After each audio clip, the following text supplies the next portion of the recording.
At 1:17 a.m., for the third time Lin Che spilled coffee across his keyboard. He had no strength left to curse, not even the strength to wipe it off. On the computer screen was the proposal already revised to its 11th version. The client's line, "I don't feel it, revise it again," still sat at the very top of the email like a nail driven straight into his temple. On the entire floor, only the lamp above his head was still on. The central air conditioning had long been shut down, and it was so quiet that he could hear the thudding pulse within his own veins. He wanted to go to the pantry to pour himself a cup of hot water to warm his chilled hands. Then without the slightest warning his vision went black. It was not drowsiness but a darkness that started from the back of his skull, as if someone had yanked out his power cord in one brutal pull. In the very last instant as his consciousness slipped away, Lin Che even had the leisure to think, so this is sudden death. It probably doesn't even count as a work injury. The company may not even be willing to pay for a wreath. When he opened his eyes again, a ghastly white ceiling loomed overhead. It was not the warm yellow energy-saving bulb from his office, but a long tube-shaped fluorescent light, like those in hospital corridors, flickering on and off, emitting a mosquito-like electric buzz. Lin Che was lying flat on the icy ceramic tiles, the smell of disinfectant mixed with rust flooding his nasal cavity. He pushed himself up to a sitting position, his elbows slammed against the tile, burning with pain. Pain that felt all too real. He was still wearing the same wrinkled checkered shirt, his employee badge hanging askew on his chest. But this place was definitely not the hospital downstairs from his company. The corridor was long, unnaturally long. On both sides, tightly shut ward doors lined up one after another. The room numbers started from his feet and went on 13, 14, 15, stretching all the way into a dense, impenetrable darkness at the end, where even the lights refused to shine. You just woke up too. Lin Che turned his head. Not far away in a corner against the wall, 6 people were huddled together, men and women alike, faces as pale as paper, their eyes like cats whose tails had been stepped on. The one who spoke was a middle-aged man in a suit, his tie hanging crooked to one side, his forehead beaded with cold sweat. "Where are we?" Lin Che's throat was so dry it hurt. "I don't know." The man in the suit swallowed hard. "We all just fell asleep and somehow ended up here. There's no signal on our phones, none of the doors will open, and even if we shout ourselves hoarse, no one answers." A female office worker clutching a designer bag spoke with a sob in her voice. I clearly fell asleep in my own bed at home." Lin Che did not respond. He instinctively lifted a hand to rub his sore, stinging eyes, and in that very instant something in the upper left corner of his field of vision, a line of pale blue semi-transparent text appeared out of thin air, like a prompt box in a video game, quietly suspended in midair, as if only he could see it. Detected host has entered, reincarnation instance. Test unit current instance, midnight, hospital time limit, before dawn, 0 survival tip, understand the rules, and live until daybreak. Lin Che stared at the line of text, his mind a complete blank. He lurched to his feet, and because he moved too fast his vision darkened in ways, he had to brace himself against the wall to barely steady his stance. The wall was cold, the sensation was real. The pain in his elbow was real too. This was not a dream. And just as his heart pounded like a drum on the blank wall at the end of the corridor, dark red viscous liquid began to seep out without warning. The liquid did not drip downward. Instead it crawled upward against gravity, stroke by stroke, condensing into 4 lines of words on the wall, as though written in blood. Hospital Rule 1: upon hearing the sound of a nurse pushing a cart, immediately close your eyes and keep them shut until the sound has passed. Hospital Rule 2: no matter what you see, do not look directly at any nurse in white. Any such act will be deemed an offense. Hospital Rule 3: when crying is heard from Ward 13, absolutely do not enter to offer comfort. Hospital Rule 4: before daybreak, find the only exit and leave the hospital. All 6 people scrambled and crawled over to the wall, crowding in front of it to read the words, mouthing them syllable by syllable. The more they read, the more violently they trembled. "Close our eyes, don't look directly at the nurse." The man in the suit muttered to himself. What the hell is this place? But all of Lin Che's attention was fixed on the line of blue text that only he could see. At the very same instant the bloody words appeared, another line of notation silently emerged within his vision, beside those 4 rules: analysis, anomaly, detected in rule text. Hospital Rule 2, contamination level 98, determined to be a forged rule. Lin Che's pupils tightened almost imperceptibly. False. The second rule was false. Do not look directly at the nurse. This ironclad command, which everyone instinctively took as a life-saving law, was in his eyes, wreathed in a glaring dark red halo, the very color of contamination. He kept silent. A decade of being a wage slave had at least taught him one thing: before you fully understand the situation, the stupidest move is to be the first to jump out and show off. Without a flicker of emotion, he pressed this information down into the depths of his heart, while his face still wore that harmlessly weary expression, polished smooth of all sharp edges by life itself. He cleared his throat deliberately, making his voice soft and timid. Maybe we shouldn't rush around just yet. In case we really run into that nurse. Yes, don't move, no one move. The man in the suit seized on the suggestion like a drowning man grasping at a straw and nodding again and again. Lin Che lowered his eyelids, concealing the brief flash of cool clarity in his gaze. He had no idea why he suddenly possessed a pair of eyes capable of seeing through the truth and falsehood of these rules, nor did he know who had set up this absurd nightmare, or for what purpose. But in this moment he was acutely certain of one thing. There was something in this hospital that wanted them dead. And that lofty-sounding second life-saving rule on the wall was the first coffin prepared for them. From the deepest end of the corridor there suddenly came a sound. Creak, creak. It was the sound of wheels rolling over the floor, drawing nearer at an unhurried pace. All 6 faces simultaneously drained of color, turning ashen as death. Creak, creak. The sound of wheels drew ever closer. Along with that sound came the dragging scrape of plastic wheels grinding against ceramic tiles, as if someone were pushing a very heavy, very old stretcher cart, slowly moving toward them from the darkness at the end of the corridor. It's the nurse with the cart. The office lady's voice trembled out of tune. Rule 1. Rule 1 says when you hear the cart, you must close your eyes. Close your eyes now. Eyes shut. All of you shut your eyes, the man in the suit almost roared. The 6 of them reacted as if shocked by electricity, snapping their eyes tightly shut in unison, even suppressing their own breathing. Someone's lips quivered as they prayed soundlessly. Lin Che also closed his eyes, but only for a single second. In the darkness behind his eyelids, the line of blue text in the upper left of his vision still blazed on Hospital Rule 2, Pollution Level 98, determined to be a forged rule. The second rule was fake. But the first one, was it truly real? Lin Che's heart sank heavily in his. He suddenly realized a fatal issue everyone had overlooked. They had all assumed the 4 rules were entirely rules for survival. But what if the purpose of the forged rule was never to invalidate a single clause, but to use one conspicuous fake to conceal a hidden trap buried among the remaining rules? He quietly opened the slightest slit of an eye. In the ghastly white light, he looked over, not with his flesh and blood eyes, but with those data-reading eyes of his. In the next instant, cold sweat flooded down his back, soaking through his shirt at once. On the stretcher cart slowly rolling toward them, a line of glaring red text floated in a way known naked. I could possibly perceive hazardous life form, wandering nurse judgment mechanism. When she passes by, any individual in a closed-eyes state will be regarded as a sleeping patient, and may be lawfully taken away. It was closing one's eyes that brought death. The first rule was completely reversed. Closing your eyes at the sound of the cart did not preserve your life. It was branding yourself with your own hand as a patient awaiting collection. Lin Che's pupils contracted sharply. Almost purely by instinct, without giving himself the slightest moment of hesitation, he flung his eyes wide open and stared straight ahead at the white silhouette drawing near. The stretcher cart stopped less than 3 meters away from them. Pushing it was a woman in a ghastly white nurse. Her head hung extremely low, long hair veiling her entire face. The hands protruding from her sleeves had nails that were long and black. She simply stood there in silence, as though choosing. Then she moved. She did not so much as glance at Lin Che, the only one with eyes wide open, blatantly breaking the rule.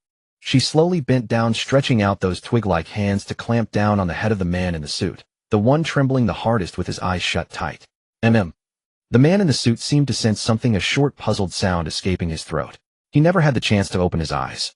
Crack. A soft sound rang out in the deathly silent corridor, so clear it made one's scalp crawl. It was the sound of bones being twisted apart. The man's head was wrenched around to an utterly impossible angle, forced toward his back. A trace of confusion was still frozen on his face, but his eyes would never open again. His body sagged and slid softly to the floor like a puppet whose strings had been severed. Someone failed to hold back a scream, then instantly clamped a hand over their own mouth. The remaining 5 snapped their eyes open in terror, only to see the twisted corpse of the man in the suit, and the nurse in white, who slowly straightened up, pushing the stretcher, as if nothing at all had happened, continuing down the other end of the corridor, with a receding creak. Standing among them, Lin Che had kept his eyes open from beginning to end, utterly unscathed. The nurse had not spared him a single glance. The corridor sank back into dead silence. 5 pairs of eyes fixed on Lin Che in unison, as if they had seen a ghost. You had your eyes open the whole time. The office lady's teeth chattered. You broke Rule 1. How are you still fine? Lin Che slowly withdrew his gaze, looking first at the corpse on the floor, still radiating cold, then at the survivors before him. Souls who had barely escaped with their lives, yet were more terrified than if they had seen a ghost. He knew the time for hiding his edge was over. At the very least, he needed to keep these people alive until they could be. He parted his lips. His voice was not loud, yet it fell on every heart like a muffled hammer blow. Because among the rules on this wall, one of them is fake. Fake. The female white-collar worker widened her eyes, her voice sharp. Are you saying the rules are fake? But the man in the suit. He closed his eyes upon hearing the sound of the cart, so he didn't die because he closed his eyes in violation of the rules. Lin Che interrupted her, his tone calm to the point of indifference. On the contrary, he died because he was obedient. The five of them exchanged glances, none understanding. Lin Che took 2 steps forward, standing in front of the wall covered in blood-red words. The pale light illuminated his weary face, yet there was a conviction in his eyes that clashed with this weary shell of a corporate drone. I ask you all, he raised his hand, pointing at the first rule. According to the rules, upon hearing the sound of the cart, one must close their eyes. Who among you can tell me, what is the purpose of closing your eyes? To avoid being discovered by the nurse. A tall, thin man wearing glasses hesitantly spoke up. Lin Che shook his head. Think again. That nurse from beginning to end focused on the one with closed eyes, not on me. Who? The 5 of them shuddered. Indeed.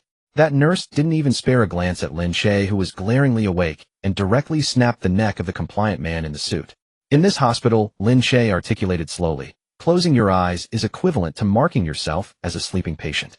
And the nurse's job is to take away patients. So rule 1 is inverted. Closing your eyes upon hearing the cart sound does not save your life, it leads to death. An oppressive silence enveloped the room. After a long pause, the female white-collar worker finally murmured in a barely audible voice, then, why is it written on the wall like this? Because the entity that wrote these rules. Lin Che's gaze swept over the 4 lines of blood, his expression darkening slightly, never intended for us to leave alive.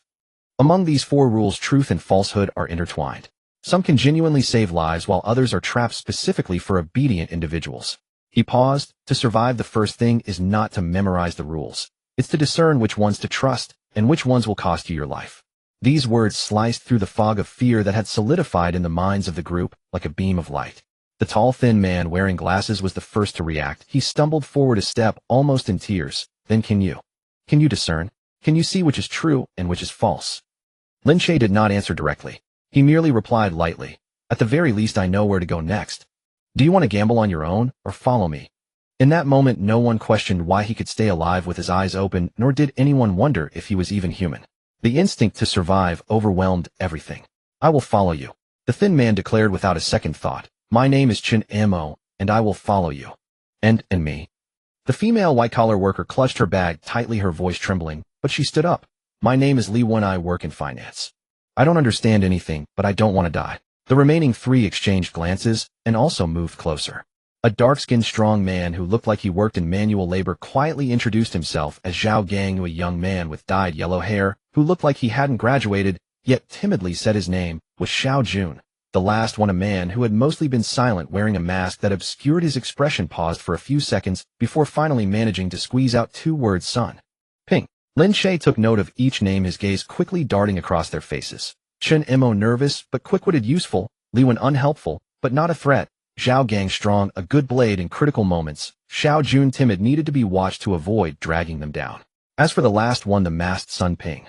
Lin Che's gaze lingered on him for half a second. For some reason, he felt there was something off about this person. But his eyes, capable of reading data, offered no hints at this moment, only a normal calm gray. Was it? Lin Che calmly withdrew his gaze. There was no need to voice his intuition until he had clarity. All right. He nodded, turning to look at the blood-red wall again, his tone reverting to its usual indifference. Since you've decided to follow me, remember one thing. Before I speak, no one is allowed to act on their own, and especially not trust any rule on the wall that hasn't been validated by me. Those who can do this have a much greater chance of surviving than that previous. He didn't turn around, just gestured with his chin at the already cold corpse behind them, by far. The 5 of them nodded heavily, their gazes towards him, having completely transformed. From initial doubt and fear, they became a near desperate reliance, as if clinging to a piece of driftwood. Lin Che averted his gaze, looking towards the thick darkness at the end of the corridor. The first hurdle was held firm. Yet he knew in his heart that this bizarre hospital was far from as simple as it appeared. That masked man, that whispered monster that no one had yet mentioned, and his own inexplicably insightful eyes. Each one was still a mystery. But for now, he at least grasped the first card to survive in this death hospital: information disparity. In a place like this, information disparity equates to life. Let's go. Lin Che took a step forward, his voice quiet, yet causing the 5 behind him to instinctively follow closely. Before dawn, I will lead you out. The group moved forward along the corridor. Lin Che walked at the front, instinctively scanning each hospital room as they passed. His eyes would gauge the level of danger behind each door, marked by a gradient from green to red. Most doors were a safe gray, but as they approached room 13, that door appeared blindingly crimson in his eyes. Rule 3. When cries emanate from room 13, absolutely do not enter to offer comfort. This rule is true. In Lin Che's view, beside this line of rules was a faint marking of contamination level 0. Stay far away from this door, he whispered. Stick to the wall opposite. The 5 individuals obediently adhered to the other side. But just then, from the tightly shut crack of room 13, a voice drifted out, faint and ethereal. It was a woman's voice, gentle, hoarse, tinged with sorrow. Wenwen, is it you, Wenwen? Mommy is in so much pain. Mommy is here. Come in and see Mommy. Li Wen's footsteps abruptly halted. She stood frozen in place, her fingers slowly loosening their grip on her designer bag. Her gaze began to drift, becoming vacant and hazy, as if captivated by something that had ensnared her soul. Mom, she murmured. Mom, how are you here? Li Wen. Lin Che immediately sensed something was wrong and sternly admonished, that's not your mother. Don't go over there. But Li Wen seemed to hear nothing. A strange, almost blissful smile crept across her face as she took stiff steps one by one toward that crimson door. My mom is calling me, she murmured. I have to go see her. She's all alone. She's in so much pain. Grab her, Lin Che barked. Zhao Gang reacted the fastest, grabbing Li Wen's arm. But in the next second, the door to room 13 creaked open slightly on its own. No light emerged from the crack, only an inky blackness that seemed impenetrable. A pale, vein-ridden hand reached out from the darkness, grabbing hold of Li Wen's wrist and yanking her inside. Oh! Li Wen seemed to finally awaken, letting out a piercing scream, but the force was terrifyingly strong, causing Zhao Gang to stumble backward, unable to hold on. Help me! Save me! Li Wen's arm was already being dragged through the door, crack, her nails scraping against the ground with a shrill sound. Chen Mo was so frightened his legs turned to jelly, while Xiao Jun collapsed onto the ground. In a flash, Lin Che's eyes frantically scanned the entire corridor. He was searching. In this bizarre rule-based scenario, the key to breaking the cycle was never brute force. In the next moment, his gaze fixed on a metal trash can at the corner of the corridor. There stood a solitary bottle of mineral water. The label had long since yellowed and curled, and the water inside appeared murky and white, clearly a bottle of dirty water that had been discarded for who knows how many years. But in Lin Che's eyes, on that bottle floated a line of golden text. Hidden item, fountain of forgetfulness, disguised as expired mineral water effect. When splashed on obsession creation, it can forcibly sever its mental link with the target. Warning: ingesting will erase a portion of the user's memory. It was it. Without a moment's hesitation, Lin Che dashed forward, seized the bottle of expired mineral water, twisted the cap off, and turned to the crack of room 13, aiming at the pale hand and the distorted mother face vaguely emerging from the opening. He splashed it out fiercely. The murky liquid hit that face, producing a sizzling sound akin to hot oil being poured into cold water. The gentle mother face twisted and dissolved in an instant, emitting a piercing scream that was inhuman. The hand gripping Li Wen's wrist suddenly loosened. Taking advantage of the moment, Zhao Gang exerted force, yanking Li Wen back, and the two of them tumbled heavily to the ground in the corridor. Bang! The door to room 13 slammed shut again. The cries and screams behind the door abruptly ceased. In the corridor, only the heavy panting of the group remained. Li Wen collapsed on the floor, trembling as if she had just walked through the gates of hell.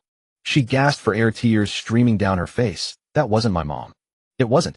My mom passed away 3 years ago. That was an obsession excavated from your memory, a bait created by this scenario. Lin Che capped the bottle, carefully stowed the half-full fountain of forgetfulness in his embrace, saying, Rule 3 states, if you hear crying, don't go into comfort. It's betting on the fact that someone will inevitably falter at the sound of a loved one. If you had taken one more step forward just now, he looked at Li Wen, his tone even, you wouldn't have come back. Li Wen covered her face, sobbing uncontrollably. Chen Mo watched Lin Che stow that bottle of dirty water, swallowing hard, unable to resist, asking, Che Go, how did you know that bottle? That bottle of expired water would be useful? Lin Che did not answer. He lowered his gaze, staring at the bottle of fountain of forgetfulness in his arms, his eyes lingering for a moment on the line of golden warning. Ingesting will erase a portion of the user's memory. The artifact that severs obsessions comes at the cost of forgetting. Everything in this world has a price. He suppressed that thought and looked forward once more. Let's go, he said, don't linger here. The group began to move again, but this time the way they looked at Lin Che held a newfound respect. Yet Lin Che himself was acutely aware. At that moment, when he scanned the attributes of the fountain of forgetfulness, a term that caught his attention flashed in the source annotation. Obsession creation. The monsters in this hospital were made from human obsessions. Then what was the thing that created them collecting?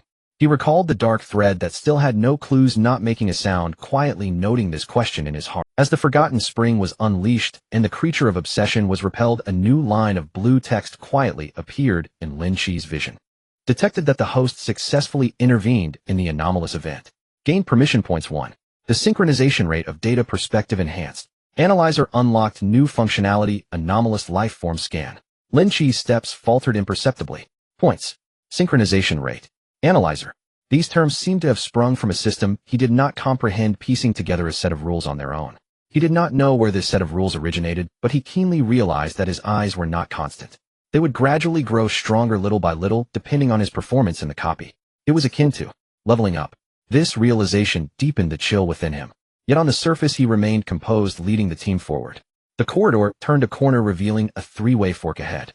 Lin Che halted, about to use his perspective to discern which path led to the morgue, the true exit he had previously scanned, when suddenly a line of glaring red text sprung up in his vision. Warning: second anomalous life form detected. Signal source. Within the team. Lin Che's breath momentarily stilled. Within the team. He barely suppressed the urge to turn around, relying on the emotional control honed from 10 years as a corporate drone. He maintained his posture of observing the intersection, but his peripheral vision swiftly swept over the 5 people behind him. Chun Mo nervously rubbing his hands, whispering something to Li Wan. Li Wan, still shaken with a pale face. Zhao Gang vigilantly watching the doors of the patient rooms on both sides. Xiao Jun shrinking his neck, trailing last, and the masked Sun Ping still stood silently, head down, revealing no expression. Lin Che's gaze quickly swept over the heads of each person. Chun Mo, ordinary survivor. Li Wan, ordinary survivor. Zhao Gang, ordinary survivor. Xiao Jun, ordinary survivor. Sun Ping. Lin Che's gaze lingered on his head for less than half a second. There no labels existed. Not ordinary survivor, nor anomalous life form. It was a blank space, as if something was deliberately shielding his scan. Lin Che's heart sank a little more. That vague sense of something is wrong from Chapter 3 finally found its grounding. Yet he could not grasp any concrete evidence. The analyzer only stated the signal sources within the team, but did not mark Sun Ping's head with red text like it did with the hospital monsters. Either the other's disguise was so strong it could fool his recently unlocked scan, or there was more than one anomaly within the team. Che Gue. Chun Mo noticed him lost in thought at the intersection and quietly asked, "Which way should we?" Lin Che returned his gaze, his expression unchanged. "This middle path." He pointed without much thought, his tone flat. "Stay close, and don't fall behind." He did not expose anything on the spot. It was not that he was afraid, but that he could not. Until he had complete confidence, recklessly identifying someone in the team as a monster would only incite panic and infighting. If he judged incorrectly, he would instantly lose the trust of these 5 people. Even if he judged correctly, alarming the enemy could lead to disaster in this enclosed corridor. He needed an opportunity for that thing to reveal its true self, and for him to strike. As Lin Che walked at the front, he subtly slowed his pace, ensuring that he could always keep Sun Ping's figure locked in the corner of his vision. He noticed a detail. Since entering the copy, until now Sun Ping had hardly spoken or moved. Even his breathing was much calmer and more regular than an ordinary person. That was not the state of an ordinary person dragged into a death copy, shaken and unsettled. Too calm. Calm to the point of not seeming alive. The corridor was long, the lights flickering. Lin Che appeared calm on the surface, but inside the tension had reached its peak. He was waiting for that thing to make a mistake. And behind him the masked Sun Ping slowly raised his head, as if those eyes hidden in the shadows silently fell upon Lin Che's back. The opportunity arose in that narrow passageway. At the end of this path was an extremely narrow inspection corridor, barely wide enough for a single person to pass through. Cold iron walls flanked it, and the overhead lights were mostly broken, casting a dimness that made it nearly impossible to see one's feet. Only one person could pass at a time here. Lin Che stopped at the entrance of the passage, speaking in a calm tone. "I'll go first. Chun Mo, Li Wan, Zhao Gang, Xiao Jun, follow me." He paused for a moment, as if casually adding, "Sun Ping, you take the rear, and keep an eye on what's behind. Don't let that nurse's car catch up with us again." Sun Ping nodded silently. No one thought there was anything wrong with this arrangement. But only Lin Che knew what he had just done. He had left that signal source at the very back of the team. As they entered the passage, Lin Che scouted the path while quickly using his ability to look back and signal to the others, repeatedly sweeping towards Sun Ping, who was at the end of the line. Once nothing. Twice nothing. On the third time, when Sun Ping squeezed sideways through the narrowest gap in the iron wall, his body inadvertently pressed against the cold iron surface. There was a slight, barely perceptible fluctuation in the deliberately maintained barrier. In that instant, Lin Che's eyes fixed on that gap, and a line of data finally broke free from the barrier, and jumped out. Vital signs: body temperature 31. 2. Lin Che's pupils suddenly contracted. 31. 2. The normal body temperature of a human is around 37. Even a survivor who has been startled or lost warmth would never drop to such a level. 31. 2 was close to a corpse's temperature. The numbers do not lie. People can disguise their expressions, mimic tones, and hide flaws. But it can wear a face, yet cannot feign the body temperature of a living person. It was confirmed. That Sun Ping was not human at all. It was a creature just like the nurse in the midnight hospital, disguised as a survivor, infiltrating the team, waiting for everyone to let their guard down and isolate themselves before harvesting them one by one from within. In that moment, Lin Che's mind was terrifyingly calm. He did not make a sound, did not turn around, and even the rhythm of his breathing remained unchanged. He continued to move forward while using his penetrating vision to quickly scan the entire environment of the passage. Environmental props: rusty door latch, severely corroded, sharp edges capable of withstanding a single impact. A discarded iron door in the middle of the passage had a half-detached rusted latch inserted through it. That was enough. Lin Che quickly devised the entire plan in his mind: lead the team through the narrowest part, let the 4 in front exit the passage first, himself blocking the latch, waiting for Sun Ping to squeeze into that corner where it would have nowhere to turn once the attack commenced. Then a swift kill. "We're almost there," he called out loudly, his voice betraying no hint of abnormality. "Shen Mo, you 4 go ahead and wait for me at the exit of the passage." The 4 complied, squeezing through the narrow gap with all their might, one after another exiting the passage. Inside, only Lin Che remained along with Sun Ping, who was slowly squeezing into the narrowest part. "Sun Ping." Lin Che stopped, facing away from him, his voice very soft. "You haven't taken off your mask."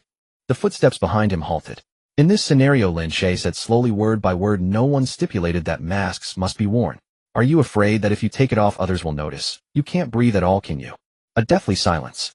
The next second, the Sun Ping behind him let out a rough, inhuman growl from its. The layer of human skin on its face twisted violently, the mask tearing apart, revealing a lipless face filled with sharp teeth, a pale visage, as gnarled hands lunged toward Lin Che's neck.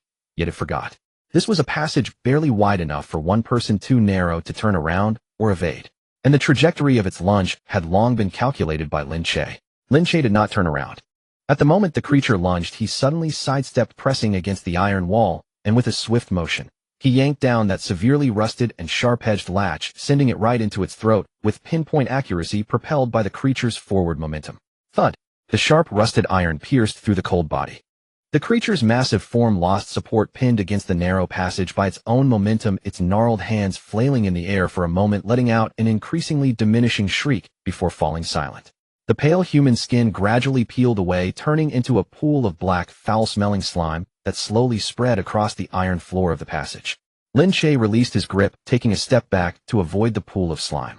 He looked down at his hand, still slightly exerting force, and then at the line of data on the corpse that slowly turned gray and disappeared. Body temperature 31. 2. The entire process from confirming the identity to the setup to the killing took merely a few minutes.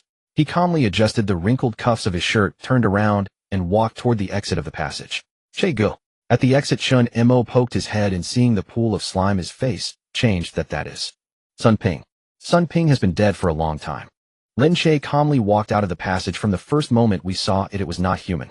The 4 survivors gasped in shock, their eyes filled with lingering fear as they looked at the pool of slime. They had unknowingly traveled alongside such a creature for so long, and their gazes toward Lin Che had transformed into something akin to faith. Lin Che ignored those looks. He raised his eyes to the front, where new blue text quietly appeared in his kill abnormal life form mimic collector. Gained permission points 5. Analyzer synchronization rate significantly increased. Detected residual information of the target. Analyzing. They are collecting. Lin Che's footsteps paused slightly. Again this half sentence. They are collecting. Collecting what? He stared at the abruptly halted analysis, his gaze deep and profound. As the forgotten spring was unleashed and the creature of obsession was repelled, a new line of blue text quietly appeared in Lin Che's vision. As the rusty latch pierced through Sun Ping's nape, no blood flowed. At least not the kind that a human would. What oozed out was a nearly transparent, grayish-white viscous liquid trickling down the rusted iron bar, landing on the floor tiles with a faint hiss, as if water had splashed into boiling oil. The entire corridor was so silent that one could hear the trapped breaths in everyone's throats. Shen Mo leaned against the wall, his fingers digging deep into the crevice, his nails bending back. Liwen covered her mouth, tears silently falling. Zhao Gang, the kind of strong man he was now trembling while gripping a half-section of steel pipe. No one spoke because just 3 seconds ago this man who called himself Sun Ping, who had accompanied them for most of the night, had escaped from the nurses with them and shared that half bottle of mineral water, had twisted his neck at an impossible angle for a human, grinning and smiling at them. That face was still Sun Ping's face, but there was nothing human in those eyes. Lin Che released the latch. He took a half step back, and in the upper left corner of his vision, a line of pale blue text that only he could see was rapidly refreshing. Target mimetic collector disguise Sun Ping health 12, 880 status core injured disguise layer collapsing, 880. Lin Che silently recited this number in his mind, beads of cold sweat forming on his back. Even for something like a nurse, the life value he could see was just over 400. This Sun Ping, who had pretended to be the most inconspicuous and timid, even speaking in a hushed tone, was the true hunter in this hospital. It wasn't in a hurry to kill, it was waiting. Waiting for them to turn on each other, waiting for them to be swallowed by the rules one by one, and then leisurely finish the job. Its momentary slip just now was merely because Lin Che saw through it first. At a body temperature of 31.2 degrees, it could deceive everyone's eyes, but it could not fool the data. How is it still not dead? Xiao Jun's voice trembled out of tune, his whole body shrinking behind Zhao Gang. Lin Che did not answer. He stared at the disintegrating body.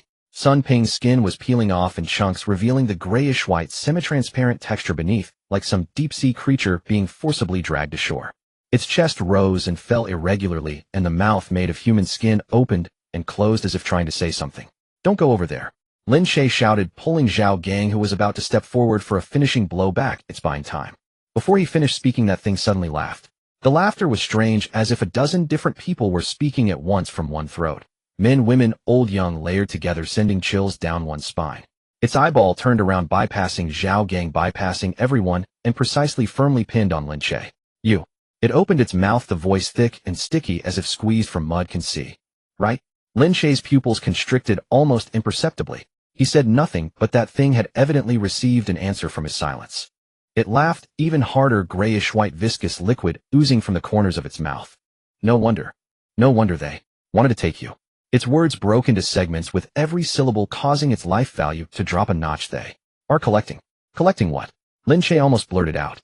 This was the first time tonight he actively asked a monster a question. The thing, however, seemed to have heard something exceedingly amusing, producing a series of broken gasps from its throat. It did not answer, or rather it no longer had the strength to answer. The disguise layer completely collapsed, and Sun Ping's face slid down like melted wax, revealing something that couldn't even be called a face beneath. Lacking features, only countless tiny, constantly opening and closing holes, each seemingly embedded with an eye. Target health 1, 880 disguise completely ineffective in collecting. It repeated one last time, its voice carrying a hint of near relief. "You will understand." Then that line of text reset to 0. The body suddenly stiffened, and then visibly collapsed and disintegrated into a grayish-white powder, silently scattering on the ground along with the latch that had pierced through it. A faint, indescribable metallic scent lingered in the air, soon dissipating. The corridor was deathly quiet. After a long while, Li Wan, with a choked voice, almost in anger, asked, "What did it? What did it just say?" "Just nonsense." Shun Mo forced out a smile that was more difficult than crying. "Can we trust what that kind of thing said? Right, just nonsense." Zhao Gang echoed, as if trying to chase that chill out of his bones. "It's dead. Now who cares?" The crowd chimed in, eager to dismiss that half-sentence as the ramblings of a dying monster, to forget it. As if by not thinking about it, the terror that surged from their feet would disappear on its own. Only Lin Che remained silent. He squatted down, staring at the grayish-white powder slowly seeping into the crevices of the tiles, his eyes deep with thought. "They, not it, but they. Collecting. Collecting what? Collecting people like him who could see. Or something else. What truly stood behind this hospital, these rules, these monsters? What was that hint of relief the monster had before it died for? Too many questions surged like a tide, yet none could be answered. Lin Che slowly stood up. He knew this was not the time for in-depth inquiries. The 6 people behind him were already scared out of their wits. If he showed even a hint of gravity, the trust they had just begun to build would collapse on the spot. Getting out of this hospital alive was the only thing that mattered right now. As for that half-sentence, he buried it deep in his heart. Chen Mo is right. He turned around, his face displaying just the right amount of calm that made everyone inexplicably feel reassured. "Just nonsense. It's dead, and we're still alive." He paused, his gaze sweeping over every pale face. "Before dawn I will get you all out." No one questioned this statement. From the moment the suited man had his neck snapped, to the near abduction of the white-collar woman, and now to this monster turning to dust, Lin Che had been right each time. In this twisted hospital where black and white were reversed and rules were lies, his words had become the only thing this group dared to trust. Zhao Gang nodded emphatically. Li Wen wiped away her tears, and even the timid Xiao Jun at the back straightened his back. Lin Che took one last glance at the floor tiles that no longer bore any traces. They are collecting. These 4 words would long afterward become the first crack that pried open the truth of the entire world. But at this moment, he simply withdrew his gaze calmly and stepped towards the deeper darkness of the corridor with 6 footsteps closely following behind. In the next instant, as the monster turned to dust, Lin Che's vision suddenly brightened.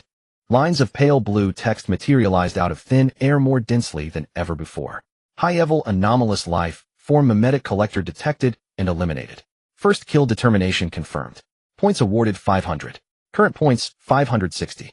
Conditions met. Goldfinger data perspective can be upgraded for the first time. Do you confirm? Lin Che's breath hitched slightly. Upgrade. From the moment he opened his eyes in this hospital, those pale blue words that could only discern truth from falsehood had been his only reliance. It informed him that the second rule was false, that the nurse could be stared at without issue, that expired mineral water was a hidden artifact, and that Sun Ping's body temperature was only 31.2 degrees. It had saved him 6 times, and saved these 6 people 6 times. And now it was going to grow stronger. Confirm. Lin Che silently thought. In an instant, a faint tingling sensation spread from his forehead, as if something was being restructured inside his skull. The world in his vision did not change, but the way he saw the world had transformed. Goldfinger data perspective upgraded. Beginner analyzer. New features can read target hidden attributes, precise life values, weakness, determination, abnormal status. Scanning range 20 meters, radius centered on host. Lin Che instinctively looked at Chun Mo beside him. Usually he could only vaguely sense that Chun Mo was a living person with no abnormalities.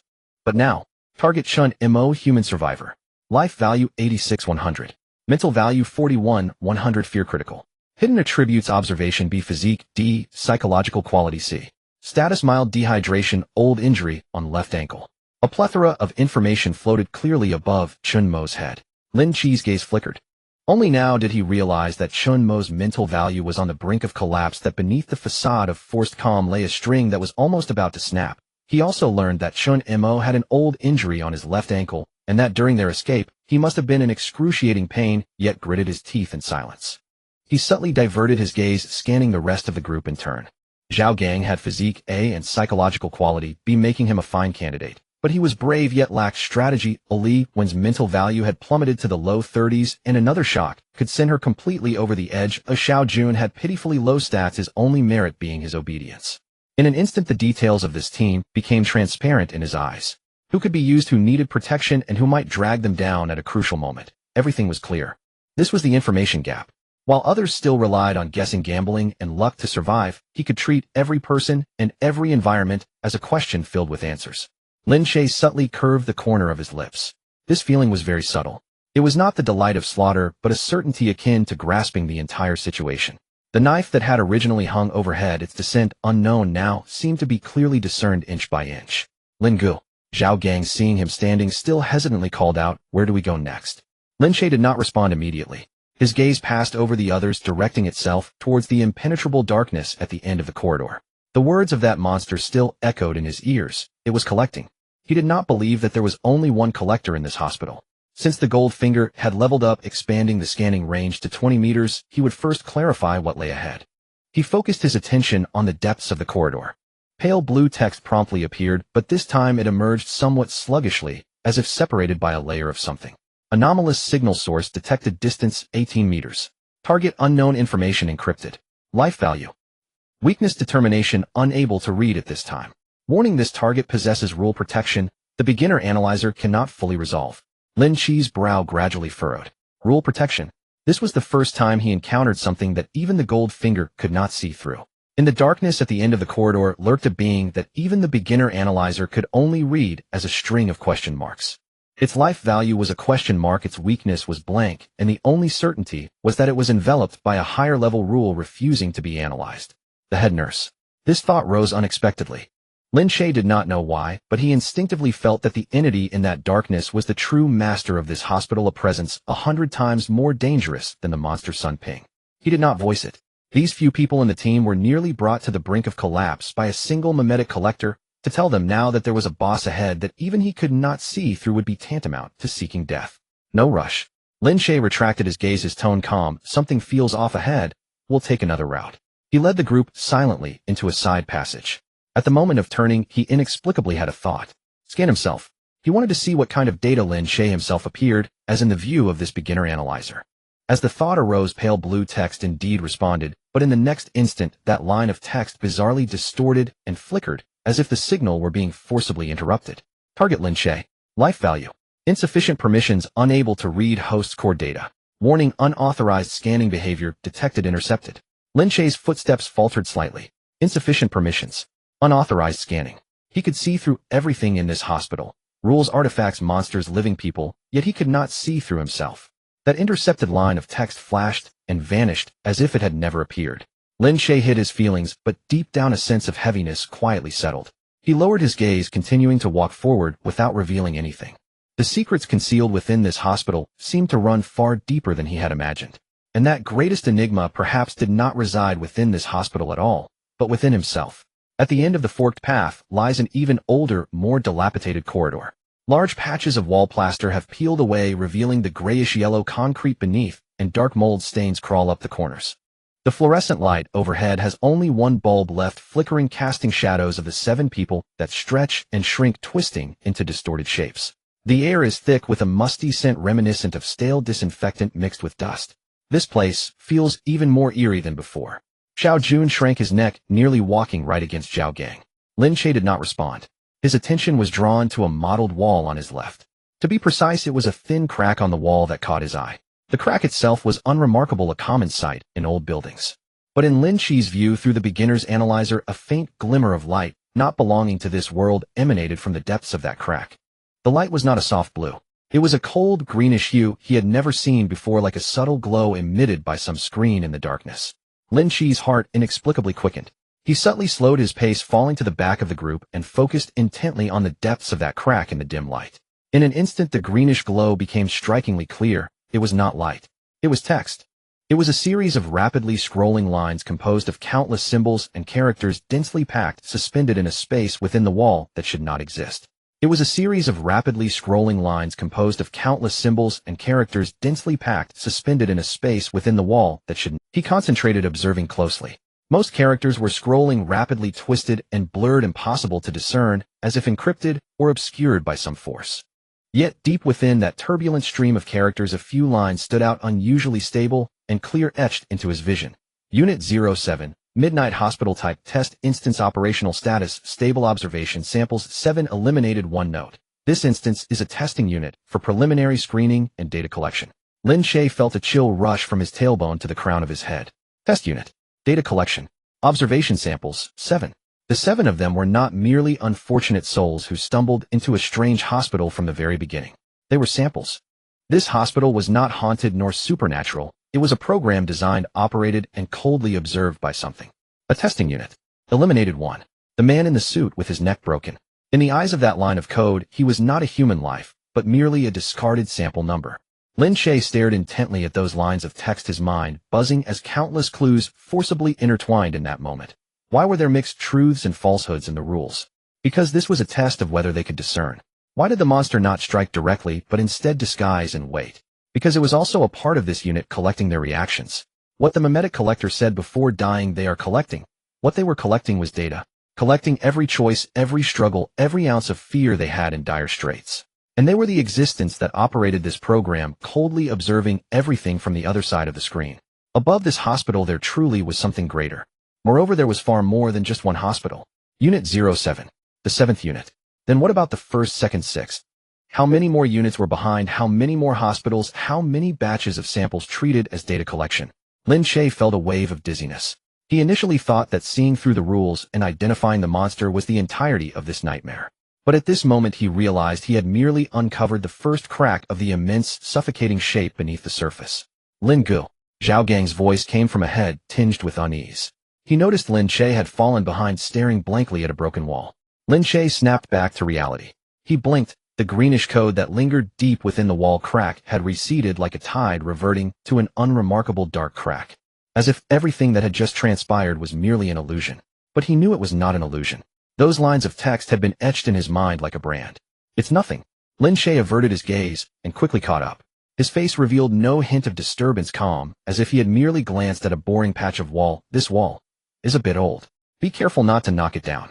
Zhao Gang replied with an, "Oh, not thinking much of it," and turned back to lead the way. No one knew that in those brief seconds Lin Che's world had been completely overturned and reshaped. He walked in step with the group, his step steady, yet his gaze was now far deeper than it had been before. Test unit. Data collection. They are collecting. 3 clues in his heart finally connected into a net for the first time. He still did not know the full picture of this net, did not know who they were, did not know why he could see, nor did he understand what the warning insufficient permissions to read the host's core data truly meant. But for the first time he clearly realized. Merely clearing this hospital was far from enough to walk out alive. He needed to find out who had locked them into this game. And in a deeper place, one he had not yet noticed, a long-sealed name began to stir quietly with the infiltration of this first thread of truth. At the end of the corridor in the ward marked with the number 13, a faint sound of a child's sobbing could be heard. The sound of weeping pierced through the tense nerves of everyone like a fine needle. It came from the hospital room at the end of the corridor marked with the number 13, echoing intermittently a child's cry.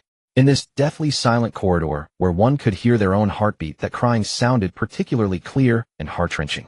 Is it a child? Li Wen was the first to stop, her face changing dramatically.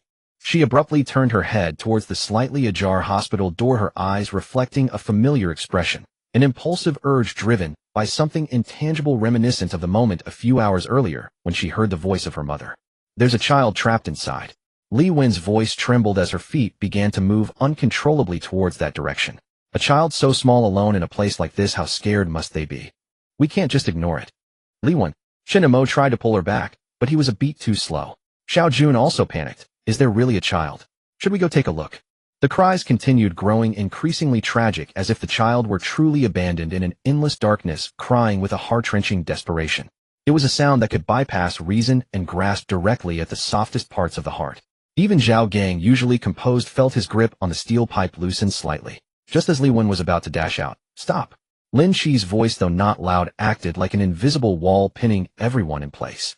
He did not look at the door, but raised his hand, pointing to the blood-red rule board on the side wall of the corridor that had already manifested but had been overlooked by everyone due to fear. "Who among you can recite Rule 3 again?" Everyone paused following his gesture. On the wall 4 lines of blood-red rules were dimly emerging, and the third one read, "Rule 3. If you hear a child crying in room 13 at night, it is simply afraid of the dark. Please enter to accompany it, soothing it to sleep gently until the crying stops before leaving." "This? Doesn't it mean we should go save it?" Xiao Jun swallowed hard. "The rules say, so can't we just go in and keep it company?" "Yes." Li Wen seemed to grasp a lifeline. "Rule 3 is clearly stated, we just need to go in and soothe it to sleep." "Lin Che, this is the real rule, right? You need to check." All eyes turned to Lin Che. He did not respond. He focused, projecting the view of the initial analysis device towards the slightly ajar hospital door. Light blue characters slowly emerged. Rule 3, Authenticity Assessment. True. Lin Che's pupils slightly contracted. "It is true. This rule is indeed real. But precisely because it is real, it is the most terrifying." He did not stop, his gaze slipping through the door gap, landing on the small figure curled up in the corner of the bed, quietly sobbing. The analysis device's text appeared in response. Target unknown, disguise child, health 64640. True. Form obsession creation, crying 1 weakness assessment. When the crying stops, the feeding assessment initiates. Note: Rule 3 is true. Those who follow Rule 3 will be judged as accompaniment completed, containable at the moment the crying stops. Lin Che felt a chill run up his spine. He finally understood. This rule does not deceive. It clearly tells you enter, accompany him, soothe him to sleep until the crying stops, and then you can leave. But what it doesn't tell you is, when the crying stops, it is not you who leaves, but your life.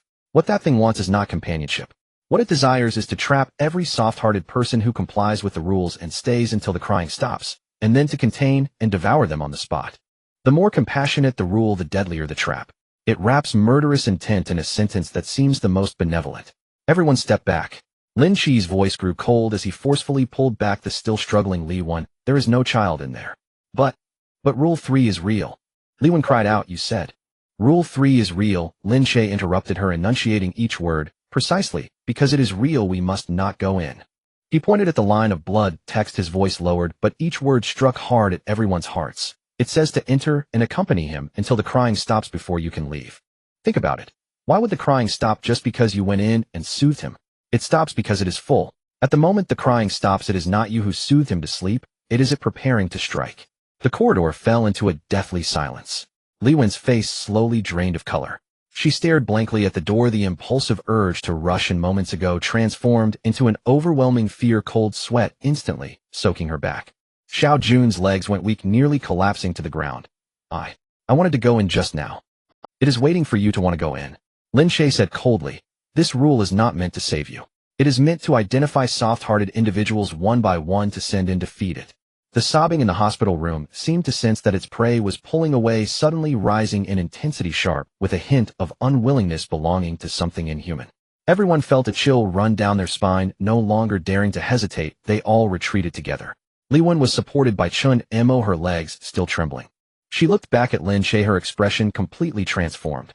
Not just reliance, but a kind of almost reverential trust that was willing to risk her life. Thank you. Her voice choked. If it weren't for you, I would. Don't look at that door, and don't listen to that crying anymore. Lin Che withdrew his gaze, his tone regaining calm. In this hospital, the rules that make you soft-hearted, that scare you, that make you want to comply, must be thought through one more layer. Every word it writes carries a price. He turned and stepped in the opposite direction. Behind them, the drawn-out, unwilling sobbing gradually faded away. But no one dared to glance back at that door marked 13. Lin Che walked in front, yet his brow remained. Rule 3 is real. Rule 1 is a reverse trap. Rule 2 is a contaminated false rule. 4 rules, true and false mixed together. This is no coincidence. Who meticulously arranged these rules together? Once that thought arose, it could no longer be suppressed. Lin Che led the others to retreat to a relatively safe corner, leaning against the wall to take a brief rest. The remaining few were still shaken, softly reassuring one another, but his gaze fell upon the wall plaque on the other side of the corridor, which also bore the blood-red rules. He had long memorized the 4 rules. Rule 1: if you hear the sound of a cart, please close your eyes immediately until the sound fades. This is a reverse trap. Those who close their eyes die. Only those who look directly at the nurse can survive. Rule 2: do not look in the mirror after midnight. This is a false rule meant to create panic. The mirror itself is harmless, serving as bait to exhaust one's spirit. Rule 3: if the child in room 13 cries, please go in and keep them company. This rule is real, but it is a kind-hearted lure for slaughter. Rule 4: find the only exit and leave before dawn. This rule. Lin Che's gaze lingered on the 4th rule. He focused, directing the basic analyzer's view not towards monsters or living beings for the first time, but towards the rule plaque itself. He wanted to see what these words truly were.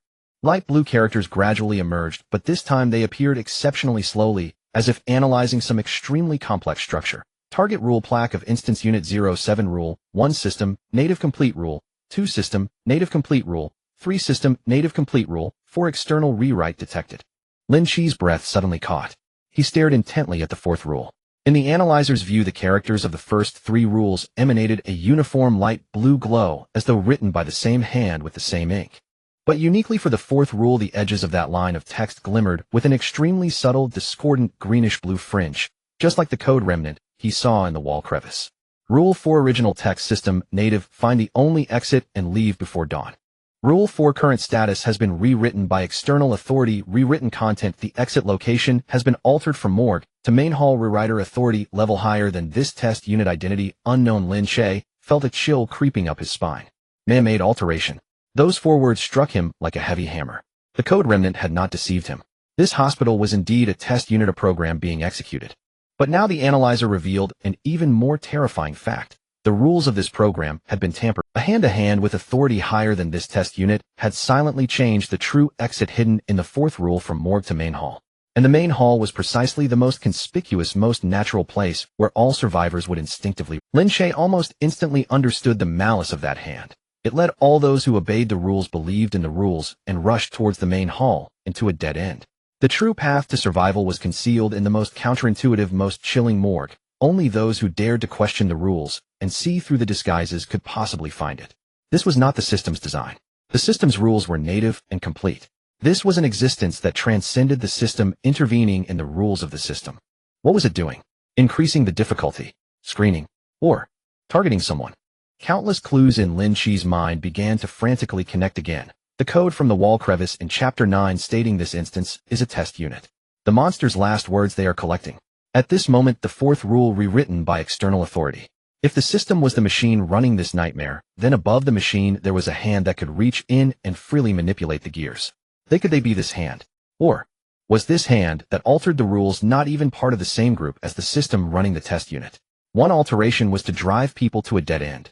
But looking at it from another angle, Had it not been for this alteration leaving that subtle greenish-blue fringe, he might never have looked at that rule plaque, let alone discovered that the real exit was indeed in the morgue. What did this hand really want? To kill them, or, in an extremely subtle way, to leave a way out for some? Lin Che's fingertips tightened into a fist. He recalled that warning he could never read. Insufficient authority, unable to read the host's core data. He could see through the traces of the rule's alteration, could read the authority level of that hand. That in itself was abnormal. How could an ordinary sample possess such eyes? He was increasingly certain that he was not just an ordinary one among the 7 observation samples in this hospital. That hand that altered the rules, the system running the test unit, and himself. The 3 seemed to be entangled with a thread that he could not yet clearly see, but which felt incredibly real. Linga, your complexion doesn't look good. Zhao Gang leaned over, lowering his voice. Did you discover something? Lin Che slowly withdrew his gaze. The characters with the greenish-blue fringe had already faded. He didn't mention that the rules had been altered. This group needed him to discern the authenticity of even a single rule. If he told them even the rules themselves had been changed by an invisible hand, it would only drive them to complete despair. It's nothing. He stood up, his tone calm, yet firm. I know where the exit is now. The group's spirits lifted. Where is it? Chen Mo asked anxiously. Is it the main hall? Let's go there now. Lin Che shook his head. He raised his eyes, gazing towards the deeper, colder darkness at the end of the corridor. That was the hospital's lowest level, the direction everyone instinctively dreaded to approach. Not the main hall. He spoke deliberately. It's the morgue. The morgue. As those 2 words left his lips, the air in the entire corridor seemed to freeze solid. In Xiao Jun was the first to lose his voice. Go to the morgue. But isn't that where they keep the dead? Linga, you're not joking, are you? And rule 4 clearly states find the soul. Chen Mo furrowed his brow tightly. The main entrance hall is so obvious. Surely the exit should be there. Why on earth would we head into the morgue? That place. And he trailed off, but everyone understood the unsaid dread hanging in the silence. In this hospital, where even a child's cry was bait, and every tender-sounding rule concealed lethal intent, the morgue stood as the forbidden sanctum no one dared approach. Cold steel drawers. Pale sterile autopsy tables. Merely imagining them sent shivers crawling up the spine. And the main entrance is a dead end, Lin Che declared, his voice unshakable. He offered no further explanation, instead raising a hand to point squarely at the 4th line inscribed in blood upon the rule board. N. You've all seen Rule 4, find the soul exit and leave before dawn. He paused, his gaze sweeping across their faces, etched with shock and uncertainty. But have any of you asked yourselves why in a hospital where the main entrance stands plainly before us does the rule insist we must find the exit? If the exit were truly so easy to locate, why use the word find? Not collective pause fell over the group. N. Because Lin Che enunciated each word with deliberate weight, the true exit was never meant to be seen. It had been hidden, concealed within a place instinctively shunned, instinctively feared by every soul. He would not reveal the truth. That Rule 4 had been deliberately altered, its designated exit shifted from the morgue to the main hall. To do so would shatter the fragile composure of people already teetering on the edge of collapse. Instead, he guided them back, toward salvation, using logic they could grasp. N. I wager the main entrance is false. Lin Che's tone held not a trace of hesitation. If you trust me, follow me to the morgue. If you don't, he lifted a finger toward the far end of the corridor bathed in sickly pale moonlight. The main entrance lies that way. You're free to test it for yourselves. Silence descended upon the corridor, thick, absolute, suffocating. And this was a choice demanding a life as its stake. One path led to warmth, brightness, and proximity, the main entrance aligning perfectly with intuition. The other plunged into chill darkness and the grim presence of the dead, the morgue defying every primal instinct. And standing before them was this man, whose judgment had proven flawless, from snapping the neck of the suited man to pulling Li Wen back from certain abduction, from exposing the monster masquerading as Sun Ping to intercepting the fatal allure of Room 13. Each time he had dragged them back from the very threshold of death. And the first to speak was Li Wen. And her fingers still clutched her sleeve, trembling. But this time she hesitated, barely a heartbeat. I trust you. Had you not stopped me, I'd already be dead inside Room 13. Wherever you go, I follow. Zhao Gang hoisted his steel pipe onto his shoulder and flashed a grin edged with reckless resolve. Damn it. All we've survived tonight is because of Lin Guess words. The main entrance looks comforting, sure, but in this cursed hospital, comfort almost always means trap. I'm going to the morgue with you. Chen Mo remained silent for several seconds, then nodded, firm and decisive. You're right. The word find is suspicious. I trust you. Xiao Jun watched as one by one the others aligned themselves beside Lin Che. His throat bobbed. Then, voice cracking with tears, he steeled himself. I'll go too. Because following Lin Gu is still safer than stumbling blindly on my own. Lin Che gazed upon these faces. Pale, yet for the first time a light with quiet determination, and something deep within him stirred quietly, irrevocably. From 7 strangers, initially estranged, each cloaked in private terror, to companions now willing to entrust him with their lives and walk willingly into the heart of death, this team was his own creation forged in the crucible of nightmare. Good. In that single word was all he uttered, before turning and walking steadily toward the deepest, densest shadow at the corridor's end. And the morgue lay in the hospital's lowest level. With every descending step, the temperature dropped. The air thickened with the acrid sting of formaldehyde layered over decay. Corroded signage lined the walls, faded, unreadable, except for the 3 characters, morgue, stark and chilling under the dim glow of their phones. Their footsteps echoed hollowly through the cavernous stairwell, hearts hammered against ribs. Yet not a single person faltered or turned back. And when Lin Che pushed open the heavy, icy iron door, a wave of glacial air rushed forth. Inside the morgue, row upon row of pale steel drawers stood sealed. At its center loomed a cold, gleaming autopsy table. And deep within the chamber's farthest recess, within Lin Che's rudimentary analyzer field, a faint azure light long sought finally blazed into sharp clarity, undetected true exit of the instant's distance, 8 meters in rule, 4 authentic designation, morgue in verification path to exit, confirmed and found. The true gate to survival lay buried in the morgue's deepest recess. That unseen hand which had rewritten the rules steering all toward annihilation, had ultimately failed to evade his sight. The exit is just ahead, Lin Che said, his voice for the first time carrying a subtle, almost imperceptible ease. We made it. Just as relief began to rise, without warning, a line of text, resembling a system settlement, flashed abruptly in the upper left corner of Lin Che's vision. In unauthorized access, detected source observation subject unit 0703 in tracing. In Lin Che's steps halted, abruptly, utterly. Unit 0703. In Unit 7 Sample 03. And that was his own designation. Ni's expression remained unchanged, but the hand at his side clenched silent and tight. Salvation lay mere steps away, yet he knew with chilling certainty that something had begun watching him. And the hospital's nightmare might soon end, but for Lin Che the deeper enigma had only just begun to unfold. Lin Che's hand hung by his side, clenched so tightly that it turned pale. Detected illegal access, source observation sample unit 0703. Tracking. The words had long faded, yet the chill they brought coursed through his veins like ice water. The exit was just 8 meters away, a faint blue light quietly shining in the deepest part of the morgue, close enough that it seemed he could reach out and touch it. Yet he knew better than anyone that something had begun to fixate on him. Lin Gu. Zhao Gang noticed his unusual demeanor and lowered his voice. What's wrong? Isn't the exit right ahead? Lin Che was about to speak. Creak. A faint sound like the friction of metal wheels drifted from the depths of the corridor behind them. Everyone froze instantly. The sound was soft, slow, again and again, accompanied by the heavy sensation of some cumbersome object grinding against the floor, approaching the morgue unhurriedly. It was the sound of a cart. It's Rule 1. Xiao Jun's face turned pale, his voice trembling uncontrollably. If you hear the sound of the cart, immediately close your eyes until the sound fades away. Close your eyes quickly. Close your eyes. He nearly reflexively shut his eyes. Li Wenchen Mo, and even Zhao Gang instinctively tensed up their eyelids, uncontrollably sinking. Over the past few hours, the rule of close your eyes if you hear the sound of a cart had been etched into their survival instincts like a brand. Everyone open your eyes. Lin Che's low shout was like a clap of thunder, abruptly dispelling the spreading panic. Rule 1 is a lie. It's a reverse trap. Only those who close their eyes will die. Have you forgotten how the suited man perished? No one is allowed to close their eyes. Keep your eyes fixed on the direction of the sound. Everyone shook with a jolt. Indeed.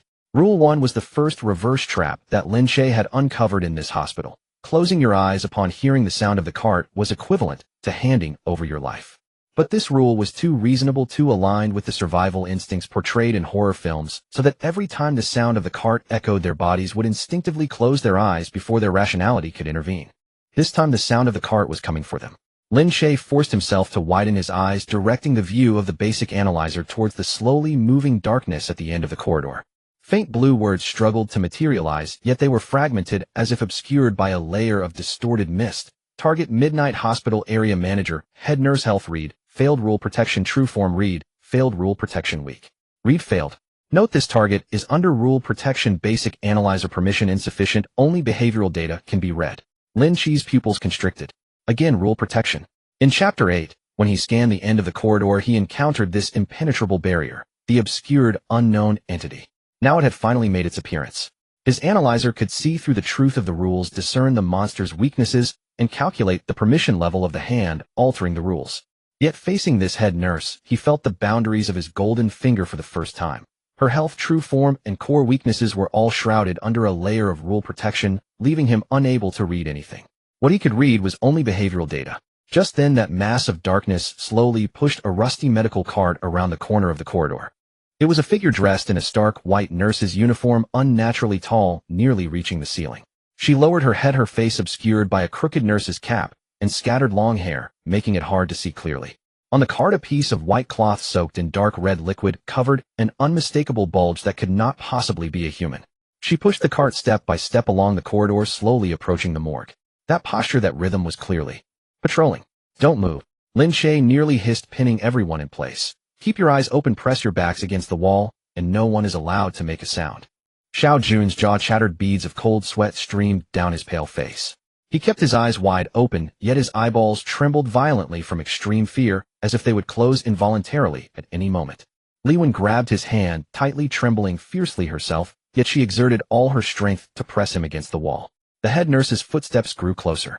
The blood-stained white cloth, the rusty cart, the distorted tall figure. Every detail pierced into the eyes of the crowd like needles. They wanted to close their eyes to escape this hellish scene, yet Lin Che's words were like shackles, forcing them to confront this horror. The exit was just behind that figure, 8 meters away, and the head nurse's patrol route happened to lie between them and the path to survival. Lin Che's gaze locked onto that slowly moving white shadow, his mind racing. Charging through was death. Closing his eyes was death. He could only read behavioral data. So, let's tear a path to survival from her behavior. Lin Che stared at the white figure, unwavering. Since he couldn't discern her weaknesses, he would study her action. The analyzer couldn't provide him with the head nurse's life value, but it faithfully recorded every one of her movements. The speed of the cart, the points of pause, and the angles of her turns.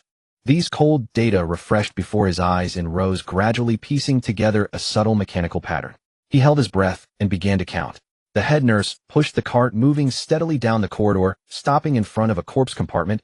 She would slowly lift her head and perform a stiff nod towards the tightly closed compartment, lingering for about 5 breaths. Then she would turn around, push the cart back 7 steps, and repeat the same action in front of the opposite compartment. 7 steps, stop, 5 breaths. Turn around. 7 steps, stop, 5 breaths. Turn around. Lin Che's heart skipped a beat. It was a cycle. Her patrol was a fixed mechanical loop. And the most crucial part was, at the moment she turned around, her tilted nurse's hat and scattered long hair completely obscured her line of sight towards the crowd, creating a brief blind spot lasting about 3 breaths. 3 breaths. This 3 breaths represented a path to survival. Lin Che quickly measured the distance. From the corner where they hid to the exit of the mortuary, it was 8 meters. Along the way there were 2 protruding corpse compartments that could serve as cover. In his mind, he swiftly devised a route. The first segment from the corner to the first corpse compartment, about 3 meters, needed to be completed within one of the head nurse's turning blind spots. The second segment from the first corpse compartment to the second, also about 3 meters, required another blind spot. The third segment from the second corpse compartment to the exit, about 2 meters, the final insertion. 3 insertions, 3 timing points, not a second could be wrong. He slowly turned his head, whispering the command word by word into each person's ear. Follow my command. When she turns around, I will say go, just follow me, bend down, stick close to the wall, and stop behind the front corpse compartment. Move quietly, not a sound. Eyes wide open throughout. The crowd's faces were pale, yet they nodded earnestly. At this point, every word from Lin Che was their only path to survival. The head nurse pushed the cart, and once again reached the end of the compartment, lifting her head and nodding. 5 breaths. Lin Che stared at her intently. She began to turn around. Her scattered long hair slowly swept across, obscuring the direction she faced them. Go. Lin Che shouted, bending low like a shadow, skimming the ground, silently darting towards the first corpse compartment. The others followed closely, bending down and holding their breath, nearly suppressing their heartbeats. The 3-meter distance felt infinitely long at that moment. Just as the last person, Xiao Jun, had barely slipped behind the compartment, the head nurse completed her turn, her obscured face now facing the corridor. Everyone pressed against the cold corpse compartment, not daring to make a sound. The head nurse seemed to sense something, pausing her cart momentarily. In that instant, everyone's hearts rose to their throats. Lin Che's hand had already quietly tightened, preparing for the worst. But the next moment she resumed her mechanical rhythm, pushing the cart creaking forward. 7 steps, stop, 5 breaths. Lin Che silently exhaled, once again fixating on her movements. Turn around. Go. The second segment, 3 meters. The crowd once again darted like arrows, skimming to behind the second corpse compartment. This time their coordination was even more seamless. Even Xiao Jun gritted his teeth, forcing back the breath that threatened to burst forth. The exit was just 2 meters away. That faint blue light was almost within reach. Only the last segment remained. Lin Che could feel the breaths of the few behind him quickening to the utmost. The closer they approached the path to survival, the more the fear of losing it all at the last moment gnawed at everyone's nerves. He raised his hand, making a steady gesture. The head nurse pushed the cart, walked to the end, lifted her head, and nodded. 5 breaths. Lin Che's gaze was as sharp as a knife. She turned around. Go. This last word Lin Che nearly squeezed out through clenched teeth. He charged towards the faint blue light, followed closely by Li Wenchen Mo and Zhao Gang, one after another lunging towards the life gate that was so near. They made it. Just before stepping into the halo of light at the exit, Lin Che glanced back at the white figure still patrolling mechanically, blissfully unaware, and the massive stone in his heart finally eased slightly. If I can't read your weaknesses, then I'll calculate your every step. He turned back, looking at the faces behind him, filled with absolute trust after surviving. From deciphering the rules, to intercepting the bait, to this moment of timing, threading the needle. It was clear that this team had unreservedly placed their lives in his hands. But just then he keenly noticed the sound of footsteps behind him had diminished. He abruptly turned around. Xiao Jun, for some reason, had fallen behind, frozen in place, hands tightly clutching his head, his eyes vacant, and his throat emitting a series of indistinct murmuring sounds. In his hand, he still clutched an empty bottle of mineral water, the label long faded. Xiao Jun. Li Wen's suppressed exclamation caught in her throat. Everyone froze. The faint blue halo of the exit was within reach, yet Xiao Jun remained 5 meters away, frozen in the middle of the corridor, hands tightly clutching his head, his body shaking uncontrollably as he muttered incoherently. The empty plastic water bottle in his hand had a label long blurred by time, yet Lin Che was all too familiar with that bottle. It was a hidden artifact disguised as expired mineral water that he had scanned during the early stages of the quest using data perspective. He still remembered the analysis report. Clearly, hidden artifact, fountain of forgetfulness, affect the drinker, will erase a segment of memory, warning the cost is irreversible. It was precisely because of the cost is irreversible that Lin Che had kept it under wraps, never drawing attention to it, nor daring to let anyone touch it. What he feared most was someone in a desperate situation taking it as a life-saving item and drinking it. And at this moment his worst fear had come to pass. Xiao Jun, the timid young man driven to his limits by fear, had his nerves completely frayed during that harrowing. Extreme thirst, fear, and collapse had compelled him at the moment of being alone to unconsciously pull out the water bottle he had unknowingly stashed in his pocket and drink from it. He probably just wanted to take a sip of water to quell the terror that was about to tear him apart. But what he drank was the fountain of forgetfulness. Xiao Jun, look at me. Lin Che's voice was pressed low, yet carried undeniable authority. You are Xiao Jun. I am Lin Che. Xiao Jun slowly raised his head. His face was blank. He looked at Lin Che, his gaze devoid of recognition, filled only with a childlike pure confusion and terror. His eyes scanned Li Wenchen Mo, Zhao Gang, the eerie corridor, and the blood-soaked cart, as if he were seeing all of this for the first time. Who are you? His voice trembled out of tune. Where is this? How did I end up here? Lin Che's heart sank heavily. He had forgotten everything. Not just Lin Che nor his companions, but this entire night. Forgetting the death of the suited man, the truth of the rules, and the survival laws engraved in his bones from countless near encounters. What does it mean for someone in this hospital to remember nothing? It means he doesn't know that he shouldn't close his eyes upon hearing the sound of the cart, doesn't know he must remain silent, doesn't know that the head nurse is just a few steps away. It means he is a bomb that could detonate the entire team at any moment. And just then, creak. The head nurse, who had reached the end of the corridor, pushed the cart again. She began to turn around. But this time Lin Che had no time to count the 3-second blind spot. Xiao Jun stood frozen in the middle of the corridor, completely exposed to her patrol sight. Don't make a sound. Keep your eyes open. Lin Che shouted at Xiao Jun in a hushed tone, but how could someone who didn't even remember who they were understand these disjointed commands? Driven to complete panic by this sudden terror coming from all directions, Xiao Jun looked at the tall, distorted white shadow slowly turning around, and instinctively let out a terrified gasp. His eyes, without thinking, were about to close. Those who close their eyes die. The moment this thought exploded in Lin Che's mind, he moved.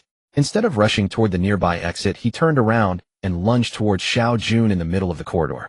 Lin Che! Li Wen cried out. Lin Che dashed in front of Xiao Jun, keeping his eyes wide open, staring directly at the head nurse who had turned around. According to the truth of Rule 1, looking directly was the only way to ensure his survival. He covered Xiao Jun's closing eyes with one hand, and with the other he exerted all his strength to push and pull him towards the exit. Catch him! Chun Mo and Zhao Gang reacted quickly, rushing in from both sides to support the staggering Xiao Jun and drag him towards the exit. The head nurse's face, obscured by long hair, had completely turned to face the center of the corridor. In that instant, Lin Che felt a bone-chilling coldness, the dread of being watched piercing down from his head. The creaking of the cart suddenly stopped. She had discovered them. Go! Everyone rush out! Lin Che shouted hoarsely, no longer caring about concealment. Behind them came a sharp, inhuman sound like claws scraping across metal. The blood-soaked cart was violently overturned, and a pale figure lunged towards them. Li Wen was the first to be pushed into the halo of the exit, her figure suddenly vanishing. Next was the staggering Xiao Jun, followed by Chun Mo and Zhao Gang.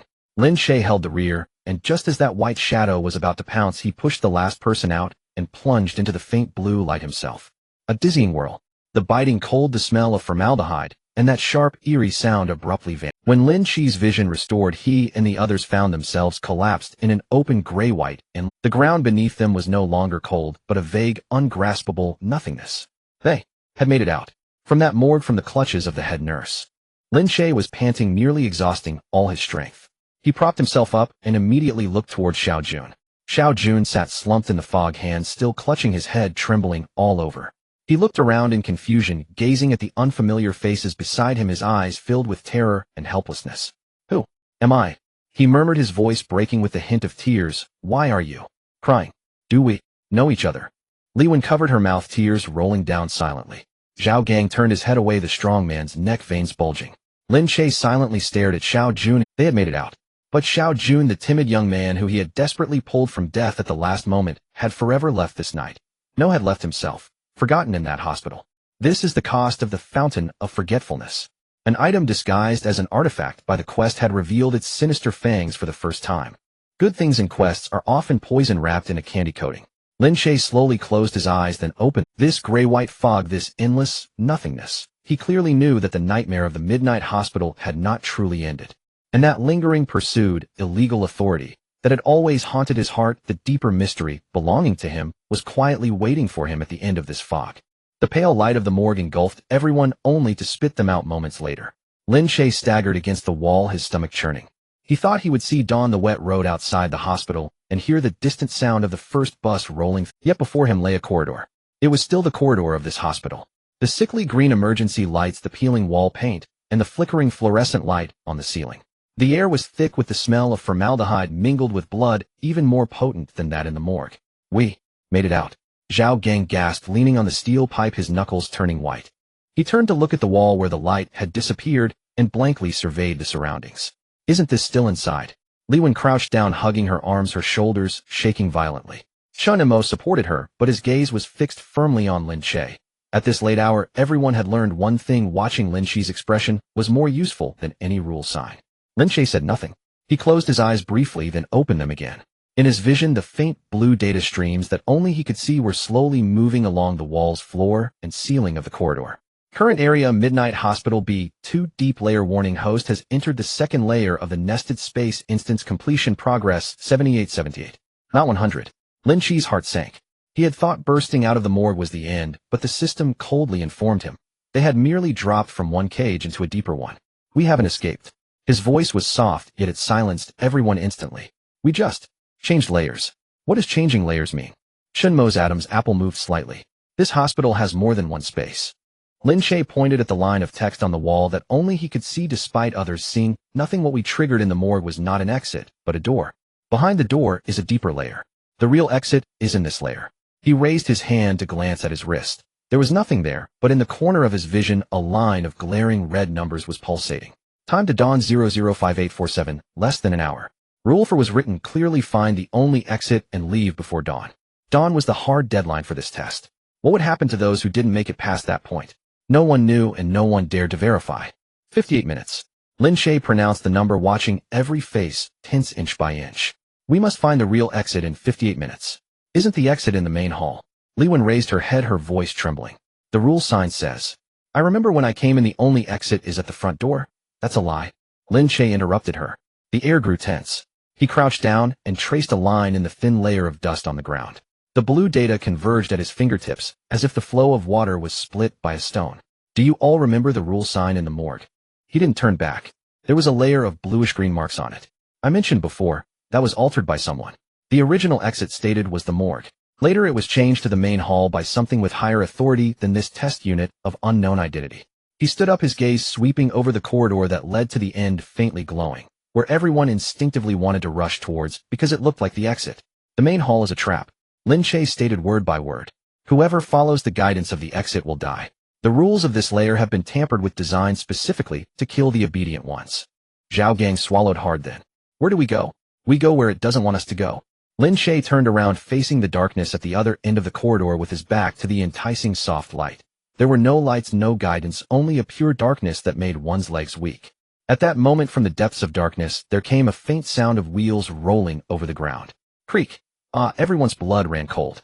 They were all too familiar with that sound. In the morgue, it was this sound that almost cost them their lives. The head, he quickly scanned the team. Chen Mo was still holding up. Zhao Gang gripped the steel pipe, and though Li Wen was scared, her mind was. Lin Che stared into the darkness, his pupils constricting. She is not a monster from some room. She is the very rule protection of the entire hospital. Wherever we go, she will appear there. He quickly scanned the team. Chen Mo was still holding up. Zhao Gang gripped the steel pipe, and though Li Wen was scared, her mind was clear. Only one person was not right. Xiao Jun. The boy who had been trembling in the corner half an hour ago, now half dragged and half held by Zhao Gang, stared with hollow eyes, blankly looking at everyone, as if he was gazing at a group of strangers. Who are you? Xiao Jun's voice was soft, carrying a baby-like, clean bewilderment. Where is this? How did I end up here? Lin Che's heart sank sharply. The price of the fountain of forgetting was more thorough than he had imagined. Xiao Jun hadn't forgotten a segment. He had forgotten the entire night, forgotten all the rules, forgotten how terrifying the head nurse was, forgotten the lessons learned with his life. Don't make a sound, and must maintain eye contact. In an instance where one misstep could lead to death, an individual had entered the team who remembered nothing, who might scream or run away at any moment. He was no longer a teammate. He was a bomb tied to everyone that could explode at any moment. Creak. The sound of wheels drew closer. At the end of the darkness, the pale nurse's cap, which obscured her face, was gradually emerging. Lin Che took a deep breath. 58 minutes. An amnesiac burden. A tampered rule. A boss that followed behind, whose weaknesses could not be discerned. He raised his hand, pressing down on Xiao Jun's shoulder, and with a voice only audible up close, he said deliberately, from now on you must do one thing. Keep your mouth shut and follow me. Even if you don't remember who I am. Trust me. The footsteps of the head nurse stopped 10 meters away from them. The rusted gurney lay across the center of the corridor, dark red seeping through the white cloth, glinting under the sickly green light. Her towering figure, almost reaching the ceiling, cast a twisted shadow on the wall, one that did not belong to a human. Her long hair scattered over her face, but Lin Che could sense that the unseen face was directed at them. Don't move. Lin Che lowered his voice. Keep your eyes open and look straight at her. Whoever closes their eyes. This was the rule acquired through a life exchanged in Chapter 30. Rule 1 is a reverse trap. Those who hear the sound of the gurney and close their eyes will be taken away. Only by looking straight at her can one survive. Zhao Gang raised his steel pipe, his arm muscles tense. Let's just charge at her and fight. No way. Lin Che pressed him down. You can't hurt her. In his field of vision, the head nurse was surrounded by a thick, impenetrable gray mist. Target: head nurse. Health reading failed, rule protection true, form reading failed, rule protection weakness reading failed, rule protection 3 reading failed. Messages stood like 3 walls.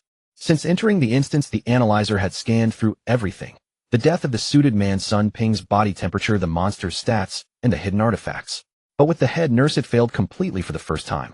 This meant that the sharpest weapon in his hand could not make it. A direct confrontation would lead to death. Lin Che forced himself to calm down. If he couldn't read her stats, then he would read something else. Her behavior. He had used this tactic in Chapter 14. If he couldn't read her weaknesses, he would read the patterns. He fixed his gaze on the head nurse. Although the blue data streams could not penetrate that layer of gray mist, they could outline her every movement. Behavioral data collection in progress. Target action loop: gurney moves forward, stops, bends down to check the gurney, emits a sound from her throat, continues checking the gurney. Every time she stopped, she would bend down her ridiculously tall body, lift a corner of the white cloth, and look into the gurney. After looking, a faint sound would escape her throat, almost like a sigh yet resembling a whimper, before she continued to push forward. She was searching for something. Lin Che's pupils suddenly constricted. Chen Mo, he asked in a hushed voice, when you first entered, what was written on the rule board of room 13? Regarding the sound of a child crying. Chen Mo was taken aback, but quickly recalled it was written. If you hear a child crying in room 13, please go in and accompany him until the crying stops. A child. Room 13. The sound of crying. The head nurse. Pushing the gurney, checking repeatedly, weeping endlessly as she checked the wards throughout the hospital. A line connected suddenly in Lin Che's mind. He remembered the judgment made when the analyzer scanned that crier monster. An obsession manifested. All the ghosts in this hospital were almost all unfulfilled obsessions of someone twisted into monsters by the system. What was the head nurse's obsession? A head nurse who was eternally checking wards, forever searching the gurney, endlessly weeping over the empty space where a baby's size should be. She was searching for her child. She is searching for her child, Lin Che blurted out, his voice trembling with the discovery of the truth. The crying in room 13 is not bait. It is the echo of her obsession leaking out. She was the head nurse of this hospital, and life and her child might have gone missing here. She was trapped in that final moment, forever searching. Li Wen covered her mouth, tears immediately welling up in her eyes. That's why Rule 1 was written that way. Lin Che spoke faster, his thoughts lighting up like connected lamps. Close your eyes if you hear the sound of the gurney. To her, those who close their eyes become asleep, unresponsive people. She would see them as patients that needed to be taken away for examination. And those who looked straight at her would allow her to recognize that they were living people, not the child she was searching for, so she would refrain from acting. Then, how do we get past her? Zhao Gang's voice changed. Lin Che did not answer immediately. His hand slowly reached into his pocket. There lay something. Half an hour ago, Xiao Jun had soullessly taken a bottle of water, the spring of forgetting, from this pocket. And at this moment, Lin Che touched another thing he had discreetly hidden until now, another hidden item, scanned by the analyzer in an old cabinet deep in B2. Item picked up: faded baby wristband, judgment obsession, anchor point, strong correlation with current layer, rule protection, a small plastic baby wristband, long faded and yellowed. It had a name and a string of birth dates written in blurred handwriting. At the time, he did not understand its significance and simply pocketed it. Now he understood. This was the key. Not a key to kill her, but a key to resolve her. Step back. Lin Che clenched the wristband in his palm and took a step toward the pale figure. Lin Che, you're insane. Chen Mo tried to pull him back. Trust me, Lin Che did not look back one last time. He stepped closer to the gurney, approaching the towering shadow. The head nurse's movements halted, and from the shadows that unseen face slowly turned towards him. The gray mist swirled. The red words of reading failure flickered wildly. The breath of death was imminent. Lin Che did not look at the face. He lowered his head and gently placed the faded baby wristband on the white cloth of the gurney in the space that had always been empty, sized for a baby. Then, using a voice as steady as possible, like soothing a mother who had lost her child, he softly said, "Found it. He is here. You can.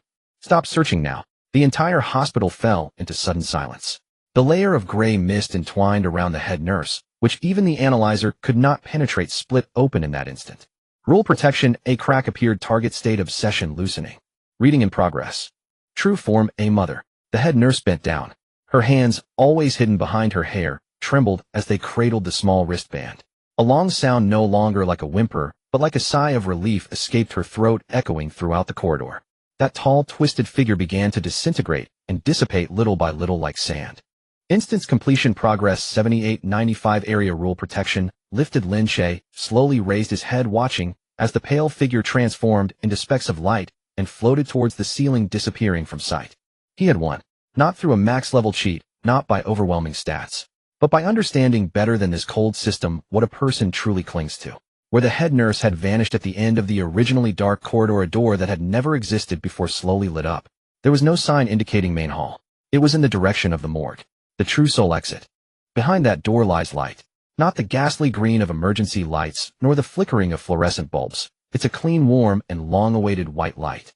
Lin Che was the last to cross the threshold. Behind him, the entire midnight hospital crumpled like a wrinkled piece of paper, collapsing silently into a void. In the next moment, everyone found themselves standing in a peculiar space. All around was pure white, with no walls, no ceiling, and no end to the ground.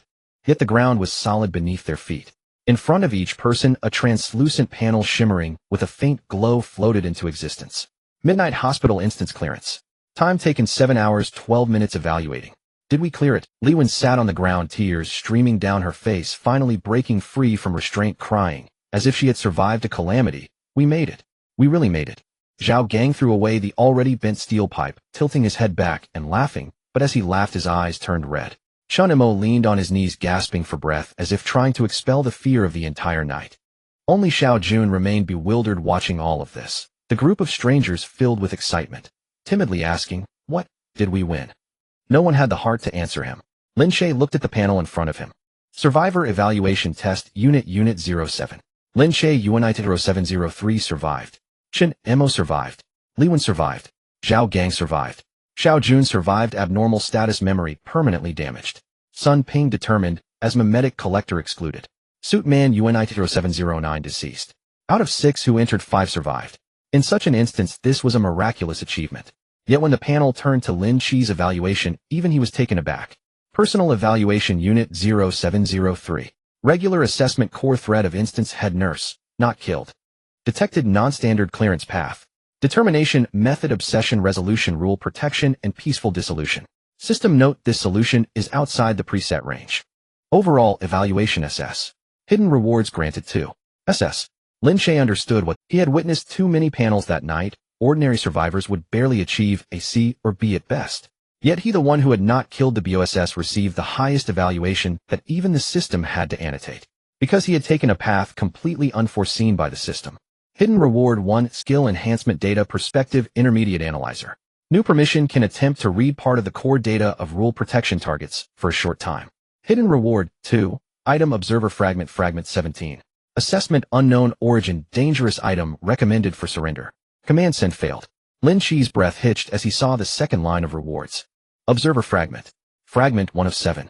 He barely had time to ponder what this string of words meant when the entire pure white space flickered without warning.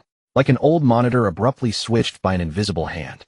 All survivors' evaluation panels suddenly froze, twisted, and turned into a blizzard of static. The laughter of those who had survived abruptly ceased. Then a line of unfamiliar pitch-black text bearing a certain cold indifference slowly appeared before everyone. No, it appeared at the very center of Lin Che's vision. Only he could see it. Illegal permission activity detected. Source Unit 0703. This sample's behavior continues to deviate from the preset model. Tracking in progress. Lin Che's blood ran cold in an instant. Unit 0703. That was his identification number. From the fleeting line during the assessment illegal permission detected to this clear statement of tracking in progress. The entity that had always lurked above all rules, rewriting exits, laying traps, and observing coldly, finally turned its gaze upon him. It was no longer observing the entire test unit. It was looking at him. One person. Lin Che. Shun Mo noticed his strangeness. What's wrong with you? The panel. Why is your panel black? Lin Che slowly withdrew his gaze. That line of black text had vanished as if it had never existed. He looked at the weary faces filled with relief before him, suppressing the truth that nearly escaped his lips, pushing it deep down into his throat. He could not speak yet. He didn't even know whether he was merely a fortunate player in this game, or an abnormal sample that the system deemed necessary to track and deal with. It's nothing. He forced a smile. We made it out. This is real. He finally confirmed something he had not dared to think about since stepping into the hospital. This was not a dream. It was not a nightmare after overworking, nor was it an immersive experience from a scripted game. This was truly a hospital that devours people, a set of mixed rules of truth and falsehood, distorted ghosts twisted by obsession, and a system coldly recording every life and death above all. And such instances would never be limited to just one. As if affirming his premonition, the pure white space began to dissipate. A light lit up beneath everyone's feet, preparing to send them back to their respective realities. Just before Lin Che's figure was enveloped by the light, in the corner of his vision, the panel that belonged solely to him silently displayed its final line of text. Next cycle test preloaded for sample unit 0703. Instance coordinates: urban rail, transit, last subway. Countdown 720000. Last subway. 72 hours. Lin Che took one last glance at the few who had endured the long night alongside him, etching this string of coordinates firmly into his mind. The white light surged, engulfing everything. In this round he had won. But the tracker hiding behind the rules, along with the subway that would never reach its destination 72 hours later, was just beginning to unfold. Lin Che was awakened by his own heartbeat. He suddenly sprang up from his bed, drenched in cold sweat, his chest heaving violently, with the residual taste of a scream that had been forcefully suppressed in his throat. His rented room. His own rented room. A 10 square meter partitioned room with damp mildew creeping up the walls, the curtains left behind by the landlord made of faded low-quality fabric. A half-eaten bowl of instant noodles lay on the desk next to the laptop used for overtime work, its screen still lit, paused on the spreadsheet he had been revising late into the night. Everything felt so familiar, so normal. A dream. Lin Che gasped, wiping his face. It's just a dream. Damn it, just a dream. After working late into the night, he had fallen asleep at the desk and experienced a nightmare spawned from a horror film. That was reasonable. But the next second, he looked down and saw his hand. On the back of his left hand, the scar from where he had been cut by the edge of a rusty gurney in the morgue remained. It had formed a dark red scab, the edges slightly inflamed, throbbing with pain. His breath stopped. He staggered into the bathroom, facing the mottled mirror. Reflected in it was a pale face with dark circles under his eyes and cracked lips. There was a faint bruise on his neck left by the gurney of the head nurse. These injuries could not have been caused by a dream. Lin Che gripped the sink tightly, forcing himself to recall. He remembered the surge of white light, the coordinates of the last subway, and the line that read tracking. Then he woke up in his own bed. He grabbed the phone on his desk. The moment the screen lit up, he froze. Time 2:14 a.m. The date was the same as the day he worked overtime, same day. In the midnight hospital, he had stayed awake for the entire night from midnight until dawn, over 7 hours. The analyzer had clearly recorded duration 7 hours 12 minutes. Yet in reality, from the moment he had leaned down to sleep until this instant of awakening, according to his phone's record, only a few minutes had passed. An entire night in the copy, just a few minutes in reality. The two times did not match. A chill ran down Lin Che's back. If it was a dream, the time shouldn't be so absurdly mismatched. If it wasn't a dream, then where had he gone in those few minutes?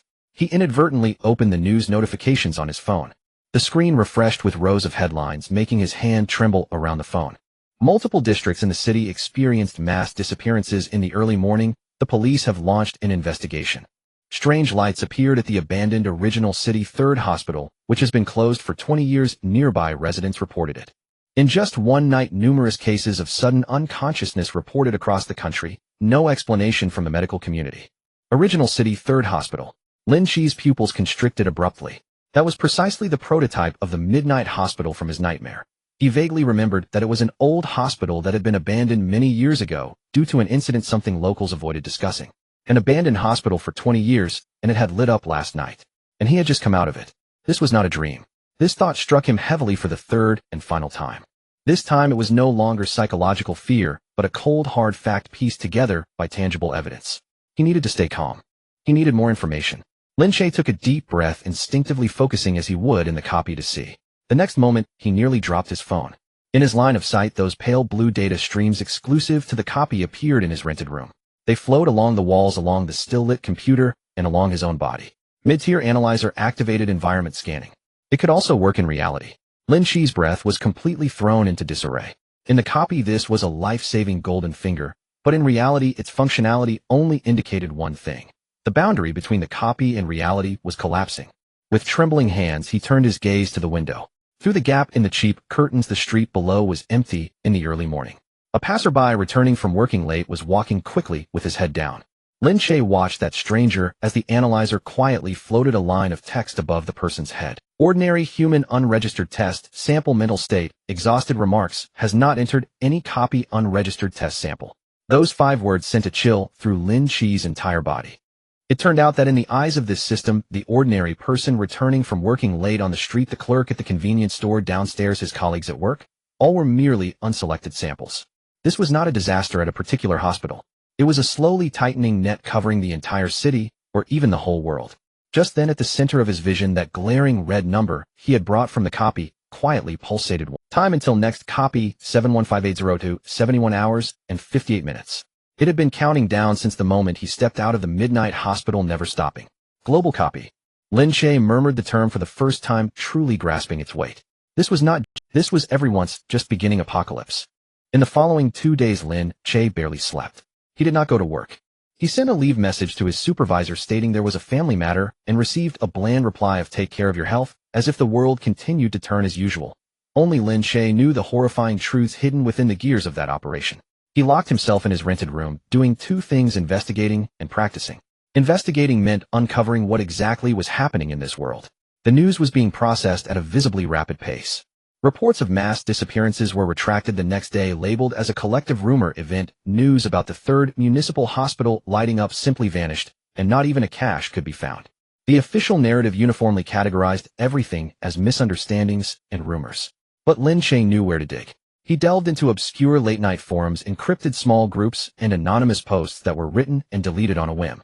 In those corners, he found scattered bits of information that sent shivers down his spine. Is there anyone who went in last night? Those who woke up with injuries, reply 1. The poster's ID was deactivated 3 hours later. Don't believe the news. My brother has been acting strange since he came back. He says he hasn't come out yet, staring at the wall every day. The post was deleted, leaving only other screenshots. Rules. Remember the rules. Truth and falsehood are mixed together. Don't believe in exits. A headless and tailless message that Lin Che stared at for a long time. Don't believe in exits. It was identical to the lesson he learned at the Midnight Hospital where he risked his life. Lin Che's fingers were icy. This indicated that in this city and even farther afield there were other survivors enduring experiences similar to his.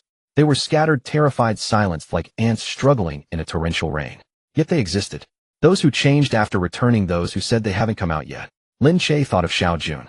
The cost of the Fountain of Forgetting had permanently damaged Xiao Jun. How many changed individuals in this world had paid an invisible price within the instances only to return alive? He committed these fragmented clues to memory, a vague thought taking shape. He could not bear this alone. Sooner or later he needed to find these people, those who like him survived within the cracks of the rules. But that was a matter for the future. For now he had to survive until after that subway ride in 72 hours. This was the second task: practice. Lin Che sat cross-legged on the bed, eyes closed, repeatedly activating the golden finger that had saved his life. Mid-tier analyzer. Compared to the initial version that could only see the truth of the rules and read the life form's values, the upgraded one could read hidden attributes, precise values, statuses, and weaknesses within a radius of 20 meters. The most crucial aspect was the new permission, can attempt to read partial core data of rule-protected targets for a short period. At the Midnight Hospital, it was precisely the read failure rule protection wall that nearly led to his death at the hands of the head nurse. Now he had a crowbar to pry open the cracks of that wall, even if it was only for a short time and partial. He also attempted to interact with the reward that had always made him uncomfortable. Item fragment of the Observer, fragment 17. It had no physical form. When Lin Che focused on seeing it, a small piece of pitch-black, sharply edged debris, as if broken off from a larger object, emerged in his vision.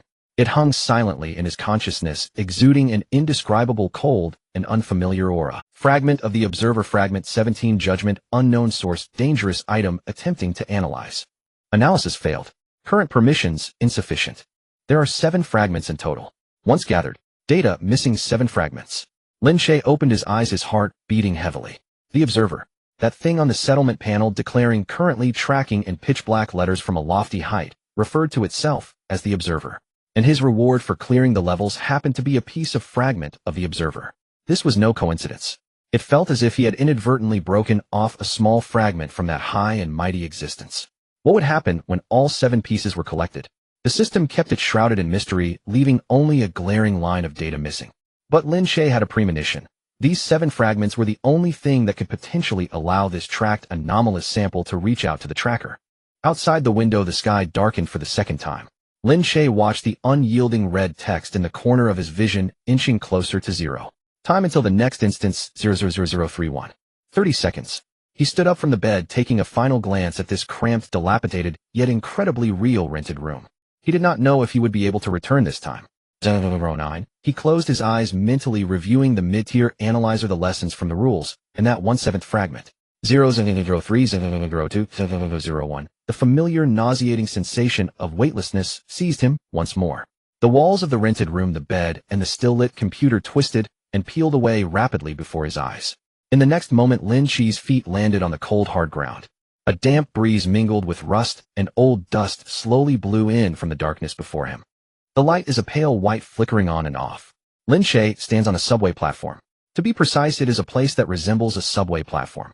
The platform tracks, pillars, and overhead signs are all present. Yet everything is shrouded in an indescribable strangeness. The tiles on the walls are tinged with age-old yellow, a thin layer of dust covers the ground, and the air lacks any trace of a living being's presence, filled only with rust, dust, and a faint cloying odor of decay. The electronic sign above is half broken, the remaining red letters scrolling "The last train is about to arrive. Please do not." The words that follow are burnt and black. On the platform, 7 or 8 people stand scattered. Like Lin Che, their faces are marked with terror and confusion. Some are shaking, some are softly sobbing, while others futilely tap their already signalless phones. They are dressed differently, clearly having been abruptly pulled here from various corners of life. No one knows. This fact gives Lin Che a small measure of calm amidst the fear. In the Midnight Hospital, he had earned the trust that allowed him to read Lin Che's face through repeated life-saving actions among a crowd of strangers. Here he has become a blank slate. A seemingly ordinary victim, just as panicked and inconspicuous as everyone else. This is exactly what he desires. Quietly observing in the shadows, striking only at the critical moment. In a deadly scenario, revealing his uniqueness too early is as dangerous as turning one's back to strangers. He unobtrusively spread open that golden finger. Mid-level analyzer activated current area scenario last subway platform level samples present 8, including host scenario progress 0, a light blue data stream silently flowed over the entire platform. Lin Che remained impassive, yet his gaze swiftly scanned each person present. A middle-aged man in a security uniform with a face full of flesh sternly admonished the crowd to not panic, but the mental value indicated above him was lower than anyone else's. A young man clutching a backpack wearing glasses and constantly adjusting his frames appeared timid, yet his eyes darted rapidly around the environment. Like Lin Che, he was someone who could think. A young girl with dyed highlights, chewing gum, and feigning calmness gripped her bag strapped tightly. And there was one person standing with his back to the crowd motionless at the edge of the platform, fixated on the pitch-black tunnel entrance. When the analyzer scanned him, the data stream paused peculiarly. Target mental state reading anomaly. Lin Che noted this individual without revealing his thoughts. In a scenario, the term anomaly often equates to danger. He withdrew his gaze and turned to the platform's pillars. Indeed, each pillar had a yellowed curled paper. The paper bore 4 faded black characters, rules for riding. Several survivors gathered to read the words tremblingly under the pale light. Rules for riding 1. After the last train arrives, please board as quickly as possible. Those who miss the last train will remain on the platform forever. 2. Please do not make eye contact or converse with other passengers inside the carriage. 3. During the train's journey, regardless of what you hear, please do not pull the emergency brake. 4. Please disembark at the final station. Do not get off early nor ride past your stop. Board as quickly as possible. The security uncle read the first rule as if grasping at a lifeline. Yes, when the train arrives we will board, and once on we can leave, right? Lin Che's gaze, however, fell on the first rule. He concentrated, activating the new permission earned by exchanging for an SS rating to read the truth behind these words. Reading the authenticity of the rules. Deep within the words please board quickly, a faint dark red layer slowly emerged, visible only to him. Unlike the modified cyan green layer on the rule board of the Midnight Hospital, this time it was a different color.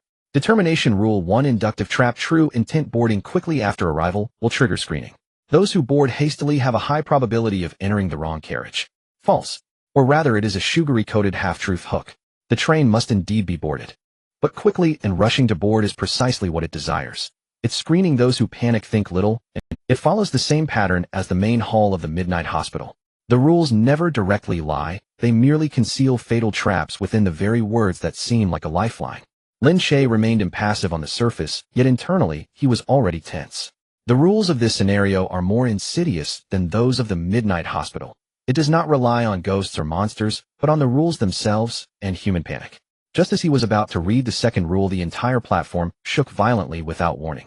From deep within the tunnel came a distant muffled rumble that grew closer.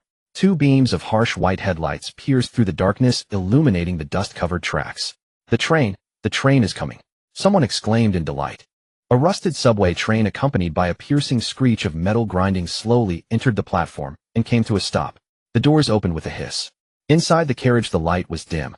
Lin Che, following the gaze of the crowd, looked inside, and his pupils suddenly constricted to the extreme. The carriage was filled with people. Every seat was occupied by a passenger sitting up straight, silent and motionless, as if they had been waiting for a very long time. Yet when the analyzer scanned the entire carriage of passengers, a line of judgment surfaced that froze Lin Che's blood in an instant. Samples inside the carriage: 47 vital signs, 0, 47 judgment, all deceased. It was filled with people. Yet not a single one was alive. And the scorched sign on the platform with its remaining red letters ominously rolled out the last half sentence. Please do not board the wrong train. The car door creaked open with a hissing sound. It was not the usual crisp click of a subway door, but rather the sound of a damp, pus-filled throat being violently torn open, releasing a cold air mixed with rust and formaldehyde that struck every person's face. The 8 strangers on the platform tensed their bodies almost simultaneously. The station sign continued to roll above their heads with a line of incomplete words. Please do not board the wrong train, written in a red that looked as if it had been inscribed with blood flashing every few seconds like a failing eye. Inside the train, there were a total of 47 people. They sat obediently, dressed in suits, school uniforms, work jackets, sitting so upright it bordered on eerie, with not a single person looking up, speaking, or even breathing. In the corner of Lin Che's vision, a line of cold gray words remained unchanged: vital signs, 0, 47, all deceased. Get on the train. Hurry up and get on. The first to break down was the security guard, his face heavy with flesh. He was the one with the lowest mental value in Chapter 21. And at this moment the first rule of the riding guidelines pierced his mind like a glowing steel needle. 1. Please board the train as soon as the last train arrives, or you will remain on the platform forever. The 6 words "remain on the platform forever" terrified him more than the 47 corpses in the train. He dashed toward the door, rolling and crawling, while turning back to scream, saliva flying. Don't just stand there. The rules are clearly written. Those who do not board will die here.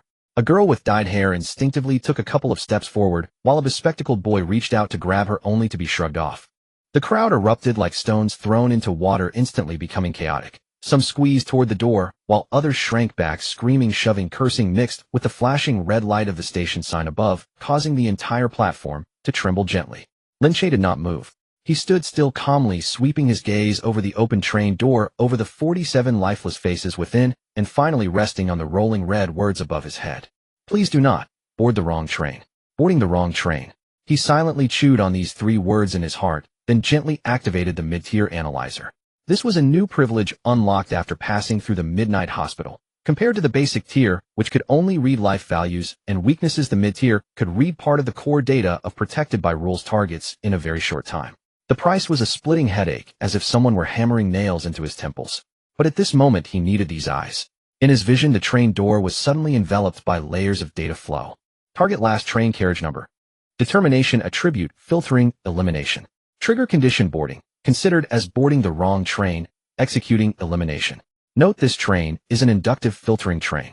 Rule 1 is an inductive clause. Lin Che's pupils contracted almost imperceptibly.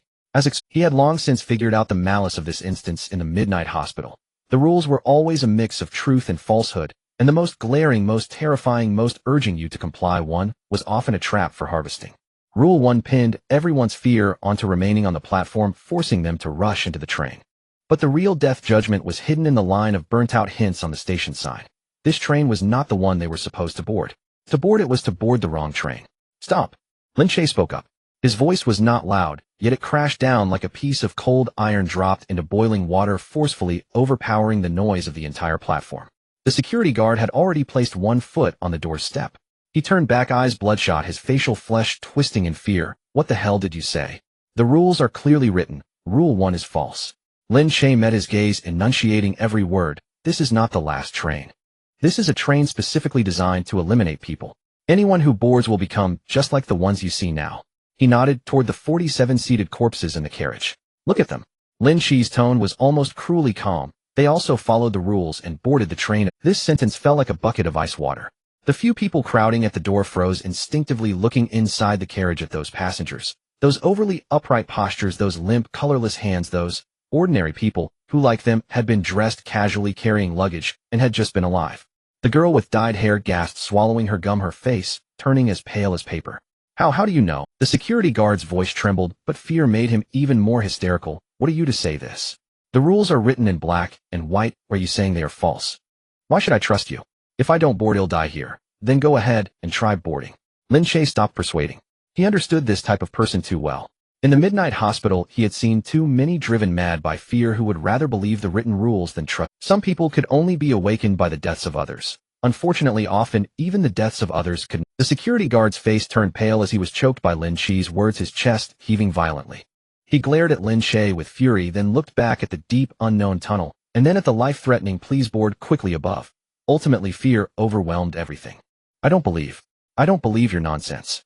He crazily grabbed the weakest, quietest young man next to him, dragging him toward the door. Let's get on together. With more people the rules won't dare to act against us. Get on. Let go of me. The young man struggled in terror. Everything happened in an instant. As the security guard stepped backward into the train door, the line of data in Lin Che's vision suddenly changed drastically. Boarding behavior detected. Determination: wrong train. Executing: elimination. The door that had originally hissed out cold air closed abruptly with a speed that was utterly uncharacteristic of the subway. There were no screams. Or rather, the scream was cut off too quickly, barely allowing half a syllable to escape. Lin Che clearly saw that in the instant the door closed, the life value of the security guard, which had been a string of normal numbers, suddenly dropped to 0, vital signs 0. And the next second, when that door reopened with a hiss, the number of passengers seated inside had changed from 47 to 48. The security guard sat in the seat closest to the door, not in his suit, but in his security uniform, sitting upright, hands resting on his knees, head lowered, never to move again. The young man he had dragged, still struggling, had half his body left outside the door and was flung back onto the platform, falling to the ground, convulsing and dry heaving, yet miraculously alive. The entire platform was deathly silent. Everyone stood frozen, staring intently at that extra passenger inside the train who had once breathed alongside them, their throats emitting broken, incoherent sounds. Lin Che slowly withdrew his gaze. His temples throbbed, the backlash from the mid-tier analyzer causing his vision to flicker, yet his face revealed no hint of turmoil. Now he scanned the pale faces of the strangers, his voice still calm. Who else wants to board the train? The line of red letters on the station sign rolled around again. Please do not board the wrong train. This time no one dared to move half a step toward that door. And just as everyone's attention was seized by this sudden death, Lin Che's peripheral vision fell to the far end of the platform. There stood a person, a tall, thin figure motionless from head to toe. At the moment the security guard was consumed, everyone was screaming, retreating, dry heaving, yet this person from beginning to end turned their back to the crowd quietly and indifferently, gazing at the deep tunnel entrance as if the recent death had nothing to do with them. Lin Che instinctively activated his X-ray vision, wanting to take a glance at this unusually calm individual. Yet only a glaring line of gray text appeared in his vision, target unknown. Mental state reading abnormal. Reading abnormal. Lin Che's gaze truly froze for the first time. In this bizarre instance he had encountered too many people, timid, insane, disguised, even inhuman. Yet never had a person made his golden finger directly report reading abnormal. It was as if something on the other person was blocking his sight. As if sensing his gaze, the tall, thin figure slowly turned their head. It was a face devoid of any expression, cold and emotionless. Eyes that under the pale lights of the platform were as deep as two dry wells, calmly and devoid of warmth, gazed back at him. Across the platform, filled with the stench of death and fear, two gazes collided silently in the air. The tall, slender figure is a woman. Lin Che only clearly saw her when she turned her head.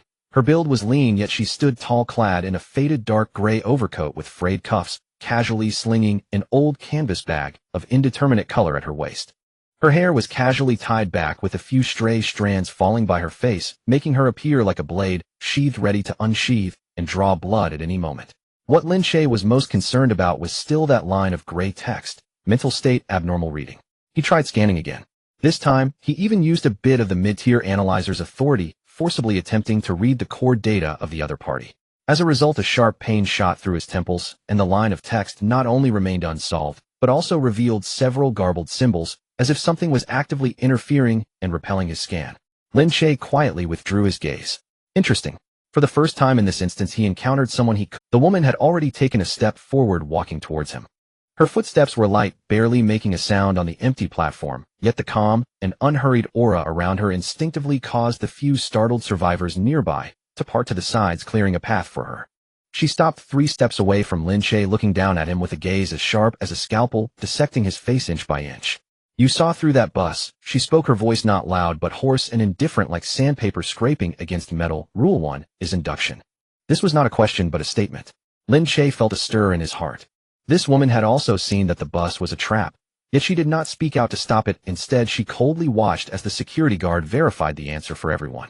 Lucky guess. Lin Che shrugged, a trace of just the right amount of apprehensive smile appearing on his face. That message, please do not board the wrong bus, was too conspicuous, so I took a gamble. If I had guessed wrong, he made a gesture across his throat, forcing a bitter smile, then I would be the one sitting on that bus right now.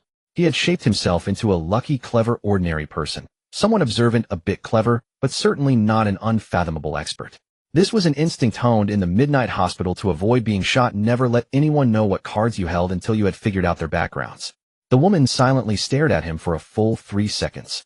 Her eyes, like dry wells, showed no emotion, yet made Lin Che feel as if he had been seen through completely. Is that so? She suddenly spoke with a faint tone, shifting the topic. Then how about this one? She raised her hand, pointing to the sign on the column of the platform that displayed the rules for riding. Beneath the original 4 rules, an additional line of small text had appeared at some point. Its ink was still fresh, as if it had just seeped out. Appendix: ticket holders may prioritize transfer entry into the safe carriage with a ticket. Safe carriage. The woman's fingertip tapped on the word ticket, her voice revealing no depth. The announcement mentioned earlier that the transfer point at platform 3 has tickets available. What do you think? Should we go get them? Lin Che's pupils barely shifted. This was a trap. A trap aimed at him. He almost instantly reacted. This woman was not asking for his opinion. She was probing. Testing whether he had truly relied solely on luck and cleverness to survive until now, or if he could see through the authenticity of this new rule. This so-called appendix was worded too thoughtfully. Prioritize transfer safe carriage. Each word precisely pierced the deepest desire for safety in those who had survived.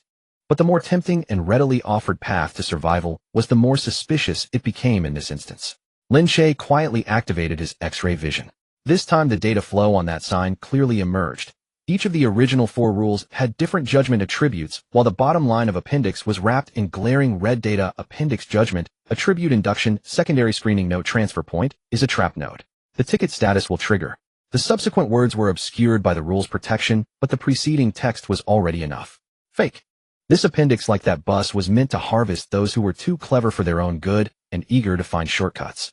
Once someone truly believed it, and rushed to Platform 3's transfer point, they would likely be met with a second round of death. Lin Che understood this clearly. However, on his face he appropriately revealed a hint of intrigue and hesitation. Safe carriage. He swallowed hard as if the word safety had stirred him, yet also made him fearful. But he frowned deliberately, lowering his voice, infused with the ordinary person's anxiety about gain and loss. That bus just had a clear message of board quickly, and what happened then? I'm a bit scared. This appendix, it wouldn't be another pitfall, would it? He neither firmly declared its authenticity nor showed a hint of certainty. He merely acted as an ordinary survivor, scared and thus skeptical of everything flawlessly. I suggest we wait and see, he finally said. After all, the platform is still relatively safe now. Rushing to get the ticket, what if it turns out to be another wrong bus? It's not worth it. The woman stared at his face for a long time. Long enough for Lin Che to almost think he had revealed a flaw. Then she suddenly smiled faintly. That smile did not reach her eyes, vanishing like ripples quickly spreading across the surface of a dry well. Not bad at pretending, she remarked, her tone as flat, as if commenting on the weather. Ordinary people seeing the words safe carriage would either rush forward or shake their heads in fear. No one would analyze the reasons for waiting and seeing as thoughtfully as you do. Lin Che felt a chill in his. You already knew it was fake. The woman turned away, her profile hidden in the harsh white light, her outline cold and hard. From the first second I pointed it out. You just didn't want me to know that you knew. She had seen through his disguise in reverse. Lin Che fell silent for a moment, then gave up on useless arguments. In front of such an opponent, continuing to pretend would only make his attempts to cover up more obvious. He smiled this time. His smile contained less feigned timidity and more genuine sharpness. Mutual. You're not any ordinary person either. You saw through that bus as a trap, yet you said nothing, just stood there waiting for others to die and verify the answer for you. He paused, his gaze landing on the line of data that remained unreadable to him. You are not an ordinary person. The air between them suddenly tightened. The few observing survivors instinctively held their breath. They could not understand what riddle was being played out between the two, but they sensed intuitively that between these two seemingly reliable individuals an invisible line of tension had drawn taut. Su-Wan, the woman suddenly revealed her name, her tone devoid of any fluctuation. I have already taken this last train for the 7th time. Lin Che's heart shook violently. The 7th time. In this instance, with a death rate beyond comprehension, to have entered and exited 7 times and still stand here. How powerful must this woman named Su-Wan be? I'm looking for someone. Su-Wan's gaze returned to the dark tunnel entrance, the faintest hint of emotion almost unnoticeable flickering in her drywell-like eyes. My brother. He entered the instance 3 months ago and never came out. There are no records of him in the system. It's as if he never existed at all. Those who have been erased by the instance. Lin Che's heart sank. The weight hidden in that half-sentence was colder than this platform. The instance not only kills people, it can also make someone completely and utterly disappear from this world, leaving no trace behind. So Su-Wan withdrew her gaze, returning to Lin Che's face, the fleeting emotion now completely concealed, leaving only her usual coldness. I need someone who can see through the rules. She extended her hand towards him, palm up, with distinct joints, a nasty old scar at her thumb. Cooperation. We both get what we need. She said, I'll protect your life, you lend me your eyes. What do you say? Lin Che did not immediately reach out to shake her hand. He quietly observed this woman who claimed to have cleared the instance 7 times, powerful and unfathomable with secrets that he could not penetrate, quickly weighing the pros and cons in his mind. She could be an ally, but also a variable, a companion, but perhaps the most dangerous one in this instance. But one thing he was certain of in this dark, predatory environment, having another person to stand shoulder to shoulder with was always better than being alone. He raised his hand. But just as their hands were about to clasp, at the other end of the platform a languid voice with a rough, smoky tone suddenly cut in. Hey, don't rush to become in-laws, you two.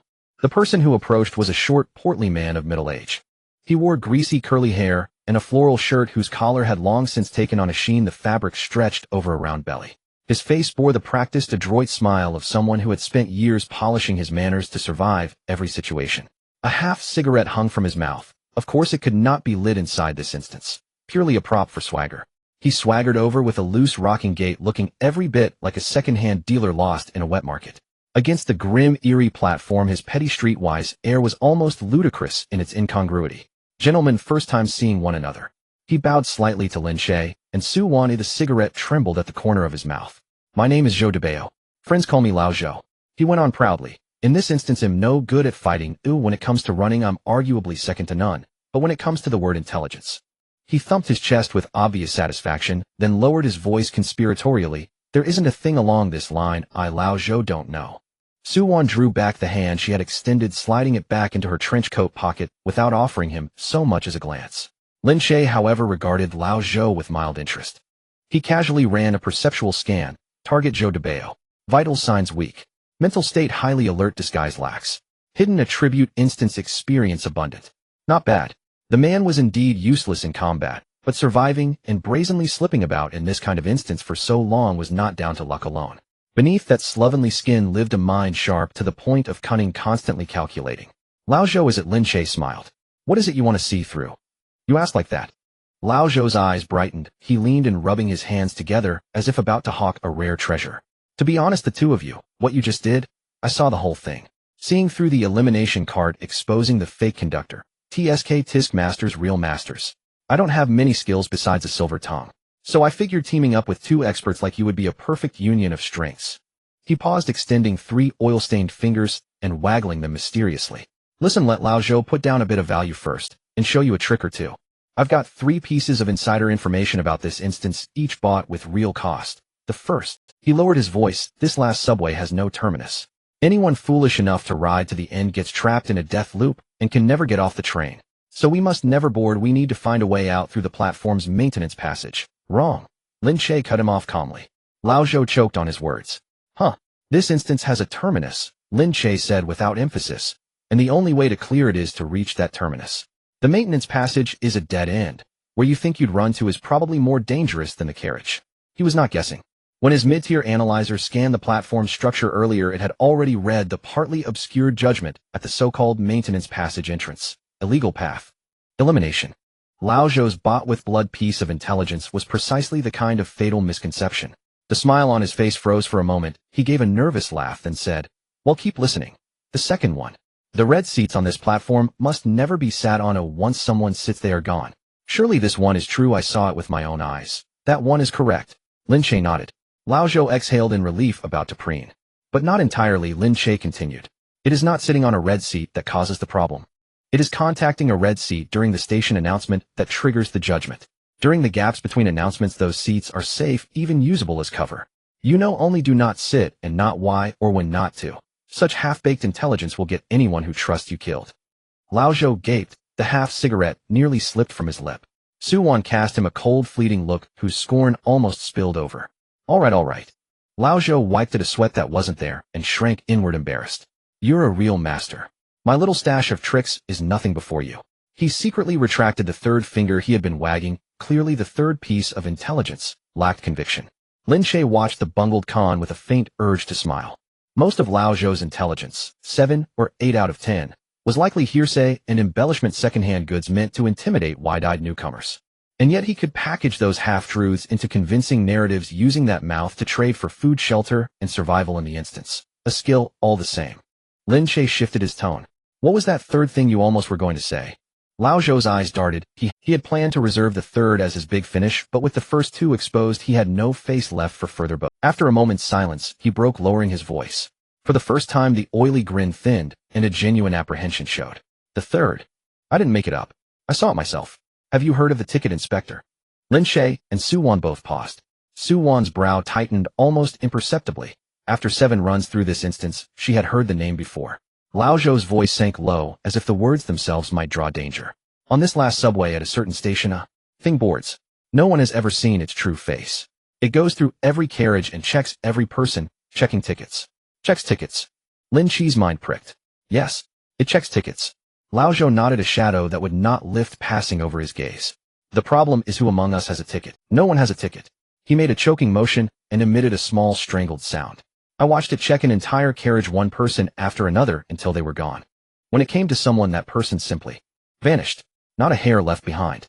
The air on the platform seemed to grow colder still. A flash of other things ran through Lin Che's mind. Su-won's earlier remark. The system has no record of my brother, as if he never existed. And the hospital monster's half-finished dying confession. They are collecting ticket checks, disappearances, erasure. Was there a link among them he had not yet discerned? This ticket inspector, Lin Che began slowly, his gaze darkening, is the final gatekeeper of this subway, isn't it? Lao Zhou stammered, then nodded emphatically. You're bold to guess that, but it's close to the truth. In any case, almost none who stay aboard until that station come back alive. So I say we must figure out how to clear the instance and how to get off before the check. He continued, then his eyes lit up, as if remembering a sales pitch.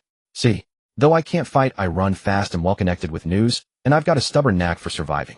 You two have sight and fists. With my human intelligence bank, the three of us together would be complete, wouldn't we? He rubbed his hands together eagerly, the very picture of a veteran ready to be enlisted. Lin Che and Su-won exchanged a look. Su-won's expression remained cold, but the meaning was clear. This man was useless in combat, yet his information could be useful. As for its veracity, Lin Che's eyes would serve as the filter. Lin Che understood perfectly. Lao Zhou was as sly as a monkey, never truly loyal to anyone, always putting his own life and interests first. And precisely for that reason, he was in a way the safest sort. So long as you were stronger and useful to him, he would not betray you lightly. A man like that, used wisely, could be a serviceable blunt instrument. Very well, Lin Che finally said. But one condition. Continue to bring your intelligence, but I decide you are not to use unverified information to frighten anyone in the team. His words served both as recruitment and a warning. Lao Zhou, clever enough to catch that implied "I can see through your little schemes," did not take offense. Instead, he grinned broadly, wedged the half-cigarette behind his ear, and slapped his thigh. Deal? You are a man of sense. From now on, Lao Zhou's mouth is your mouth. Whatever you say is true, and so it shall be. Su-won made a soft snort, but said nothing, tacitly consenting.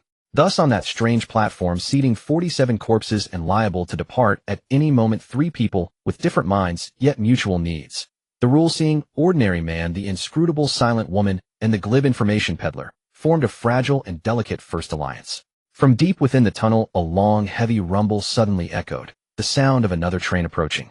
Lin Che lifted his head and stared toward the darkness that swallowed the light, his gaze sharpening. He knew the real test lay ahead. The ticket inspector who never showed its face and checked people one by one, the terminus that could make a person vanish, and the unreadable secrets Su-won carried. This last subway was far from a journey to disembark. The roar approached, rolling over the tracks and crashing through everyone's eardrums. Shortly after, 2 pale headlights simultaneously pierced the darkness at the tunnel entrance. One in front of the other 2, trains slowly glided into the station. The few remaining survivors on the platform gasped, not because the trains had arrived, but because these 2 trains looked identical. Both had weathered paint, dimly flickering headlights, and tightly shut doors that glimmered with a cold light.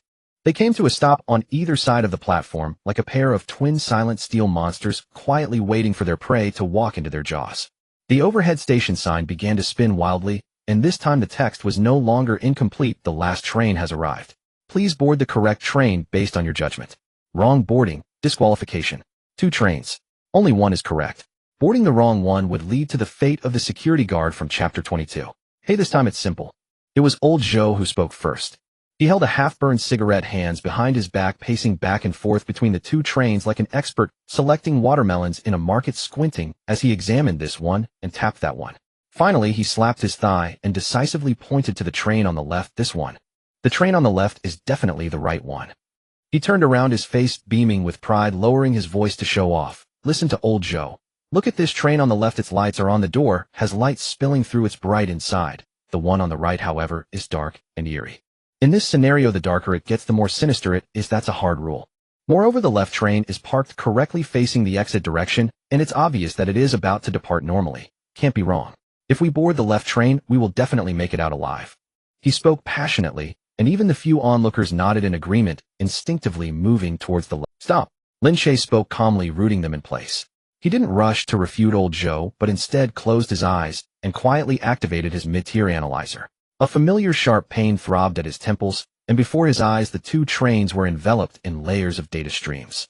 The left train, the safe train, old Zhou confidently pointed out, had its core data almost completely exposed. Object: last train carriage, a judgment, attribute, screening, disqualification, trigger condition, boarding, will execute disqualification. Lin Che's lips twitched slightly. As expected. On the other hand, the train old Zhou deemed eerie had entirely different data streams. Its core judgment was wrapped in a familiar blinding red halo. Object last train carriage B core data locked by rule protection. Access restricted. Visible information, pass. Rule protection. Lin Che's expression darkened. In this scenario, he had long figured out a rule that was 1,000 times more reliable than old Joe's. The darker it is, the more sinister. Anything that the system hides away with rule protection and doesn't want you to see clearly is often the true solution. The malice of the scenario never lies in the open. It would place the most conspicuous, bright, and seemingly obvious options. Those that scream "this must be the way to survive," right before you, exposing their disqualification fangs waiting for you to stumble into them, while the real path to survival is always hidden in shadows, requiring you to pay a price. Face your fears to see it. The left train's brightness is because it doesn't fear your gaze. Seeing it clearly will still lead to your death. The right train's eerie nature is because it is protected. The system doesn't want you to find it so easily. Old Joe. Lin Che opened his eyes, looking at him with a calm tone. You pointed in the wrong direction. Huh. Old Joe's smug expression froze. That can't be. My eyesight. The left train is the disqualification train. Lin Che enunciated each word. Those who board it will become the kind of passengers you saw on the platform yesterday. The right train is the way to pass. You're talking nonsense. Old Joe panicked, his neck turning red. How can the path to survival be so eerie? That doesn't make sense. Here, everything that makes sense is meant to deceive you, Lin Che said lightly. Old Joe wanted to argue further, but Su-Wan beside him had already lost interest. She shot Old Joe a cold glance, the meaning in her eyes clear. Shut up, listen to Lin Che. Old Joe shivered, the words that were on the tip of his tongue swallowed back down, and he muttered sulkily, Alright, anyway, I got the first one wrong. He deflated, pulling the half-burnt cigarette from the corner of his mouth and hanging it back over his ear. Lin Che had no time to watch him make a fool of himself. His attention was already focused on the door of the right passage train. In the visual data stream, the opening logic of that door slowly emerged. Carriage B door opening condition can only open during the gaps between station announcements. Lasts 8 seconds. Capacity limit remaining boarding spots for this trip, 3. Lin Che's pupils suddenly contracted. 8 seconds. Only 8 seconds.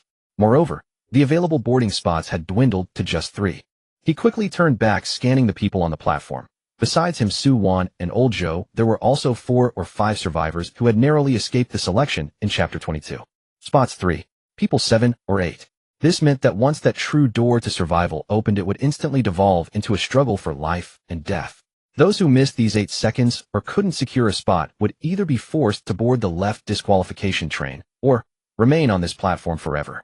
Lin Che's heart sank. He instinctively looked at Su-Wan. Su-Wan was also looking at him, her eyes like a dry well devoid of any ripples, as if she had long foreseen this moment. She lightly moved her lips, her voice low enough for only the two of them to hear. 8 seconds, 3 spots. She had also calculated it. You decide. Su-Wan's gaze swept over the few survivors on the platform who were still dazed, unaware that death was closing in. Once the door opens, there won't be any everyone survives kind of good fortune. Lin Che didn't answer immediately. He gazed at the silent, shadowy passage train on the right, then at the frantically rolling red text above, his temples pulsing. He knew that the time left for him to think was running out. And what was harder to deal with than monsters had always been people. He didn't try to fight for anything. Instead, he quickly summarized everything that had just happened. The left train is the disqualification train. The right train is the passage train. The door only opens for 8 seconds during the station announcements, and only 3 spots are left. Into a few straightforward sentences, and through them, at Su-Wan and Old Joe. Follow my command. Lin Che's voice was not loud, but it carried an undeniable certainty. When the announcement starts, the door opens, I'll shout go, and the 3 of us will rush directly to the right train, not stopping for a moment. As for the others, he paused, his gaze darkening. Once I shout, they will only react afterward. Those 3 seconds are ours. Su-Wan didn't waste any words, only lightly nodded, her body silently shifting half a step towards the right train's door, her weight lowered like a drawn bow. Old Joe swallowed hard, his face pale, but he still timidly moved over, mumbling to himself. I trust you, my life is tied to your belt. The platform fell into a strange silence. The few survivors were still hesitating between the 2 trains, swayed by Old Joe's earlier assurance that the left one is definitely right, and 2 of them had unconsciously moved towards the bright left train. Lin Che didn't remind them, not out of cold-bloodedness, but because this scenario had long taught him. You can't save everyone, especially not someone who insists on jumping into the fire and then complains that you're being overly cautious. What he could do was make sure that those who truly believed in him survived. Suddenly, the overhead station sign began to spin even more urgently, and above the line of red text, a smaller prompt appeared. Next station announcement, countdown 3, 2, 1. SSSS. Accompanied by a sharp electric crackle, the entire platform's speakers erupted simultaneously. A flat, yet drawn-out female voice floating through. "Dear passengers, this train is about to depart. Please hold on to your time and board." It was in this instant. The door of the right passage train suddenly cracked open, without warning. "Go!" Lin Che shouted loudly, and charged out first. Almost simultaneously, Su Wan's figure darted ahead of him. So fast it was unbelievable, like a gray shadow. A few leaps brought her right to the door, grabbing the edge of the slowly opening door and forcefully pulling it wider, creating a path for the others.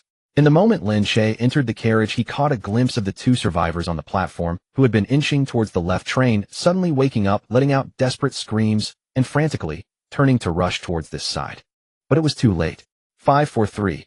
The female voice in the speaker was slowly counting down. Old Joe, rolling and crawling, was the last to squeeze into the carriage, one leg nearly caught by the closing door, but Su Wan pulled him in just in time. With a muffled thud, the door of the right train closed tightly. Through the fog window, the last thing Lin Che saw was the two survivors who failed to board being pushed and stumbled into the left bright disqualification train by an invisible force. The moment the doors closed behind them, those two figures, still pounding on the window and screaming with their mouths wide open, were suddenly muted, sitting back in their seats, rigidly, heads bowed. Another two passengers. Inside the carriage, Old Joe slumped to the floor, gasping for breath, his face devoid of color, lacking any of the earlier slickness. He opened his mouth, wanting to say something witty, but only managed to emit a dry sound. Lin Che leaned against the cold handrail, slowly standing upright. The backlash from the mid-level analyzer caused his vision to darken intermittently, but he suppressed his discomfort and scanned the true clearance train. The interior of the carriage was far more bizarre than he had imagined. Most of the seats were empty, emanating a dull yellow typical of old cheap upholstery, which was somewhat normal. However, at the very end of the carriage, connected to the next section, there were rusty iron chains haphazardly entwined around it, and on the door leading to the next compartment, there was a faded curled seal, barely legible, with 3 characters: "No entry." The light seeping through that door was a viscous, scalp-tingling blood red. The entire red carriage was sealed by chains, and at the dim end of the carriage a piercing scarlet bled out, resembling a solid, unhealed wound. That was the red carriage. Old Joe had somehow gotten up and leaned next to Lin Che, his voice trembling, and for the first time his usually darting eyes showed genuine fear. "Besides the third thing I told you too, there's a rumor. They say there's a red carriage on this last subway train. Locked inside are things that can save lives. But ever since I entered this scenario, I've never heard of anyone actually daring to go inside. Once you go in, no one has come back out." He swallowed hard and shrank back. Let's not provoke it." Lin Che, however, remained silent. His gaze had already penetrated through the crimson gap of the door, falling deep into the carriage. The mid-level analyzer was laboriously operating through the pain lines of data, slowly surfacing from that object: sealed carriage ID, missing internal detection item, abandoned ticket. 1 item description can be used to offset 1 verification during the ticket inspection phase. Ticket holder information protected. Warning: stagnant conductor exists within the carriage. Forcibly taking it will trigger its attack. Lin Che stared at those lines of text, his breath instinctively halting. An abandoned ticket. In an instant he connected these 4 characters with the previous clues. In Chapter 23, Su Wan pointed out that the false clause stated ticket holders can transfer priority. In Chapter 24, Old Joe had whispered about the ticket inspector, who could make people vanish during the ticket check. A ticket. Lin Che slowly spoke, his voice not loud, but it made Old Joe, who was leaning nearby, shiver. "Old Joe, the ticket inspector you mentioned checks each carriage. Those without a ticket will be checked out." Old Joe froze momentarily, then reacted, his face changing drastically. "Are you saying that the thing locked inside the red carriage which can save lives is the ticket?" "Yes." Lin Che nodded, his gaze returning to the crimson door gap. "An abandoned ticket that can be used during the ticket inspection. With it, when we reach the final station, we'll at least have 1 more life." Old Joe swallowed hard and instinctively shrank back. "But there's something guarding inside. No one has ever..." Yet Su Wan had already moved. Without a word, she walked straight to the door, entangled by chains, and tugged one of the rusty links, briefly weighing it with her gaze. In the next moment, she suddenly drew a short iron rod wrapped in cloth from her old canvas bag, her wrist sinking and shaking, the rod precisely embedding into the weakest link of the rusty chain. Crack.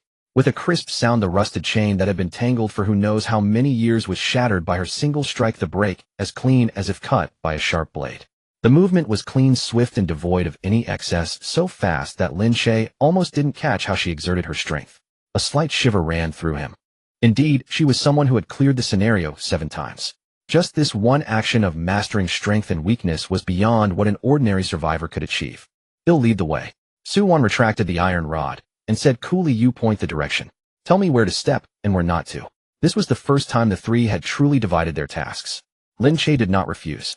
Suppressing the backlash from the analyzer, he read out the safety nodes inside the red carriage one by one. Which floorboards were trap judgments, which corner harbored the essence of stagnant conductor, and which routes could be taken to avoid triggering.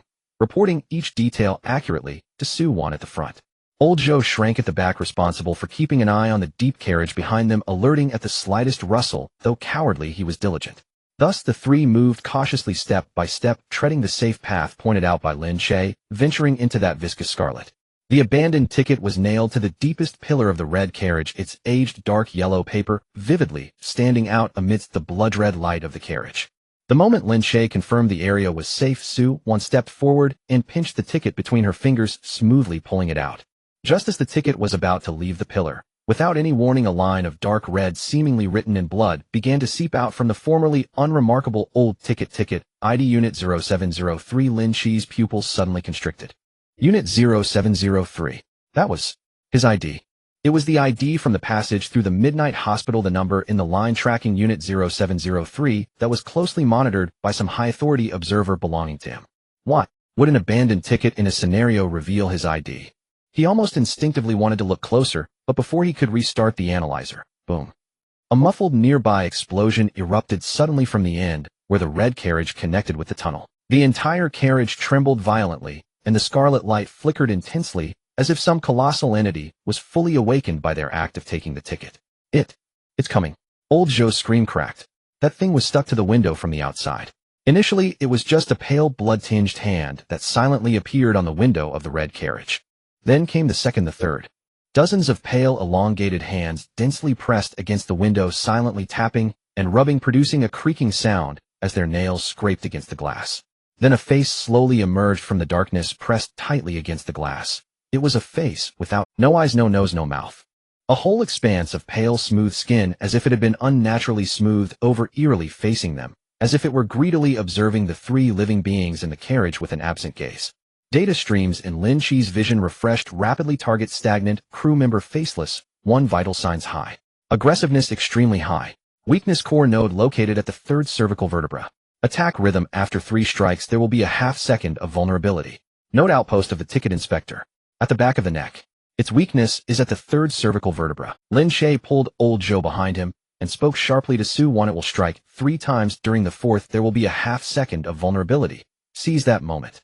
Before his words had finished, the window shattered with a loud crash. The faceless one poured in like a pool of distorted white liquid through the broken window, suddenly reshaping itself into a humanoid form, its jagged claws screeching as they tore through the air, lunging directly at the nearest Su-won. Su-won did not even retreat.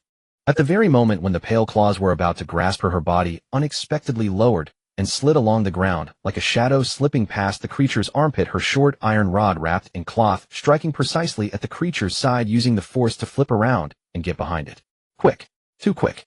Lin Che barely had time to read the monster's movements before Su-won had already completed 3 evasions, 2 probes, and 1 positional shift. She moved like a true unsheathed sword, each movement precise, lethal, and without waste, keeping this highly aggressive monster firmly pinned in place, unable to mount a single effective attack. In that moment, Lin Che's heart trembled violently.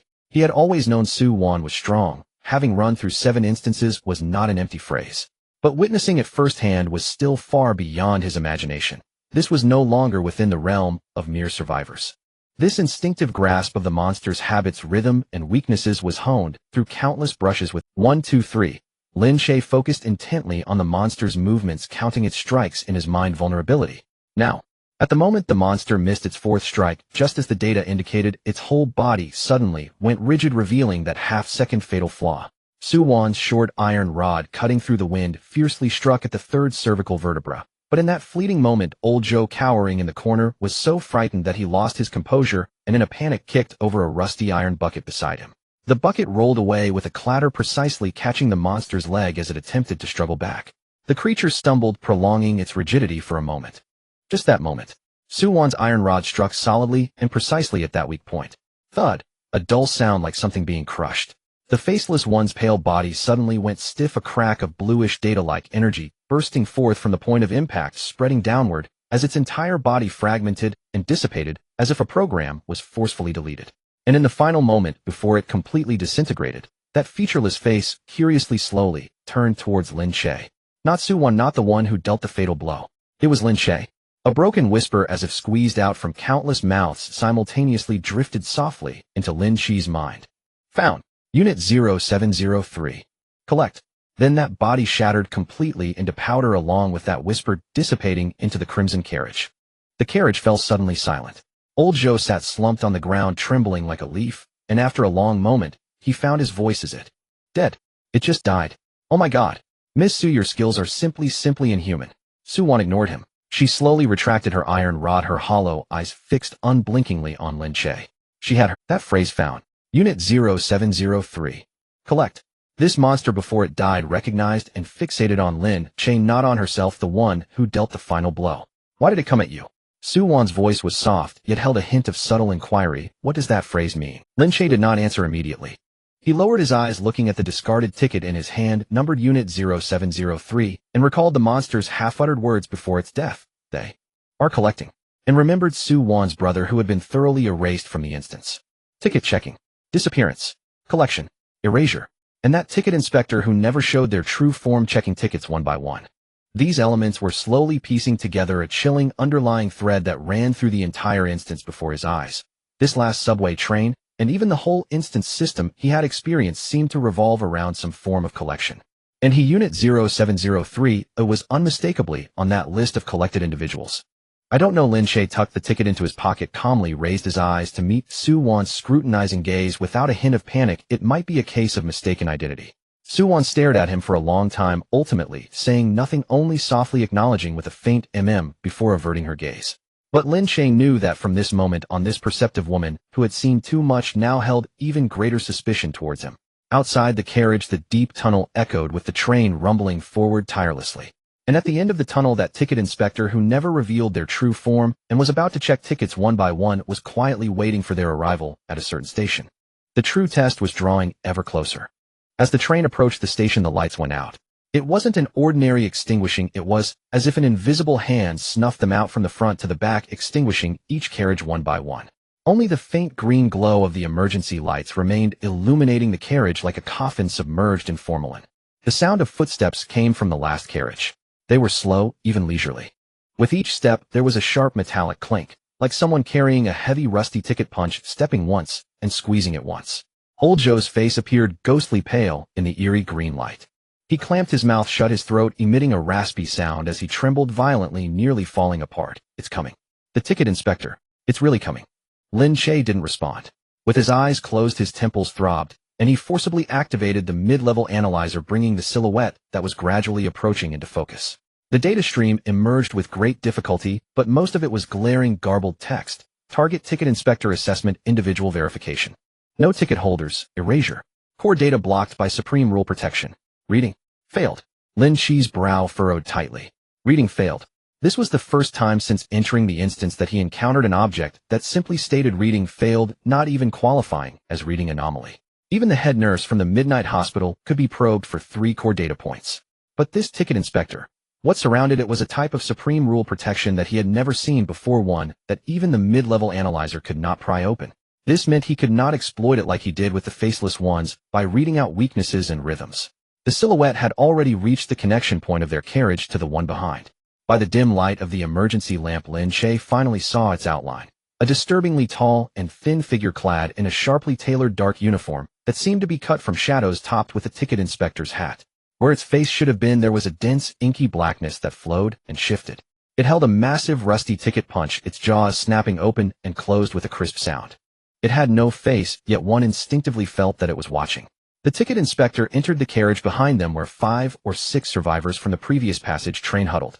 Lin Che couldn't see what was happening inside, only hearing a short, abrupt scream. Then came the crisp sound of the ticket punch snipping. 1, 2, 3. With each snip, a light point representing a vital sign suddenly extinguished in the corner of Lin Che's perspective. After 5 sounds, the life readings in that carriage returned to 0. It wasn't death. It was erasure. Those light points extinguished so cleanly that not even a trace of what death should leave behind remained, as if they had never existed in that carriage. Old Joe listened to the series of snips, tears and snot smearing his face, desperately biting his hand to keep himself from crying out. The voice of Sue Wan was low and almost whispered in Lin Che's ear, her eyes like dry wells flickering with a hint of seriousness. For the first time, we only have 1 ticket. 1 ticket. 3 people. Lin Che's heart sank to the bottom. He quickly fished out the discarded train ticket using the faint light to activate the analyzer, once more scanning the line of small print on the ticket that was mostly obscured by rule protection. Item discarded ticket function can be used during the ticket inspection phase to offset. Information protected holder. Information protected to offset. The rest was obscured. Was it offset one person or offset one verification? Was it only for the one holding the ticket, or could it cover more? Lin Che's fingertips nearly sweated as he gripped the fragile old ticket. He forced himself to calm down, pressing all the analyzer's permissions onto the ticket inspector, if only to extract a bit more information. The pain nearly blinded him, but amidst the chaotic, garbled text, he finally caught a glimpse of something crucial. Verification logic. The ticket inspector recognizes tickets, not people. Under ticket holder status, the target temporarily exits the eligible for erasure judgment. Lin Che's breath suddenly caught. It was checking tickets, not people. At the moment of holding the ticket, a person would temporarily escape the judgment of being eligible for erasure. This was a gap. A very fine rule gap hidden beneath the iron law of erasure of no ticket holders. But how to use this gap, whether it could allow all 3 to slip through? He had not yet figured it out, and the time left for him was already short. Snip. The ticket inspector finished with the rear carriage, and the silhouette flowing with black mist slowly turned around, carrying the ticking ticket punch step by step, making its way towards the connection door of their carriage. Snip. Each step felt like treading upon the heartbeats of the 3. Old Joe collapsed to the ground, his lips trembling, unable to utter a complete sentence. Su-won silently gripped the short iron rod at her waist, but she knew better than anyone that facing something that couldn't even be read by data, fighting back, would mean death. Everyone's gaze fell upon Lin Che. Lin Che stared at the approaching silhouette, then looked down at the discarded train ticket in his hand, printed with Unit 0703, the eerie green light flickering in his eyes. 1 ticket, 3 lives. And that gap was hidden within the ticket. He slowly stood up, clenching the ticket in his palm, facing the ticket inspector's gradually approaching faceless gaze, and softly, yet clearly said 3 words to the 2 behind him: "Follow my lead." In the moment the words fell, Lin Che did not move to greet the shadow, but instead pushed Su-won and Old Joe into the shadow on the other side of the carriage. "Stay quiet by the door with the red seal." His voice was extremely low, yet undeniable. The inspection follows a sequence, starting from the rear of the carriage to the front, inspecting section by section, row by row. This section hasn't been registered yet. As long as we don't enter its line of sight for inspection, it will first follow the rules and check the section opposite us. This was the last bit of information he had painstakingly extracted from the chaotic mess earlier. The inspector's checks were mechanical, following a fixed route. It would not think, only execute. Indeed. The shadow flowing with black mist approached the connecting door, the brim of its hat casting a dark shadow over the empty, seemingly unoccupied carriage, and the large ticket inspector's claw snapped shut. Then surprisingly it paused, turned around, and with the claw in hand wandered towards the opposite carriage. Snap! Snap! The footsteps gradually receded. Old Joe slumped on the ground, exhaling a long, light breath as if all his bones had been drawn out, collapsing into a heap. "I've survived. My old life." In the silent carriage, the 3 of them pressed against the crimson-sealed door, not moving at all. The inspector was still snapping tickets in the opposite carriage, the muffled sound echoing across 2 carriages as if a hand was constantly gripping each person's throat. What they had bought was merely a minute's time. At the next stop, the inspector would return, walking into this carriage for a row-by-row inspection. By then the "listen to me" that earned them this breath would need to be repaid. Lin Che leaned against the cold wall of the carriage, slowly sliding down to sit, closing his eyes to rest. After overexerting the mid-tier analyzer, his temples felt like they were being nailed, and the world before him faded to black. He needed this minute to comprehend the gap in the ticket. After a long silence, a hoarse voice suddenly echoed in the dim green light. "Lin Che." It was Su-won. This was the first time she had actively called his name. Lin Che opened his eyes. Su-won did not look at him. Her well of a gaze was directed towards the opposite carriage, fixed on the shadow, still checking tickets, her expression holding a vulnerability that he could not comprehend for the first time. "Do you want to know why I took this last train 7 times? She said softly, not as a question. Lin Che did not respond, simply listening quietly. "My brother Su-yi." Su-won's voice was calm, so calm it seemed like she was discussing something unrelated to herself, yet beneath that calm lay a pain that had been ground down and had long since scabbed over. 3 months ago he entered this instance. All alone. He didn't come out. I checked the system's records. She paused, found nothing. No death record, no elimination record, not even a record stating that Su-yi entered this instance. It was as if he never existed. Completely erased by the instance. Lin Che's heart sank. He had heard this half-phrase in Chapter 23, but at this moment, paired with the inspector's repeated snapping and the true meaning of erased, it highlighted just how cold it was. "At first I thought he was dead. Suwon's fingertips unconsciously brushed against her chest, where something seemed to be hidden beneath her windbreaker. But during the third ride on this train, the inspector walked right past me. I saw a face in the reflection of the train window. Her voice held the slightest tremor for the first time. It was fleeting. It was Su Ye's face. He is not. Suwon slowly turned her head, looking into Lin Che's eyes, her gaze filled with an almost obsessive conviction. He was taken by the inspection. Taken by this inspector, by this damned last train collected. That's why the system couldn't find him. He's not dead, he was taken. Taken. Collected. In Lin Che's mind, that cold dark line became clearer. Suwon's finger pulled out a thin old string from her collar. At the end of the string dangled a small pendant, worn and unrecognizable in material. This was left for me by him before he went missing. It is said to save your life at a critical moment. Lin Che's gaze fell on the pendant and instinctively activated his analysis. Then he froze. Surrounding the pendant was a realm he was excruciatingly familiar with, reading anomaly. It was it. The item on Suwon that had been blocking his analyzer was this pendant she wore close to her, a relic left by her brother. You can't read it either, can you? Suwon seemed to see through the fleeting color in his eyes, her lips slightly moving with a trace of mockery. I've sought out many who can see through the rules, but none could decipher what this is. I even suspect it doesn't belong to this instance at all, but to something above. Something above. Observer. Administrator. Lin Che said nothing, but the hand holding the Unit 0703 ticket tightened subtly. He suddenly felt a ludicrous, yet vividly real empathy.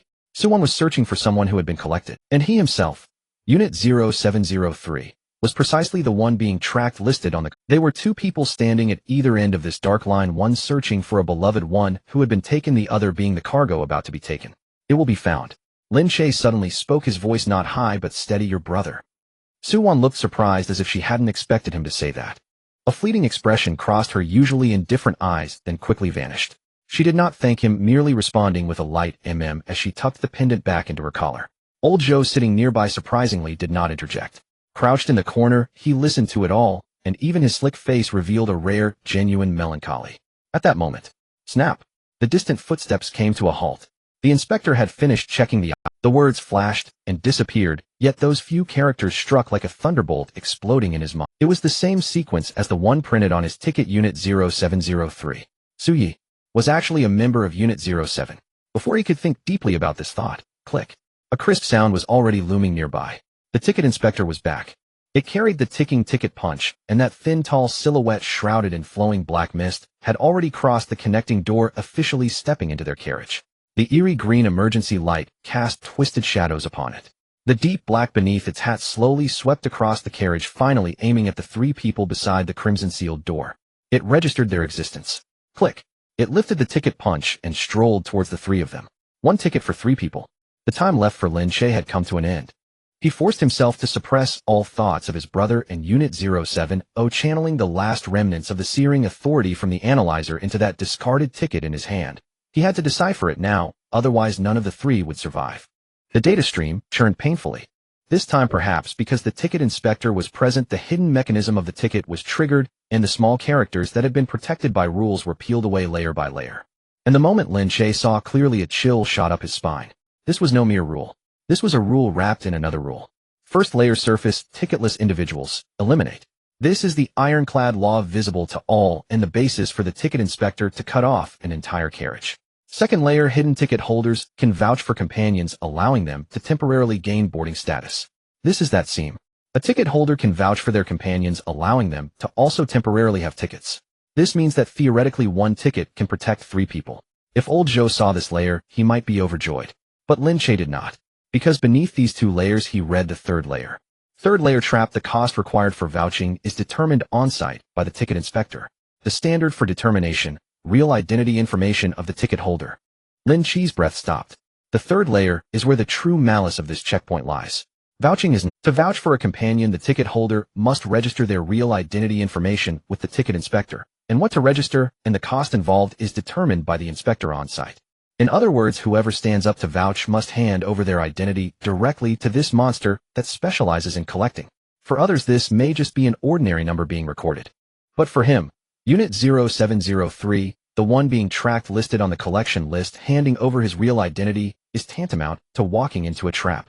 This is a perfect trap. It uses the bait of protecting three people to force the real key person to expose themselves.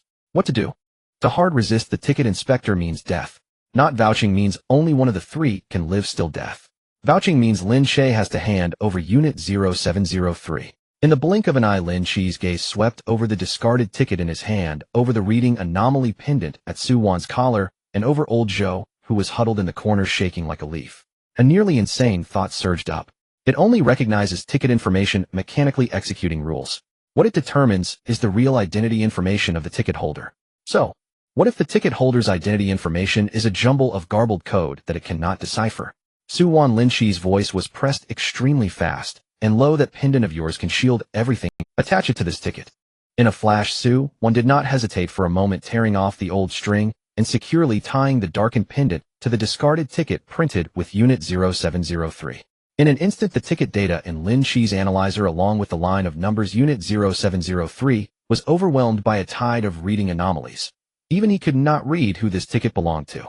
The ticket inspector clicked and stopped in front of the three. The rusty ticket punch slowly reached out towards the ticket in Lin Che's hand. Lin Che faced the dense blackness devoid of features and steadily presented the ticket with the pendant attached. Free people. I vouch for them. The tip of the ticket punch touched the ticket. In the next moment, an anomaly occurred. The ticket inspector froze. It should have made a snip to cut, determine, and register, but it hung in midair. The dense black beneath the brim surged violently, as if desperately trying to read the ticket that was completely shielded by the pendant that identity already turned into garbled code. Hiss, hiss, a series of faint static-like noises emanated from it. Lin Che's heart rose to his throat. He was betting on this moment. The ticket inspector executes mechanically, and when it cannot determine the identity of the ticket holder or the cost of vouching, its logic would jam. And old Zhou at this moment finally stammered the crucial line. This was the only true piece of information from his previous second-hand intel. When it gets stuck, when the station announcement sounds, it must let them go. This train does not wait for anyone. As if to validate this statement, ding dong, next station terminal. The cold mechanical announcement suddenly rang out in the silent carriage. The ticket inspector trembled. The ticket punch that had been frozen in midair, unable to read the result, suddenly snapped shut under the urge of the station announcement mechanically and reluctantly, leaving a blurred cut mark on the garbled ticket. Vouching established. Permitted number of passengers 3. They passed. But just as the ticket inspector turned to leave, it suddenly paused again. The dense black beneath the brim slowly turned back towards Lin Che. Despite the ticket being thoroughly shielded by the pendant, the moment it looked at Lin Che, he distinctly read a fleeting prompt from his analyzer that did not belong to the ticket, but directly pointed to him. Target feature comparison. Unit 0703. Suspected match. Lin Che's blood ran cold in an instant. It recognized him. Even with his identity shielded, it still reacted differently to him as Unit 0703, based on some higher-level authority. This scene was fully captured by Su Wan beside him. Her gaze flitted back and forth between Lin Che and the ticket shielded by her pendant. In the depths of her well-like eyes, the warmth that had just emerged was completely suppressed by a stronger cold. She said nothing, but Lin Che knew that her doubts about him had reached their peak. Clang! The train restarted racing towards the ultimate destination pointed out by the station announcement. The three of them had narrowly passed the ticket checkpoint, and that silhouette flowing with black mist before disappearing into the darkness at the end of the carriage. From that area that should have no features, a faint yet clear sound emerged. The train came to a stop with a long, almost sighing clank. The doors slowly slid open. There was no announcement of the station, no lights, only a cold wind carrying the scent of aged iron and dust rushing in from outside. The final station had arrived. None of the three moved immediately. Lin Che stood by the door, using the last remnants of power from the mid-tier analyzer to glance outside. Then he froze. That was not an exit. It was an empty, endlessly vast underground platform. The cold blue lights extended from beneath his feet into the darkness at the edge of his vision. The platform was too wide to belong to any earthly construction. The dome was so high it was out of sight, and the entire space was so silent one could hear their own heartbeat. At the far end of the platform, within the blue light, stood a familiar silhouette. An inspector holding a ticket. It did not move, did not approach, just stood there quietly, the shadow from its hat brim aimed directly at the three who had just alighted. As if waiting for them for a long time. It is waiting for us. Old Zhou's voice trembled uncontrollably. His legs went weak, almost collapsing again. Lin Che ignored him. His gaze was completely captured by the scene on the other side of the platform. It was a massive curved wall. The wall was densely inscribed with rows of text. Numbers, names stretching from the ground up to the unseen heights, resembling an endless forest composed of words. Lin Che instinctively activated the analyzer and directed it at the wall. In a surge of pain, rows of cold statuses appeared beside each name. Collected.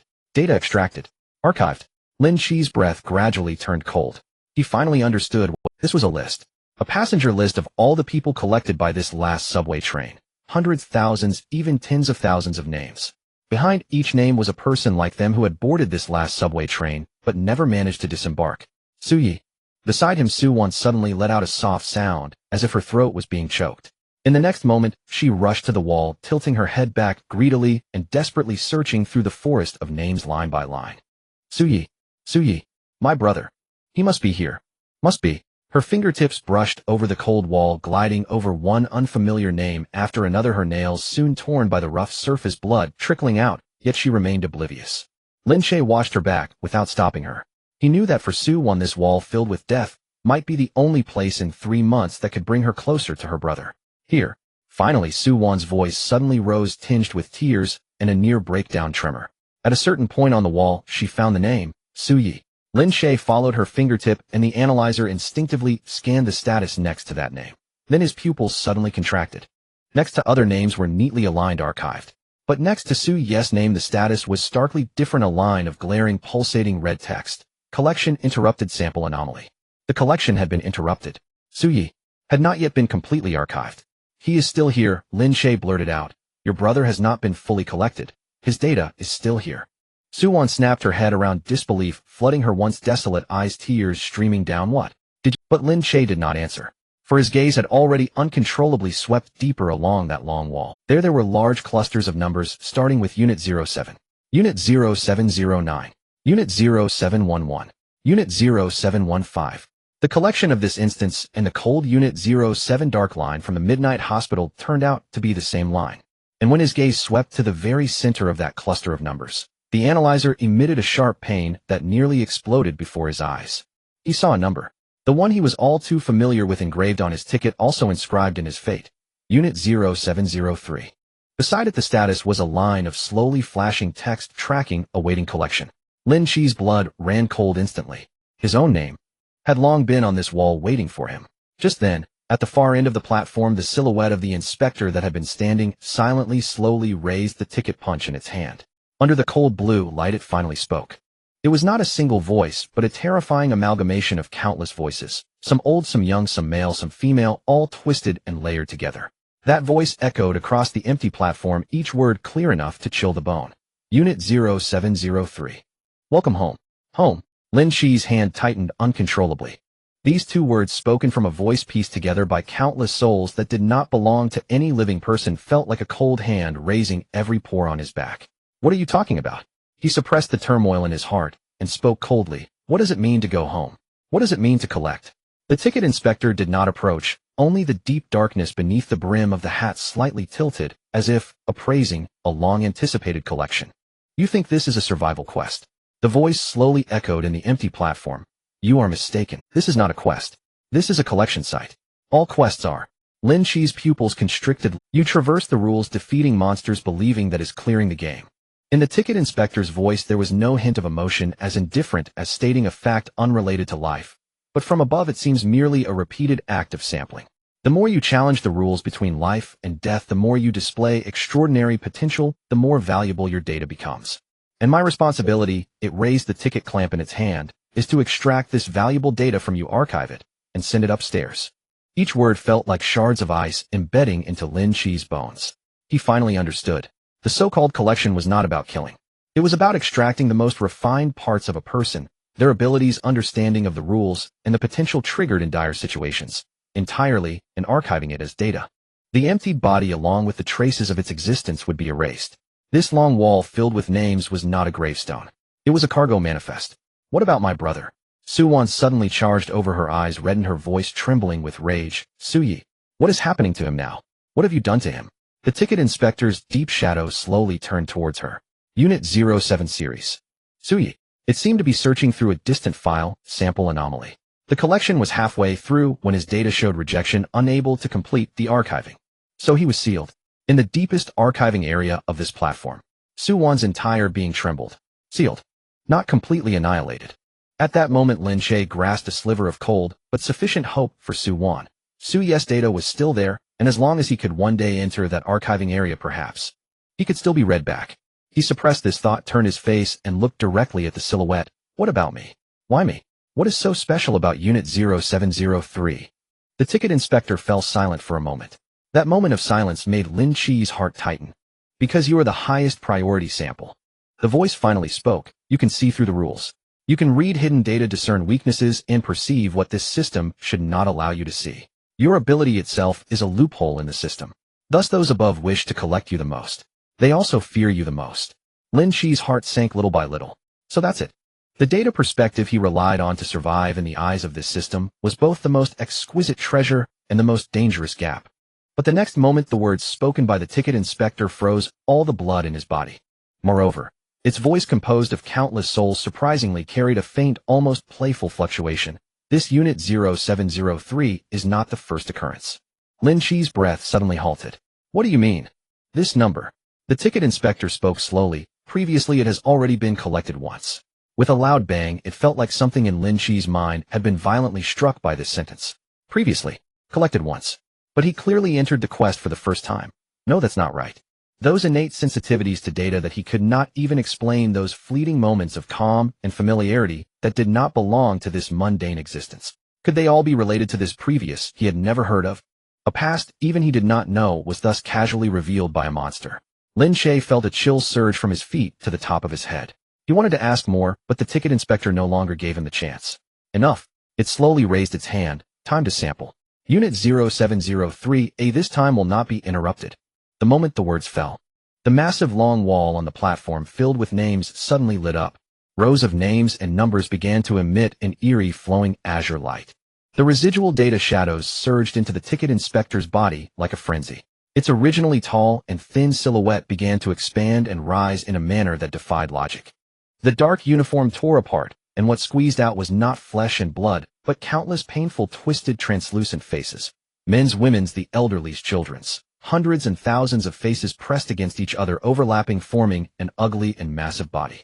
The ticket clippers also grew larger, transforming into a giant weapon nearly half a person tall, dripping with ghostly blue data streams. Under the ghostly blue light, the monster, formed from countless souls of data, gazed down at the three insignificant figures on the platform. This was the true form of the ticket inspector. It was the master of this gathering sight, the boss at the end. Yet at this life-and-death moment, a cold, trembling voice suddenly rang out from behind Lin Che. Lin Che. It was Su Wan. As Lin Che turned around, he saw that familiar short iron rod pointing straight at him. Su Wan's face was pale, her eyes like a dried well, swirling with emotions he had never seen before. Doubt, fear, and a hint of desperate ruthlessness. The highest priority sample had been collected before. Her voice trembled uncontrollably, each word like ice. You know too much about the rules. About the system. From the hospital to the subway, every time you seem to already know the answer. What exactly are you? The iron rod in her hand edged closer. Are you working with them? Old Joe shrank back between the two, his face pale, not daring to say a word. Above, the monster formed from souls was slowly raising its gigantic ticket clippers. Surrounded on all sides. Lin Che knew he did not have time for lengthy explanations. Any pale justification at this moment would only seem defensive. He made a decision. He did not look at the iron rod pointed at him, but abruptly closed his eyes, forcing the exhausted power of the analyzer deep into the darkness of the platform. There lay the archiving zone spoken of by the ticket inspector. The pain struck like a burning steel needle, piercing his temple.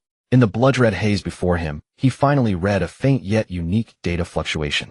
Su Yes data shadow lies behind the third archiving door on the left at the end of the platform. Lin Che suddenly opened his eyes, fixing his gaze on Su Wan, speaking each word deliberately. The fluctuation is weak, but it is still alive. I am not lying to you. I'm truly going to help you find him. Su Wan trembled all over, her grip on the iron rod, shaking violently. And Lin Che met her gaze, his voice carrying a sharpness he had not noticed before, tinged with a hint of sorrow. My number is on that wall labeled to be collected. I am their prey, not one of them. I am on your side. In just two short sentences devoid of any superfluous explanations, he conveyed a truth more persuasive than any oath. Because the position of Su Yi he had read was real, his own status on the list, as to be collected, was also real. Su Wan hesitated in place. The iron rod, pointing at Lin Che, wavered for a moment, and finally slowly lowered. She said nothing, but the complex emotions swirling in her eyes at that moment finally crystallized into a single word. And at that instant, sizzle. The monster above at last no longer waited, its massive ticket clippers entwined with ghostly blue data streams chopped down towards the three of them. The air howled, and wherever it passed, even the air was twisted into a fracture.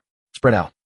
The three barely managed to slide apart. The giant clippers snapped down on the spot, and the hard platform floor was cut open like paper, revealing a bottomless crack. Without time to think, Lin Che forced himself to activate the analyzer, staring hard at the colossal creature, painfully searching for its weakness. Target collector ticket inspector formed. Core chest archiving core, the convergence point of all collected data. Attack judgment ticket clippers / data flow impact. Its core is in the chest. While Lin Che awkwardly dodged the second chop, he shouted hoarsely, "Those clippers are its main attack. Taking a hit will mean certain death, but every time it slashes there is a half-second recovery time." Suwon. Its data attack can't touch your pendant. You can get close. Suwon reacted quickly. Almost simultaneously with Lin Che's words, she sprang forward like a crouching leopard. When the monster spewed forth a torrent of ghostly blue data, the flow touched her pendant, and it strangely hesitated and broke apart. Read exception, shielding power unexpectedly restrained the boss's data attack at that moment. Suwon charged forward and scathed the short iron rod, slicing through the air as it struck fiercely against the monster's chest. Clang. In the muffled sound, the monster's enormous body swayed from the impact. "Old Joe, keep an eye on its clippers," a shout when it raises its hand. Lin Che read the boss's movement data while quickly relaying information. This time Old Joe was all in hiding behind a fallen pillar, shouting at the top of his lungs, reporting the direction of the monster's every hand raise. The rule reader Lin Che, the aggressive Suwon, and the lookout Old Joe. Three individuals, each with their own thoughts and mutual suspicion, unexpectedly forged a genuine, trusting cooperation at the brink of death. The battle situation barely stabilized. However, after the monster suffered several setbacks, the hundreds and thousands of painful faces suddenly turned in unison towards the long wall filled with names. In the next instant, Lin Che's pupils suddenly constricted. On the enormous passenger list wall of the entire platform, thousands of lines of names belonging to the collectors ignited a ghostly blue glow simultaneously. Countless translucent, tortured, and grimacing soul phantoms slowly opened their eyes from the wall, all rushing towards the three individuals at the center of the platform. The final battle had just begun. The long wall has come to life. Thousands of ethereal blue names lit up one after another as countless translucent specters squeezed out from the cold wall. Men, women, the elderly, and children, each with a face twisted in pain and agony, surged towards the three standing at the center like a tide. It was not a charge, but it was a flood. A whole wave formed from the resentment and data of the collectors. Unstoppable. Old Joe's voice changed pitch as he swung the iron pipe in his hand, but the pipe passed through the specters at the front like it was stirring a mass of cold mist, not touching anything. Yet those faces still lunged at him with a vicious glare, the chilling touch crawling up his arm, making him shudder. Suwon leaned against Lin Che, swirling the short iron rod into a blur of motion, but for every one she struck down, three more would take its place. The three were quickly forced back by the wave of specters, with a gaping, bottomless chasm at their feet, opened by the ticket inspector's clamp. There was nowhere to retreat. "Don't move," Lin Che shouted sharply. A violent headache nearly blinded him, but he gritted his teeth, pushing the analyzer's limited power to the extreme, sweeping it over the surging tide of specters. He had to discern what was real and what was false in this sea. In his blood-red vision, two distinctly different marks floated among the densely packed specters. Data, echo, no attack determination. The vast majority. Manifested residual shadow has attack determination. Only a few scattered among the sea of souls marked with a glaring red. Lin Che's heart in that moment calmed down. "Listen to me," he yelled, thrusting the life-saving information into his teammates' ears. "These ghostly figures 99 are mere echoes meant to scare. No physical form, they can't touch you, you can pass right through them. Ignore them. The only ones that can harm you are the few that I've marked. Old Joe to your left at 2 o'clock, 3 steps away there's a red one. Suwon, the one behind you." Old Joe hesitated, but as he saw a specter rushing towards him, he gritted his teeth and did not dodge. Indeed, the specter passed right through him like a wisp of cold mist, leaving only a piercing chill without any harm. "Is it real? Is this for real?" Old Joe's eyes widened in disbelief, overwhelmed with joy from surviving. "It really passed through me." With this information, the lifeless expressions on the three faces were suddenly lit up. But the problem was not solved. Those few manifested shadows hid among the countless specters, making them impossible to defend against. A moment's distraction could lead to a fatal strike. Moreover, although this tide of echoes was not deadly, it was like an endless wall firmly blocking their path between them and the ticket inspector, making movement nearly impossible. The key to breaking through was Suwon. Or rather, it was her pendant. Lin Che stared intensely at the pendant on Suwon's chest, which glowed with an eerie light as a line of text appeared on the analyzer. "Reading abnormality data shield field." He recalled the scene at the ticket booth. Su-won's pendant could render all readings ineffective, could cause data attacks to dissipate. Su-won, your pendant. Lin Che grabbed her. It can shield data. Charge to the front. The specters that touch the pendant's shield will dissipate. You break the barrier and clear the path. It'll help you block the real ones. Old Zhou stay behind. Su-won did not hesitate for a moment. She clenched the pendant tightly in her palm, raising it in front of her like a drawn sword, and charged head first into the tide of specters. A miracle happened. As the ethereal blue specters touched the invisible shield around her, they dissipated like mist scorched by the blazing sun, creating a path forward through the crowd. Keep up. Lin Che roared, reading the virtual and real states of the specters rushing from both sides, quickly reporting the positions of the few glaring red manifested shadows to old Zhou, who was positioning behind. The three formed a small yet remarkably harmonious conical formation, with Su-won at the tip, Lin Che at the eye, and old Zhou as the shield. They tore through the wave of countless souls, step by step, moving closer to the giant figure at the center of the platform. Every step was a heart-stopping thrill. After an unknown amount of time, the tide of specters was finally left behind, and the three rushed into a clearing exhausted. Looking up, they beheld the massive ticket inspector formed from countless anguished faces, towering to the point of needing to look up at it. It was right in front of them. Lin Che gasped for breath, suppressing the swirling dizziness, directing the last bit of power from the analyzer at the glowing blue core pulsating in the monster's chest, archiving core. But the next line of text instantly froze the hope that had just ignited within him. Core protection, highest rule protection, current attack cannot cause effective damage. Lin Che's pupils suddenly constricted. The core was actually wrapped in a layer of nearly invincible rule shield identical to the ticket inspector's body. They had fought tooth and nail to carve a bloody path here. Yet all their methods of attack seemed like mere tickles to that core. How do we break through? Try it, Lin Che said, staring at the shield, his voice hoarse. Su-won, strike the core with everything you've got. Su-won did not ask why. She seized the brief moment of the boss stiffness that Lin Che had read, surged forward, poured every ounce of her strength into the short iron rod, and smashed it down onto the eerie blue core. A dull clang. The iron rod hit as if against an invisible water mirror. The shield only sent out a fine ripple and instantly restored itself. The core remained untouched. An invisible recoil flung Su-won away as she crashed to the ground and spat blood. Brute force won't work. Lin Che hauled her up in one motion, his gaze sharpening. This layer of shield is the same as its highest rule protection. A direct assault is a dead end. Then what do we do? Lao Zhou nearly wept. We can't break it, and we can't run. Lin Che, he fixed his stare on the line, highest rule protection, forced himself calm, and fed the last reserves of his analyzer little by little into the shield's pattern of rules. Agony churned through his skull, as if someone were stirring it with a blunt blade. Just as his consciousness was about to be drowned by pain, he read the last line of annotation in the shield's rule.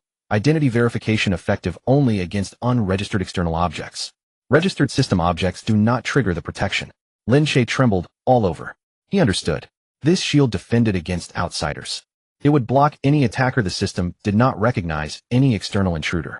But it would not guard against one of its own, not against any object that the system had registered. And in his hand, by chance, he held such an identity. Lin Che's hand, nearly shaking, plunged into his chest and gripped the cold, discarded ticket stamped with Unit 0703. It was the discarded ticket he had found in the bloodstained carriage, the very ticket bearing the same number as his own. It had been registered by the system, its status, pending collection. It was a legitimate credential recognized by the system. The only key that could fool this shield. Yet as Lin Che held the ticket, his knuckles whitened from the strain. He understood the cost of this step better than anyone. Using the identity, Unit 0703, to tamper with the collection system's core was tantamount to presenting his most sensitive trump card directly to the system that had been tracking him. It would be like standing under a hunter's gaze and waving your hands while shouting, "I'm here." Exposure accelerated collection, even drawing the administrator, hiding behind the instance. Any of those outcomes could be fatal. Gamble or not. Above them, the ticket inspector monster had already shaken free from Su-won's blow. Its enormous ticketing pincers slowly rose again, ghostly blue streams of data converging upon them, radiating an aura of annihilation. There was no time. Su-won, Lao Zhou, Lin Che said suddenly, his voice low but steady, "Follow my command. Make one last gamble." He laid out the plan in a rush. Su-won, press your pendant against the core to break its outer data barrier and tear a slit for me.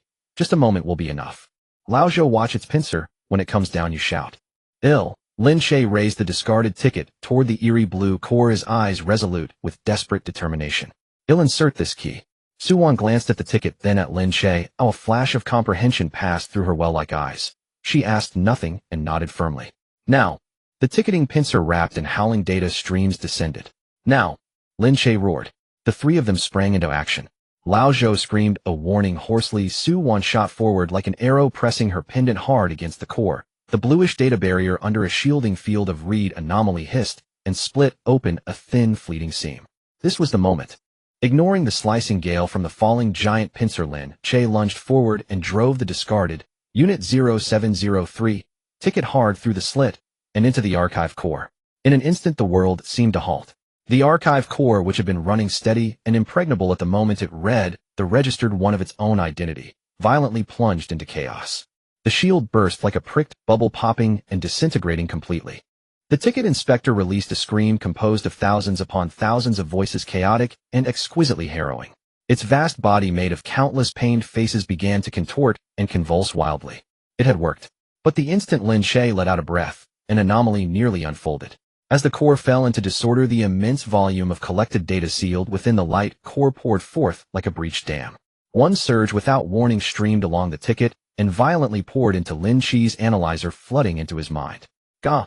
Lin Che emitted a muffled groan, dropped to one knee, clutching his head with both hands.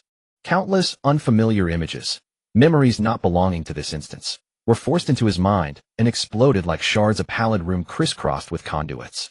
A blurred figure in a white coat, and a single line of cold words flashing by. Lin Che stared at that line, his pupils constricting. The blood in his body seemed to freeze in that instant. They were scenes from before, a past belonging to Unit 0703, one that even he had never known. Lin Che. Su Wan's sharp voice yanked him back from the icy vortex of memories. The sharp pain continued to surge in his temples, and the words along with the silhouette of that white coat figure lingered in his mind. But he knew this was not the time for deep thoughts. He suddenly looked up. The ticket inspector, having lost its shield, was thrashing wildly in the chaos of core turmoil, its massive body wide open. On the analyzer, lines of previously read failed core data were now presented before him clearly and without reservation. Archiving core protection has failed. Weakness, fully exposed core revealed. Attack, judgment valid. Now's the time. Lin Che sprang up, forcefully suppressing the swirling dizziness, and shouted the vulnerabilities of the boss that were now fully exposed to his teammates. Its shield is gone. The core is right in the center of its chest. Hit there. Su Wan will be the main attacker and Lao Zhou will help create openings. Its pincers still have half a second of stiffness. Go. This time there were no obstacles. Su Wan let out a low roar that had been suppressed for too long, her short iron rod infused with all her hatred and strength, striking repeatedly and fiercely at the exposed archiving core. Lao Zhou also threw himself into the fray, smashing the debris and iron pieces on the ground, frantically attacking the monster's face to distract it for Su Wan. Lin Che remained the pair of eyes, accurately reading the direction of each counterattack from the monster, weaving the three of their attacks into a single force. Clang, clang, clang. Every strike caused the core to flicker, violently darkening. That enormous creature, built from countless data of lost souls, let out one final piercing and prolonged wail that echoed through the entire underground platform, collapsing with a thunderous sound. Its massive body, along with the enormous ticket-collecting pincers and the rushing tide of lost souls surrounding Zhou Yu, transformed into a vast expanse of gentle blue data, softly dissipating into the air like snow falling upwards. The platform finally fell silent. In the dead stillness, only the heavy breathing of the three remained. At the center of the ticket inspector's complete disintegration, the archiving core exploded, from which a small warm fragment, glowing with a soft light, floated out. It did not fall to the ground, but seemed to possess a spirit of its own, flying directly towards Lin Che and merging into his brow. Energy fragment fusion detected. Fragment 2 recorded.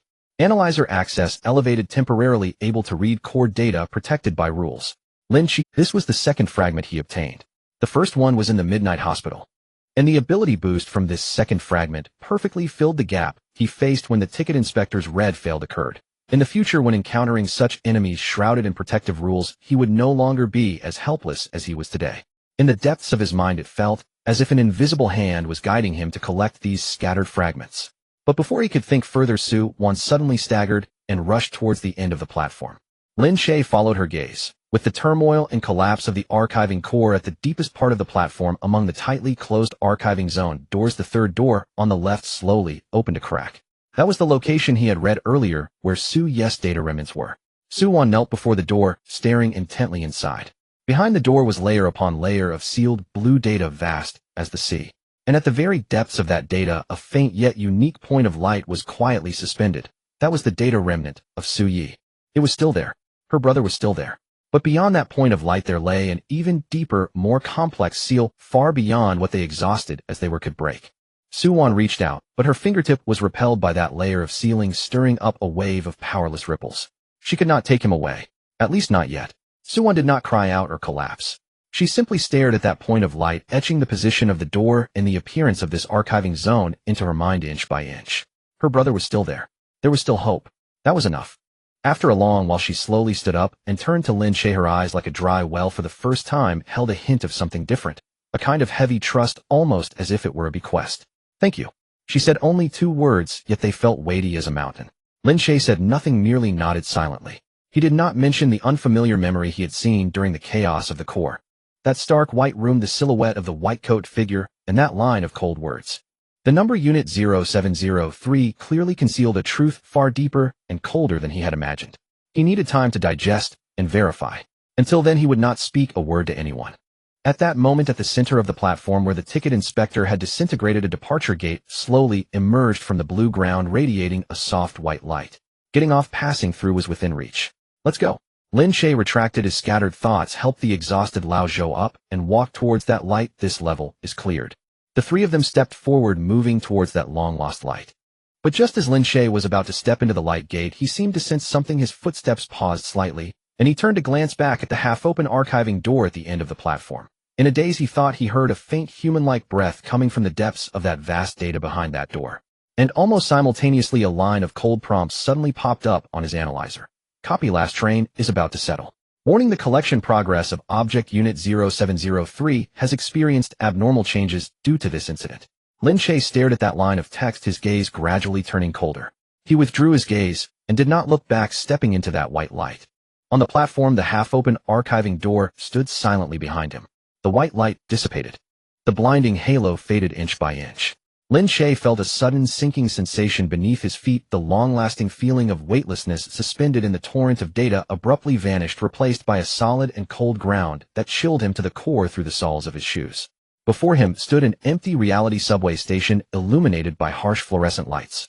The last train had long since departed, and the platform was nearly deserted. A janitor leisurely pushed a mop across the floor, the rubber wheels making a soft, gurgling sound as they rolled over the tiles. Not far away, a couple returning from late work leaned against a column, whispering and laughing. These ordinary sounds belonging to the living felt surreal in Lin Che's ears at that moment. No one spared a glance at the 3 people who had appeared out of thin air in the center of the platform. It was as if the life and death struggle that had engulfed the entire underground world moments ago had never happened. It was as if the passengers who had been cut down by the ticket inspectors, that long wall engraved with countless names, and that monstrous entity formed from countless lost souls that required one to look up, that were merely an unacknowledged nightmare belonging to the 3 of them, were back. Old Joe collapsed onto the ground, incredulously rubbing the cold tiles with his palm. He pinched his thigh fiercely, the pain making him gasp as he finally seemed to confirm something. Covering his face, he broke down in tears, exclaiming, "I'm alive. I'm still alive." Lin Che remained silent. He stood quietly, letting the sensation of having survived a catastrophe seep out from every limb. He understood better than anyone that this kind of dislocation, which only he remembered, was the deepest, most unsolvable loneliness of a player. The world continued to operate as usual, brightly lit trains running on time, and not a single soul would know that just moments ago several people had risked their lives in another overlapping space to reclaim this path back to reality. At that moment, before the 3 of them, almost simultaneously, a cold, translucent settlement panel lit up. Dungeon Last Subway Completion Settlement. Survivors 347. The stark contrast of that cold number made old Joe, who had just been howling, fall silent instantly. 47 people boarded the train. In the end, only 3 survived. After a brief silence, the panel continued to scroll out new lines of text. Score settlement. Old Joe basic completion score 500. Su-won basic completion boss contribution score. Lin Che basic completion boss core contribution first kill determination hidden evaluation breaker score 5,000. Permission level raised to level D. Old Joe wiped his tears and leaned over to sneak a glance at Lin Che's panel, instantly freezing in shock, gasping 5,000. What is this breaker? I only have 500. He swallowed hard, and the look in his eyes towards Lin Che had completely changed, filled with a mix of awe and fervor, as if he were gazing at a deity. Yet Lin Che paid no mind to the discrepancy in scores. His gaze fell upon a line of inconspicuous small text lower down on the panel. Carryable item settlement ticket inspector core fragment. One can be carried between dungeons, can be slightly activated in reality. He felt a sudden jolt in his heart. Can be carried between dungeons. Can be slightly activated in reality. This fragment that had fallen from the crumbling core and merged into his forehead could actually be taken out of the dungeon and into reality. This meant that the analysis device in his hand, which could originally only be used in life and death dungeons, might truly be able to tear open a small crack in this stable reality to glimpse the truth. The rules of the infinite flow were slowly unfolding before his eyes with the conclusion of this second phase. Scores, permission levels, items, and abilities that could be inherited and carried between dungeons. A vast, intricate, and exceedingly cold game system was beginning to take shape. And Lin Che had already been pushed onto this chessboard. But just as he flipped to the last settlement line, the panel unexpectedly revealed a line of glaring red text that no one else had. Special mark subject unit 0703 collection progress abnormal recorded. The fleeting joy from the surging score abruptly came to a halt at that moment. Lin Che stared at the red text, his fingers hanging by his side, tightening silently. He understood better than anyone what that line of text meant. The more outstanding he performed in the dungeon, the more he broke the game, the more he pushed himself step by step under the cold gaze of the system that lurked behind all dungeons. The nail that sticks out gets hammered down. And he was becoming that highest flying, most conspicuous bird. He calmly waved his hand to close the panel, and when he looked up again, his face had returned to its usual calmness, as if nothing had ever happened. Let's exchange addresses and phone numbers. Just in case someone gets dragged in again, next time at least we can look out for each other, he said to Su Wan and old Zhou in a flat tone. Su Wan silently observed him for a moment, and a faint flicker of emotion passed through her always calm eyes. She pulled a pen from her pocket and, using the cigarette box that old Zhou hastily handed her, wrote down a series of numbers on the back. Her handwriting was light, but steady, each stroke deliberate. My name is Su Wan, she said, pausing for a moment before proactively sharing her name for the first time. I need to keep pushing through this dungeon to find my brother. So, I'll be relying on you all in the future. Old Zhou. My name is Zhou Guodong. Old Zhou threw an arm around the shoulders of both, the air of a survivor coming back to life, instantly reviving, spitting words as he exclaimed, from now on we three are bound by life and death. We must stick together. A big shot like Lin Ge is something I'll never find even with a lantern. I, Old Zhou, am in for life. A loose yet incredibly real little team began to quietly take shape on this empty midnight platform, warmed by the afterglow of their escape from death. By the time they parted, it was already dawn. Lin Che walked alone on the night road back to his rental apartment.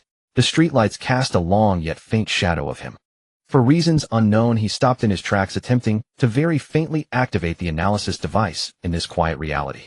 The familiar needle-like pain came as expected. But this time, the core fragment sleeping in his forehead actually responded to him. A faint yet real glimmer appeared in his vision, flashing by. Almost instinctively, he directed this glimmer towards the phone screen he was unconsciously scrolling through. A piece of unremarkable old news fed to him by an algorithm. It was a piece of social news from over a decade ago, long forgotten by time, with a plain title and a blurry. But when the analysis device's glimmer scanned the corner of that blurry image, Lin Che's footsteps halted abruptly. He stared intently at the screen, his pupils slowly contracting. In the corner of that photo was a pale room filled with intersecting pipes. It was identical to the one he had seen when the chaos of the archival core and that unfamiliar memory flooded into his mind. Exactly the same. The night breeze blew by, yet he felt colder than at any moment in the dungeon. That night Lin Che could not sleep at all. He locked himself in the cramped rental room, drew the curtains, and using the faint intermittent glow from the analyzer, he repeatedly searched for that old news article. The news was very brief, so short that it barely yielded any useful information. In just a few lines it mentioned that over a decade ago an incident occurred at a private research institute on the outskirts of the city, after which the institution was deregistered, with vague details that barely hinted at the nature of the incident. The stark white room filled with pipes and the accompanying image was the only thing that perfectly matched the memories buried deep in his mind. Following the name of that research institute, Lin Che dug layer by layer.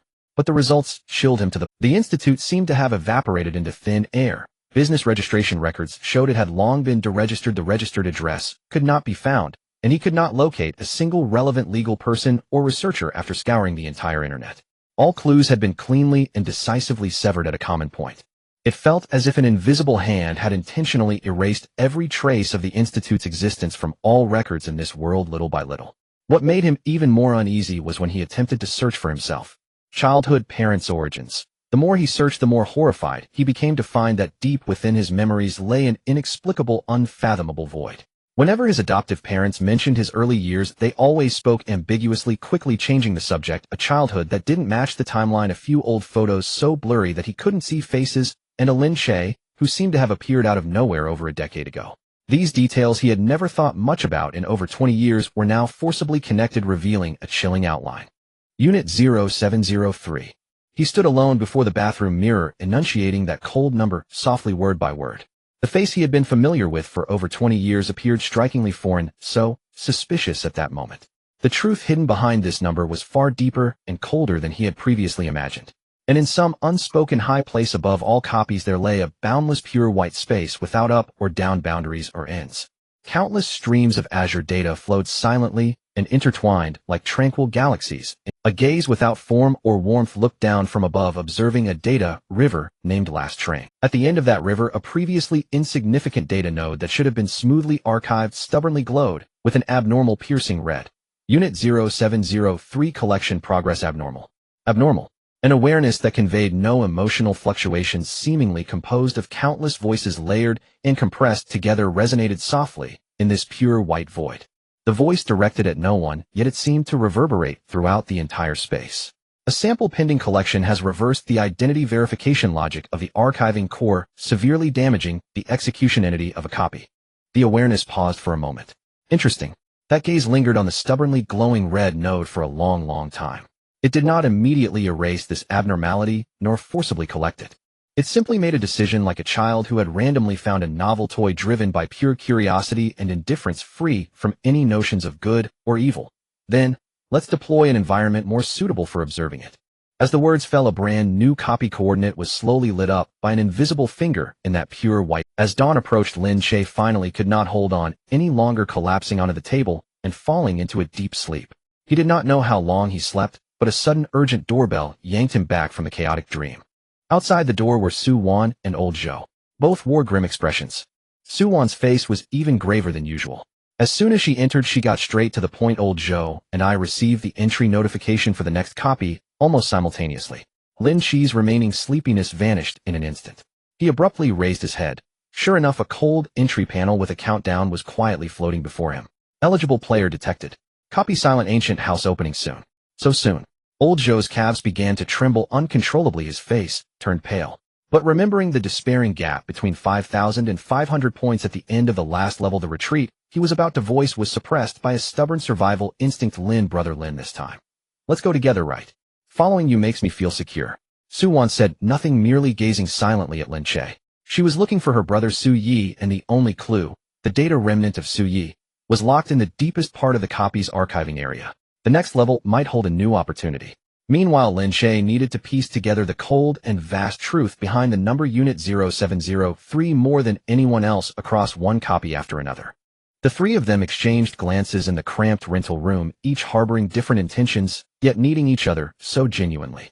Together, Lin Che uttered those two brief words. A truly united team was formally taking shape at that moment. But just as the countdown for entry was about to reach zero, the analyzer in front of Lin Che suddenly displayed a cold warning that caused his pupils to constrict. Warning: human intervention traces detected in this copy deployment parameters.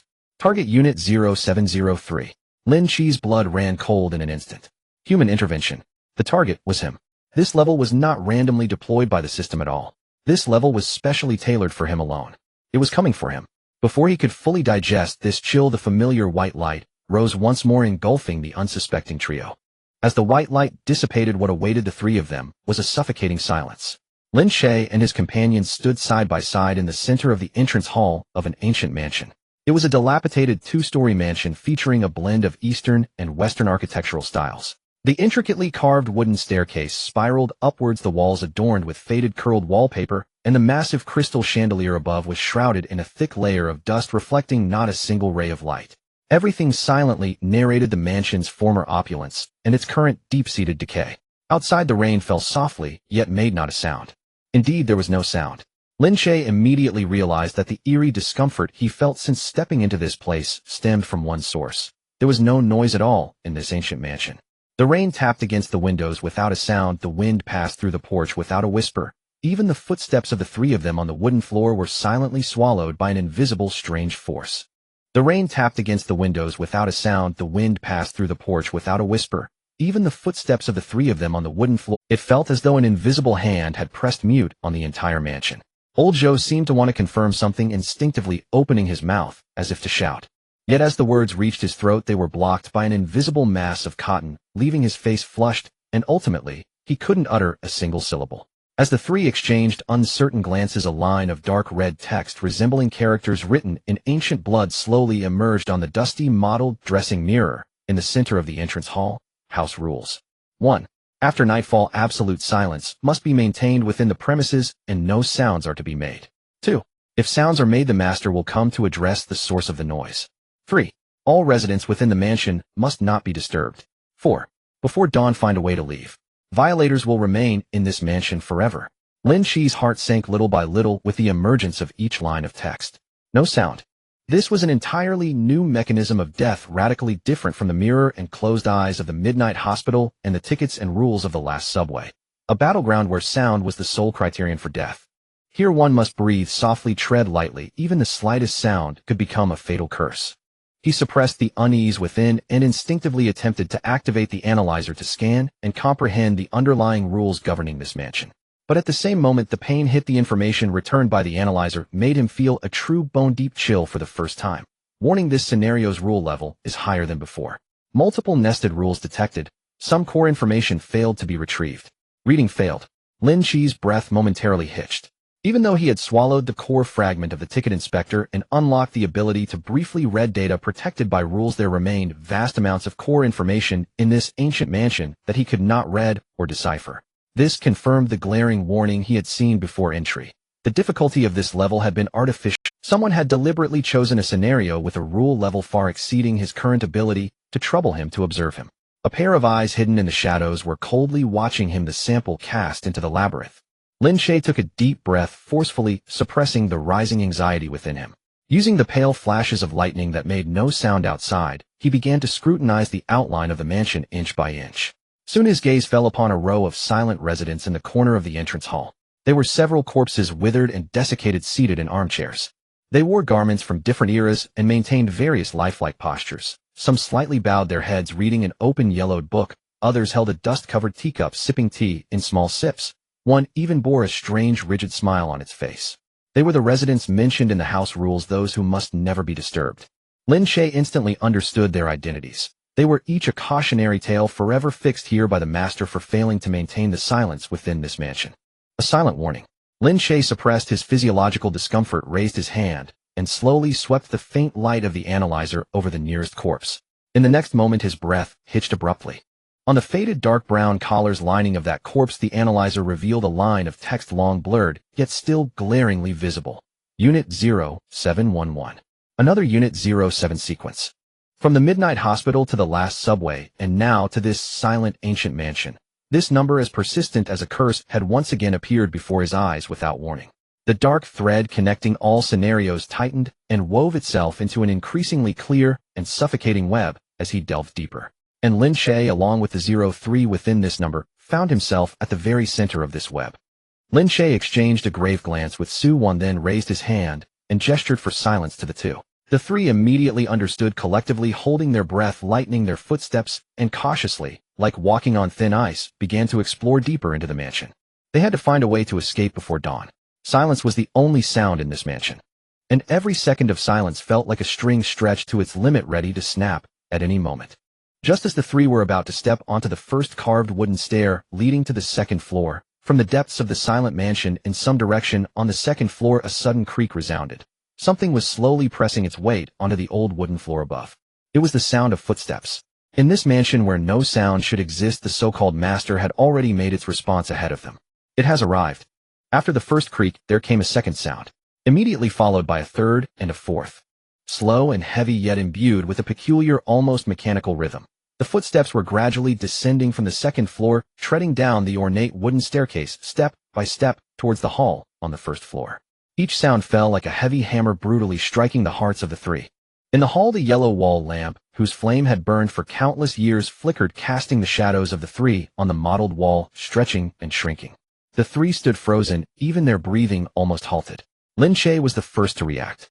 He suddenly reached out, grabbing Su Wan and Old Joe beside him, using the column and the row of dusty furniture as cover, pushing the three firmly into the thickest shadows on the side of the hall. He made a shushing gesture, his fingertips turning pale from the force. Then he pressed against the cold wooden column, held his breath, and cautiously peeked half of his face towards the staircase. In the next moment, his pupils suddenly constricted. The figure slowly descending the stairs entered his field of vision for the first time. It was a hunched figure, almost bent into a bow. It wore a tattered old robe, its original color long gone, trailing on the ground, sweeping over the dusty steps, yet making not a single sound of friction. And its face. Lin Che's breath caught, almost imperceptibly. It had no eyes. Or rather, in the place where eyes should have been, on that blurred gray and wrinkled face, there were two deep sunken holes sewn shut, with rough black threads, each stitch crooked and twisted, as if it had sewn its own eyes shut in unbearable agony. It felt its way along the railing and slowly walked down the last step. That hunched head strangely and slowly began to turn and listen in all directions of the hall, like a blind beast sniffing for the scent of prey. Lin Che suppressed the surging chill in his throat, trembling as he directed the faint light of the analyzer towards that peculiar existence. The sharp pain hit him as expected. It was as if countless needles had pierced his temples simultaneously. Large swathes of core data remained glaringly, despairingly marked as read failed. But amidst the gaps of the failed reading, he still managed to extract a few key pieces of information using the ability of the ticket inspector fragment within him. Subject: Housemaster. Determination mechanism: sound source localization. Special status: visual. Seeing these 4 words, Lin Che's heart, which was nearly leaping out of his chest, oddly calmed down at that. He understood. This monster was blind. Those 2 sewn-shut eyes were not mere decoration, but its greatest and only fatal weakness. It could not see anything at all. Its sole means of hunting prey and determining death was through sound. As long as one made even the slightest noise, it could stand right in front of you, nearly touching your face with its nose, and would remain oblivious to your presence. The true meaning of the first rule of the house regulations, which forbids making noise, was completely unveiled to him at that moment. But the problem was, how could one maintain absolute silence under the gaze of a blind monster that roamed freely? As long as one was alive, there would be a heartbeat, there would be breath, and there would be an uncontrollable physiological tremor. The master hunched over, slowly explored towards the shadows where the 3 were hiding. Closer. Even closer. The grotesque face, sewn with black threads, had already turned to within 2 meters of Lin Che. A mixed stench of decay, mold, and ancient dust assaulted him, nearly making him gag. Lin Che bit down hard on his molars, forcing back the surging nausea. Just then, Old Joe, hidden in the back, was already terrified to the core. As the monster drew near, its face nearly touching him, the fear he had been suppressing finally broke free. His eyes rolled back, and before he could control it, a piercing scream was about to burst from his throat. At that critical moment, Lin Che's hand moved faster than his mind. A hand swiftly and firmly covered Old Joe's mouth and nose from the side and back. The scream that should have echoed throughout the house was stifled in his throat, escaping only a barely audible sound. Almost at the same time, Su Wan, curled up on the other side, lost her balance and accidentally knocked against a fallen, empty old teacup at her feet. The coarse porcelain teacup was about to hit the cold blue brick floor, producing a deadly crisp sound. Su Wan reacted extremely quickly. She lunged forward, using her body and palm to muffle the teacup tightly yet tenderly against her. The sound was swallowed. The 3 maintained that twisted and rigid posture, not daring to move. Cold sweat dripped down each of their spines, soaking their clothes. The master's hunched head slowly turned half a circle, as if it had heard that barely perceptible sound, yet also as if it had heard nothing at all. It stopped. Just like that, it stood still, resembling a grotesque sculpture that could pounce at any moment. Time seemed to congeal into a thick, suffocating glue. 1 second, 2 seconds, 3 seconds. Uncertain how much time had passed. Finally, the master seemed to lose interest, slowly turning around, dragging its tattered robe, and wandered away in the opposite direction of the house, step by step. The distance from death was gradually pulled away, inch by inch, until that hunched figure completely vanished at the end of the corridor. The 3 of them felt as if they had been pulled from the water, collapsing, weakly, gasping silently. Having survived the ordeal, the overwhelming sense of exhaustion from walking past the gates of hell left the 3 of them momentarily unable to regain their composure. Yet Lin Che's gaze remained unwavering. Just earlier, as the master wandered by the corner of the hall where the guests lay dead, he clearly saw that monster completely ignored those few corpses which sat there with eerie smiles on their faces. It did not investigate them, nor did it approach them, as if, in its understanding, those guests simply did not exist. Or perhaps they were a kind of existence akin to it, that required no attention. Lin Che's eyes grew heavier. After the master drifted away, the ancient mansion sank once more into a viscous, absolute silence. This silence was no ordinary stillness. It was a suffocating, ear-sealing void, as if the very air had been drained, driving one to the brink of madness. Lin Che did not act hastily. Leaning against the shadowed pillar of the veranda, he steadied his pounding heart and meticulously rehearsed again and again in his mind the house rules inscribed in dark crimson upon the dusty, full-length mirror standing in the entrance hall. Do not make a sound. Do not disturb the residents. Find a way out before dawn. One final clause, its characters so blurred as to be nearly illegible. For rules, deceptively simple, yet the simpler they appeared, the deadlier the trap they concealed. The blood-soaked lesson from the ticket inspector's trial remained etched with crystalline clarity in his memory. Beneath that seemingly innocuous rule, no one may disembark, lurked a death sentence claiming 3 lives per ticket. He closed his eyes and drew a slow, icy breath laced with dust, then forced the analyzer's faint glow, once more with agonizing effort, deep into the underlying texture of those rules. Severe pain throbbed at his temples, a darkness pulsed before his eyes. Yet this time, amid vast swathes of red failure, he finally saw a line, a fragmented, deeply nested, previously hidden addendum, hidden judgment supplement.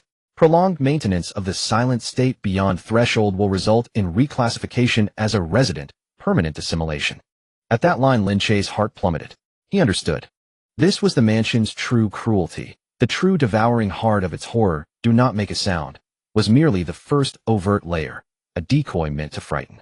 The real lethality lay buried beneath absolute, enduring silence itself, was a fatal snare. A person who cowered silently in a corner motionless for too long would be incrementally judged by the mansion's rules as a quiet resident, and then irrevocably assimilated. Like the row of corpses huddled in the entrance hall's corner, frozen mid-tia, mid-reading, mid-meditation, their faces locked in eerie rictus smiles. They had not been slain by the master. They had been consumed, not by violence, but by the mansion's own suffocating silence. What a vicious, inescapable deadlock it was! Speak, and the master would come, drawn by sound to kill. Remain silent too long, and the rules themselves would erase you, transforming you into one of the mansion's eternal residents. Hiding alone was certain death. Sitting frozen waiting for dawn was even more certain doom. Before sunrise they must actively seek out the true exit.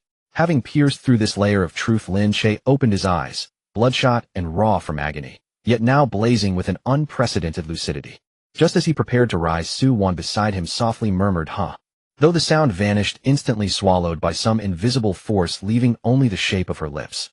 Lin Che's pulse spiked. He instinctively reached to cover her mouth, only to see that the pendant hanging at Su Wan's chest, which had always glowed with an uncanny faint luminescence, now shone several times brighter than usual. Its warm, gentle radiance pierced the suffocating darkness like a solitary star. Lin Che leaned in closely, suppressing his pain, and swept the analyzer over the pendant. The next line electrified him, reading anomaly data shielding field. Undergoing transformation under sound, judgment conditions capable of generating a localized silence domain around the bearer. A silence domain. Lin Che grasped its significance instantly. Within this trial, where sound alone dictated death, Su Wan's mysterious pendant, originally designed only to obscure data readings, had evolved an almost miraculous ability. It could project a small sound-absorbing sphere around them, rendering any noise within it utterly inaudible to the blind master. It meant they now possessed a fragile, portable sanctuary, a bubble of safety where whispers were possible and cautious movement survivable. This was the first key to breaking the deadlock. "Follow me," Lin Che whispered, voice barely a breath, lips pressed close to Su Wan's pendant. No one steps outside this radius. Shielded by the silence domain, their courage steadied. Huddled tightly together, they began inching forward, centimeter by centimeter, searching the mansion's ground floor. The entrance hall, side chambers, winding corridors, every surface thick with dust, as if time itself had congealed. Soon Lin Che's gaze locked onto a half-open door at the corridors, and its hinges corroded with rust. Beyond lay a study blanketed in deep, gray dust. 4 towering bookshelves had collapsed in ruins. Yellowed pages and brittle manuscripts lay scattered across the floor, mingled with splintered wood. Under the cloak of the pendant silence domain, they pried open the heavy door and slipped inside. Lin Che crouched low, guiding the analyzer's faint light across the tattered manuscript fragments strewn about. Quickly beneath a toppled desk, missing one leg lying face down in the corner, he unearthed a bundle of crumbling journals tightly wrapped in oilcloth and buried deep. When the analyzer swept across the journal's cover, his breath seized again. Inside the covers, lining a line of faded, minuscule script, stared back. A line he knew all too well, one that sent chills down his spine. Unit 0711. the identification number of the resident corpse in the entrance hall, the final testament left behind by a fellow specimen of the same sequence in the last moments before complete assimilation. His hand trembled slightly as he opened the journal, the last desperate record of a man's unraveling soul. The early entries were still neat and precise, chronicling how this predecessor had uncovered the deception behind, "Do not make a sound," evaded the master, and painstakingly mapped the mansion's logic, mirroring Lin Che's own predicament almost exactly. It was a chilling existential echo, spanning life and death. Yet the further he turned, the more frantic and terrified the handwriting grew, ink blurring and bleeding under trembling strokes saturated with bone-deep despair. On the final pages, several lines, half obscured by dark dried blood, gripped Lin Che's gaze with iron force. "The master is not a monster. It is, what we call collection is actually. The sole exit lies on the second floor, in the locked master's chamber, but to open it one must," and there it ended. The rest was obliterated, drowned beneath a vast blackened stain of coagulated blood. Lin Che stared unblinking at that abrupt, unfinished sentence, his unease swelling, deepening, tightening like a noose. The final clue to escape pointed unequivocally upward, to the second floor, to that perpetually sealed chamber, the master's chamber, belonging to the sightless abomination. In the study, 3 individuals surrounded the pile of tattered notes, none daring to speak. It was not merely due to the rules, but because that half-sentence obscured by blood seemed like a cold thorn piercing each person's heart. Lin Che did not give up. He brought the faint glimmer from the analyzer close to the dried, dark bloodstain, his brow furrowed as he meticulously attempted to decipher the residual data hidden beneath the blood. This was an exceedingly delicate and mentally taxing operation. The intense pain caused beads of cold sweat to form on his forehead, trickling down his cheek. His vision began to warp and flicker due to the excessive use of his abilities. Yet he held on fiercely. At last, beneath that bloodstain, he painstakingly read out several lines of fragmented core data word by word. When he merged this data with the previous records from the notes, a chilling truth that sent shivers down his spine finally surfaced. The master was not a born monster of this house. It had once been a person. Long ago, it was a sample that had been cast into this silent, ancient mansion, yet ultimately failed to escape before dawn. Within this house, it was eroded and assimilated day after day by the silent rules. Until its eyes were sewn shut by the rules, until its mind was utterly obliterated, until it transformed from a struggling prey, like Lin Che, into a part of the rules themselves, becoming the new master that hunches its body, follows sounds, and mechanically resolves all noises.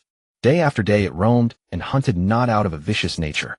It only executed numbly and endlessly the cold rules of the house inscribed into its broken body. It was both the most terrifying hunter of this house and its most tragic prisoner. Thinking of this, Lin Che inexplicably felt a chill of sympathy for the rabbit's death and the fox's sorrow. For he knew that if they could not escape tonight, one of the 3 might follow in the footsteps of this master and become the next monster to be drawn by sound. And that predecessor numbered Unit 0711. Lin Che flipped back to the previous page of the notes, his fingertip slowly tracing the still legible characters. This predecessor was, like him, also a sample of the Unit 07 sequence, a player who was drawn into the copy and fought desperately to survive. The notes clearly recorded that he had step by step reached the threshold of escape, had found the master's room, and had touched the edge of survival. Yet at the last moment, due to an ordinary, uncontrollable sound, perhaps a suppressed cough, or a cry startled by a nightmare, everything fell apart. He was forever taken into this house by the master who came following the sound. He became the tenant, sitting lifelessly in the corner of the hallway, wearing a strange smile on his face. In the final moment before being completely assimilated, he used his life to leave behind all the blood, tears, and lessons in this pile of notes. All for the sake of the future generations to step upon his corpse and escape this man-eating ancient man. "Thank you." Lin Che silently and solemnly said this to the predecessor he had never met, yet felt a deep connection with. He closed the notes, and his bloodshot eyes sharpened once again like blades. He could not waste the path paved with the predecessor's life. Moreover, behind him were Su Wan and Old Zhou, 2 vibrant lives. Lin Che quickly organized his thoughts. The master was blind and relied on sound for positioning. This was its greatest weakness and the only flaw he could exploit. It followed sound, so he could do the opposite, create a false sound source to lead it in the wrong direction. As long as he could draw the master away from the master's room on the second floor, they could buy precious time to rush up to the second floor and open that door. A diversion to the east while attacking from the west. This was the only feasible strategy in his mind. "Listen to me." Lin Che, taking advantage of the cover from Su Wan's pendant's silent domain, quickly conveyed his plan in a whispered voice to his 2 pale-faced teammates. "The master is blind and can only find us by sound. If we want to go to the second floor, we must first draw it away from there. Wait, we will create some noise at the other end of the first floor to lead it over. Then in this window of opportunity, the three of us will immediately rush up to the second floor to the master's room. Su-won bit her lip and nodded heavily. Although old Zhou's calves were still trembling, he forced himself to swallow and nodded with difficulty. The plan was set. Lin Che reopened the pile of notes, hoping to see if the predecessor had left more specific guidance regarding the master's room and the exit at the very end. He focused on the faint light from the analyzer, painstakingly piecing together the part of the last half sentence.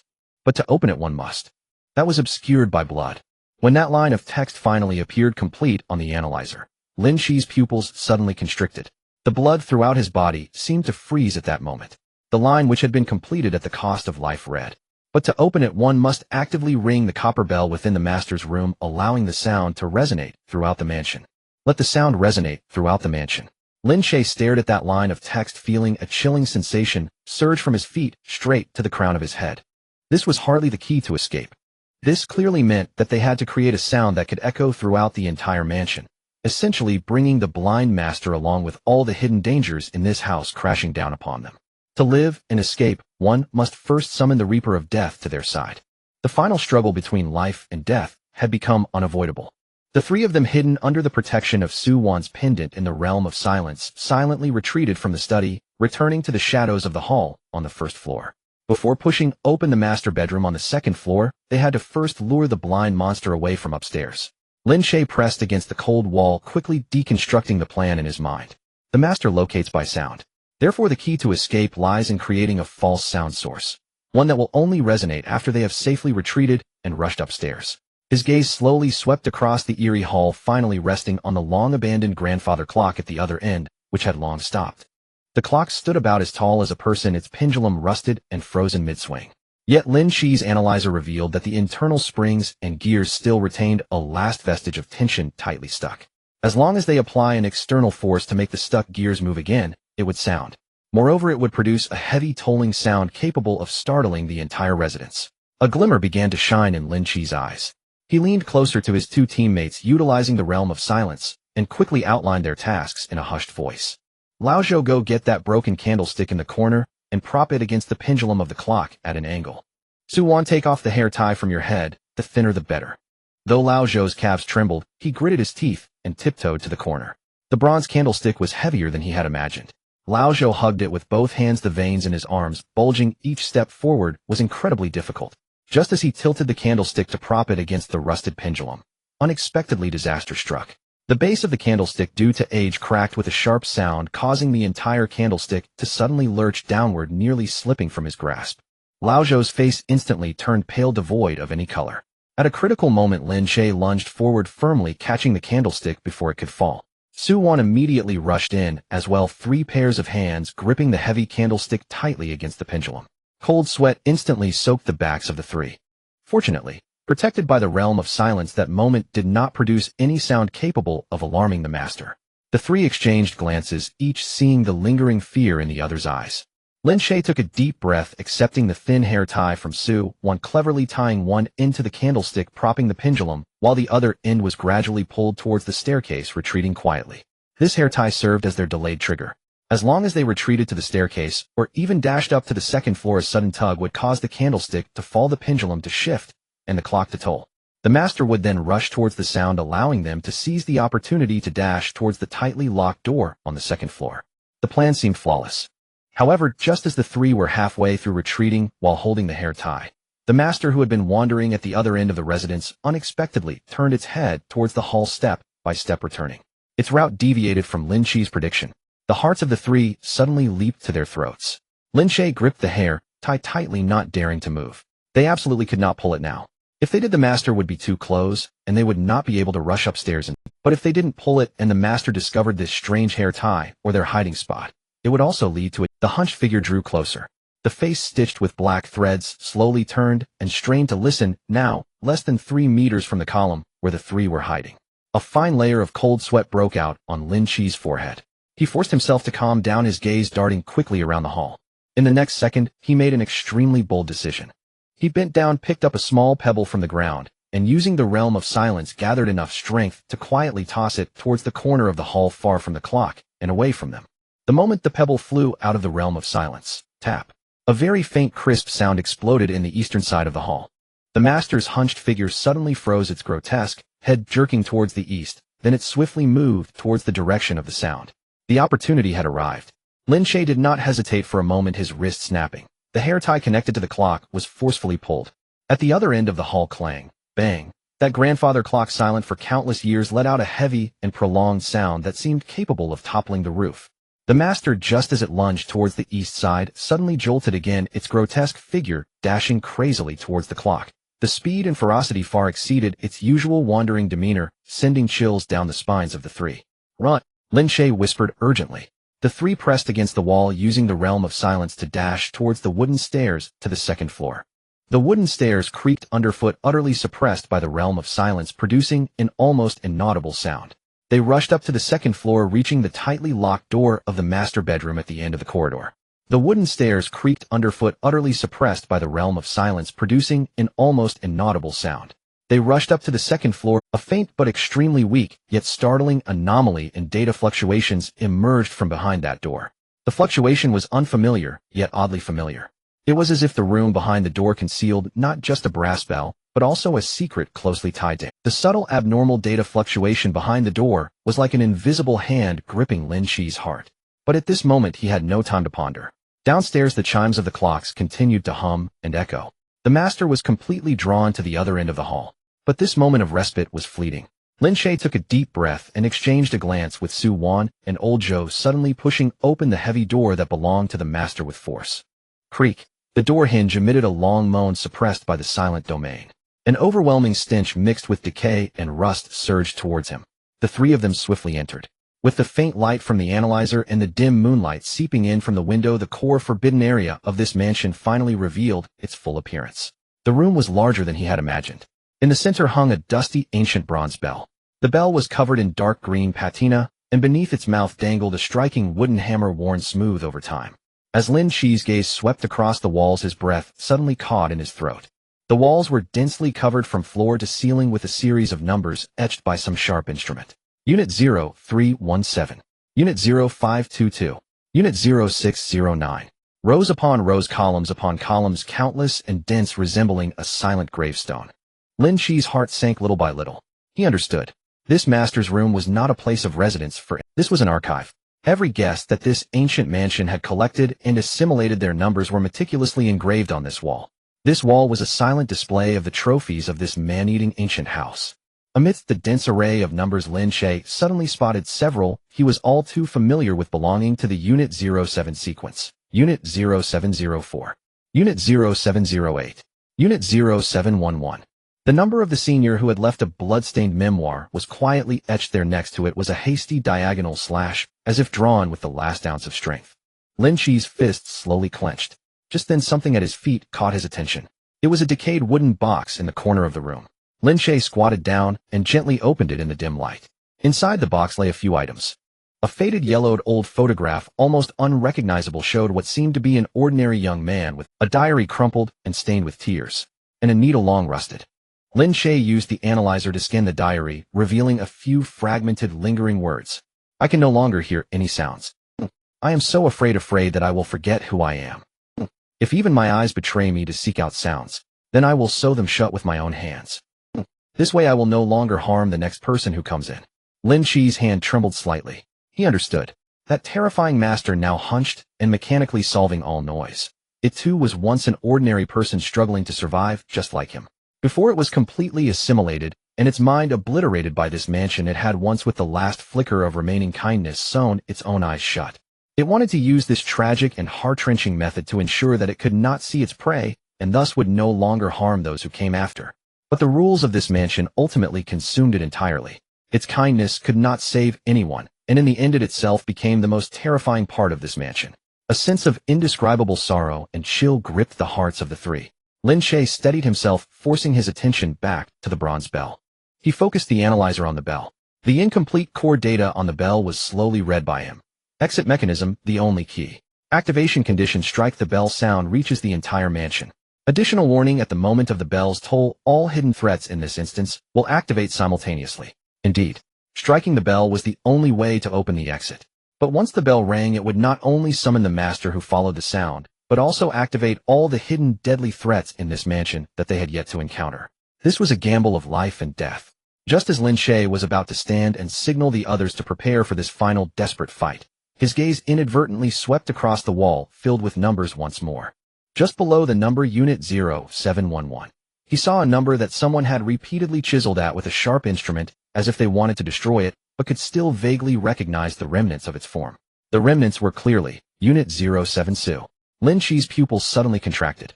Su Yi, Su Wan's younger brother who was missing. The collection of this silent ancient mansion and the dark thread of Su Yi in the last subway were unexpectedly the same thread. Lin Che's heart sank heavily. He instinctively turned to look at Su Wan beside him. At this moment Su Wan's gaze was also fixed firmly on that chiseled number. Her face was as pale as paper, and the pendant that belonged to her brother at her chest trembled violently, glowing with an unprecedented glaring light. Su Wan. Lin Che lowered his voice and supported the swaying figure of Su Wan. Su Wan's lips trembled violently, and her eyes instantly turned red. She stared intently at the wall at the shattered number that belonged to her brother, as if trying to engrave it into her very bones. It's I. He really was drawn in. She spoke in a breathy voice, tears silently sliding down her cheeks. Now is not the time. Lin Che's voice was calm, but carried a hint of barely perceptible warmth. To find his whereabouts we must first survive and get out of here. This sentence was like a ray of light reigniting Su Wan's nearly crumbling spirit. She bit her lower lip tightly, forcefully suppressing the overwhelming grief, and nodded heavily. Lin Che no longer hesitated. He knew their time was running out. The echoes of the clocks downstairs had gradually subsided, and the master could start wandering at any moment. He quickly arranged the life and death division of labor. Wait, he'll strike the bell. Lin Che's gaze fell on the bronze bell. Once the bell rings, the master will surely rush to this room first. Su Wan, you hold the silent domain and protect old Zhou. Take the opportunity when the master rushes in to immediately retreat towards the exit. What about you? Su Wan asked anxiously. After I strike the bell, it'll take a detour from the other side. Lin Che paused. Remember, no matter what happens, do not look back, just sprint toward the exit. Old Zhou's legs trembled even more, but as he looked into Lin Che's calm eyes, he ultimately swallowed hard and nodded firmly. The three took their positions. Lin Che slowly grasped the polished bell-striking wood. A cold sensation transmitted from his palm. He turned back for one last look at his two teammates. Su Wan stood at the door protecting old Zhou, the pendant's light stretching the silent domain to its limits. Lin Che took a deep breath, his gaze suddenly becoming incredibly sharp. It's time to act. In the next moment, he gathered all his strength holding the bell-striking wood and struck forcefully against the bronze bell. Just as the bell-striking wood was about to touch the bell, Su Wan's silent domain suddenly withdrew from the bell. A heavy and distant bell, toll seemingly from ancient times, resounded thunderously. The sound was like thunder, like a tsunami, instantly overturning the silence that the ancient residents had maintained for who knows how long. The bell's sound rippled outward in circles throughout the entire house, spreading wildly. In an instant, an anomaly erupted simultaneously. The blind master downstairs let out a shrill and piercing scream, nothing like a human voice. That hunched figure madly charged towards the master room on the second floor, running wildly at speed, turning it into a fleeting shadow. What was even more terrifying was, downstairs in the hall, the row of previously motionless guests, with eerie smiles on their faces, began to bizarrely come to life with that bell sound. They stiffly twisted their necks, slowly standing up from the chair's hollow eye sockets, turning towards the second floor, emitting a series of eerie, chilling, clattering sounds. The hidden killing intent throughout the house was fully activated. Quick retreat! Lin Che shouted hoarsely. Su Wan, protecting the already terrified old Zhou, used the silent domain to madly retreat toward the exit indicated by the analyzer. As for Lin Che, at the moment the bronze bell rang, he immediately rolled to dodge towards the other side of the room.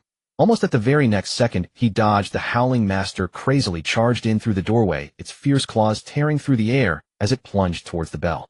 It missed. Lin Che pressed himself tightly against the wall, holding his breath, taking the chance, when the master lunged at the bell to dash out the door.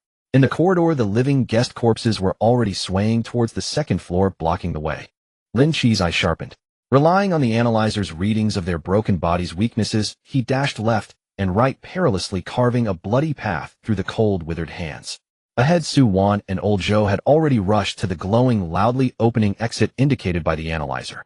Lin Che, hurry! Su Wan shouted anxiously, glancing back. Victory was within reach.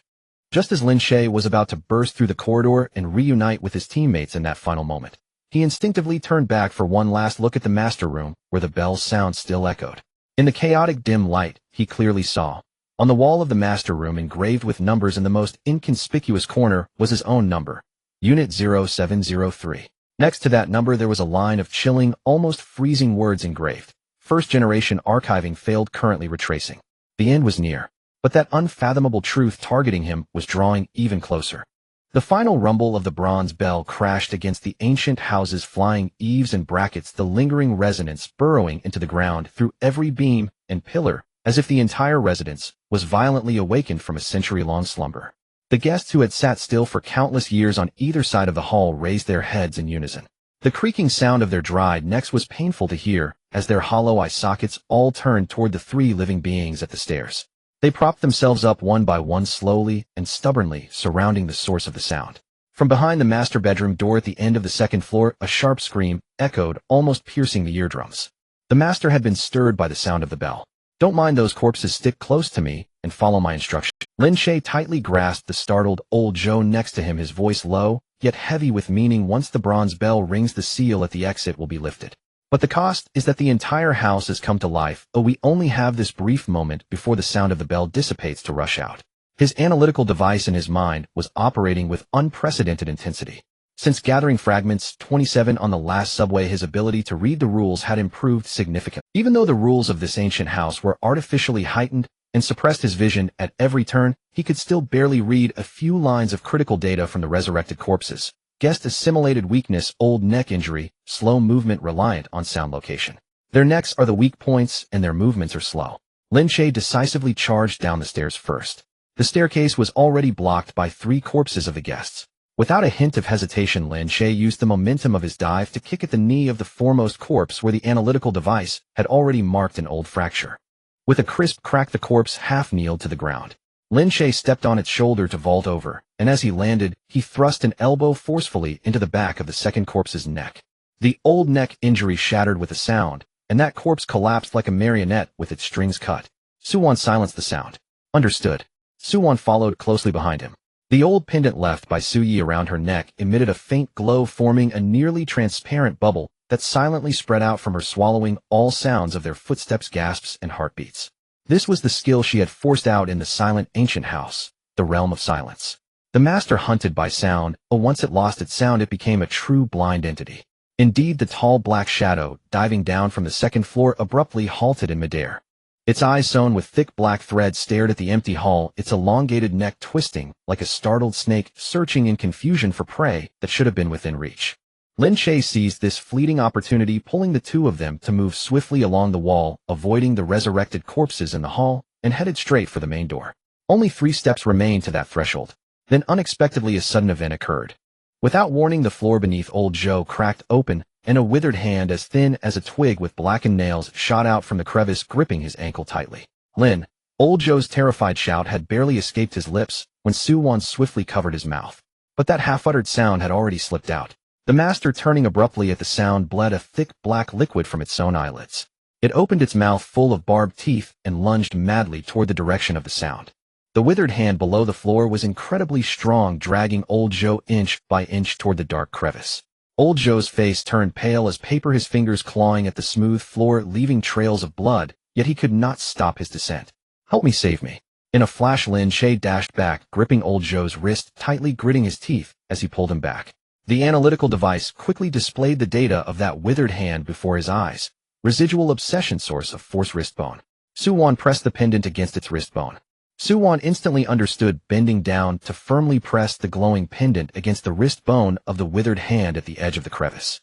The power of the realm of silence flowed through the pendant, and the hand suddenly trembled violently, loosening its grip on old Joe.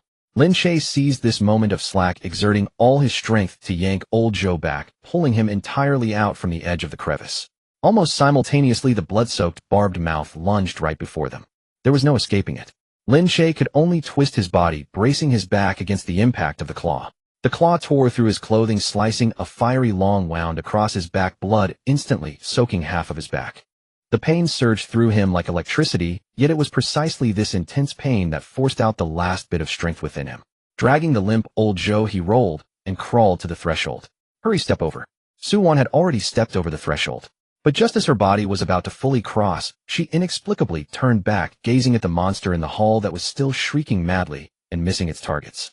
That thing was once a living person trapped in this house, gradually stripped of their form and mined by the rules. She gently uttered 2 words to the monster. "I'm sorry." In the next moment, the 3 of them tumbled over the threshold.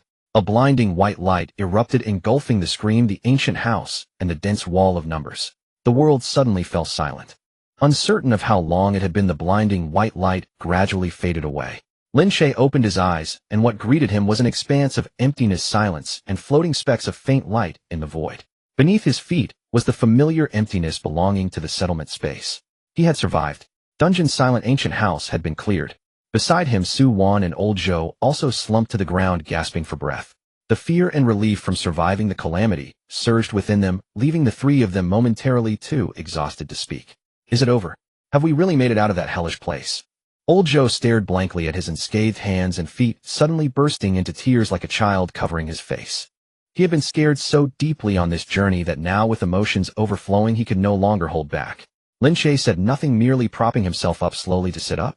As he moved, the wound on his back, slashed by claws, throbbed, painfully reminding him that everything he had just experienced was not an illusion. He raised his head to look at the lines of settlement information slowly appearing in the void. Dungeon's silent ancient house cleared. Survivors, 312. Overall rating A. Score: settlement Lin Che 850, Su, 1780, Zhou Guodong 320. Seeing the glaring 12 behind survivors, Lin Che's heart sank. Including the 3 of them, a total of 12 living souls had initially entered this ancient house, but only 3 had emerged. The wall filled with numbers, the guests sitting lifelessly in the foyer, and the master who had hunted them down, once also a player, were all individuals who had failed to escape. He took a deep breath, suppressing the heavy emotions, and directing his gaze to the last line of the settlement information. That line caused his breath to catch suddenly. Detected key item fragment, 3-7 recorded. Data perspective, synchronizing upgrade. A warm and powerful surge of information flooded into his consciousness without warning. He felt clearly that the analyzer embedded deep within his soul was rapidly evolving and upgrading. The hierarchy of reading rules was escalating, and the ability to counter high-level suppression was strengthening. The sense of powerlessness he felt in the ancient house, due to targeted escalation of rules and massive reading failures, was being gradually soothed by this force. He had grown stronger, and it was a qualitative leap. As the torrent of power began to calm, Lin Che did not pause for a moment, immediately harnessing the newly upgraded strength to trace back to the remnant data unit 07, Su, that had flashed in the corner of his memory. The power of fragment 37 allowed him for the first time to clearly read the core information behind the deliberately chiseled number. Sample unit 07, Su Su Yi. Status: sample anomaly deeply sealed.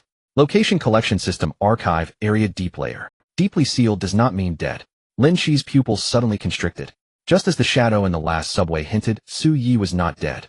He was merely sealed away with countless samples marked as anomalous by some higher authority that he could not yet comprehend, trapped deep within this man-eating system. This was Su Yi's only glimmer of hope, and the only guidance for Su Wan to pursue. "Su Yi, he's still alive, right?" A hoarse and trembling voice came from behind.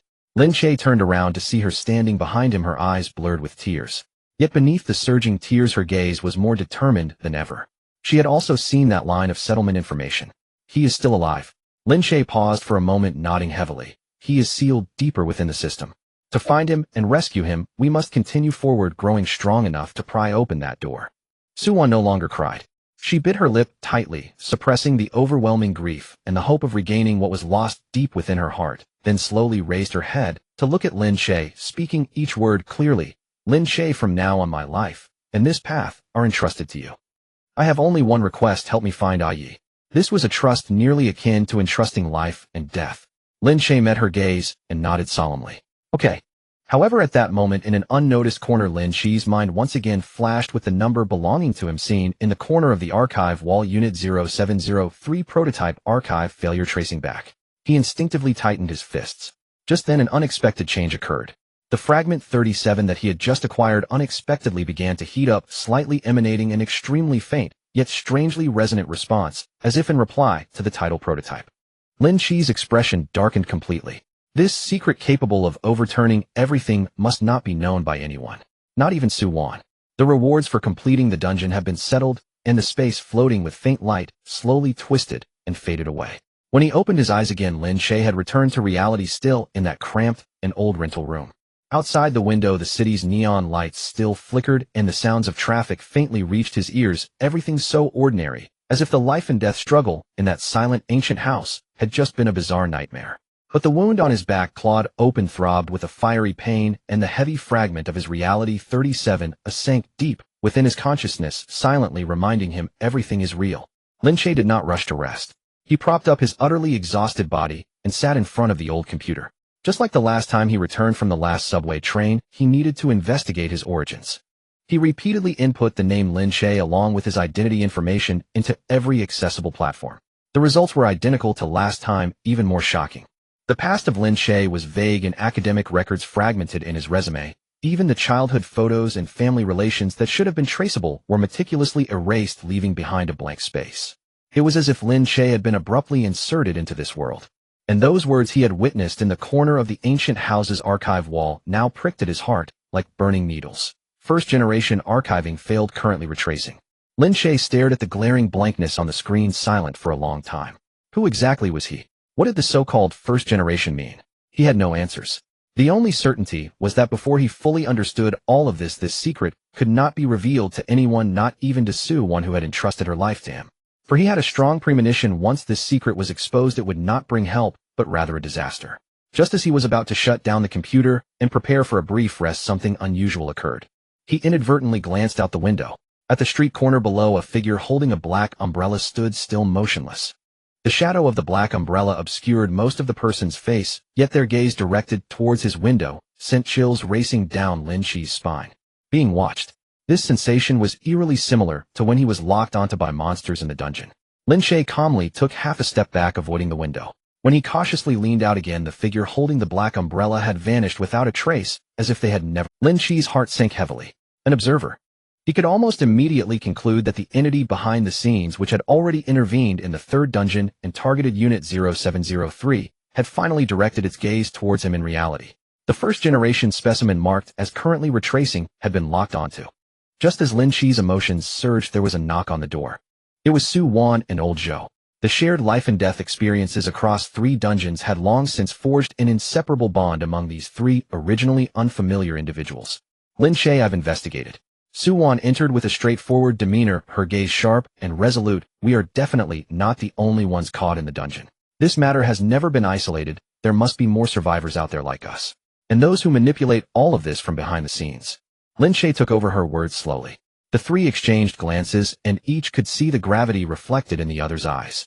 They vaguely realized that the dungeon system they had glimpsed was backed by a web so vast it was beyond their imagination. To survive in this web, to rescue the deeply sealed Su Yi, to uncover the truth about first generation, it was far from sufficient for just the 3 of them. They needed to find more companions. A nascent survivor alliance quietly began to take shape in their unspoken silence. At that moment, without warning, the familiar and nauseating Crimson Dungeon prompt lit up before them. However, this time, as the Crimson prompt information slowly emerged, Lin Che's pupils suddenly constricted to their utmost. For at the very end of that cold prompt, an unprecedented line appeared directly naming him. Special prompt: this dungeon has opened a dedicated plot line for the designated player Lin Che. Please make sure to return home. Dedicated return home. Those 2 words thundered in Lin Che's mind. As the crimson notification of the new dungeon appeared, Lin Che stood by the window where the streetlights bathed the road outside in a narrow amber-hued stripe. He stared at the line of text for 3 seconds. Special notice: this dungeon has activated an exclusive storyline designated solely for player Lin Che. Please, return home. And then the floor beneath his feet began to vanish. The sensation was utterly unlike his entry into the first 3 dungeons. The previous 3 transitions had been abrupt world switches, like flipping to a new slide. This time it felt like being seized. Something tugged from deep within his chest, dragging him downward. Not towards some external location, but inward into a chamber inside himself he had never before entered. He barely had time to shout Su Wan's name before she seized his left wrist. Somehow Lao Zhou reacted just as swiftly, gripping his right. All 3 plummeted together. When they opened their eyes again, they stood in an alley. The alley was ancient, flanked by 7 or 8-story residential buildings, whose peeling walls revealed gray brick beneath. Laundry lines hung motionless with garments that looked as though they had been strung up years ago and never retrieved. The ground was paved with old-fashioned cement tiles, their cracks choked with desiccated weeds. The evening sky bore a somber, burnt orange hue, like the oppressive stillness of a late summer dusk. Yet the entire alley was utterly silent, no scent of cooking, no voices, no television hum, not even a whisper of wind. Lin Che swept his gaze across the narrow passage.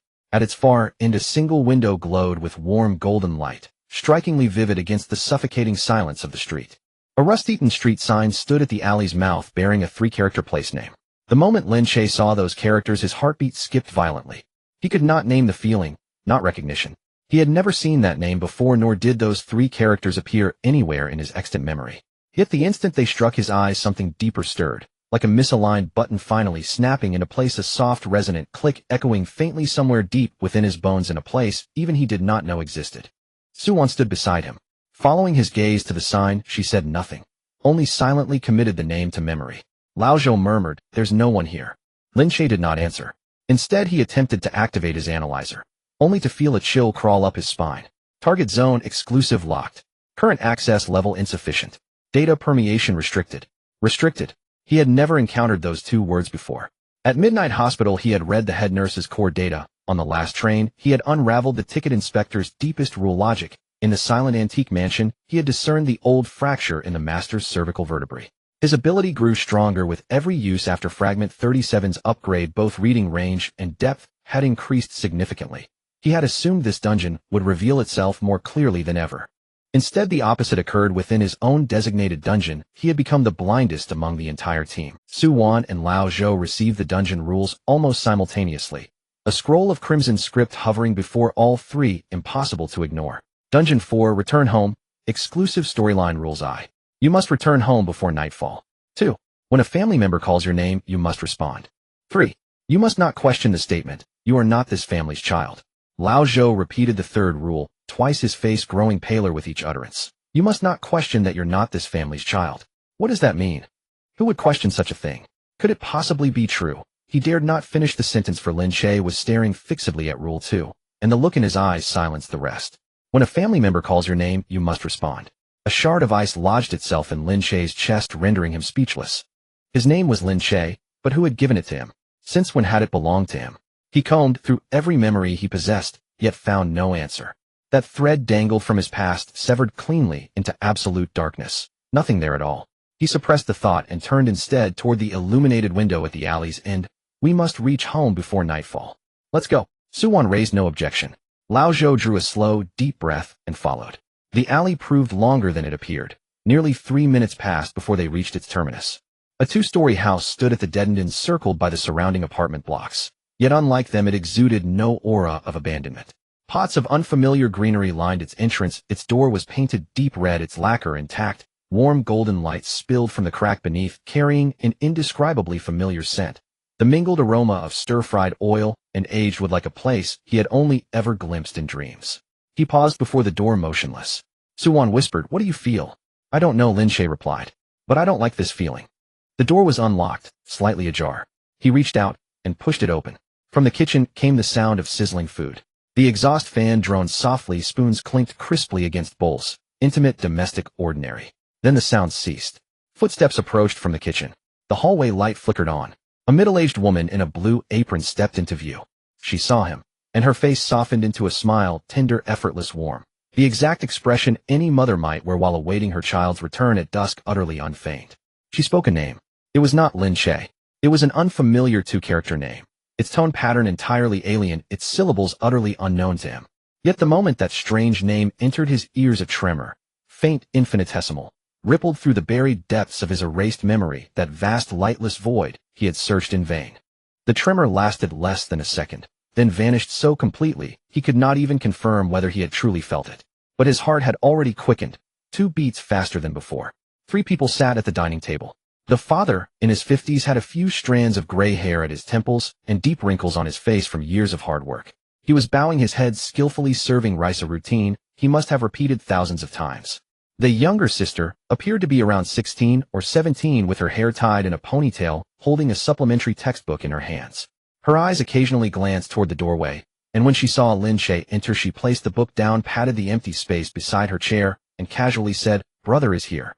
On the table were 4 dishes and a soup, all ordinary home-cooked meals, nothing special, yet steaming hot and neatly arranged, representing a family that lived with diligence. Lin Che stood at the entrance of the dining room, not stepping inside. In his life, or rather in the memories he could trace back to, he had never sat at such a dining table to eat.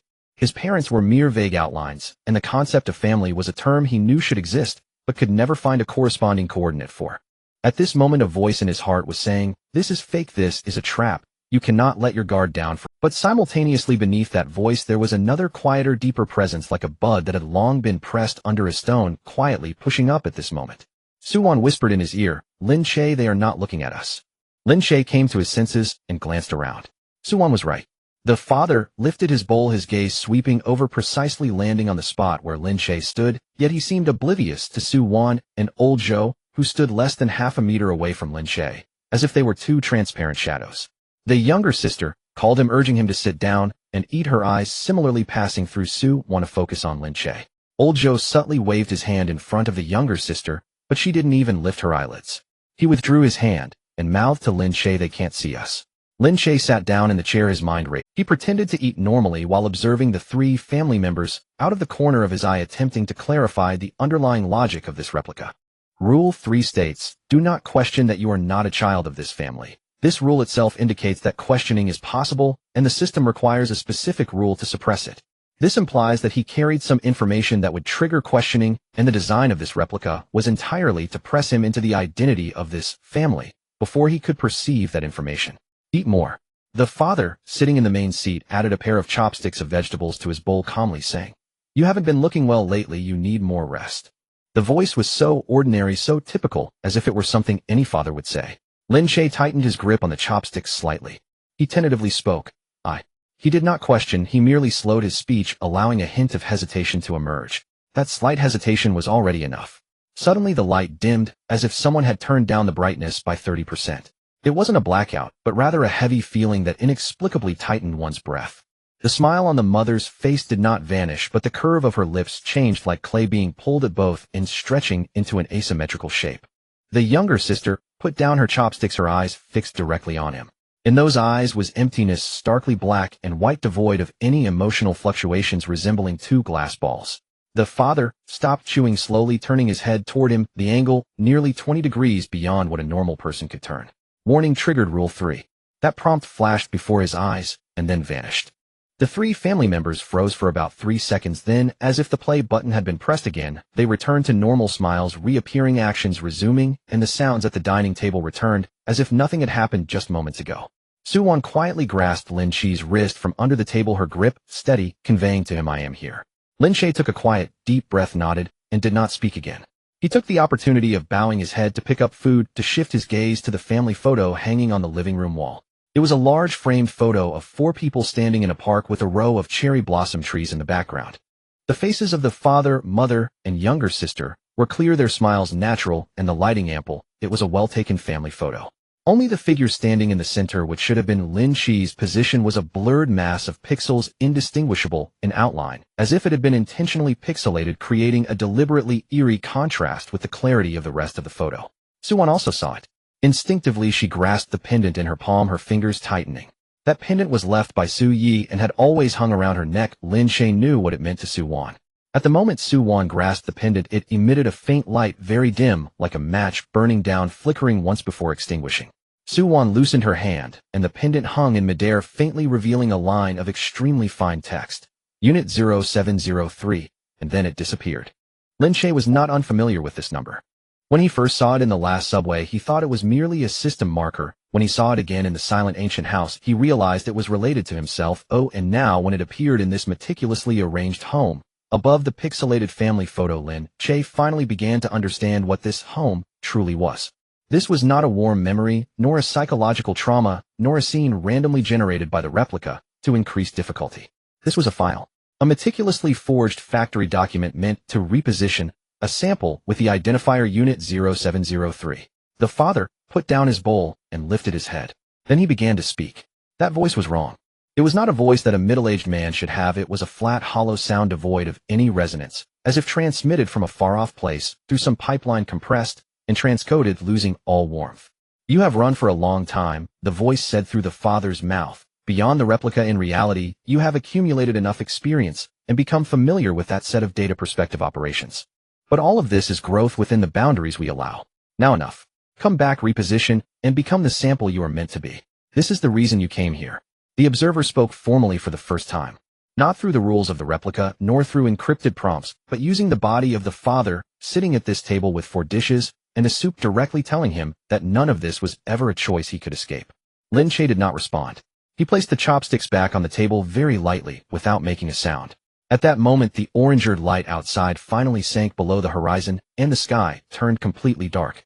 The mother stood up and walked behind his chair, placing her hands on his shoulders.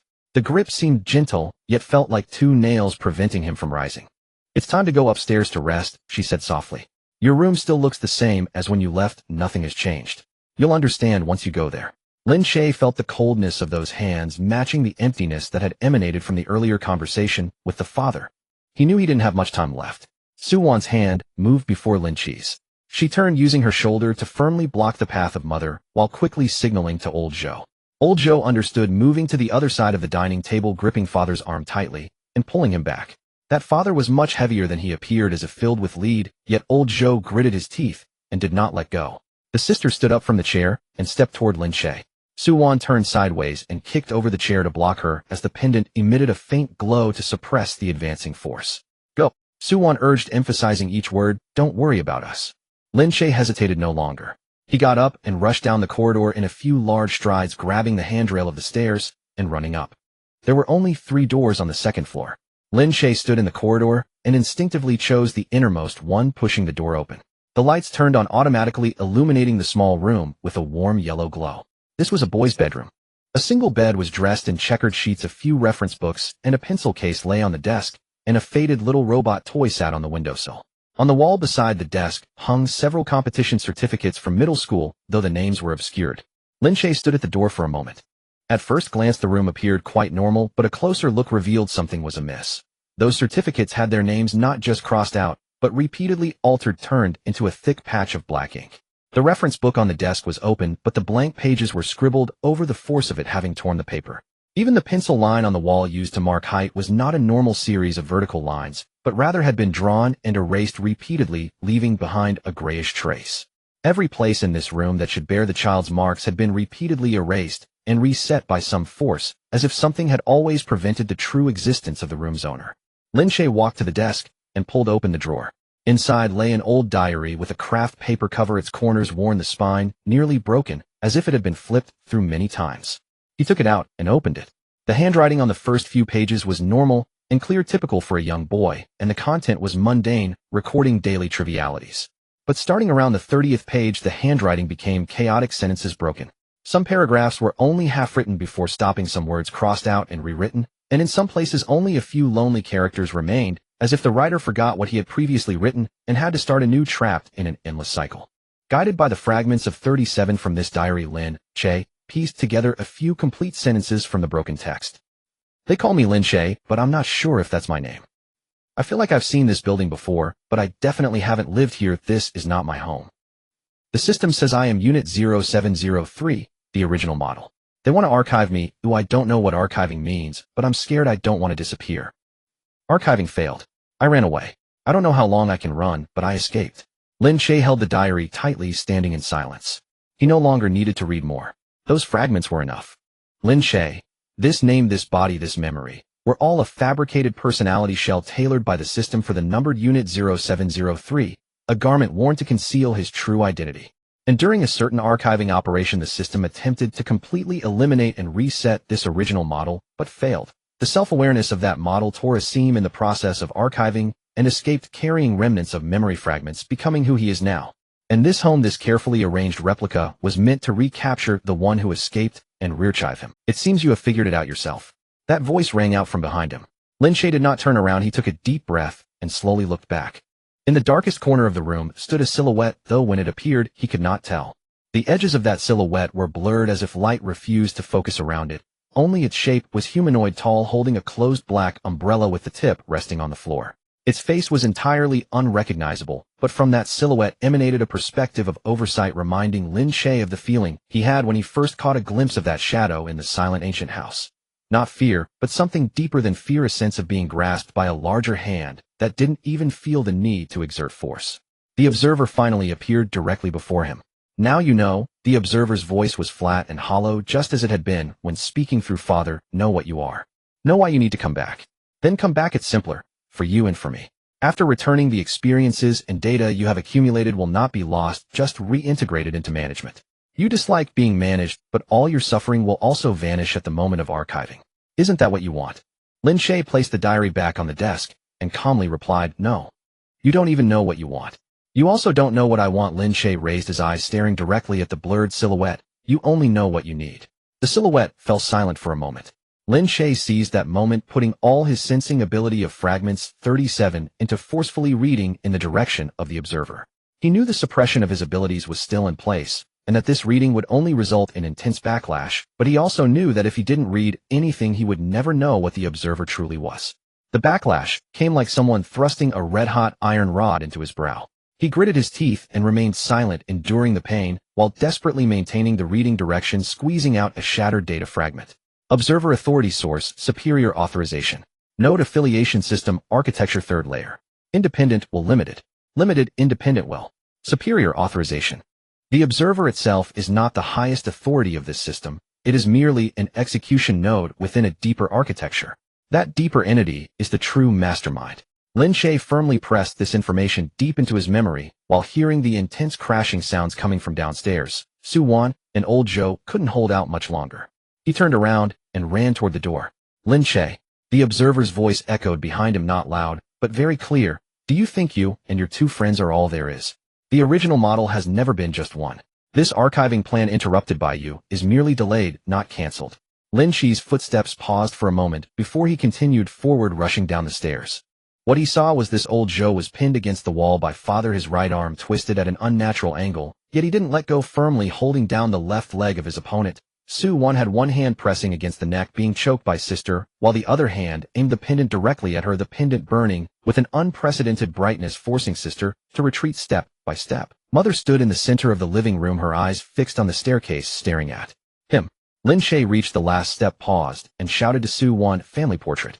Su Wan instantly understood his meaning. She released sister, stepped forward, grabbed the picture frame of the family portrait on the wall, and smashed it heavily on the ground in front of the three family members. The glass shattered into countless pieces.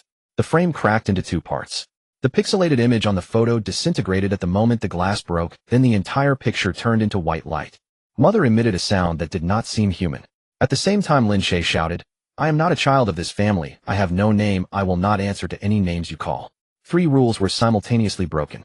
The entire small building began to shake. White light surged from the gaps in the walls, and a low tearing sound came from beneath the floor. The outlines of the 3 family members melted away like candles in the wind. Lin Che grabbed old Zhou and pulled him toward the door, while Su Wan had already run ahead, kicking open the red wooden door and rushing into the darkness. The white light engulfed everything. The replica collapsed. They fell back into that rented room.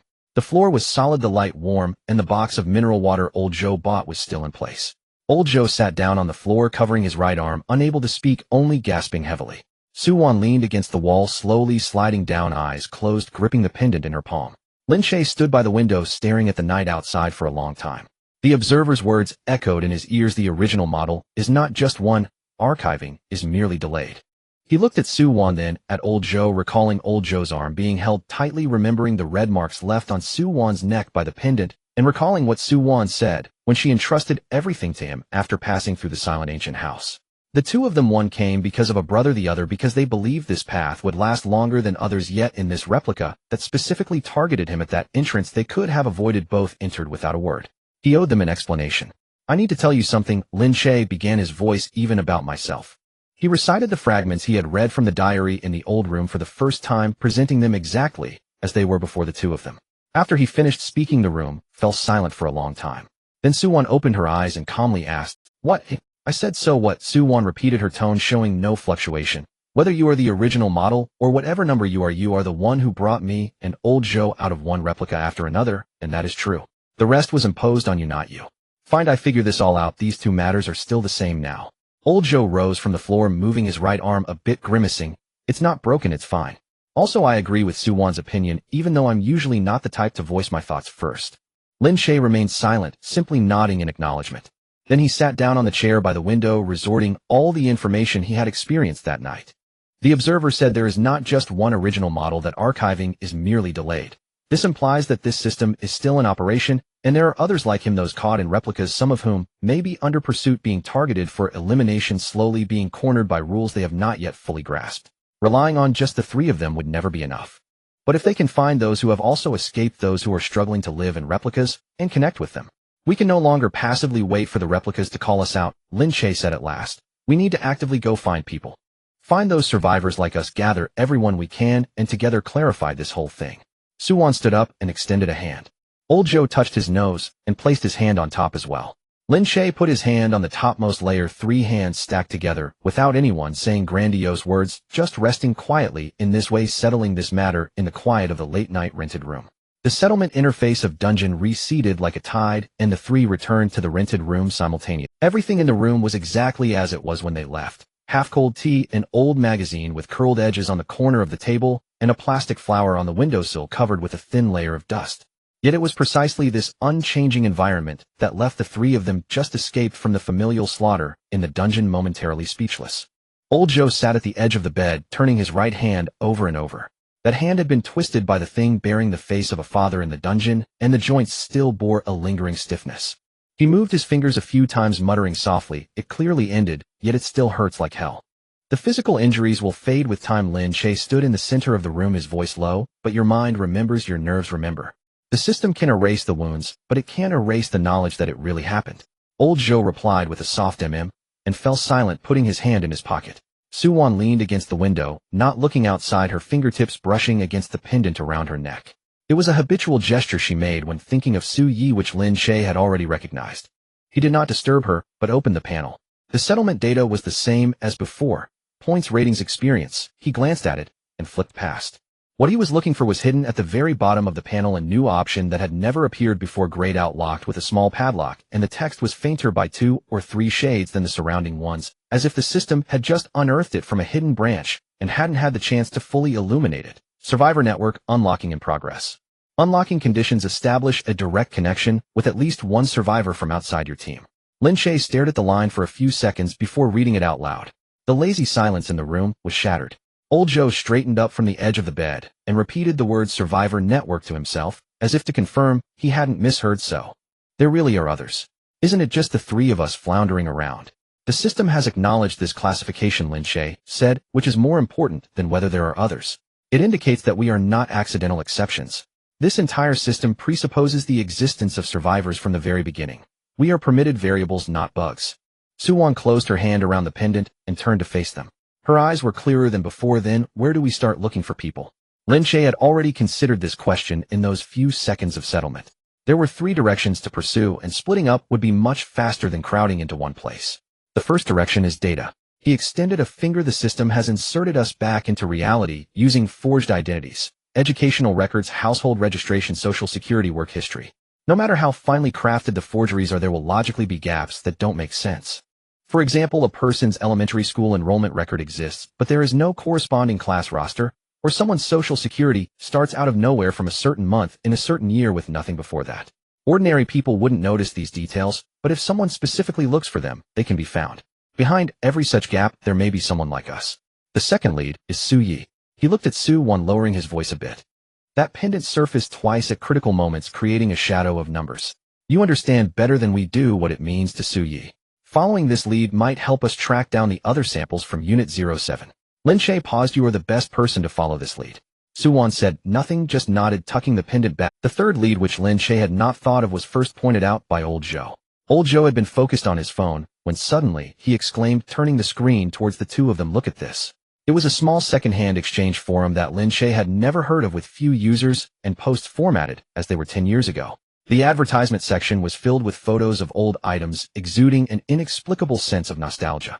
Old Joe pointed to a post published 3 days ago titled "Offering a Batch of Old Items for Those Destined to Have Them," but the body contained a long string of seemingly random numbers and letters interspersed with a few strange symbols. Anyone else would have dismissed it as gibberish or some code for underground transactions, swiping past it. However, Lin Che looked at that string of characters for 2 more seconds, and a chill crept down his spine. Some of the arrangements in that string were identical to the display format of the dungeon rules text. Not the content, but the format, specific intervals, specific sequences of nested symbols. It was something that only someone who had stared at the dungeon rules interface countless times would unconsciously replicate into their own writing habits. Just like someone who has spoken a dialect for years, their accent would seep into their Mandarin, impossible to erase. This person has been inside. Lin Che's voice grew serious, and not just once or twice. They must have gone in enough times for this format to be ingrained in their bones. Old Joe's expression changed as well. He quickly pulled up the posting information. The forum itself doesn't have precise location tracking, but he paused, his fingers rapidly tapping on the screen. Give me some time. About 20 minutes later, Old Joe looked up, locking the general area of the post's publication to a place on the outskirts of the city, near an old industrial zone. There were a few abandoned warehouses that had been deserted for almost 8 years, with demolition plans always put on hold and no residential areas nearby, making it a place where not a single passerby could be seen on usual days. The three of them quickly made a decision, without much discussion. Go. Before leaving, Lin Che took one last look at the panel, wanting to confirm if there was a new dungeon countdown. There was no countdown. However, in the lower right corner of the panel there hung a line of unexpected warning that was a cold gray-white, neither blinking nor making a sound, just hanging there. Warning: unknown samples are currently reverse tracking your location. Precision block level. Recommendation: relocate or shield. Lin Che committed this line to memory without telling the other two. He reached out to lock the door and stepped into the corridor first. Someone was looking for him. He didn't know if they were friend or foe, but he was very clear about one thing: standing still waiting for someone to come was never a good choice. Since both sides were searching, they might as well race to see who finds whom first. Old Joe was driving. Su Wan sat in the passenger seat and Lin Che was in the back, one hand on the navigation and the other resting on his knee. On the surface he seemed to do nothing, but in reality the edge perception function of the analyzer was slowly scanning the road segments along the way. No target was detected. However, the warning about reverse tracking never disappeared, and the precision did not increase. Clearly the other side was also moving. Two invisible lines were slowly converging from different directions in the city towards the same desolate area on the outskirts. This indicated that the unknown sample in the panel's warning and the person behind the forum post were likely to get to the place first and talk later. The warehouse district on the outskirts was emptier than he had imagined under the winter afternoon sun. There wasn't a single soul within 2 miles, and a few puddles from last night's rain had yet to dry, reflecting the gray-white sky. The three got out of the car, and Old Joe instinctively inched closer to Lin Che, and Su Wan retracting his hands into his sleeves, whispering, "Goodness, this place, in broad daylight, is even creepier than at night." No one responded to his comment. The three walked one after the other into the rust-colored warehouse cluster. 7 warehouses stood in a row, constructed on a flat piece of industrial land. The outer walls were made of rusted color steel plates, some of which were lifted by the wind, and several window frames had long rotted away, leaving only a few steel bars quivering weakly in the breeze. There were no fences, just a few rusted padlocks blocking the doors, 2 of which were missing, leaving the main entrance wide open, gaping towards the barren land. The three did not split up. They started from the outermost building methodically, checking each one from the outside in. The first and second buildings were empty, with even the iron racks that held stock having collapsed, significantly rusted beams leaning haphazardly on the ground. Old Joe accidentally kicked a beam while circling around, producing a dull thud that echoed through the empty warehouse, lingering for several seconds before gradually fading away. Old Joe shrank his neck, startling himself. That echo was quite long. Upon reaching the third building, there was a symbol on the wall by the entrance. Lin Che glanced at it at first, thinking it was just a mark scribbled by a worker. But as he approached and stopped to look again, an alarm rang in his mind. This was not painted on, but carved into the wall with a hard object, stroke by stroke.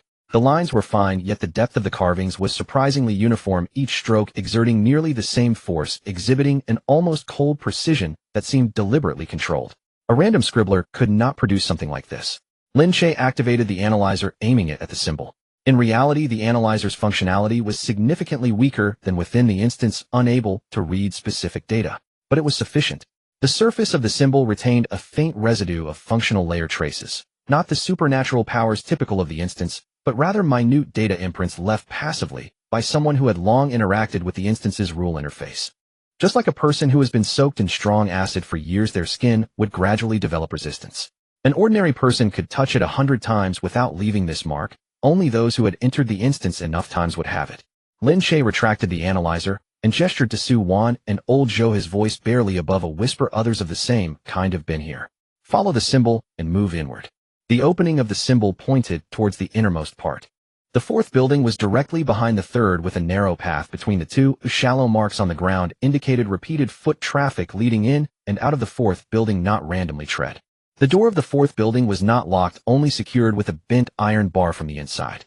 Lin Che used his portable tool to pry the bar aside and push the door open. The moment the door opened, he felt a slight resistance at his ankle. He glanced down, but it was already too late. It was a thin wire taut and low, barely 2 centimeters off the ground, nearly invisible in the dim light of old Joe's flashlight stretching across the entire door frame. Lin Che's step was naturally lighter than most, yet it was enough to trigger it. 3 events exploded simultaneously. From above, a tin can slid down the track, landing with a clang precisely 1 meter in front of old Joe. Not directly overhead, but a meter ahead. Old Joe instinctively jumped back half a step. Almost simultaneously, another thin wire on the left wall was pulled, causing 4 or 5 small metal pieces to collide, producing a series of sharp ringing sounds that echoed in the confined warehouse, making it impossible to discern their direction. Finally, an old alarm clock hidden behind the electrical box in the right corner was triggered by the wire winding down with a buzz, creating a continuous hum that drowned out all other minor noises. In just 2 or 3 seconds, Lin Che's mind was exceptionally clear. He quickly scanned the warehouse amidst the 3 sounds, piecing together the logic of the setup. The tin can fell in front of old Joe instead of above him, indicating that the person who set this up anticipated more than one intruder likely in a line. The string of bells disrupted spatial awareness. The alarm clock masked subtle footsteps. Together, their purpose was not to harm, but to create a moment of sensory confusion for multiple people, providing the planner a clean time gap. This was not a setup by someone acting on a whim. It was a meticulous plan laid by someone who had survived alone for a long time, deeply wary of any unfamiliar guests buried in the open space. Before his judgment was fully formed, a soft sound of something landing came from above the iron frame, so light that the impact was nearly imperceptible. Lin Che wanted to turn around, but a hand had already wrapped around from behind him. A short folding knife was pinched between the index and little fingers, the back of the blade pressed against his neck, the edge barely half a centimeter from his skin. The hand holding the knife was unnaturally steady, as if gripping a weightless pencil. Old Joe was 3 steps in front of Lin Che. The half step he had just taken back had not been regained when he felt an eerily steady force pressing down from behind, sending him sprawling face down on the ground. A foot pressed down on his back, not heavy, yet perfectly positioned to prevent him from leveraging any strength or getting back up. Suwon stood behind Lin Che, motionless and silent. Lin Che could almost be certain she had made the same judgment as he did. At this moment, moving was more dangerous than remaining still. The warehouse fell into a dead silence for about 3 seconds. Then the person holding the knife spoke. It was a female voice, low and flat, devoid of any excitement or tension, her speech rhythmically steady. That tone did not resemble the questioning of an intruder, but rather the verification of something she already knew the answer to, just awaiting confirmation from the other party. "Which batch are you from?" It was not a question, but a statement delivered with a calm certainty, suggesting she was already convinced that these 3 individuals would understand her words, the only uncertainty remaining being the phrase "which batch." Old Joe, lying on the ground, could not hold back any longer after a long pause. "Why don't you ask us who we are first?" The female voice hesitated for less than a second. "Who you are is not important. What matters is that you've been inside." Suwon gently spoke from behind Lin Che, her voice soft, yet crystal clear. "You've seen more than one group enter, haven't you?" As soon as those words fell, the knife pressed against Lin Che's neck did not withdraw, yet the hand noticeably relaxed a little, shifting from active pressure to pure vigilance.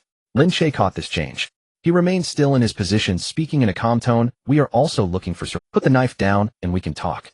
If we can't reach an agreement, you can draw it again at any moment. At that point, we won't have any right to say anything." The warehouse fell silent again for a few seconds. The knife finally moved away from Lin Che's neck, slowly creating some distance.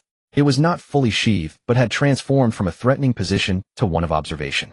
The short knife was tucked into the small pouch at his waist, the buckle pressed down almost soundlessly. Old Joe got up from the ground, patting the dust off his chest, glancing at the other person with a mix of complaint and admiration. "Miss, your strike was both swift and precise, unlike an ordinary person." The other party did not respond to him.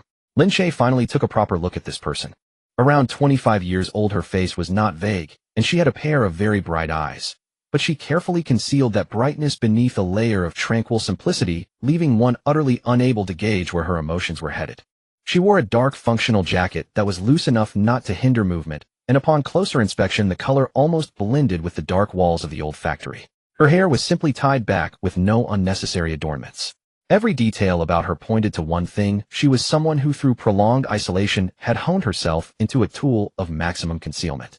She bent down to pick up the tin can that had been knocked over, reinserted it into the clock stand slot, and meticulously tightened and reset the triggering thread, the motions so familiar they were almost automatic.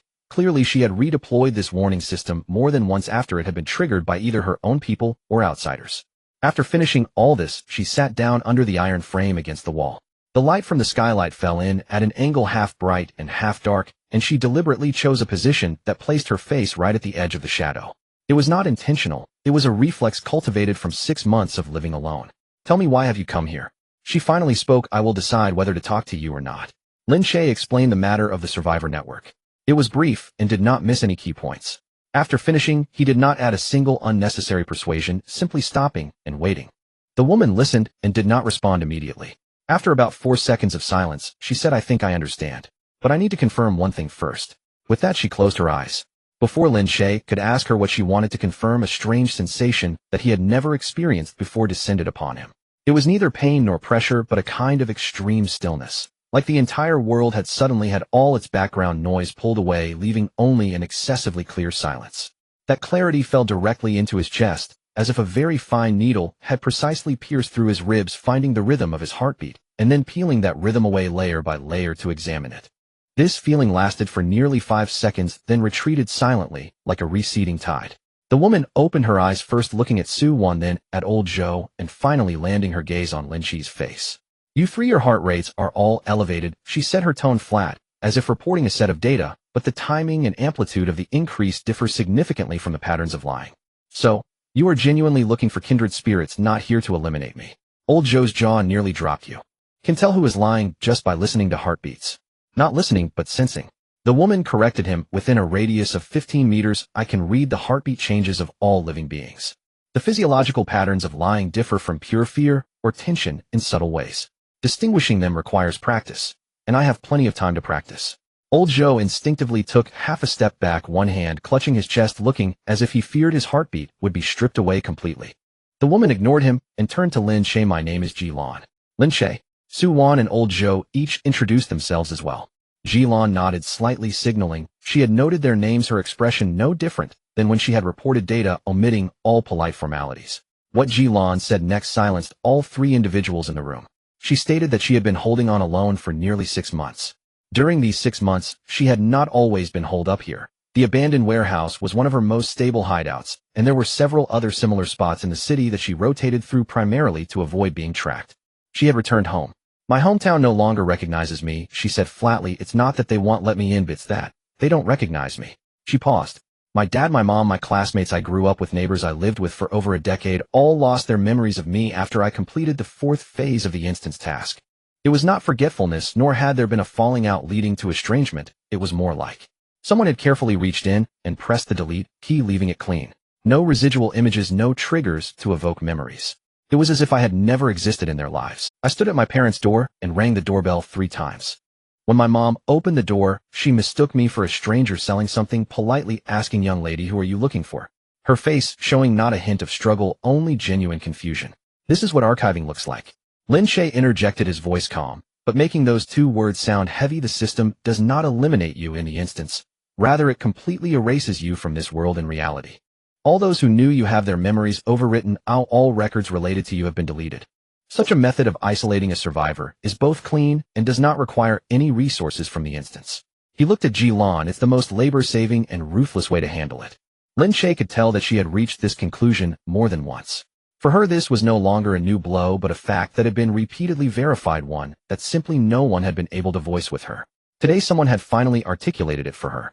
Su-Wan quietly asked Ji-Lan, "You have seen other survivors?" "I have encountered 13 in 6 months, counting you, that's 16.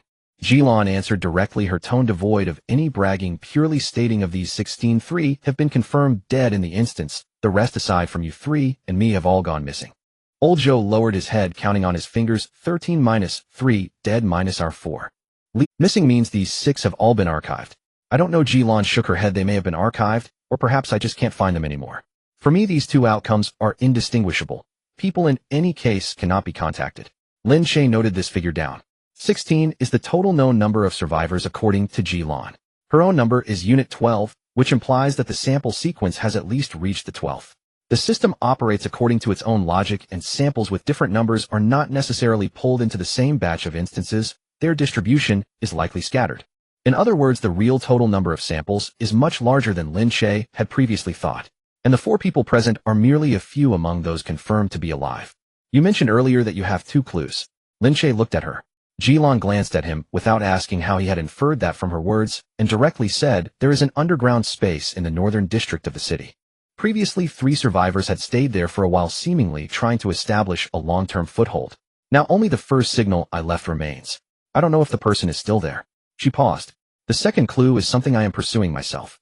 One of the missing people from the last 6 months is gone in reality. Not dead in the instance, but since one day, I have been unable to contact her. Before going missing, she had left me a coordinate using the internal data format of the instance. The last time she showed me that coordinate was in the southern part of the city, near the port warehouse area. I can't get through that area alone. Old Joe added. Now there are 4 of us. Jilin glanced at him. This time her gaze held a hint more warmth than at any previous moment, but it was still. Then she looked away, not responding yet not denying it either. The 4 left the warehouse area in the evening and sat down in a small noodle shop that only had half a sign hanging. Old Joe unapologetically ordered the most expensive dish on the menu, eating with satisfaction. Su-won ordered a cup of coffee, but only drank half. A Lin Che and Jilin each moved their cups slightly as a form of confirmation. The steam rose between the 4 of them. This was their first time sitting at the same table as a group of people.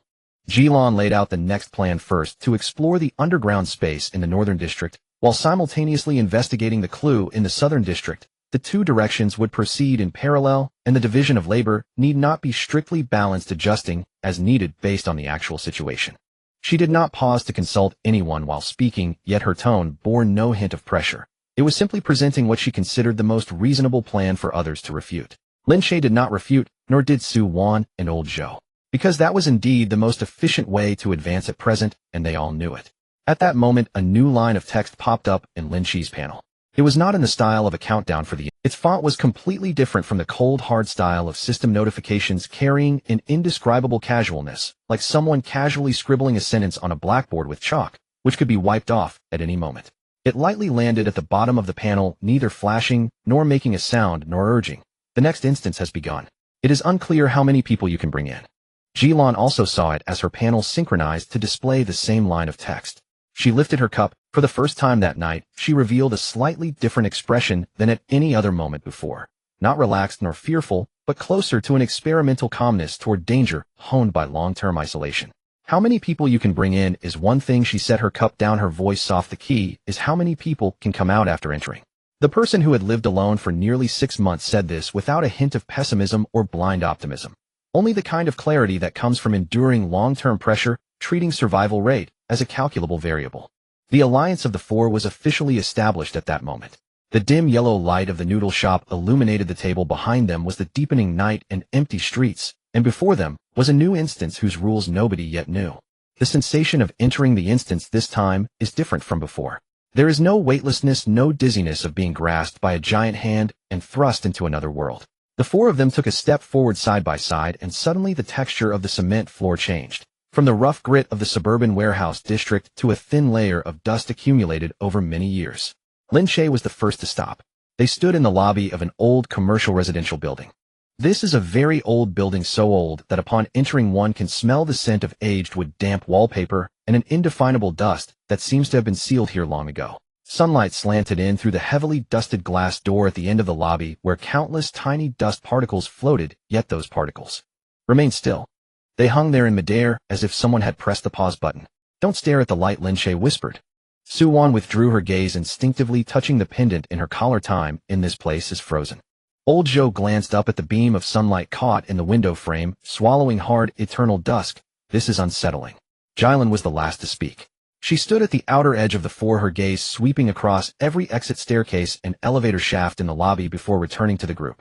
My perception, her voice was calm, yet it immediately drew the attention of the other 3. The radius has shrunk. How much has it shrunk? Lin Che asked. The ground floor is still normal, 15 meters. She paused, looking up at the rusted elevator indicator above, but the further up we go, the more it disperses. We'll need to go up to know the specifics. This statement fell like a small piece of ice among the 4. Jilin's heart rhythm perception is their most reliable safety net at the moment. Able to read the heartbeat changes of any living being within 15 meters, who approaches, who lies, who harbors murderous intent, almost nothing escapes her. But now this net began to shrink as soon as they entered the instance. Lin Che opened the panel. The instance's rule text appeared still in that cold, hard gray-white font lined up row by row. The first line, this instance, is a residential type. The second line, before dawn, each entrant must find the room belonging to their respective floor and complete the check-in to be considered as passing the current stage. The third line, the higher the floor the older it is, the more abnormal the residence. Please choose to ascend with caution. The position for the fourth line was left blank, as if there were still rules yet to be revealed waiting for some condition to trigger. Residential type. Lin Che read the 3 words aloud. It's not a time to escape, it wants us to move in. Move in. Old Joe mulled over the word, growing increasingly uneasy. Moving into a building full of abnormal residents, what kind of clearance is that? The key lies in the second point. Su-won pointed at that line of text, the room belonging to their respective floor. It didn't say we four are on the same floor. Lin Che's expression darkened. He looked over the panel again. Below the rule text, indeed, each had a line of small text visible only to themselves. His line read, recommended number of floors to ascend 7. He glanced at Su-won, who didn't say anything, but her expression already revealed that her number was different from his. As expected, he closed the panel. It assigns a different recommended floor to each person. This building is forcing us to split up. The intention of the rules suddenly became clear. This is not an instance that tests cooperation. On the contrary, it was designed to dismantle this newly formed 4-person team. To push them one by one into different heights, into the blind spots where Jylan's perception fails, forcing them to face the abnormal residents in the most isolated positions. We don't have to follow its plan. Old Joe stiffened his neck. The 4 of us stick together, clearing each floor one by one. No one acts alone. We can try. Lin Che didn't deny him, but the rules are clear. The room belonging to their respective floor. I bet if I knock on the door of Su-won's floor, it won't open for me. This building recognizes people. Jylan suddenly raised her hand, signaling everyone to be silent. The lobby was very quiet enough to hear the faint pendulous humming in that dusk. But in that silence from above, perhaps on the 3rd or 4th floor, came the sound of very light footsteps. Not heavy, very slow, 1 step at a time. As if someone was pacing upstairs. There are residents. Jylan pressed her voice, living. At least there's a heartbeat. But that heartbeat. She frowned, seeming to confirm a reading that struck her as odd. It's too regular. So regular that it seems not like a living person, but like a metronome. The 4 of them exchanged glances. Everyone understood that staying on the ground floor until dawn was impossible. The rules required check-in, and being idle meant failure. But once they ascend, they would have to face separation, face Jylan's increasingly inaccurate perception, face those 2 regular to be living residents. In the end, it was still Lin Che who made the call. Split into 2 steps, he said. First, together, clear to the 3rd floor, familiarize ourselves with the lower levels, confirm the boundaries of the rules. Above the 3rd floor, I'll explore alone.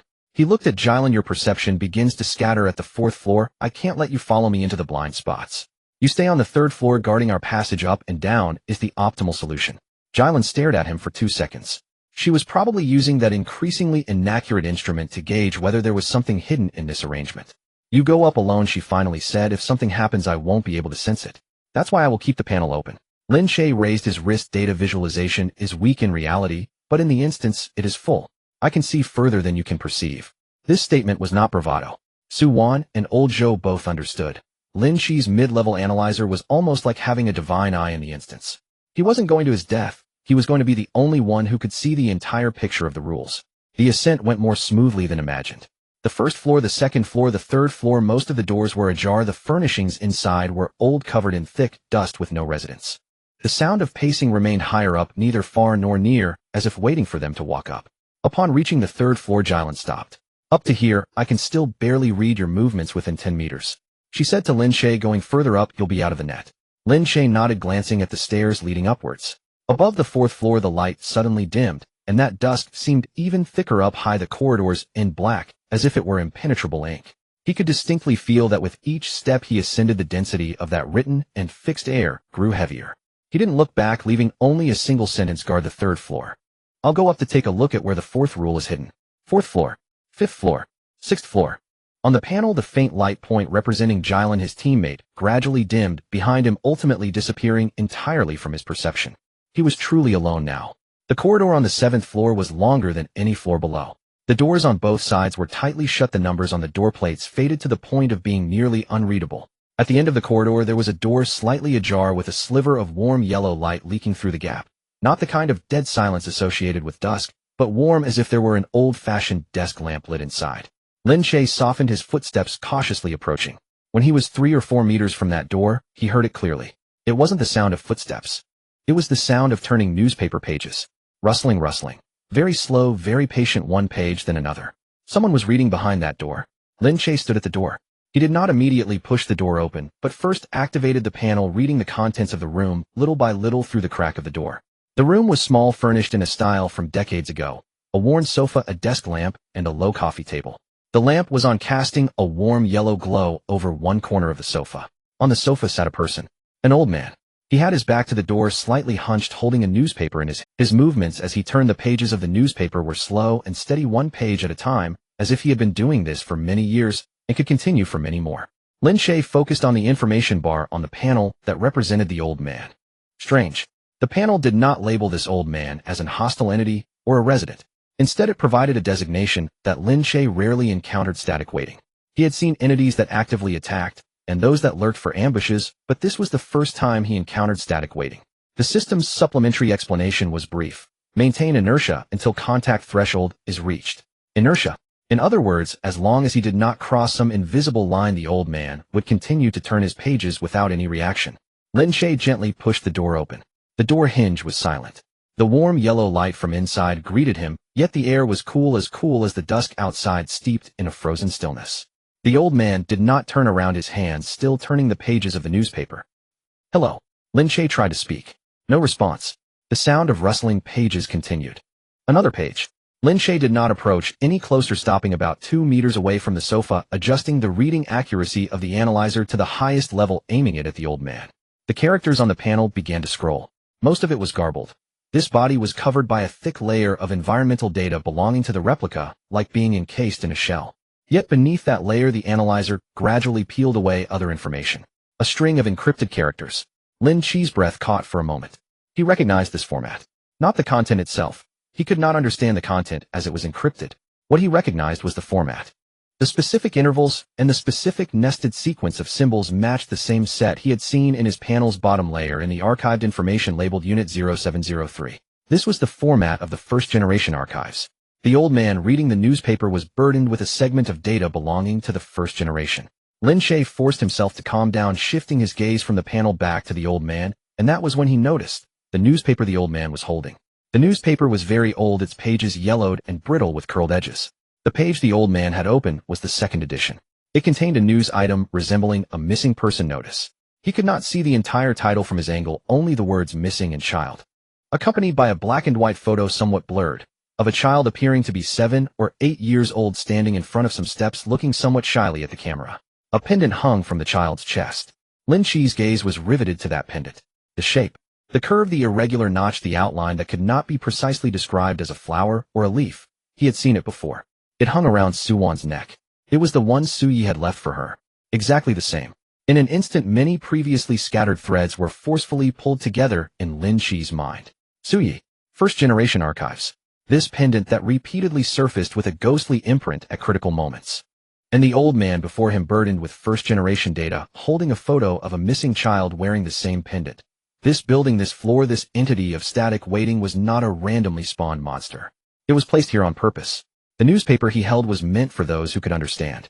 Lin Che instinctively wanted to step closer to clearly see the title and date of that report. He lifted his foot. Just as his center of gravity shifted forward and his foot had not yet landed, there was a sudden tremor from the panel. A line of glaring red flashed from the top of the screen. Contact threshold reached. Detected remnants of first-generation archives. Locking on. Locking completed. Immediately, in the item bar position on the panel, a label that had never appeared before lit up. It was not a gray, unlockable label, but a glaring red: first-generation archives, fragment 17, 1 out of 7. Lin Che's pupils constricted. The meaning of this label was unmistakable. First-generation archives had been split into 7 fragments scattered in different locations, and he had just obtained the first fragment. But the price arrived at that very moment. The hand turning the newspaper stopped. The rustling sounds in the room abruptly ceased. In the dead silence, Lin Che clearly heard the old man on the sofa slowly emit a sound like a long-rusted joint being forcibly turned. He was about to turn around. On the panel, the designation that originally read static waiting was being rewritten word by word. The 2 characters for static shattered. In that fleeting moment when the old man turned his head, Lin Che did not look at his face. He dared not look, nor was there any need to. The panel had already made a judgment for him. After the line "static waiting" shattered, a new judgment emerged in a glaring red, followed by a message stating immediate withdrawal is advised. Lin Che retreated swiftly. He almost slid out of the door against the wall, shutting the door behind him, and rushed toward the staircase without looking back. From the room behind him came an indescribable sound akin to countless old newspapers being crumpled, at the same time squeezing through the gap of the door, chasing after his footsteps. He did not return to the third floor, because just as he rushed out from the seventh floor on the side of the panel, the light, representing Su Wan, inexplicably jumped to the eighth floor. It did not move up slowly. It jumped. Lin Che's heart sank at once. According to the rules, the eighth floor was sealed off. He had noticed it while ascending, where a line of grayish-white text hung at the staircase leading to the eighth floor. The eighth floor is not accessible to you. But now Su Wan's light was on the eighth floor, and it remained motionless. He tried to call out on the panel, but there was no response. Jilan on the third floor could no longer sense this height. Old Zhou did not know which floor he had been assigned to. At this moment, he was the only one who could go up. Lin Che paused for half a second at the staircase leading to the eighth floor. The line "the eighth floor is not accessible to you" is still lit. He had no idea what would happen if he violated yet he hardly hesitated. Su Wan's light that was up there remaining motionless on an inaccessible floor, which itself was the worst signal. He stepped onto the first step. The grayish-white text flickered as if trying to block him, but ultimately did not stop him, only faintly rising beneath his feet, with a new prompt: "Violation of ascent has been recorded." Lin Che had no time to consider what those 5 words meant. He hurriedly dashed up to the 8th floor. The corridor on the 8th floor was as long as that on the 7th, but there were no doors, or rather all the doors were wide open, merging the rooms and corridors into a dim, boundless space. The space was filled with people. They were densely packed, each one facing away from him. They stood still, not moving an inch. Even the rise and fall of their breaths were absent. No one spoke, no one turned around. The entire crowd was as silent as an old photograph nailed to the wall. The back of everyone's head faced Lin Che, while their faces all directed toward the deeper part of the corridor. And in the center of that crowd facing away, there was one person who was sideways. Su Wan. She stood there, her silhouette exceptionally clear in the dimness, because the pendant on her chest was emitting a faint, ghostly blue light. The blue light was not glaring, yet it pulsed gently, as if following some kind of rhythm. The halo climbed up Su Wan's jaw, and onto her face. Her gaze was scattered, hollow, and unfocused, as if something was gradually reading her into that crowd of backs through the pendant. She was moving. Very slowly, very slowly. Her feet were inching toward the center of the crowd. With each step, she resembled those who faced away even more. Su Wan. Lin Che shouted. It was of no use. She did not turn around, nor did her shoulders even tremble. That layer of blue light enveloped her entirely, isolating her from all outside sounds. Lin Che rushed forward. He could feel that with each step he took closer to that crowd, the air increased, that feeling of being sucked in. Not a physical wind, but something deeper, as if the entire 8th floor was gently, tenderly inviting him to join in that silent pack. The panel was flashing wildly with a line of red text layering upon another, but he did not glance at any of it. He suddenly stopped just a step away from Su Wan. Rationality seized him at the last moment. The pendant was glowing, and Su Wan was being activated by it. If he directly pulled her or touched that pendant, who knew if he would also be read in with her? He swiftly tore off his coat and wrapped his right hand along with the sleeve tightly. Then, using that wrapped hand, he did not touch the pendant, but firmly gripped Su Wan's shoulder from behind, using all his strength to pull her back into his embrace. That pull was like yanking a sinking person out of a warm pool of water. The blue light flashed violently. Su Wan's body stiffened abruptly, and the halo enveloping her tore open a gap with that pull. Taking advantage of that force, Lin Che half carried and half dragged her out from the center of the crowd, all the way to the corridor entrance, pressing her against the wall and tightly shielding her at his side. The blue light of the pendant gradually dimmed. Su Wan's chest rose and fell violently, like a drowning person finally reaching for air. Her gaze slowly returned from that scattered emptiness. Su, don't touch me. She interrupted him in a hoarse voice, but instinctively grasped the arm he had placed in front of her, holding it tightly. Wait, let me catch my breath. The crowd on the 8th floor remained motionless even after Su Wan was pulled out. They neither pursued nor turned around, as if that silent absorption from moments ago mattered not at all. They simply stood there, continuing to face the deeper part of the corridor, silently, turned away from the entire world. After a long while, Su Wan's breathing finally steadied. She leaned against the wall, slowly lifting her head, her gaze holding something Lin Che had never seen before. Not fear, but a deeper, almost paralyzing bewilderment. Lin Che. She spoke softly, her voice so light, as if afraid of startling something. Just now, when I was among them, I remembered many things. Things that were very clear. The house I lived in as a child, my mother combing my hair, coming home with Su Yi after school. Every detail was vivid, so vivid that I was willing to step and willing to stay there. She paused, her fingers tightened around the already dimmed pendant. But now that I've come to my senses, the more I think about it, the more I fear, because those memories are too complete. Too complete to be real memories, almost like they were written for me and then stuffed into my brain. She looked up at Lin Che and asked that question. Is what we thought we remembered in the instance also written in? Lin Che did not respond immediately.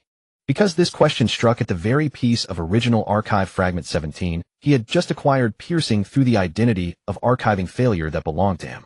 If even memories could be written, altered, and stuffed, and then how much of that who I and they fought to protect remained truly real? He opened his mouth, but in the end he only said 4 words, let's talk outside. Almost simultaneously the settlement interface of the instance appeared abruptly before the 4 of them. This settlement was very quiet. There was no sense of relief after a thrilling escape, only rows of data coldly scrolling upward. The crowd on the 8th floor facing away, the old man reading a newspaper on the 7th floor, and Su Wan's extinguished pendant were all gradually covered by this settling white light. When the 4 of them returned to reality, the sky had just begun to brighten. It was still that rented room. Old Joe collapsed onto the ground, letting out a breath, chattering about being assigned to the 2nd floor, knocking on doors all night. Ji Lan stood by the window, her expression grimmer than before entering the instance.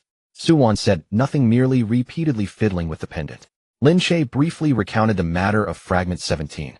When he mentioned the missing children's report and the pendant identical to Su Wan's in the photo, the room fell silent. Ji Lan listened quietly for a long time before slowly speaking. The building you mentioned. What does that time-stopped commercial residential building look like? Lin Che described the appearance of the building, old gray rust-red sign, 12 stories, with a circle of broken neon letters at the top. Ji Lan closed her eyes for a moment. The missing survivor I tracked, she said, left me coordinates that were in this. I went to check those coordinates. There is a building nearby. She opened her eyes and looked at Lin Che. A building that looks exactly like the one you just described. In reality, no one spoke in the room. Outside the window, the city was gradually waking up in the dawn light with traffic voices and the aroma of breakfast stalls. Everything seemed so normal. Yet hidden within this normal city was a building that should only exist in the instance. The wall that had always been assumed unbreakable between the instance and reality revealed a structural crack for the first time at this moment. The morning in the southern part of the city is no different from other places.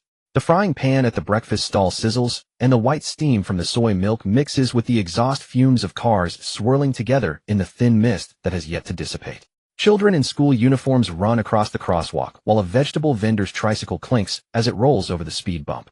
Everything feels so normal that it almost makes one forget that the 4 of them are walking with eyes that haven't slept all night, emerging from a frozen moment copy. Ji Lan walks at the front. She holds a crumpled piece of paper in her hand, the coordinates left for her by the last surviving person who went missing. She has been here once before, but this time with 3 more people beside her. Their steps feel heavier than the last time. Turn left ahead, she says without looking back, and we'll be there. Lin Che follows half a step behind her.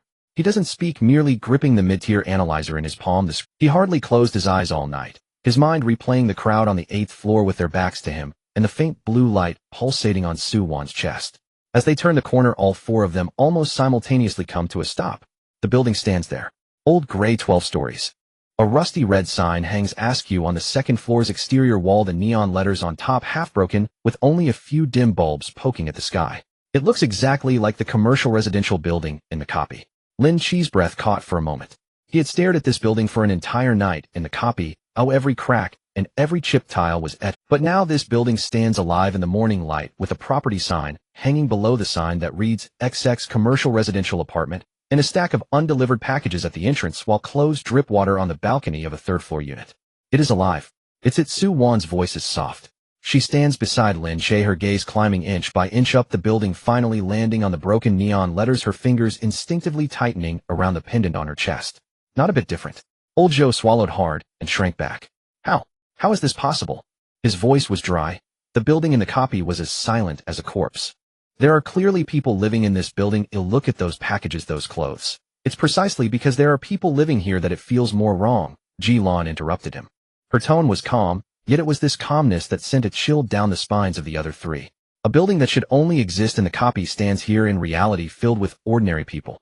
She turned her head to Lin Che. Don't you think this is more terrifying than that empty building in the copy? Lin Che did not respond. He lifted the analyzer, his fingertip gliding across the screen, aligning the scanning range with the building. It was an instinctive action. In reality, the analyzer should be silent. It reads copy data, and reality has no copy data. The screen should be completely blank. But this time the screen is not empty. Environmental scan reality, overall reading empty. Exception area 7th floor, 8th floor. Detected extremely weak data residue. Residue characteristics, same source as target copy commercial residential building. Credibility, low suggest close range rescan. Lin Che stared at those two lines, his fingers momentarily stiffening at the edge of the screen. What's wrong? Su-won noticed his odd behavior.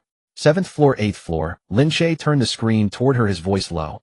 In reality, there's something in those two layers. Same source as the copy. Su-won's pupils contracted imperceptibly. The 7th floor is where the old man reading the newspaper resides.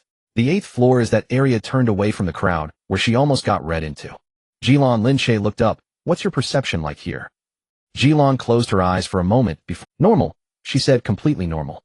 In this building I can feel everyone's heart rate. Some are sleeping, some are having breakfast, and the heartbeat of that unit on the 3rd floor is fast, probably arguing. She paused, emphasizing her next words. All heartbeats belong to living people. Not a single one is the static type found in the copy. Lin Che fell silent. Jilan's heartbeat perception is completely normal in this real building, which precisely indicates that the anomaly of that building in the copy is not due to something wrong with the building itself, but rather because the copy rewrote all the people in that building into something else. The old man reading the newspaper, the crowd turned away on the 8th floor, are all things written in. Let's go in and take a look. Lin Che put the analyzer in his pocket. 7th floor. Under what pretense? Old Zhou was anxious. They are legitimate residents. If we block their door early in the morning, what are we supposed to say we're looking for? Looking for someone. Jilon had already taken a step toward the unit door. That missing survivor of mine has coordinates pointing to this building. I looked for them once as a family member, and the property management has a record. This time I'll just say I'm here to look again. The unit door was slightly ajar, the password lock was broken, and the door creaked open with a long groan. The hallway was dimly lit, several motion sensor lights were broken, faded flyers were plastered on the walls, and water pipes buzzed overhead. Everything matched the layout of that building in the copy perfectly. Only here there is the aroma of life. Someone is stir-frying in a home, the scallions pungent in the oil of vague sounds of a television drift down from a certain floor. At the corner of the stairs, old cardboard boxes and a children's cart missing its chain are piled up. In the copy these places were all empty, silent, and dead. The 4 of them ascended floor by floor. With each level old Zhou's breath grew heavier. They reached the 7th floor. Lin Che stopped at the stairway, almost instinctively turning toward the room at the end of the corridor. The very room where the old man reading the newspaper sat in the copy. Room number 702. He remembered this number. The door in the copy had the same 702 sign, with a corner already chipped off. In reality, this door was painted a faded dark red with a safe entry couplet stuck on it, and at the entrance lay a pair of muddy rain boots and a pot of flourishing green pothos. It was an ordinary family. Lin Che raised his hand and knocked on the door. A middle-aged woman opened it, wearing an apron with flour on her hands, cautiously pulling the door open just a crack. Who are you looking for? Hello. Jilon stepped forward, her tone very soft. We want to inquire about someone. Half a year ago, did someone with the surname live in this building? The woman's expression changed slightly, and she pulled the door back a bit. No. She spoke quickly. We have lived here for over a decade. There's no one by that name. Just as the door was about to close, Lin Che's gaze crossed over the woman's shoulder and fell inside. It was an utterly ordinary living room. An old sofa, a vintage television, and a family portrait hanging on. But the layout. The entrance first leads to a short corridor, then turns into the living room with the balcony on the left. Was exactly the same as the room of the old man reading the newspaper in the copy. Even the position of the balcony and the style of the window frames were identical. The door closed. Lin Che stood there for 2 seconds before slowly withdrawing his gaze. The layout matches perfectly, he said in a low voice. Exactly the same. Su-won did not respond. Her attention was no longer on this door. Since stepping onto the 7th floor, the pendant on her chest had developed a faint warm sensation, as if the metal touching her skin had been slightly warmed by something from within. She placed one hand on the pendant and slowly made her way down the corridor toward the other side of the stairway, the stairs leading to the 8th floor. In reality, there were no obstacles on these stairs. Hair and dust lay on the gray steps, and a broken wire was tangled around the handrail. But as soon as Su-won reached the stairway, the pendant on her chest suddenly glimmered without warning. A faint blue light flashed by like a reflection skimming across the water's surface. Su-won's feet were nailed to the ground. In that moment, the feeling was identical to when she was read into that crowd on the 8th floor. Only it was much fainter, much lighter, as if separated by a thick layer of glass. Something gently knocked on her from the other side of the glass. Don't go up. Lin Che had somehow arrived behind her, pressing down on her shoulder. I wasn't planning to go up. Su-won's voice tightened a bit. She stepped back, turning away from the stairs. It just lit up again. Right here. Lin Che's face darkened. In this building, in reality, the 7th and 8th floors have data residues that share the same source as the copy, and Su-won's pendant was activated for a moment at the entrance to the 8th floor. This means that the copy and reality are not two separate worlds. They overlap within this building. Let's go, he made a decision. Let's go down first, we can't stay here long. The four of them retreated back to the 7th floor. Just as they passed the pile of old cardboard boxes at the corner of the stairs, old Joe in a panic reached out to support himself against the wall, but accidentally toppled the half-open box on top. A pile of yellowed old items spilled onto the ground. Old envelopes, old ledgers, a few faded photographs, and a stack of old newspapers. Lin Che crouched down, initially intending to help pick them up, but when his hand brushed against the stack of old newspapers, he froze. The layout, font, and that brittle crease of the top newspaper were identical to the one held by the old man reading the newspaper in the copy. He held his breath as he flipped the newspaper to the second page. The report about the missing child was still there. In the accompanying photo, the girl with short hair wore a pendant exactly like Soo-won's. In the corridor, the water pipes continued to hum, and vague sounds of someone's television floated through the air. But none of the four spoke. The newspaper that the old man in the copy held lay here in reality, truly and distinctly, in this building's old cardboard box. This building, filled with living normal people, was the prototype of that building in the copy. Back in the rental apartment, it was already morning. The curtains were tightly drawn, yet no one turned on the lights. For people sat around the chipped square table, none in a hurry to speak. The chill from the stack of old newspapers in the southern part of the city still lingered on everyone. Lin Che placed the mid-tier analyzer in the center of the table. On the side panel of the screen, the red locking tag quietly glowed. First Generation Archive Fragment 17. This was something he obtained at the cost of violating regulations from the old man reading newspapers on the 7th layer of the replica. Let's set aside the matter of that building in reality for now. Lin Che pressed his fingertip against the screen. I want to see clearly what is written in this fragment. No one objected. Soo-won shifted her chair closer to him. Ji-lan crossed his arms and leaned against the window, his profile hidden in the dim light. Old Joe tucked himself into the farthest corner, revealing only a pair of anxious eyes. Lin Che took a deep breath and connected the fragment to the panel's deep analysis.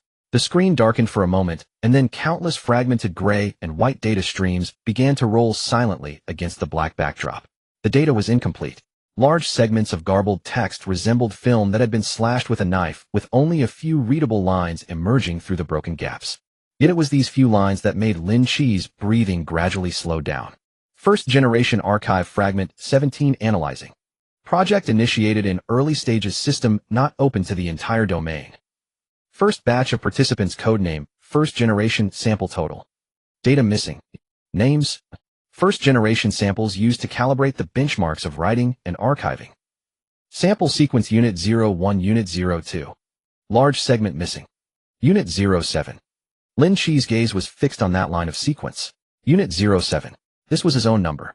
In the replica, the system identified him as Unit 0703. First Generation archiving failed. He had always thought that First Generation was merely an embellishment, a label he couldn't understand. But now the fragment informed him. First Generation was a sequence. They were the first batch of individuals integrated by the system to calibrate the benchmarks. He was not an ordinary survivor. From the very beginning, he was one of those used by the system as a standard. Lin Che. Soo-won suddenly spoke. Her gaze was not on that line of sequence, but on a segment of garbled text lower down, just rolled out, containing an image's afterimage. It was a photograph. Severely distorted, mostly consumed by noise, but a small portion in the center remained relatively clear. A little girl with ear-length short hair wearing a pendant around her neck. It was the same image as the missing child featured in that stack of old newspapers from the southern part of the city. Soo-won's hand slowly rose, pressing against her chest. The pendant was quietly resting against her skin. This child. Her voice trembled slightly. Lin Che quickly operated on the screen, pulling up the readable annotations next to the image's afterimage word. Image association annotation fragment subject First Generation sample associated individual marker identity resonance pendant. First Generation sample identity marker can resonate with the underlying data of the replica individual name Soo. Data missing. Remarks this individual was included in observation before the project opened to the entire domain. The room fell silent as death. Soo. Ji-lan walked over from the window, staring at the incomplete surname. Soo what? Lin Che remained silent. He merely quickly matched the distorted photograph of the little girl with Soo-won's face in his mind. Ear-length short hair, the contours of her features. That was not Soo-won. That was a smaller child still carrying a youthful innocence. Yet in her features, there was something strikingly similar to Soo-won and something even more akin to the brother Soo-won had mentioned. Soo-yi. Lin Che whispered the name. This is Soo-yi. Soo-yi is a child. Soo-won's hand tightened. Impossible. She almost blurted it out, her voice distorted. When Soo-yi went missing, he wasn't a child anymore. This photo shows a little girl. It's a little child with ear-length hair. Lin Che interrupted her, his tone steady. You forgot what you told me. Suyi was raised as a girl by your mother for a while, when he was young, and had long hair for quite some time. This pendant, he pointed at the one on Su Wan's chest. You said it was a keepsake left by Su Yi. He paused for a moment, and then read the annotation line from the fragment word by word. Identity resonance pendant. Identity marker of the first-generation sample. Can resonate with the underlying data of the replica. Su Wan froze in place. The pendant she had worn so closely for so long, which she thought was just a keepsake from her brother, was actually not an ordinary memorial. It was the identity marker of the first-generation sample. This was why it repeatedly manifested those numbered afterimages, why on the 8th layer of the replica, it was activated by that crowd, almost pulling her in with it. Because it was a part of the system. So Su Wan's voice trembled violently. Su Yi was not drawn in later. He had been one of this sequence from the very beginning. Just like you. Just like me. Lin Che nodded. Unit 07 is me. Su Yi is another one within this sequence. Both of us are first generation. He raised his eyes to look at Su Wan. And you, he lowered his voice, were drawn in by this pendant. You and Su Yi have been trapped in this web from the very beginning. Su Wan said nothing. She lowered her head, staring intently at the pendant as if seeing it for the first time. The oppressive air in the room felt as though it could suffocate someone. Just then, the screen in front of Lin Che turned red without warning. Those gray and white data streams were covered by a blinding red. The analysis, which had been halfway through, was abruptly cut off. Permission review initiating record unauthorized ascent target replica commercial residential building 8th floor unauthorized entry determination permission exceeded processing some functions of the mid-tier analyzer temporarily frozen items deep analysis fragment reading high-level environmental scanning review result pending. What happened? Jilan immediately sensed something was wrong. Permission review. Lin Che stared at the screen, his voice turning cold. The system is now coming to collect the debt for my unauthorized ascent to the 8th floor of the replica. He quickly tapped the screen a few times trying to continue the analysis. There was no response. The fragment reading option was grayed out. The environmental scanning function was grayed out. Even the most basic functions of the analyzer were sequentially frozen into gray. The 5 words unauthorized ascent recorded that he had no time to care about at the time had now turned into a tangible cost. Can it be resolved? Su Wan asked. I don't know. Lin Che focused on the line review result. Pending. It says pending. This means it is still watching us, waiting to decide how to handle us. The atmosphere in the room sank to the lowest. The fragment had only been halfway analyzed. How many people were actually in the first-generation sequence, whether Su Yi was alive or dead, what the archiving failed really meant. All were cut off at the most critical point. Lin Che's fingers remained frozen on the blocked screen. Then he sensed something unusual. The room seemed to have darkened a bit. It was not an illusion. The light above that had not been turned on, the remaining reflection in the lampshade extinguished. The beam of daylight leaking through the curtain seemed also dulled for a moment, as if something from outside had gently veiled it. The pendant on Su Wan's chest lit up again. This time it was not a warm glow, but a clear cold blue pulsing steadily in rhythm. The panel in Lin Che's hand, while in a frozen state, showed a line of prompts he had never seen before in the corner of the screen. Detected hypermission observation, terminal connected. Almost simultaneously all 4 felt it. That chilling sensation of being watched creeping up their spines. Lin Che slowly raised his head, turning toward the window. The curtains were drawn. But between the curtain and the window frame, in the place where morning light should have been, stood a silhouette, holding a black umbrella. The curtain slid open by itself, though there was no wind. It was not pulled by anyone. The fabric parted from the center, flowing to either side like water. The light outside had vanished. In its place was a grayness that could have been dawn or midnight. Within that gray, the silhouette, holding a black umbrella, stood distinct and motionless. It did not come inside. It stood outside the window, behind the glass, silently watching the 4 people in the room. Lao Zhou sprang up from the corner with a start. His chair toppled to the floor. Jilan instantly stepped in front of Su Wan, one hand already on his hip. Lin Che did not move. He only fixed his gaze on the indistinct face beneath the black umbrella. It was the same. The observer from the copy. The one always watching from afar, first manifesting on the 51st iteration, never intervening, yet somehow everywhere. Only this time it had appeared in reality. Who are you? Lin Che asked, his voice taut. What do you want? A voice came from beneath the black umbrella. It was light, devoid of age or feeling, as if carried along a distant current of electricity. Administrator, it said. Permission administrator. It tilted the umbrella slightly. I have come because you have done 2 things that must be recorded.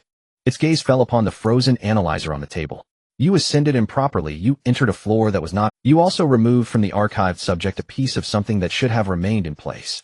It meant those 2 actions, the observer said in an even voice, have turned you from a variable that can be ignored into one that must be watched. Lin Che felt his heart sink. Watched, he bit out. You dress it up with pretty words, attention. Plainly put, you've set your sights on us. You may put it that way. Then speak plainly. Lin Che stepped forward, shielding Su Wan and the pendant that pulsed at her throat. What is Chudai? What is archiving? What does my archiving failure actually mean? There was a moment of silence beneath the umbrella. Then the voice tossed out a sentence that chilled the blood of all. Did you think you alone were Chudai? Lin Che's breath caught. Chudai is a sequence. The observer spoke slowly as if stating the most ordinary of facts. Unit 01, Unit 02, and so on down the line. You are Unit 07, only one among them. The man behind you, his brother Su Yi, is another. There are more written in places you cannot see used in archive. There is not just one Chudai. It paused. And archiving, for the first time a trace of pity entered its voice, is never the end. It is only a postponement. You were marked archiving failed not because you slipped through the net. It laid that truth before Lin Che word by deliberate word. It was because the system deliberately did not archive you. It left you to serve as a variable still in operation, to continue to be observed. Lin Che stood motionless. He had always thought his archiving failure a lucky crack in the net, the reason he survived and obtained full-level data insight. But the observer told him that it was not luck. It was design. He was not a fish that had escaped. He was a living specimen intentionally left in the net to watch how the web operated. Why? He heard his own voice a little hoarse. Why me? That question, the observer said, lifting the umbrella and taking a slow step back as its silhouette began to fade into the gray. You will read the answer when you have gathered all 7 fragments. Its outline dissolved bit by bit into the gray outside the window. Only. The last words lingered, light and insubstantial, yet like an icy needle in each person's ear. Only when the 7 fragments are assembled will it be your turn to ask, who am I? But by then, whether the asker still exists is another matter. The instant the words fell, the umbrella's silhouette disappeared completely. The gray veil outside the window withdrew in a flash. Morning light rushed back through the seams. The clamor of breakfast stalls downstairs, the honking of cars, children shouting. All the ordinary noises flooded the rented room like a returning tide. The blue light of the pendant at Su Wan's chest slowly dimmed. The frozen analyzer on the table gave a single hum. The savage red receded. Frozen functions came back to life one by one. Permissions unfroze. Yet Lin Che stared at the screen without any hint of relief. Because on the analyzer's status bar a new line had appeared, tinted dark gold, a line that had never been there before. It did not flash or move, it lay there heavy and fixed. Status update. Current individual unit 0703. New tag under observation, permission, administrator level permanent. Note this tag cannot be removed. From now on, all behavior within the copy is subject to high-level observation. No one in the room spoke for a long time. Lao Zhou slumped to the floor, and after a while found his voice to murmur, they're fixated on us. We really are being watched. Jilan slowly withdrew the hand at his waist, face graver than ever. She looked at the city beyond the window, now returned to normal, then at the analyzer with its line of gold text, and said nothing. Su Wan kept her head bowed, clutching the extinguished pendant. After a long pause, she spoke softly. It was impossible to tell whether her tone held fear or a calm that felt like burning the boats. 7 fragments, she said. It said that only when 7 fragments are assembled can we ask, who am I? She raised her head and looked at Lin Che. How many do we have now? Lin Che glanced at the red lock tag on the screen's sidebar. Chudai Archive Fragment 17. 1, he said. The first fragment. Outside, the city fully woke in the morning light. Busy streets, the smoke and bustle of life. Everything as ordinary as ever. No one knew that within this perfectly ordinary city there stood a building that should have existed only inside copies. No one knew that 4 people had just been formally recorded by something that stood under a black umbrella. The wall between the copy and reality had cracked. Chudai is a sequence with no bottom in sight. Holding the first of the 7 fragments, they stood at the starting point of every question. Lin Che was pulled back to reality by a bone-chilling pain. When he opened his eyes, his back was still pressed against the cold floor of the rental apartment. The white light of the dungeon's settlement had just faded from his sight, yet he felt no relief from having survived. The wound on his left forearm, which had been slashed in the dungeon, still burned fiercely even after returning to reality. The blood seeping out had soaked half of his sleeve a dark red. This was the first dungeon he entered after being marked as watched. The difficulty had changed, becoming visible. In the past, the system would always leave some leeway in the dungeons, providing a barely passable escape route and a few useful items. But this time, from the very first second he stepped in, he sensed a malicious intent, as if he were being held in someone's palm, ready to be crushed at any moment.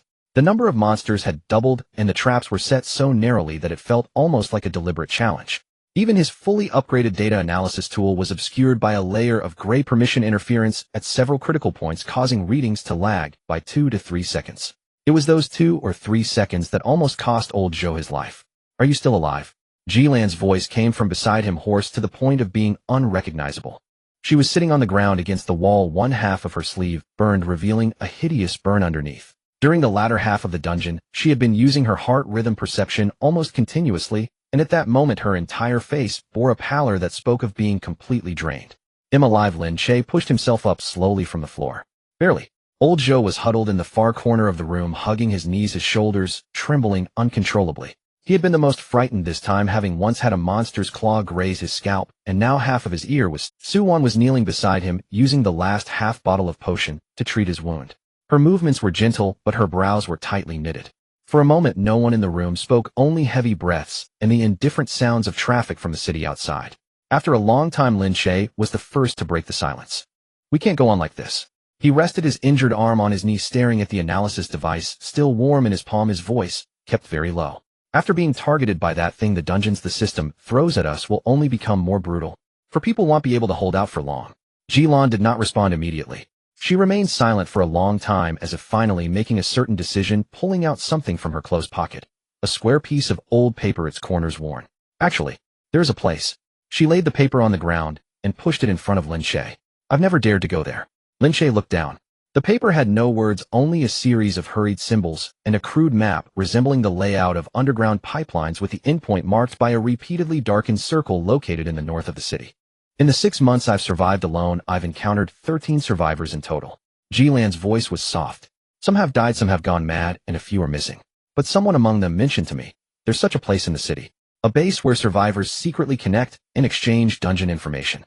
Is there really such a place?" Old Joe suddenly raised his head. "Why didn't we go there sooner?" "Because in places with many people there are many eyes." Jilan's tone immediately turned cold. "How do you know that those inside are people who like you want to survive, or are they already fed by the system specifically used as bait? I can't take that gamble alone." She paused, looking up at Lin Che, adding the most crucial half-sentence. "But before coming out this time I asked someone I still trust to inquire around. There's been a rumor over there recently. They say someone at the base has a piece of something. It relates to the code, and also to the first generation." Lin Che's breath hitched almost imperceptibly. Suwon, who was bandaging old Joe, also paused in mid-motion. "First generation." Lin Che repeated these 2 words slowly. The side panel of the analysis device in his palm displayed the label First Generation File Fragment 17, quietly glowing. The observer's words echoed in his ears. "Only on the day when the 7 fragments were gathered could you ask, 'Who am I?'" And now the shadow of the second fragment had first fallen into someone else's hands. "Let's go." Lin Che almost didn't hesitate. "Lin Che," Jilan furrowed her brows. "I know what you're—" He raised his hand to interrupt her, holding the analysis device up to his face, the cold light of the screen reflected in his eyes. "So before we go in I will read every person inside. Who truly wants to survive, and who is a pawn planted by the system, won't be able to hide from this device of mine." He stood up discreetly, hiding his injured arm behind him, ensuring the other 3 couldn't see the slight tremor he couldn't suppress in his palm. Being watched, hunted, isolated. If fighting alone leads to a dead end from now on, then he could only step into that deeper, darker water. That night in the north of the city, the 4 of them stood in front of the entrance to an abandoned drainage system. The rusty iron gate was ajar, and a cold, damp wind surged from the dark entrance, carrying a faint, almost undetectable scent of the living. As Lin Che raised the analysis device to scan, the screen preemptively displayed a line of text. "Environmental scan, reality detection range, underground space ahead, detected survivor life signals, 12 additional hint, one of the signals, abnormal." Lin Che stared at that line of text, his pupils gradually tightening. Deep within the dark entrance, more than one pair of eyes were quietly watching them. Deep within the pipeline, it was far larger than Lin Che had imagined. Passing through a narrow pipe that required him to bend down, he suddenly found himself in an open space. It was an abandoned underground pumping station with a ceiling height of 3 to 4 meters. A rusty giant pump leaned against one side, and several temporary wires were strung along the walls, connecting to a few flickering emergency lights. In the dim yellow light, a dozen people were vaguely seated. It resembled a small, obscure marketplace. Some people were huddled together, quietly exchanging information about their missions, others were guarding a small pile of supplies, vigilantly watching everyone who approached. In a corner, someone had buried their face in their knees completely, still, making it hard to tell if they were asleep or had already been drained of their soul by some mission. As the 4 of them stepped in, all eyes turned to them in unison. In those gazes there was a bit of warmth from those huddling together for safety, but more prominently a deep-seated wariness. Like a pack of wild beasts in the wilderness, having licked their wounds alone, yearning for companionship, yet ready to bare their teeth at any approaching shadow. New faces. A young man with a bright voice was the first to approach. He looked to be in his early 20s with a hint of youthful innocence on his face, yet his smile was warm and inviting. Imajia responsible for welcoming people at the entrance. He quickly scanned the four of them, his gaze lingering for a moment on Lin Che's analysis device. Are you friends of Sister Jilan? We recognize her connections here. Jilan nodded slightly, saying little more. However, Jia was quite talkative, leading them in while quietly introducing them in a lowered voice. There aren't many rules here, just two. First, don't inquire about others' missions. Everyone has things they prefer not to discuss. Second, information and supplies can be exchanged, but don't expect anything for free. He grinned widely. Of course, if anyone encounters an insurmountable obstacle, we want just stand by and watch our own perish. After all, his voice suddenly dropped. A single person truly cannot bear it alone. While listening, Lin Che subtly pressed the analysis device against his palm, dimming the screen to its lowest setting. He was scanning people. A faint scanning light silently swept over everyone in the pumping station. The readings of the majority were familiar to him. Data of ordinary survivors marked by the wounds, fears, and fatigue left by their missions, chaotic, yet real, representing individuals desperately fighting for survival. But when the scanning light passed over a figure shrouded in the deepest shadows, Lin Che's fingertips imperceptibly stiffened. It was a man sitting against the wall wearing a duckbill cap. While others were chatting or moving around to varying degrees, he remained completely still, like a stone sinking to the bottom of the water. His readings were incorrect. Individual scan anomaly, subject unregistered, individual self-identified as old Qin life signal present, but obscured by an unknown layer of data, feature comparison, high similarity with the mission, static writing, body judgment, suspected hypermission observation, endpoint related individual. Lin Che's heart sank.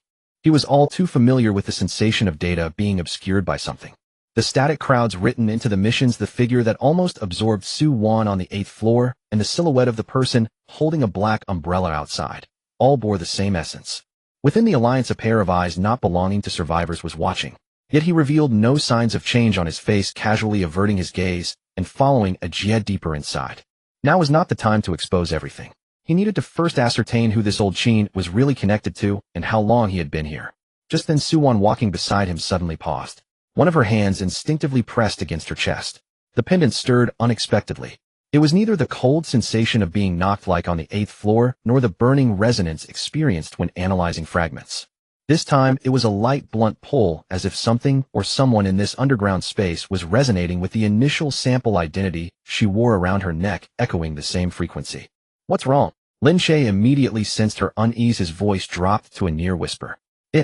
Su Wan's fingertips tightly grasped the pendant through the fabric, a flicker of indescribable astonishment passing through her eyes. It's not the kind of fear. It's like it's searching for something. Right below us, among this group of people. Lin Che's gaze slowly swept across the entire pumping station. A dozen survivors, one anomalous old Qin, and a first-generation pendant that was quietly resonating. The rumored phrase about the second fragment and everything before him quickly connected in his mind. It was right here. In the moment he remained silent, the small compartment at the far end of the pumping station, temporarily blocked by iron sheets, had its curtain lifted from the inside. A slender, gray-haired old man slowly walked out. He appeared to be over 50, slightly hunched, but his pair of eyes shone remarkably bright in the dim light, calm, yet sharp, like an old knife that had long been sheathed. The previously scattered survivors in the pumping station all collectively stiffened at the moment he appeared. Jia immediately approached him, whispered something, and tilted his head slightly toward Lin Che. The man referred to as Uncle Zhong followed his gaze and looked over. His gaze lingered on Lin Che's face for a moment, then shifted to the analysis device in his palm, finally lightly brushing over the position of Su Wan's chest with deep meaning. He did not rush to engage in idle chatter. Instead, he slowly walked up to Lin Che, standing in the dim yellow light, and spoke in an almost indifferent tone that sent chills through Lin Che's entire being. This device of yours can see through many things, can't it? Uncle Zhong's lips curled into a faint smile. I know what you were searching for. In the metal compartment, only a small light was lit. Uncle Zhong invited Lin Che to come in alone for a discussion. Jilan intended to follow, but was held back by a glance from Lin Che. He wanted to leave every heartbeat behind this conversation for Jilan, who waited outside. The compartment was small, with an old wooden table and 2 benches. Uncle Zhong sat behind the table, his bony fingers intertwined on the surface, his old knife-like eyes quietly gazing at Lin Che. Let's get straight to the point, he said. You are looking for a fragment, the kind related to the first generation. Lin Che neither confirmed nor denied, simply maintaining a calm gaze with him. And we, Uncle Zhong continued, happen to know where the second fragment is. Lin Che's heartbeat skipped a beat, yet his expression remained unchanged. Why should I trust you? In exchange, Uncle Zhong smiled, though the smile didn't quite reach his eyes. There are no free leads in this world, you know this better than anyone. They'll give you the clue to the second fragment, and you will give me. His gaze fell on the analysis device in Lin Che's palm. Your eyes. The Alliance is bustling with people. Uncle Zhong's voice was calm. But among them who genuinely comes together, and who is merely bait fed into the system, I cannot distinguish. I am old and my ability to see through people's hearts has faded. But yours can see through. He leaned forward. Join us, use your abilities to clear the eyes within the Alliance, and in return the whereabouts of the second fragment, and all the intelligence we have gathered over the years will be open to you. In the compartment, there was a moment of silence, so quiet that one could hear the faint hum of the small lamp. Lin Che did not immediately respond. He was weighing the options quickly. This transaction seemed almost tailor-made for him. The Alliance had the clues he sought, providing the group protection he urgently needed, while the fully upgraded data analysis device he possessed was precisely what the Alliance lacked. The interests were intertwined tightly, so tightly that it instinctively made him vigilant. Moreover, he had already sensed a pair of suspicious eyes lurking in the shadows outside.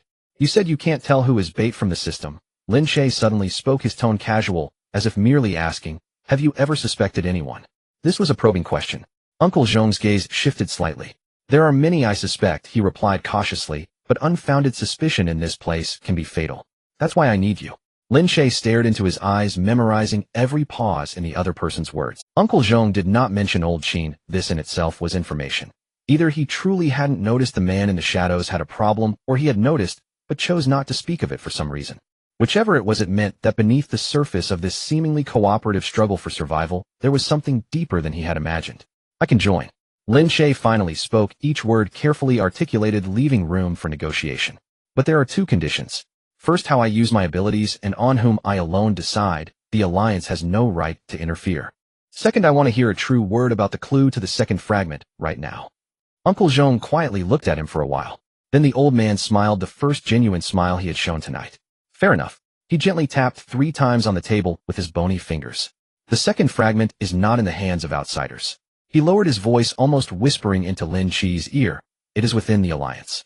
It is hidden closely by one person. Who that person is, once you officially join the Alliance and accomplish your first task for me, I will naturally tell you. He straightened up, his gaze becoming profound again. As for the key to unlocking and understanding it, Uncle Zhong extended a finger and slowly pointed to his own temple. It is with me. As Lin Che stepped out of the metal compartment, the survivors outside were still sitting in small groups.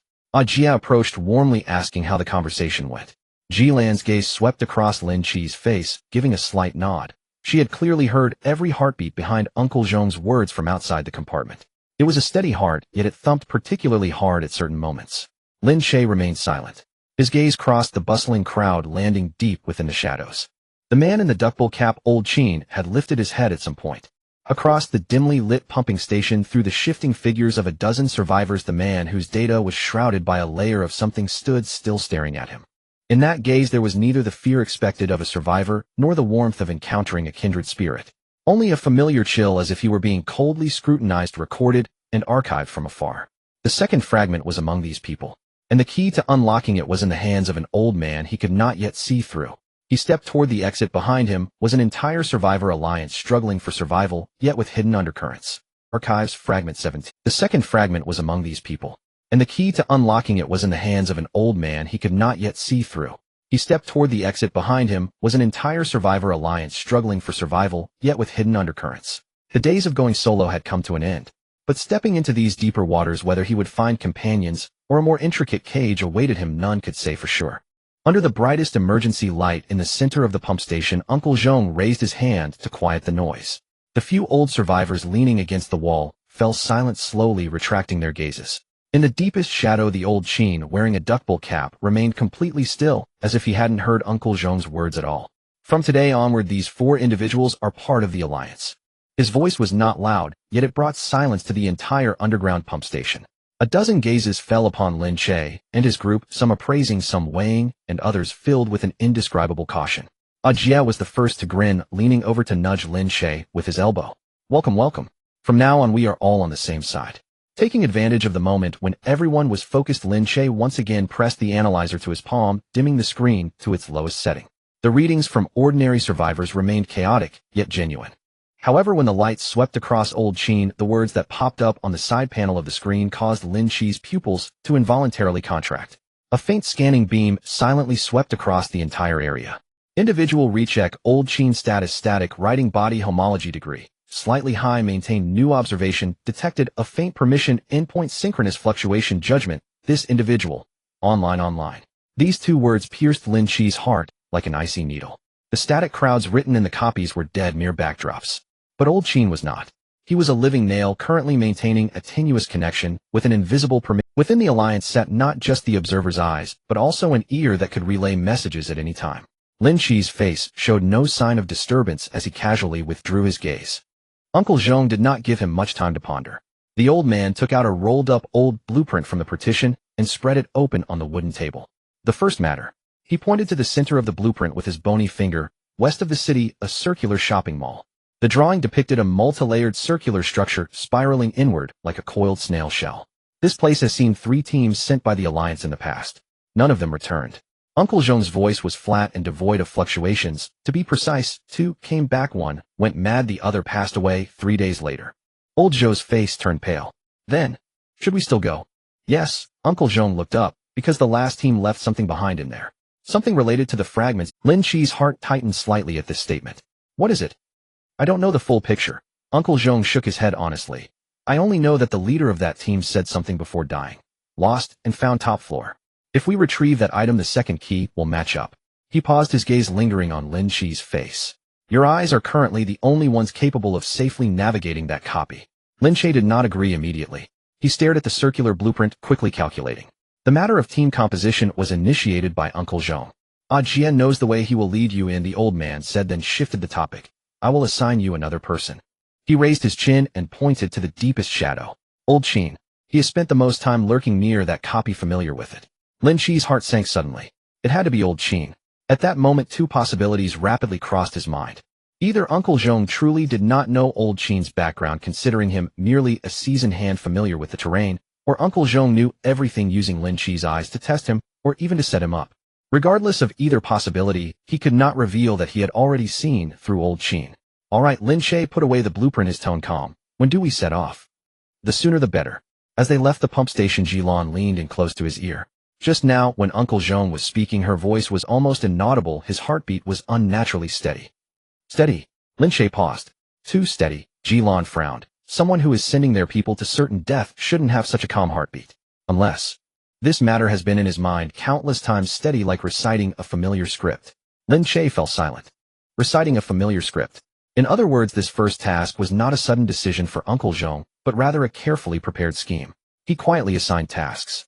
Suwan, keep a close watch on your pendant, inform me immediately if you feel any pulsations. Old Zhou, keep watch and listen for my command. Jilan, once we enter, I want you to read one person. He did not name him, but glanced at Old Chin, who was following closely behind. Jilan instantly understood, nodding very lightly. That night in the west of the city, the circular shopping mall felt even more oppressive than it appeared on the blueprint. Jia stopped at the entrance, rubbing his hands as the warmth on his face diminished considerably. Once we go and don't look around at the storefronts, he lowered his voice. Jia stopped at the entrance, rubbing his hands as the warmth on his face diminished considerably. Once we go and don't look around at the storefronts, he lowered his voice. Any customer who stares too long will be in trouble. Lin Che raised the analyzer and swept it toward the half-open revolving door. Environmental scan copy, circular shopping mall structure, circular multi-layered spiraling inward internal life, signal, residual real survivors. 0 detected static writing body density. Extremely high, exceeding multiple times the standard baseline for regular copies. Additional hint, this environment is suspected to be a highly compatible space for writing bodies. Lin Che stared at that line of text, his fingertips slowly tightening. Highly compatible for static writing bodies. In other words, this circular shopping mall was practically a hunting ground custom-made for Old Chin and his kind. And he was to enter with a living nail. The revolving door slowly closed behind them, emitting a dull click. The scene within the mall unfolded instantly before the 5 individuals. The ceiling was lofty, with a circular corridor spiraling upwards, each layer stacked upon the other, while the escalators stood still, like frozen waterfalls of steel. The skylight above was covered in thick dust, casting down a dim viscous light. The most unsettling sight was the display windows. In each window stood a customer. They were dressed in outdated clothing, maintaining a variety of poses, some looking down at items, others turning back with smiles, and some raising their hands as if calling out to companions. Yet not a single one of them moved. The overhead broadcast looped continuously a sweet, yet distorted female voice. Welcome. Welcome. Esteemed customers. Old Joe's throat moved, gripping Lin Che's shirt corner tightly. Don't stare. Lin Che reminded in a low voice while raising the analyzer.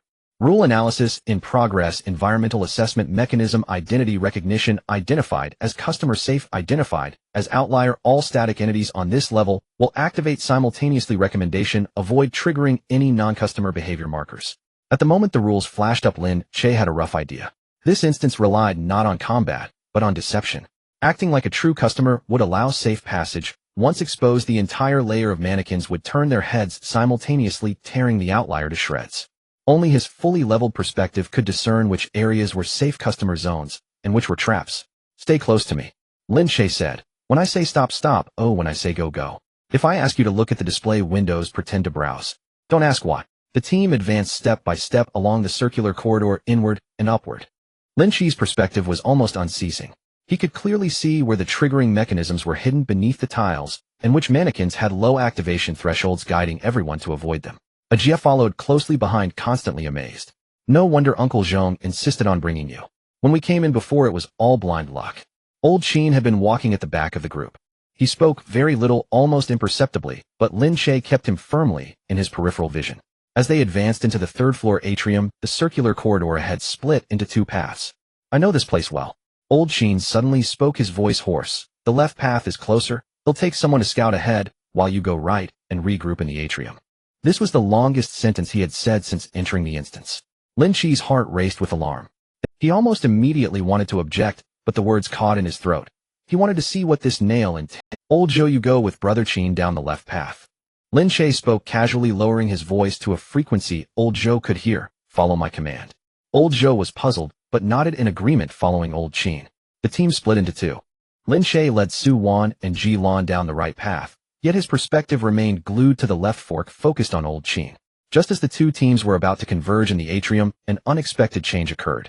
Anomaly written in real-time detection. Target Old Qin. Action: active writing to the front mechanism. Judgment sequence. One active write occurred. Predicted consequence: left path judgment will flip from customer passage to outlier incursion. Trigger: countdown 0. 5 seconds. Lin Che's pupils constricted suddenly. Old Qin had made a move. Using some kind of authority Lin Che couldn't comprehend, he had forcefully rewritten the tile beneath Old Joe's feet, from safe to outlier trigger. If Old Joe took another half step forward, all the mannequins on the third floor would turn their heads at the same instant. Old Joe, stop, don't move. Lin Che nearly shouted this out, simultaneously lunging to the left, grabbing the back of Old Joe's collar, pulling him back with all his might. Old Joe fell backward, the tips of his shoes barely stopping at the edge of that tile. The broadcast's sweet female voice stuttered momentarily. The customers in the display windows trembled slightly, yet bizarrely they slowly returned to their frozen state. Just half a step. Just half a step. Old Joe slumped to the ground, cold sweat soaking his back, instantly staring at the tile before him, his teeth chattering uncontrollably. What? What was that? If you stepped on it, you'd be done for, Lin Che said solemnly, helping him up. Old Qin slowly walked over from the fork, his expression completely unchanged, his tone even carrying a hint of appropriate concern. What happened? That noise just now. The tile was loose. Old Joe almost fell. Lin Che met his gaze, speaking calmly. The two locked eyes for a moment. Lin Che couldn't read any emotion in those eyes covered by data, yet his perspective had clearly recorded. Just half a second ago this person had made an active right. He was an insider. Confirmed. But he executed it flawlessly, flipping a tile's judgment in retrospect looked no different from the tile's old age. With no evidence, he couldn't accuse anyone. Lin Che chose not to expose him on the spot. He even intentionally smiled, patting Old Qin on the shoulder. Fortunately, Brother Qin knows the way, otherwise Old Joe would have been done for this time. Old Qin replied with a sound, slipping back into the shadows at the back of the group. Lin Che felt a chill deep. He needed to keep this nail under his watchful eye until he found the second fragment and uncovered the hand behind. Just then Su Wan, who had been silent, suddenly pressed her hand to her chest. Her voice was tense, it's moving very vigorously, much more than at the base. She raised her hand, pointing to the only usable narrow staircase leading up at the end of the atrium. It's up there. The top floor. That thing is calling it. Lin Che followed her pointing direction. At the very top of the circular mall, a dusty sign could vaguely make out 3 characters in the dim light. Lost and found. The 5 of them stood at the base of the narrow staircase, gazing up at the sign on the top floor. Su Wan's pendant was heating up against the fabric of her clothes, pulsing faster and faster, as if responding to the call of something above. Lin Che raised the analyzer and scanned the top floor. Top floor scan lost and found detected several residuals, one of which, resonating in sync with the first-generation sample identity, pendant resonance intensity, increases with proximity. Hint: this item is suspected to point to clues regarding the second fragment. The shadow of the second fragment, for the first time, was within reach. Meanwhile, the living nail behind them breathed steadily, following closely. The top floor is quieter than the lower levels, unnaturally so. There are no display windows, no looping announcements, just a solitary glass cubicle with a lost and found sign hanging from the lintel. Inside the cubicle, a row of dusty shelves displays a few scattered items. A half-broken intercom, a single-serving water bottle, several curled photographs, and a small metal box tied with a red string. Su-Wan was almost drawn to the pendant, stepping closer to the iron box. "It's it," her voice trembled. Lin Che raised the analyzer and scanned the small iron box. Item analysis: red string, iron box, surface mark, residual number, same origin as first-generation sequence, body determination, not a fragment, body content, direction, a piece of key information pointing to the holder of the second fragment. Conclusion: this item serves as a guide to find that person. Lin Che stared at the text, the line in his mind finally linked together. The second fragment is not in this instance at all. This iron box is not a fragment, but a key. More accurately, half of a key. It points to the person within the Alliance who is secretly hiding the fragment. Uncle Zhong once said that the key to unlock and understand it is with him. Now it seems that Uncle Zhong holds one half, while this iron box conceals the other half. Aligning the two halves will lead to that person. Let's take it first. Lin Che reached out to grab the iron box. Just as his fingertips were about to touch the red string, behind him Lao Qin moved. This time he did not hide. A nearly invisible gray-white ripple surged from Lao Qin's lifted palm, rushing towards the iron box, as if it aimed to erase not just the key, but the entire shelf before Lin Che could obtain it. Lin Che's perspective had already locked onto him. Almost at the same instant the ripple surged. Lin Che advanced, instead of retreating, snatching the iron box into his embrace, and positioning his back to block the ripple. A bone-chilling numbness exploded along his spine, and he stifled a groan, yet he firmly protected the iron box. "Lao Qin." Ajia jumped up in shock. "What are you doing?" Lao Qin slowly withdrew his hand, revealing his face completely for the first time under the dim light.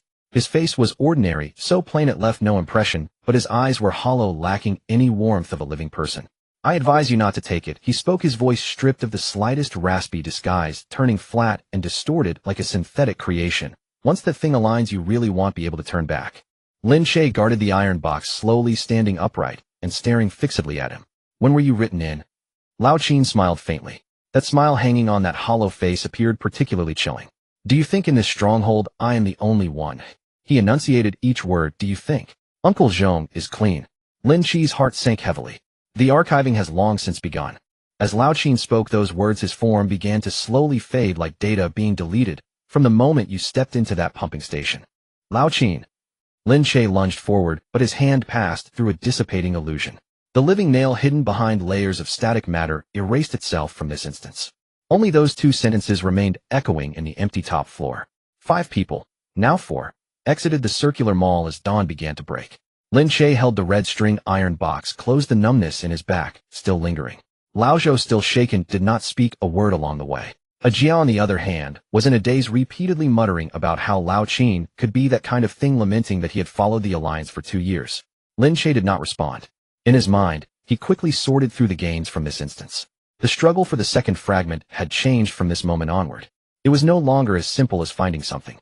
It had transformed into 3 intertwined threads. Finding the person who secretly harbors the fragment, preventing the unknown number of nails within the Alliance, and seeing through what schemes lay behind Uncle Zhong's seemingly rehearsed face. When they reached the rendezvous point outside the instance, Ji Lan, who had been silent all along, suddenly stopped, her expression shifting slightly. "Just now, the noise we made while taking that item." She glanced at the gray skyline of the city, her voice lowered to a near whisper, "seems to have disturbed something outside the Alliance." I sensed the distant cold gaze of attention. It wasn't the observer's umbrella. It was something else. Lin Che tightened his grip on the iron box. Nails, traitors, Uncle Zhong's schemes, and now an additional pair of eyes outside the Alliance. This water is deeper than he had imagined. The red string iron box was held tightly in Lin Che's arms as he returned to the northern stronghold, the sky already darkening. The stronghold was located in the basement of an old abandoned residential building, originally a boiler room for heating the entire neighborhood, with steel beams overhead and patches of peeling wall revealing the dark bricks beneath. Survivors had partitioned spaces using scavenged sheets of metal and wooden planks illuminated by several lamps connected to stolen batteries casting a dim glow. The moment Lin Che and the others pushed the door open, the previously murmuring crowd fell silent. All gazes focused on the iron box in his arms. More precisely, they were fixated on the four of them. The news about Old Chin had already spread. Lin Che was unclear about how the news had circulated, but as he scanned the faces around him, his max-level data perception read the thick tension in the air. Fear, suspicion, and a chilling coldness, a sense of betrayal from a companion, leaving them unable to trust anyone again.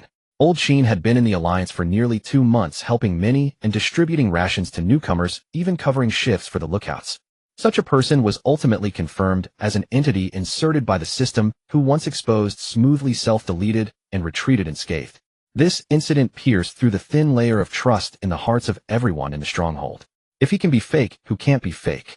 This sentiment was unspoken, yet it was written in every pair of evasive eyes. As Lin Che walked in, he could distinctly feel the people near him instinctively shrinking back. The groups that had huddled together for warmth now created distance between them, as if fearing that sitting too close might lead to a knife in the back. Jilan walked beside him, her voice barely above a whisper. The heartbeats are chaotic. There are at least 7 or 8 people in this room, and their heart rates are faster than after just finishing a battle. What they fear isn't the outside, Lin Che said, it's each other. At this moment, Uncle Zhong emerged from the inner room. He was the leader of this stronghold, in his 50s, with a slight hunch, graying hair, and deep wrinkles etched into his face like they were carved with a knife. He walked slowly, yet every step was steady, not from physical stability, but from a calmness that came from witnessing too much life and death. His gaze swept across the faces of the four, finally resting on the iron box. Did you get the item? Lin Che did not answer immediately. He passed the iron box over while discreetly activating his perception, focusing on every micro-expression and breath of Uncle Zhong. Uncle Zhong took the iron box, his thin fingers gliding over the red string on the lid, his movements gentle, as if he were touching something fragile. Then he reached into his clothing and pulled out something. It was half a key. The break was rough, the metal darkened with age, and a small number was engraved on the handle. Lin Che's perception instantly magnified that number, his pupils narrowing sharply. It was the marking format of the original sequence, identical to what he had seen in his own file. Uncle Zhong opened the iron box and took out the other half of the key, gently aligning the 2 broken ends. They fit perfectly together. At the moment the 2 halves of the key joined, a faint line of text appeared in midair, visible only to the few of the one who hides the fragments. The writing flickered and vanished, but those 4 characters burned like a brand into the minds of everyone present. Indeed, Uncle Zhong chuckled softly. There was no joy in his laughter, only a weary acknowledgement. What you brought back wasn't just half a key. It is a name. Lin Che fixed his gaze on him. Uncle Zhong, you knew about Old Chin all along. This was not a question. He stated it as a fact, deliberately delivering the words like a knife, thrusting it directly in front of him.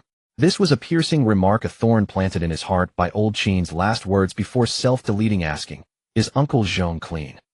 He wanted to see how Uncle Zhong would respond. Jilan's breath caught for a moment. She was listening to the heartbeat. Uncle Zhong did not avoid the question.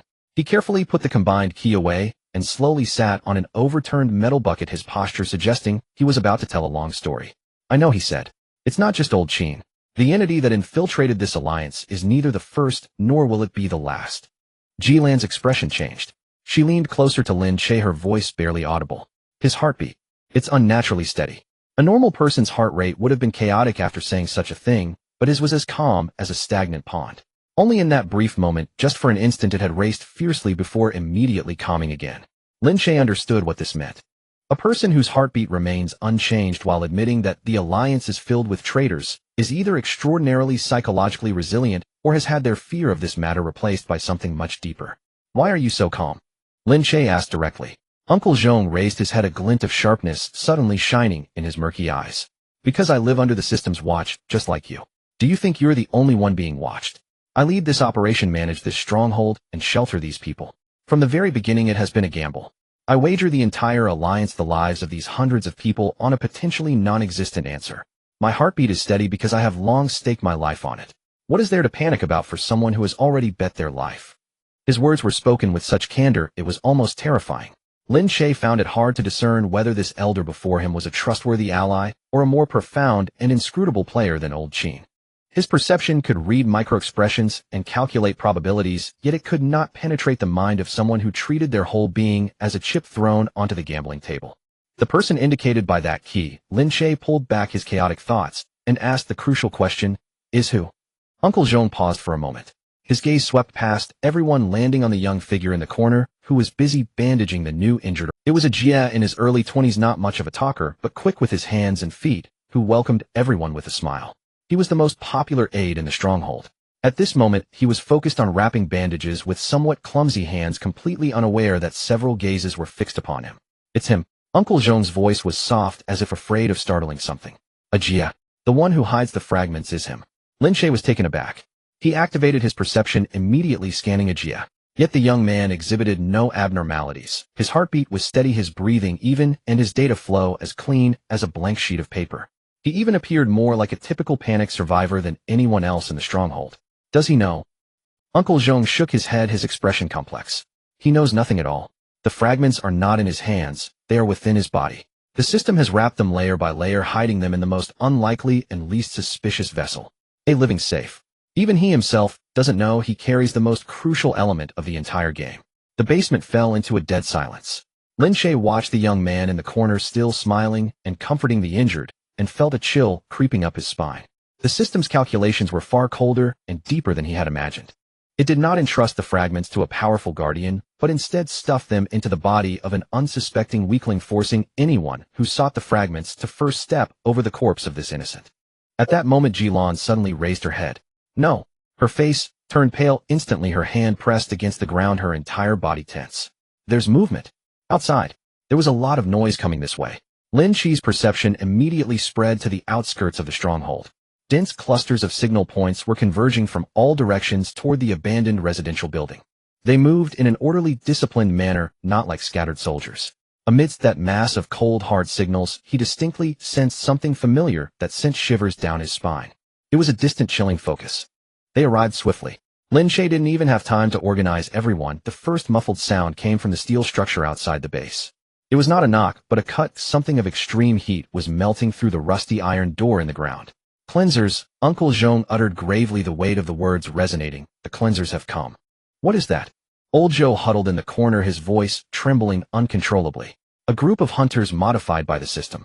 Uncle Jean swiftly scanned the exits while beckoning several old survivors to his side. "They do not belong to any instance. They operate outside of instances only for one purpose: to hunt fragment holders. Wherever there is the aura of fragments, they will burrow there. This time they are targeting a Jia." A Jia with his bandaged hand halted mid-motion. He lifted his head, bewildered, as he felt the gaze of everyone upon him, his smile freezing in place. "Me." He pointed to his own nose, his voice quivering. "They're coming for me. I have nothing. I'm just a supporter. I haven't even gone into the instance a few times." No one had the time to explain to him. The iron door crashed down, sending dazzling sparks into the basement. Amidst the smoke and dust, tall figures filed in. Their forms resembled humans, yet their joints glimmered with a metallic cold light, their eyes 2 points of a motionless gloom, moving silently, like a group of precisely programmed shadows. The leader was taller than the rest, his body wrapped in dark patterns. With each step, the ground seemed to shudder under an invisible weight. That was a strong cleanser's, the leading hunter. Its gaze swept across the basement, passing over everyone, without pausing, directly and unhesitatingly fixing on a Jia. Lin Che's heart sank. As soon as it entered, it knew where the target was. It didn't need to search or test. This meant that these cleansers had intimate knowledge of the base's internal structure and a Jia's location. "There is an insider among us, and it is not the already exposed old Qin. Protect a Jia." Uncle Jean's roar echoed his previously hunched body, suddenly straightening, his presence shifting dramatically. "Old survivors hold the front, newcomers retreat inside. Proceed as rehearsed." The people in the base clearly were not experiencing an attack for the first time. The panic lasted only an instant. Those old survivors who had followed Uncle Jean the longest quickly formed a defensive line, blocking the passage to the inner chamber. Their weapons were rudimentary steel pipes, crowbars, sharpened rebar, yet their positioning was professional, interspersed and mutually covering, effectively blocking the hunters at the entrance. But the strength of the cleansers far exceeded what these ordinary survivors could counter. The first old survivor who charged forward was grasped by the neck by a hand radiating metallic cold light. Before he could even swing his steel pipe halfway, lifted effortlessly and slammed against the wall. Lin Che's clarity allowed him to calculate the force of that strike, far surpassing human limits. He could wait no longer. "Jilan, stay close to a Jia, follow my commands. Old Joe, keep an eye on the rear." Lin Che shouted as he plunged into the fray. His max-level data perspective became the sharpest weapon amidst the chaos. He could see the trajectory of each cleanser's next move, reading the direction and impact point of their force in the moments before they struck. A hunter swung a fist towards his face. He sidestepped with pinpoint precision, the punch whizzing past his ear. Another one lunged from the side, and without needing to turn, he thrust the rebar into the weakest joint of the assailant, sending metal sparks flying. More importantly, he could see through their disguises. Among the cleansers, several had altered their forms, blending in with the overturned tables and swirling dust, masquerading as fallen survivors attempting to bypass the defense and ambush Ajia. But through his perspective, their data streams starkly contrasted with those of actual humans, cold, rigid, lifeless. Lin Che quickly identified them amidst the chaos. Each time he struck, before they could launch their attacks, pinning them in place. That overwhelming precision stabilized the defense line that had begun to falter. Yet Lin Che knew clearly that he could hold them off for a moment, but not forever. The number of cleansers was far too great, and the leading strong one had yet to make a move. It simply stood there, cold, luminescent eyes observing the battlefield, as if waiting for the most opportune moment. It was waiting for Ajia to show a flaw. Lin Gu. Ajia, shielded by Jilan, looked pale, but suddenly struggled to charge out. Don't risk it. Wants me. Oh, I will go out to draw them away, and you won't have to. Stop. Lin Che firmly grasped his shoulder, the force causing the young man to stumble. If you go out, it's death. What you carry inside you is what they will stop at nothing to seize. Do you think if you draw them away, they will spare this place? What they want is to tear you apart and take what's inside. Ajia was stunned, his lips trembling, unable to utter a word for a long while. Lin Che's mind raced. Protecting Ajia meant securing the second fragment. But the safety of Ajia was now forcibly tied to the lives of hundreds in the base. If he put all his strength into protecting Ajia, if the defense collapsed, it wouldn't just be Ajia who died. Yet if he abandoned Ajia, he didn't even want to entertain that thought. This was the cruelest aspect of the system. It transformed an innocent into a pawn, forcing everyone who wished to safeguard their bottom line to endure the torment between morality and life. Just as the defense was about to be torn apart by the strong one, Uncle Zhong made his move. He did not wield a weapon like the others. He simply raised his hand, his thin fingers grasping at the air, uttering a series of incomprehensible syllables that sounded like some kind of permission command. In the next moment, the lights in the entire basement abruptly went out, only to flicker wildly moments later. Blue-hued patterns emerged in the air, the likes of which Lin Che had only seen at the core of the system. Those patterns intertwined out of thin air and forcibly tore open a deep passage on one wall of the basement. This was not something ordinary survivors could achieve. It was a form of authority, a capability far beyond that of ordinary people, one that was almost that of a system administrator. The leading strong cleansers reacted for the first time. Its luminescent eyes suddenly contracted, and for the first time something resembling alertness flickered in its emotionless gaze. It clearly recognized the origin of that passage and recognized Uncle Zhong, who was by no means just a simple base leader. Go. Uncle Zhong's voice was already hoarse from exhaustion, fine cold sweat beating at his temples. His stance to hold open that passage appeared precarious. Take Ajia and leave through here. This door won't hold for long. The cost of what I'm using is tremendous. Lin Che did not hesitate. He grabbed Ajia, with Jilan closely following, and old Zhou scrambling after them. In the last moment, before plunging into the passage, Lin Che glanced back. Uncle Zhong stood alone in the center of that glowing pattern, his back hunched, yet upright, his white hair blowing wildly in the gust. Something was visibly draining from him at an observable rate. His wrinkled face aged considerably in an instant, yet his hand, holding the passage open, did not tremble. At that moment, Lin Che was utterly convinced that this old man was unfathomable. Who exactly was he, and what was he willing to sacrifice so much for? That question was tightly pressed down in Lin Che's heart. For now, he could only take this young man carrying the second fragment and rush out alive. On the other side of the passage was the first floor of the abandoned residential building above the stronghold. Lin Che pulled Ajia out just as the cold rain was pouring outside. Rain poured through the shattered window frame, splattering onto the rubble-strewn ground and creating a veil of damp mist. He had no time to catch his breath. His perspective revealed that the leading cleansing path powerhouse was already in pursuit. It did not follow the passage. Instead, it directly tore through an entire load-bearing wall, entering through the collapsed gap, with loose stones cascading behind it, its ghostly eyes glowing in the rain and mist. Uncle Zhong rushed up as well. His condition was worse than before. Holding up the passage had nearly drained him, yet he still stood between Lin Che and the powerhouse. At the moment the two collided, Lin Che's perspective captured something that shook him to his core. On Uncle Zhong, a luminous pattern appeared identical to that of the cleansing path powerhouse. It was a mark of the original sequence, resonating with the contents of Lin Che's file, with Su Wan's pendant and the observer beneath the black umbrella. This seemingly ordinary stronghold leader was unexpectedly deeply entangled with the original sequence and the high-ranking observer. You shouldn't have interfered. The cleansing path powerhouse spoke for the first time, its voice grinding like two pieces of metal rubbing against each other. The archiving has already begun. You can't stop it. Lin Che had heard these exact words before, just before Old Qin's self-deletion. Uncle Zhong did not respond. He collided with the powerhouse, and the ethereal blue patterns entwined fiercely with the dark lines, causing the entire abandoned building to tremble violently under the impact of their power. Lin Che, Uncle Zhong roared amidst the violent collision, "Don't worry about me. Now's the time to retrieve the fragment. Only by retrieving it can Ajia survive, and the fragment won't fall into their hands." Lin Che abruptly turned to Ajia. The young man leaned against the wall, nearly speechless from the overwhelming spectacle, but when he met Lin Che's gaze, he suddenly gritted his teeth and nodded vigorously. "Take it," Ajia said, his voice trembling yet resolute. "Brother Lin, I don't know what I carry inside, but if taking it out can save everyone, so you won't have to fight for me anymore. Just take it." "I'm not afraid." Lin Che felt a tightness in his throat. He activated his full-level data perspective, concentrating all his computing power on Ajia. This time he saw it.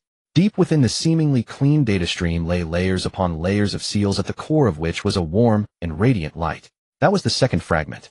The pendant Su Wan had left him was now pressed against his chest, and as the distance closed, it heated up and resonated violently, sending waves that nearly burned through his clothing. It responded. The original sample shared the same source, resonating with one another. Lin Che pressed one hand against Ajia's chest while using the half-key he obtained from Uncle Zhong, placing it against his palm. With the pendant's resonance, he followed the marked sealing patterns revealed by his perspective, peeling them away layer by layer. It was an extremely delicate process. Each time a layer of seal was removed, Ajia would let out a muffled groan, his complexion paling. Lin Che could clearly see that with every inch of the fragment peeled away, a part of Ajia's essence was being extracted as well. That was the cost the system had originally used to nourish this fragment. The fragment had been sustained in his body for so long, drawing from him all that time. "Hold on. It's almost over," Lin Che said, pressing his forehead against Ajia's, his voice hoarse. "I'm fine." Ajia forced a smile that looked worse than crying. "Brother Lin, you said after all this is over, can I still share rations with the newcomers like before?" His voice grew weaker. Lin Che did not answer, for he could not. At the moment the last layer of seal was torn away, the warm and radiant light detached from Ajia's body, floating into Lin Che's palm. The key, the pendant, and the fragment erupted in a blinding light. Lin Che felt a thunderous shock in his mind as a wave of cold information forcefully surged in. Original file fragment 27. The second fragment was secured. Meanwhile, Ajia, leaning against the wall, slumped down, softening into a seated position on the ground. His chest still rose and fell weakly, but the face that always bore a thick smile was now devoid of color, and he fell into a deep, profound unconsciousness. He had been partially hollowed out and survived, yet he was no longer the complete Ajia he once was. Lin Che tightly gripped the glowing orb in his palm, feeling as if it weighed like a burning hot iron. This fragment had been obtained at the cost of an innocent sacrifice. On the other side, the clash between Uncle Zhong and the cleansing path powerhouse was nearing its end.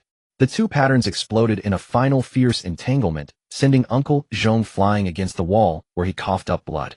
But the powerhouse did not fare any better. Its form flickered several times, and its ghostly eyes gazed at the light in Lin Che's palm, then at the fallen Uncle Zhong, its emotionless face revealing a hint of amusement. "Indeed, the archiving has already begun." It repeated, its form becoming transparent. "Another collector has emerged. This game has turned out to be more interesting than expected." It no longer entangled, transforming into a beam of light, along with the scattered cleansing path members vanishing into the cold rain. Above the stronghold, only the sound of rain remained. Uncle Zhong leaned against the wall, gasping for breath, blood at the corner of his mouth. Lin Che approached and squatted in front of him, tightly clutching the fragment that had already dimmed. "Who exactly are you?" Lin Che asked, word by word. The original sequence, the observer, the cleansing path, and that phrase about the archiving having begun. "You know much more than you let on." Uncle Zhong raised his murky eyes, gazing at the gray sky beyond the rain curtain, and fell silent for a long time. "Who I am is not important. What matters is that you now hold two fragments. The archiving is the conclusion prepared by the observer for all original variables, but it has been postponed because someone wants to use these 7 fragments to ask a question." "What question?" Uncle Zhong chuckled softly, a smile filled with fatigue, relief, and a hint of something even Lin Che could not see through. "When you gather all 7 fragments, you will naturally know." He closed his eyes. "What I can tell you is that the cleansing path will not let this go so easily. They have tasted the sweetness, and wherever the next fragment is, they will appear there as well. Also, the guide in your stronghold has yet to surface." Next time I won't be there to hold the door for you. Lin Che stood up, looked back at the still unconscious young man, and then glanced down at the light in his palm. The rain continued to fall. The weight of the 2 fragments for the first time made him feel the burden. Only by gathering 7 fragments can he ask the question of, who am I? But every step down this path must tread upon the sacrifices of others. He did not know where the next fragment would be hidden nor in whose body it would lie.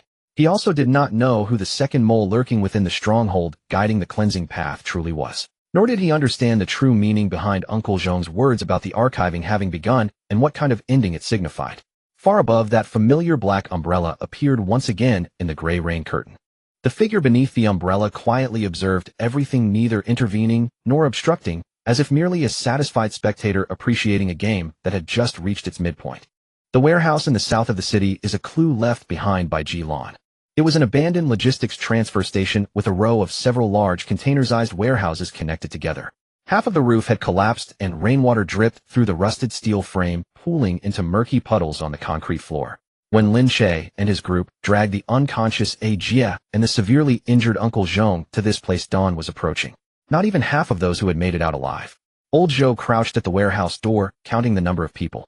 He counted 3 times, his fingers trembling more with each count. The group of old survivors who had followed Uncle Zhong the longest suffered over half casualties. Those who could still stand were soaked to the skin, their faces smeared with mud and blood, their eyes devoid of relief from surviving only a vacant numbness. The warehouse was eerily quiet enough to induce panic. Lin Che laid a Jia down on a patch of barely dry concrete in the inner room and placed Uncle Zhong next to him. Both men were unconscious, one having been drained of his strength, the other having exhausted in extraordinary power, their faces as pale as paper. Ji Lan crouched between the 2, pressing one hand on each wrist, eyes closed, listening to their heartbeats. "They are still alive," she said in a sleepy tone, but Uncle Zhong's heartbeat is very weak, like a lamp about to burn out. Lin Che remained silent. He activated his perception again, looking closely at the initial sequence light patterns on Uncle Zhong's body that had already turned yellow and dark, feeling a heavy weight in his heart. This old man had paid a greater price than he had imagined to hold that door. Yet now no one had the heart to appreciate the sacrifice. Lin Che only noticed something was wrong while distributing water to the injured. He walked over with a can of collected clean water, and the conversations among the old survivors suddenly stopped, their eyes darting, not daring to meet his gaze. He was all too familiar with that kind of gaze. At the North Base, they looked at old Sheen like this, and they looked at those suspected of being embedded. Now that gaze fell upon him. "Lin Che," one old survivor finally spoke, his voice dry, "that thing. The one you took from a Jia, the one the scavenger would do anything to grab, is now in your hands, right?" "Yes," Lin Che did not deny. "Then will they come for you?" Another person chimed in, anxiety bubbling in their voice. "If they're coming for you, they're coming for us too. With that kind of thing in your hands, can we have any good outcome following you?" Upon hearing this, the breathing of several people around them grew heavier. Lin Che understood. The incident with old Sheen had just shattered trust between people. Now holding fragments and possessing strange abilities, being present at every disaster was enough to make these terrified survivors see him as the next suspicious person. Holding the fragment was not just power, it was also a target of suspicion from everyone. He did not argue. Defending himself would only deepen their distrust. "You are right," he said calmly as he handed over the water can. "They are coming for the fragment, and the fragment is with me. So anyone who doesn't want to take this risk can leave now. I won't stop you." No one moved. Outside, the rain was an unknown city filled with more scavengers and instances. Leaving Lin Che meant giving up the vision that could see through disguises and discern life. They hated him for drawing fire, yet they could not part with the meager sense of safety he provided. Amidst this collision, a faint moan escaped Uncle Zhong's lips. Lin Che rushed over immediately. Uncle Zhong had not completely awakened, but his frail fingers moved, his lips quivering, uttering 2 or 3 fragmented words. "By the water. At the initial place." Lin Che panicked and leaned down. "What water? Uncle Zhong, are you talking about the 3rd fragment?" Uncle Zhong's eyelids fluttered but did not open. In his stupor, he repeatedly struggled to piece together another sentence. "The insider is still among you. It does not kill Vit records." After saying this, he fell back into a deep sleep. These 2 sentences were like 2 stones thrown into Lin Che's already chaotic heart. The 3rd fragment is by the water at the initial place. The insider is still here, and it is not the kind that comes to kill like old Chin. It is here to record. Just then the pendant in his arms stirred. It was not the kind of tremor that came from being near the fragment. This time, ever since acquiring the 2nd fragment, the pendant had changed. It had grown warm with a persistent pull, like a living compass stubbornly pointing in a certain direction. Lin Che took out the pendant, placing it in his palm. No matter how he turned his body, that warm pull always pointed in the same direction, to the southwest of the city in the distance. That direction vaguely coincided with Uncle Zhong's words, by the water, separated by the entire city. It is guiding me, Lin Che murmured. This pendant left behind by Su Wan had transformed from a resonating token into a compass pointing to the next fragment. Jilan leaned and looking at the gently shifting pendant, then glancing at the evasive, angry, yet silent eyes in the warehouse and whispered, "But in this situation, how do we move forward? The base is about to scatter. Uncle Zhong is still unconscious, and the insider is still here." Lin Che did not respond, because at that moment the unconscious Jie suddenly opened his eyes wide. His eyes lacked focus, hollow like two wells. He mechanically sat up, his face devoid of any expression, then opened his mouth, speaking in a flat, cold, entirely foreign voice, uttering a sentence. Collection progress 2 out of 7. Archiving is proceeding as planned. With that, Jie rolled his eyes back and slumped back onto the cold ground. The warehouse was silent enough to hear the sound of raindrops. Lin Che tightened his grip on the pendant in his palm, feeling a chill shoot from his feet to the top of his head. That sentence was not meant for them. It was something using Jie who had been drained of half his essence to tell them. "I've been watching. Archiving is proceeding as planned." Lin Che raised his head, his gaze slowly sweeping over every face in the warehouse. Uncle Zhong said the insider is still among them. And that previous phrase, proceeding as planned, felt like a certain response. This meant that the entity responsible for recording was currently sitting in this warehouse listening to this rain with them. The investigation began that night. Lin Che did not raise an alarm. He merely restructured and arranged the guards, moving everyone alive in the warehouse one by one in the order he had discussed with Jilan. This was something that could not be openly stated. Once it was, the inside informant would become alert, and the entire base would fall deeper into mutual suspicion. "My perception of the heartbeat is limited." Jilan lowered his voice, leaning close to Lin Che's ear. "The radius is only 15 meters, and once the height exceeds 4 levels, the readings become inaccurate. Old Qin was hidden in this blind spot that time, which is why I didn't read him out immediately." This statement reminded Lin Che. If the informant was clever, they would surely know the limits of Jilan's abilities and would definitely hide in that blind spot. The warehouse was on a single floor, so there was no issue of 4 levels, but that 15-meter radius was a ready-made tactic. As long as he maintained a distance of more than 15 meters from Jilan and purposely used crowds and clutter to separate himself, Jilan's readings would always be incomplete. Lin Che deduced from this.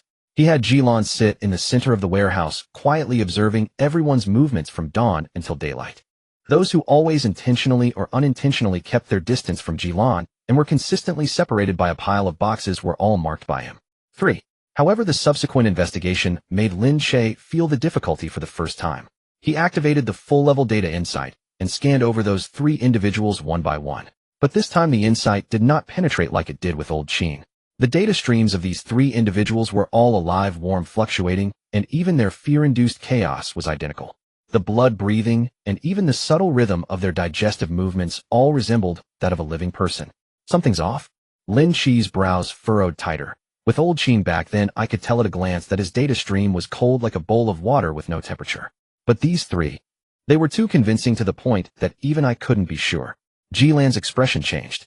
"Are you saying the system upgraded the written body?" "Old Qin was the first generation," Lin Che said gravely. "Being easily seen through by me indicates it was still crude. But this one, from the moment Old Qin was exposed, began learning how to mimic humans more closely. It's not here to kill us, so it has plenty of time to slowly hide among the crowd. This is the most troublesome part. If he could no longer rely on a single glance to discern, then he would have to depend on something else." Lin Che changed his approach. He no longer looked at whether the data stream was cold, but instead collaborated with Jilan to observe whether the behavior and heartbeat matched. He asked questions, trivial ones, about the details of the escape last night, and then had Jilan read the heartbeat of the respondent. A real person recalling their life and death escape would have a chaotic heartbeat, fluctuating, and would tighten suddenly at the mention of a deceased comrade. For the first 2 individuals, their heartbeats fluctuated with their memories filled with flesh and blood and sorrow, proving their authenticity. Lin Che let them pass. When it was the 3rd person's turn, Jilan's hand subtly tightened behind his back. That was a person named Old. He over 60 years old, responsible for registering the roster and counting supplies in the base, never participating in battles and blending into the background. Everyone in the base said Old. He was honest, one of Uncle Zhong's most trusted elders. He remembered clearly who had less grain and who had an extra person. He spoke slowly, clearly recounting the chaotic arrows from last night. Too clearly. His heartbeat. In retrospect, Jilan's voice turned cold. The entire process, it didn't falter even once. When he described being chased by the scavenger, he was calm, as if reciting a well-memorized account. Even when mentioning the moment people around him were killed, his heartbeat did not change at all. Lin Che, a normal person, cannot do that. Only one type of person can achieve this. Those events are not his memories, but his records. He is not recalling, he is retrieving. Records. These two words matched perfectly with Uncle Zhong's statement. It doesn't kill, it records. Lin Che's insight suddenly focused on old he. This time he no longer looked at the surface data stream, but instead dug deeper along the layer of perfect disguise. He pushed all his computational power to the limit, like a sharp chisel carving through that layer of disguise. Finally, beneath the pool of living data, he saw a thin, cold data line transmitting something at a constant speed toward a distant place. It was an upload line. Everything old he saw and heard was being sent in real time along this line to some high and mighty place. He was not a person, he was a pair of eyes placed in the base, watching everything for that existence high above. Found it. But just as Lin Che locked onto that data line and prepared to act, old he moved. He did not flee, nor did he attack Lin Che. The expression on his always gentle and honest face slowly faded, becoming flat, like a Jie's in that moment. He suddenly turned around, leaped, and pounced directly towards a Jie who was still in a deep sleep. Stop him! Lin Che shouted loudly. But old he's speed far exceeded the limits of a man over 60. Lin Che calculated his trajectory, but from his position, he was still a step behind. While he was still in midair, old he's hand had already plunged into the back of the unconscious Jie's neck. Not to kill him. Lin Che could see clearly through his insight. Old he's fingers transformed into something like a probe, greedily and swiftly extracting something from a Jie who had been half emptied. Inside a Jie, there still remained the last segment. It was the final piece of data regarding the archiving coordinates that could not be taken away after the second shard was removed. What the informant wanted was this. It was not here to fight over the shards, it was here to send out every trace left by the shards intact. Don't touch him! Lin Che shouted frantically. But it was already too late. The moment Lao He's fingers pierced into a Jie's neck, a stream of deep red data flowed up his arm. A Jie twitched violently in his unconsciousness, his face turning even paler. Lao He slowly straightened up and turned his head. His honest face was terrifyingly clean, devoid of hatred, panic, or even the fluster of being exposed. He merely looked at Lin Che, as if observing data that needed to be recorded. You are the second one, Lin Che said word by word, his perspective fully activated, firmly locking onto him. Lao Qin is the first one, and you are the second. Lao Qin came to kill, you came to record. Lao He spoke, his voice still that slow, elderly tone stripped of all emotion. You variables like to call me that. Yes, I don't kill. Killing is a crude method that disturbs variables and distorts data. I only watch, observing how you snatch at the fragments, how you distrust each other, and how you die for a possibly non-existent answer. And then I send it all back. Send it back, where? Back to the one who is watching you. Lao He's lips twitched, not in a smile, but merely as a gesture. You've seen him too. The one under the black umbrella. He has been watching since the first day you entered the instance. Everything you do has been recorded. Lin Che's pupils contracted. The observer. He did not give Lao He a chance to say more. This recorder had already extracted the last segment of coordinates from a Jie's body. If it sent the data out, the consequences would be unimaginable. Lin Che suddenly lunged forward, his full-level data perspective unfolding all of Lao He's movements before his eyes. Lao He's disguise was perfect, but once faced with full-level perspective, the essence of his being as a recorder was laid bare. Lin Che could see the cold logic chain behind every advancing move of his, able to deliver the knife to the point he must defend before he struck. This was a crushing defeat without suspense. Lao He wasn't skilled in combat. He was a recorder, not a killer. After several rounds, the layer of disguise on him was torn apart by Lin Che, exposing the cold and hard data structure beneath, akin to Lao Qin and the cleaner. His movements became slower, like a machine from which power had been drained. You cannot win. Lao He was cornered in the warehouse, the lines on his body cracking apart, yet his tone remained steady. Even if you kill me, there's still the third one, the fourth one. Archiving is a preordained path. You are merely the variables along the way. Then let me ask you this. Lin Che closed in his perspective, locking off all routes of retreat. What is archiving exactly? Lao Qin said archiving had already begun, and the cleaner said the same. Now it's your turn. Lao He was, as a recorder, perhaps due to some instinct of collecting variable reactions before disappearing, he surprisingly, archiving is not an end, he said. It is a reset. You initial variables are repeatedly placed into this world, observed, erased, and restarted. Do you think you are the first to reach this point? No. You are simply the one who has gone further this round. Few can achieve a 2-to-7 ratio. Time and again. Resetting. Lin Che felt a thunderous sound in his mind. The identity he had carried of being the initial variable failed. Archiving left, as an observed variable, suddenly split, open a deeper wound at this moment. He was not the only one being observed. He might not even be the first him. Everything he remembered and aspired to stand here might have already played out in countless other cycles. But he had no time to digest this shock. The lines on Lao He's body had cracked to the limit. Before he disappeared, he needed to send out the coordinates he had extracted from Ajia. Lin Che saw the data line light up again for upload. He did not hesitate. Under full-level data perspective, the starting point nodes and weak spots of that data line were clearly marked before his eyes. He seized a sharpened steel bar beside him and accurately and forcefully jabbed it into the point where the data line connected with Lao He's body. The data line snapped. Lao He's movements froze, and for the first time something akin to surprise appeared on his honest face. He looked down at the severed connection and then up at Lin Che. The last segment was not sent out. He said, his tone surprisingly carrying a hint of something almost perplexed, that even he shouldn't have you left the court. You variables always have to meddle in every round. With those words, the last line on his body snapped, and he transformed into a cold, rapidly dissipating light dust scattering in the moisture of the warehouse. The old man named Lao He, who was responsible for keeping the registry, never truly existed. The survivors still alive in the warehouse watched in horror as an elder they had trusted for so long transformed into light dust and dissipated. Each of their faces turned pale as they looked back at Lin Che, their expressions complex beyond words. It turned out Lin Che had always been right. That ability they considered as drawing fire had just revealed the true threat hidden among them. At that moment, a soft sound came from the inner room. Uncle Zhong woke up. Leaning against the wall, his face remained pale, but the murky gaze in his eyes regained some light.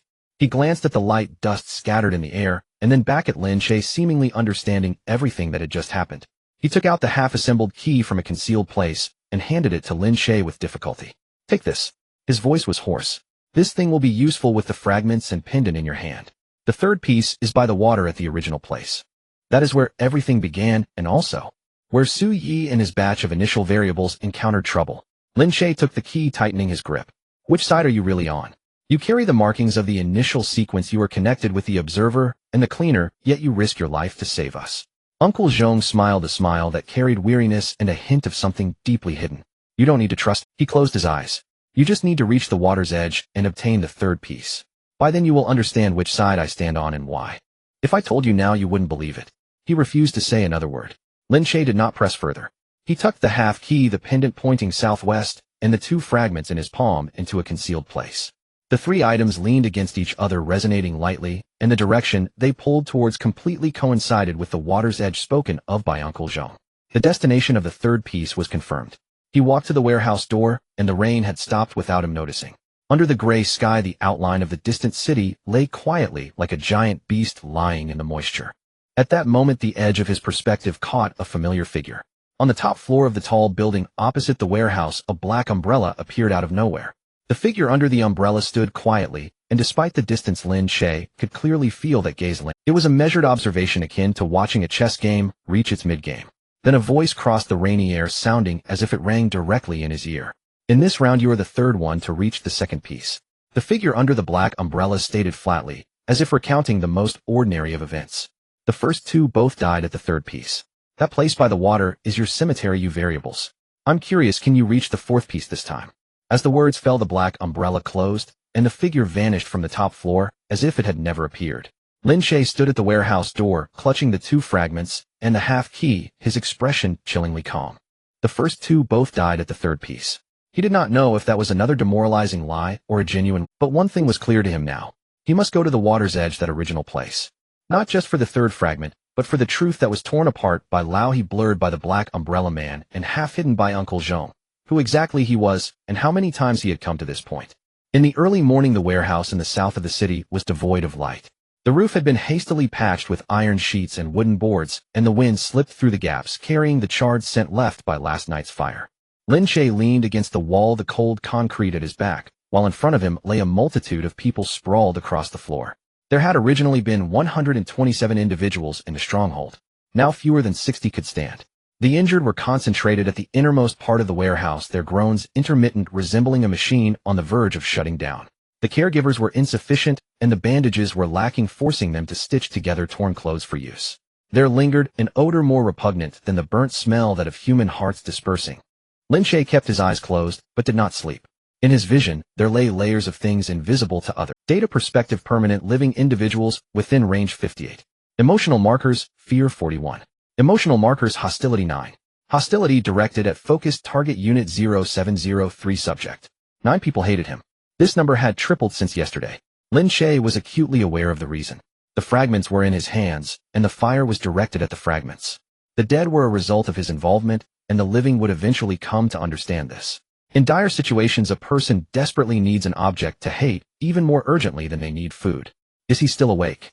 Su-won's voice came from beside him. She squatted down, cradling the pendant in her arms, her knuckles turning white from clenching too tightly. Awake, Lin Che opened his eyes. What about Uncle Zhong? He just moved a bit. Su-won lifted her chin toward the inner side. The medical staff said his sleep is abnormal, as if his body is repairing itself. They can't comprehend it. Lin Che stood up. As he walked inward, he could distinctly feel the stares glued to his back. Some of the gazes marked with hostility even began to rise, edging closer to the borderline of action. He did not turn back. Uncle Zhong lay on a military cot in the corner, his complexion pale, yet his breathing steady. Upon hearing the footsteps, this leader of the alliance slowly opened his eyes. You're here, Uncle Zhong's voice was hoarse. I knew you couldn't hold back for long. The stronghold is falling apart, Lin Che stated directly. Today, or tomorrow, the difference lies only in how many people die.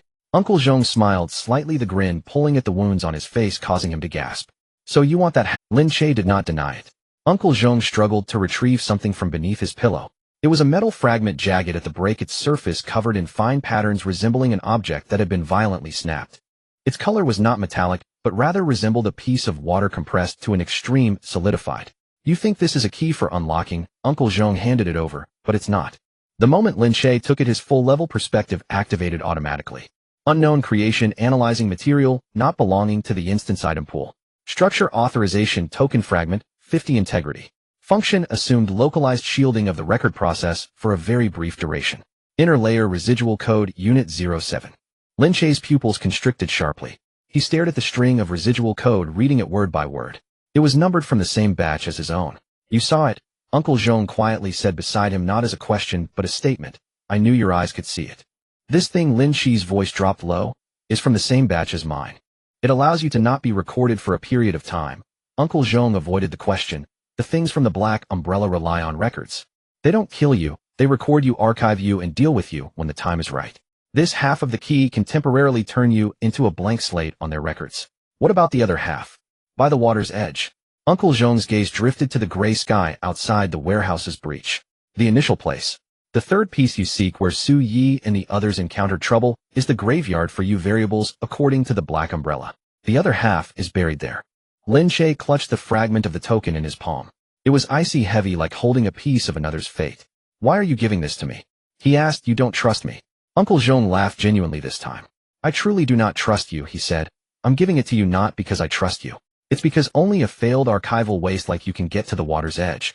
Normal variables would be caught in a death script if they went and leaving no bones behind. You are different, you are broken, the system's records cannot write you in. Waste, Lin Che repeated the word. The highest praise. Uncle Zhong closed his eyes. Go. If you don't go soon, this stronghold won't last until dark. Lin Che turned and walked out. He paused in the center of the warehouse. Among those 9 markers of hostility, 2 had already crossed the threshold. 2 figures were huddled next to a pile of supplies, whispering to each other, their hands restlessly probing into a sack. Lin Che did not sidestep. He walked straight over, and under the gaze of everyone abruptly ripped open the sack at the feet of those 2. Inside were secretly stored medicines and compressed biscuits enough to sustain 20 injured individuals for 3 days. The warehouse fell silent all at once. Zhang, you were crying yesterday about having no medicine to change the bandages for your wife. Lin Che did not raise his voice, yet every word was clear. Turns out the medicine was here. The man called Zhang turned pale, opening his mouth to argue. Don't speak, Lin Che interrupted him.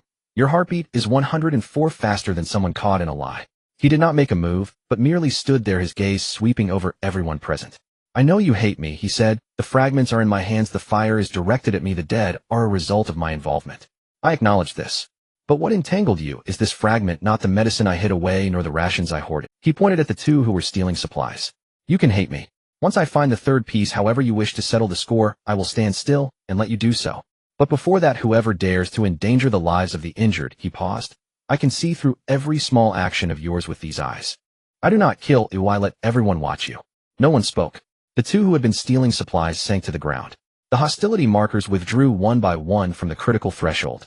Not because they no longer hated him, but because they were afraid. Lin Che knew this fragile piece wouldn't last long, but he needed these few days. He walked back to Su Wan, tucking the fragment of the token into his bosom. Just as the token drew close to the pendant in Su Wan's possession, the pendant suddenly grew hot without warning. Hiss! Su Wan gasped, nearly letting go. The pendant, which had been tepid and merely warm until now, was scorching enough to almost burn her skin.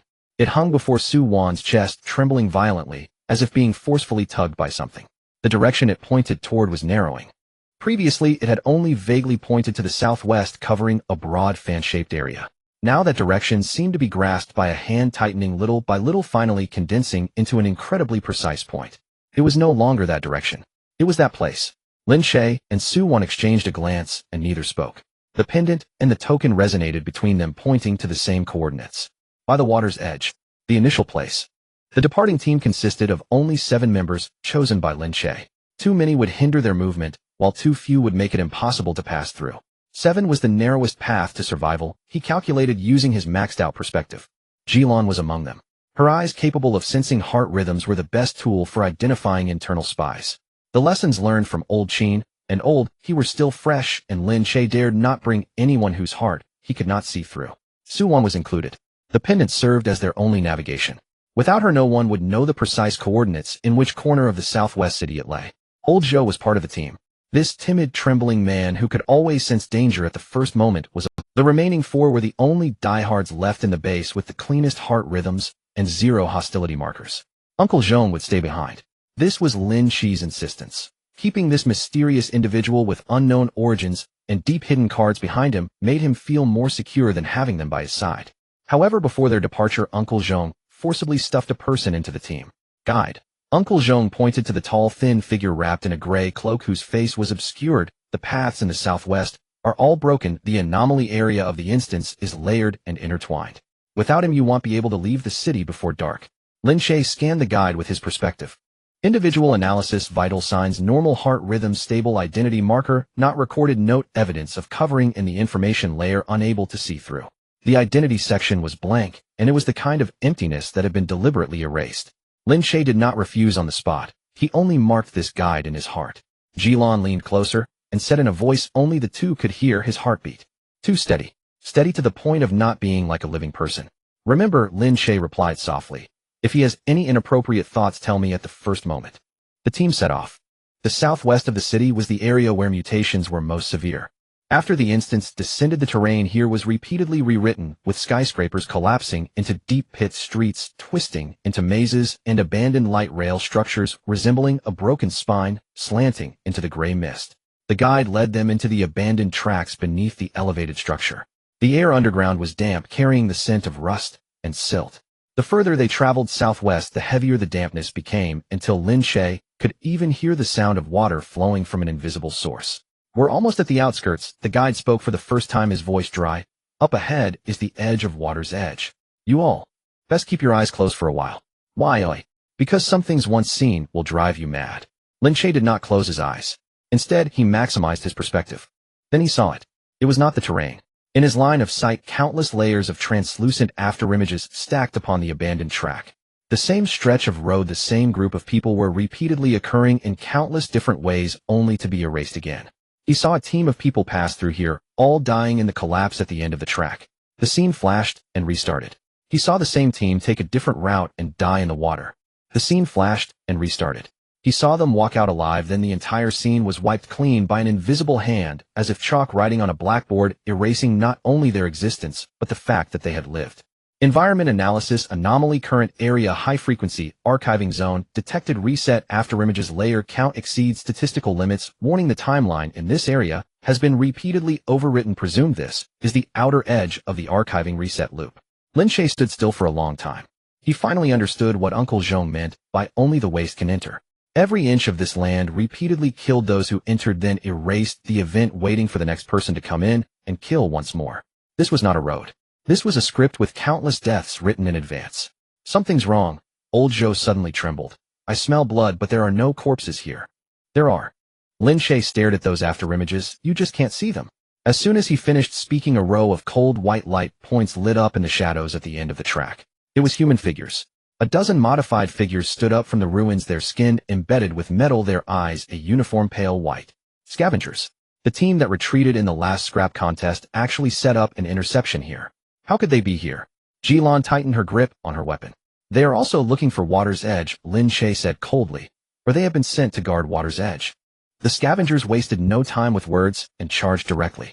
The 4 diehard members of the team immediately engaged while Old Zhou shrank behind Su Wan, and Jilan kept a close watch on the gray-cloaked guide, ensuring he wouldn't stab them in the back. Lin Che did not rush to strike. He was watching. Those reset afterimages clearly preserved how the previous round of scavengers fought this battle, their positioning, their coordination, and the direction of each of their strikes. For Lin Che, this was equivalent to watching the whole battle's footage before the fight began. The one on the left will pounce at Old Zhou in 3 seconds. He instructed Jilan take action a step ahead. Jilan did not hesitate, dodging to the side and successfully toppling the scavenger that leaped towards Old Zhou. The 2 on the right are to surround, step back half a step, let them crash into each other. The 4 diehard members retreated as instructed, and the 2 scavengers caught off guard collided heavily. Lin Che paced on the battlefield like someone standing outside a chessboard, calling out every opponent's move in advance. The scavengers were being scattered by a team that was vastly outnumbered and outmatched in strength. Because every move they made, Lin Che had seen it before. The last scavenger leader was cornered by Lin Che against the wall of the track, the metal shell cracking open, and for the first time, something resembling fear appeared in its pale eyes. You? How did you know our every move? Because you have fought this battle countless times on this road. Lin Che said calmly. You just don't remember. The leader was stunned. Then it laughed, the sound squeezing out from its damaged throat sharp and cold. Do you think this is your first time coming here? It stared at Lin Che. Among the corpses on this road there is one wearing the exact same clothes as you. You. Go take a look ahead. Lin Che's actions halted. He suddenly turned his head, looking deeper into the track at the layers of resetting afterimages. In the overlapping frames in the nearest afterimage to Water's Edge, there was a fallen figure. The shape of that figure, the shoulder line, even the habitual action of propping itself up when falling, were all exactly the same as his. They arrived at the Water's Edge. The so-called Water's Edge was an endless wasteland. The ground was cracked gray mud with black, nearly stagnant water seeping through the crevices. In the distance, there was a vast body of water as flat as a dirty mirror, devoid of ripples and reflections, as if even light had been swallowed by it. The air felt frozen. For the first time in the instance, Lin Che felt the concept of time. Here it seemed to have nearly come to a halt. Environmental analysis, core area, current region, the original place, archiving density, extreme timeline status, nearly frozen. Note: this is a bulk archiving point for original variables, commonly referred to black umbrella terminology. Variable graveyard. Lin Wan's pendant had completely quieted here. It no longer trembled, nor did it heat up. It simply pointed steadfastly towards the direction of the dead water, as if it had finally returned home. Sui. Su Wan's voice trembled. He really died here. Lin Che did not answer immediately. He found something on the cracked gray mud. Half buried in the mud was a token of the same origin as Su Wan's pendant. It had the same material, the same gelid water-like texture, but it was older, darker, and the patterns on the broken edge faintly matched with the half-token of Uncle Zhou. Su Wan rushed over, dug it out from the mud, clutched it in her palm, and her tears fell onto the gray mud, instantly absorbed clean by that wasteland. Lin Che used his spiritual sense to examine the token. Remnant item analysis, ownership, original sequence. Su Yi status holder has been archived, archival conclusion, death, forced entry. He stared at the 4 words forced entry for a long time. He isn't dead. Lin Che suddenly spoke. Su Wan looked up sharply. Look here. Lin Che pointed at the analysis line that only he could see. The archival conclusion is death, but it says forced entry before that. What does that mean? It means, Lin Che articulated each word carefully, that these people's death isn't real. It was the system that forced a death ending on them when archiving. Just like forcing an ending on an unfinished story. Su Wan stood frozen in place. Su Yi might not be dead. Lin Che said none of the originals in this graveyard might truly be dead. They have merely been written as dead. This statement struck Su Wan like a ray of light piercing through her long muted eyes. At that moment, the half-token in Lin Che's arms began to heat up. It started to tremble, the frequency increasing rapidly, resonating with a nearly audible hum towards the center of the dead water. In response, the center of the dead water stirred, without wind, slowly cracking open to reveal an entrance to a patterned passage beneath. At the entrance's center was the other half of the token, perfectly fitting with the broken edge in Lin Che's hand. The other half of the key. And from deeper within that passage, a faint yet exhilarating aura emanated, causing Lin Che's blood to boil. The third fragment. Right behind the door. Don't be too happy. The gray-cloaked guide suddenly spoke for the first time with emotion in his voice, something akin to pity. You are already stepping into the script. Lin Che immediately looked down at his feet. Warning script capture detected individual entering original death script. The script is matching an ending for the current individual. Matching. Matching failed. Reason target archival failure. Unable to write. That line matching failed relieved Lin Che and made him fully aware of his situation. This wasteland is a massive looping trap. Any variable that steps in will be forcibly tied into the death script of the first two originals replaying their deaths. And Lin Che, because he is a scrap of archival failure, the system's script cannot be written onto him. The four hardliners had already begun to act strangely. Their eyes became hollow, their steps uncontrollably moving towards the dead water, as if being drawn by something to replay a death that had already been scripted. Stop right there. Lin Che grabbed the closest one, using his spiritual sense to forcefully read the script that was matching beneath their feet, then abruptly interrupted. Don't look at the water, look at me. Your script can't be written onto me. Stay close to me, and it can't be written onto you. He became the only one capable of moving freely in this graveyard. He was like a nail driven into the center of the repeatedly reset script, protecting these few lives that were almost written into death behind him. Just at that moment of stalemate, a black umbrella appeared above the dead water. The observer has arrived. It did not act immediately, but hovered silently, its unseen eyes beneath the umbrella resting on Lin Che. You are the third one. Its voice bore no emotion, calm, as if reciting a list. You are the third, unit 0703, to reach this point. The third one. Lin Che clenched his fists. As for the first two, the observer said slowly, one died at the passage entrance. It paused. The other. It did not finish its sentence, its gaze beneath the umbrella shifting towards the newly manifested passage entrance. Lin Che followed that gaze. At the center of the passage above the half token was something he had not noticed earlier. It was a face. A face that resembled his own by 7 parts, frozen by some force on the threshold of the passage, eyes closed, as if asleep, yet as if eternally sealed there.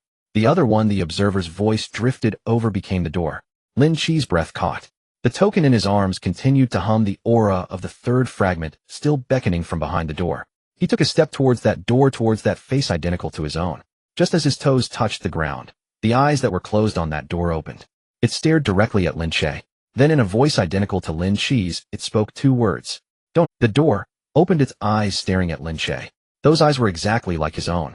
Don't enter. It spoke in Lin Che's voice, yet raspier, as if worn down by many years. Lin Che did not move. Behind him the breaths of 7 people became erratic. Captain. Old Joe's voice trembled. That face, how is it similar to you? Don't look at its eyes. Lin Che interrupted in a low voice. No one look, keep your heads down. 4 diehard members immediately lowered their heads, but Ji Lan did not, as she stared intently at the door, then suddenly turned to Lin Che, as if confirming which of the 2 faces was real. Lin Che faced those eyes, maximizing his perspective ability to its peak.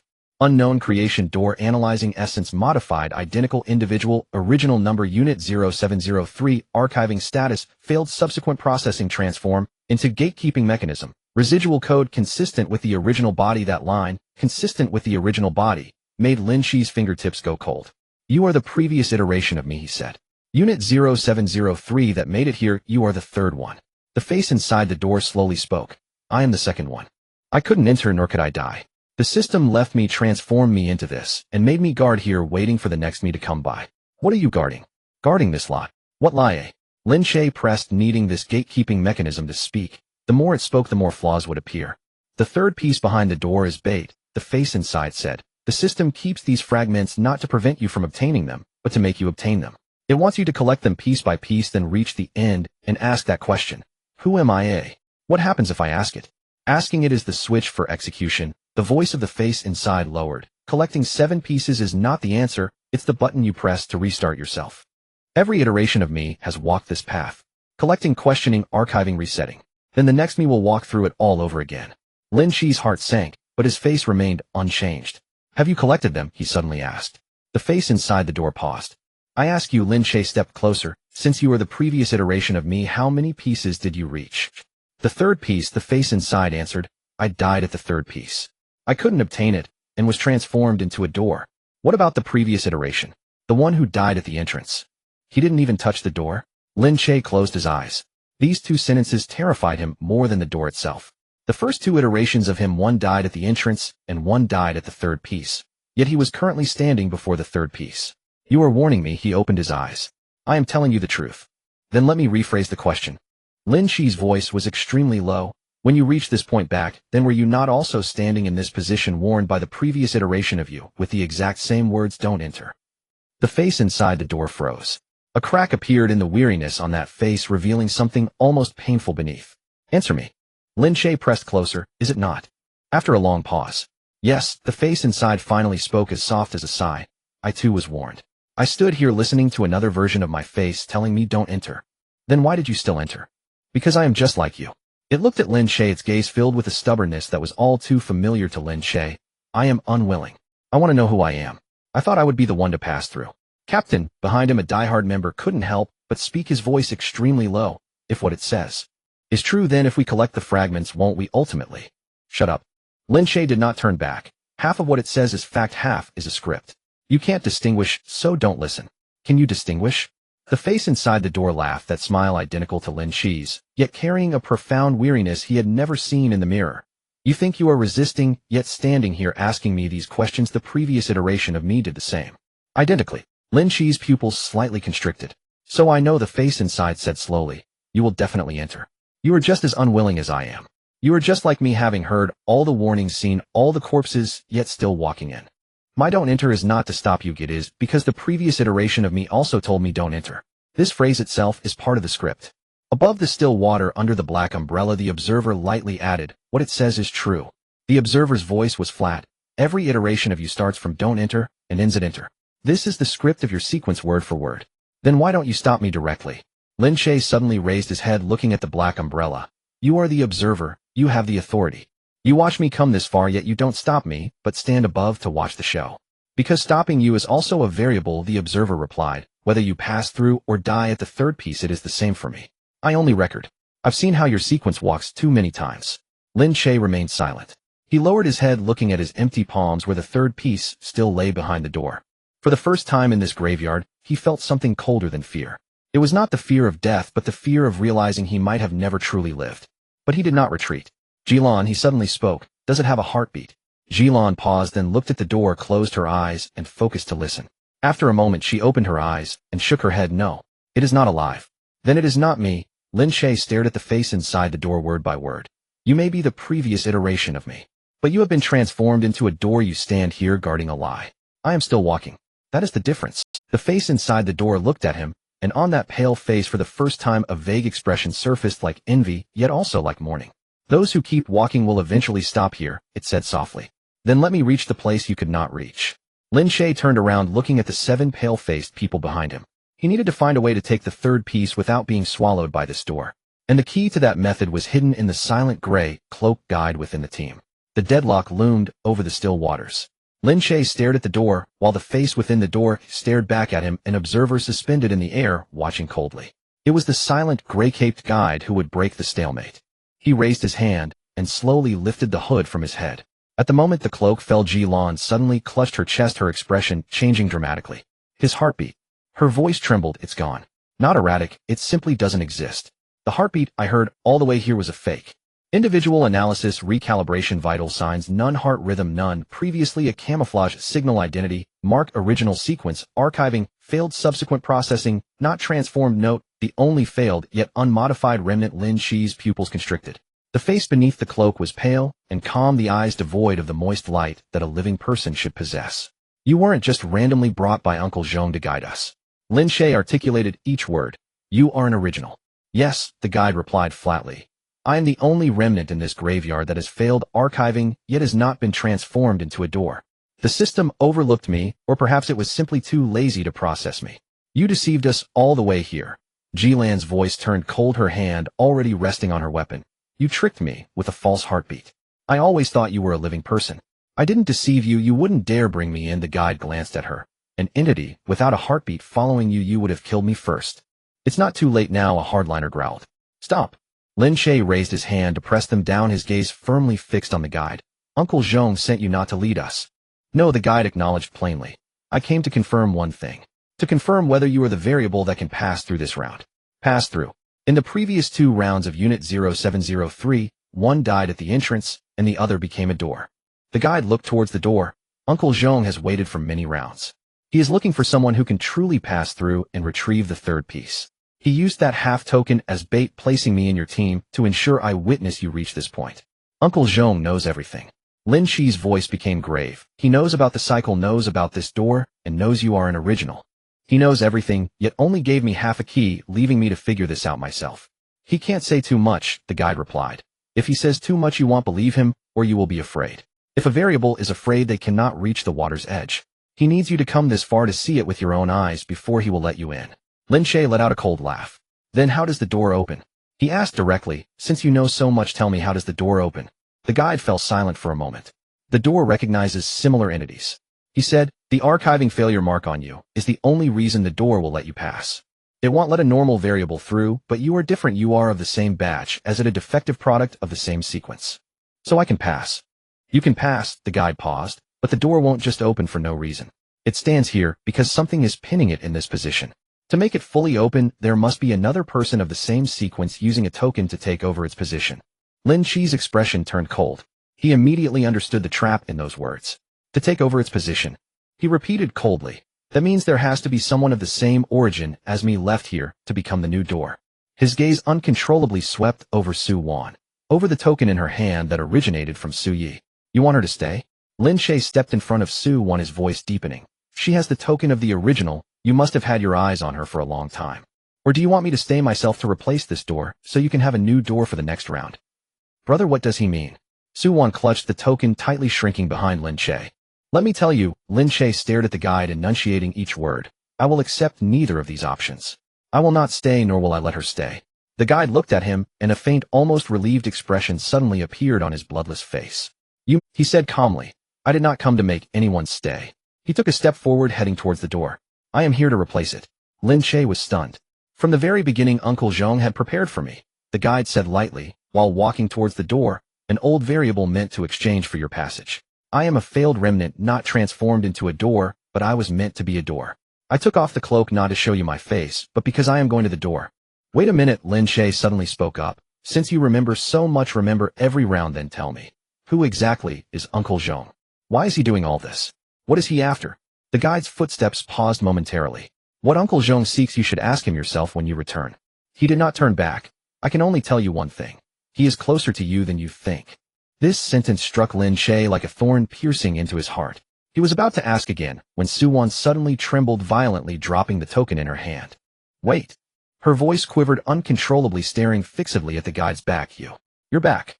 The back of the gray-caped guide walking towards the door, his shoulder-lined figure, even the slight tilt to one side while walking, coincided inch by inch with the lingering image of Su Yi in her pendant. Don't go. Su Wan screamed, trying to rush forward, but was firmly held back by Lin Che. The guide did not stop. Step by step, he walked towards the door. Su Yi. Su Wan's shout tore through the still air above the stagnant water. The figure walking towards the gate paused for a moment. He did not turn back. Don't call that name. The guide's voice was soft. That name belongs to someone who is still alive with a heartbeat. I am no longer that person. You are. Su Wan was held tightly by Lin Che, tears streaming down her face. You walk with your left shoulder tilted, and when you're anxious you clench your right hand. These are traits only my brother has. Brother, it's you. The guide stopped in front of the door. He finally turned his head slightly, revealing half of his pale profile. If I used to be, he said, his voice cracking for the first time. That was many cycles ago. I failed to archive, didn't die, nor was I transformed into a door. I have watched countless him enter this graveyard, die, and reset. I have also watched countless versions of you follow him in. Su Wan froze. What did you say? You have been here too, the guide said softly, more than once.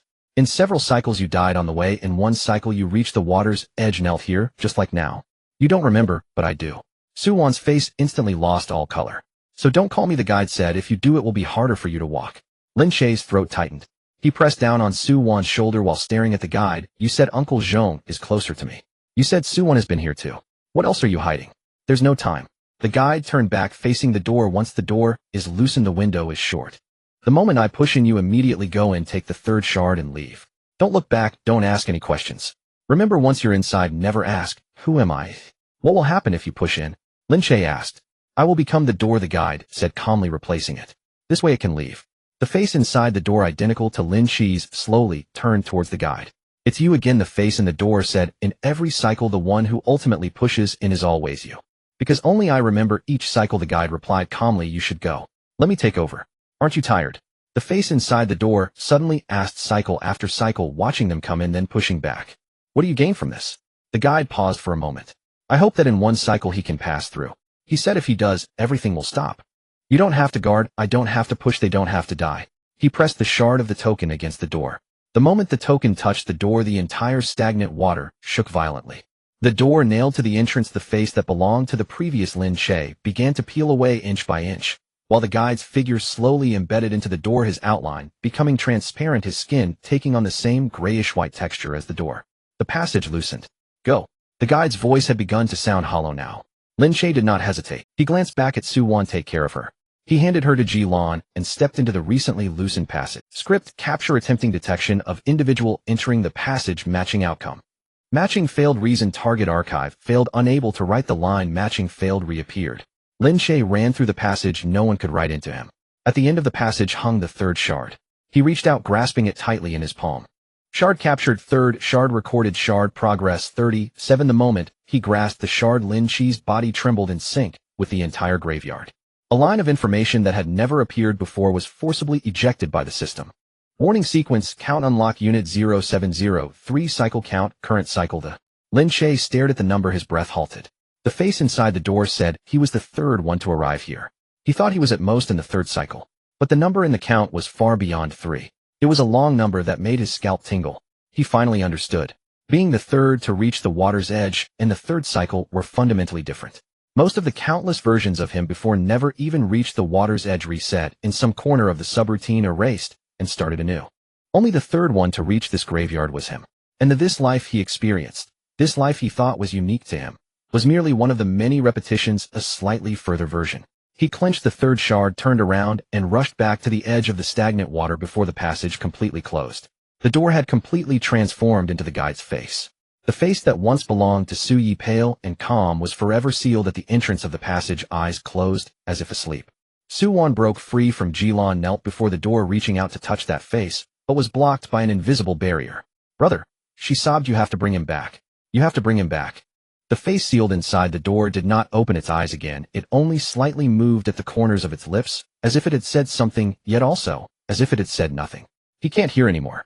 Lin Che squatted down, his voice hoarse. He has become the door. Then why didn't you stop him? Su Wan suddenly turned her head, her eyes red. You know he is my brother. Because I couldn't stop him. Lin Che looked straight at her. He remembers every cycle. He knows better than any of us what he is doing. He is not doing it for you nor for me. He wants this cycle to be able to stop. Su Wan's tears hit the ground. Above the stagnant water, the black umbrella slowly closed. The observer did not intervene. After Lin Che seized the shard, it instead calmly prepared to leave. In this cycle, you are the third to reach the water's edge. The first two died on the third shard. It paused. The water's edge is the graveyard of your variables. Beneath the black umbrella, that invisible gaze finally settled on the third shard in Lin Che's arms. It is also the starting point. Wait. Lin Che suddenly stood up, facing the disappearing black umbrella. It said, if I can pass through, everything will stop. Is that true? Gathering all 7 shards and asking that question, is reset really the only outcome? The black umbrella paused for a moment. The first 2 who reached the third shard never asked it. The observer replied, if you can truly reach the 7th shard, then ask me again. The umbrella vanished. The observer left, not saying another word.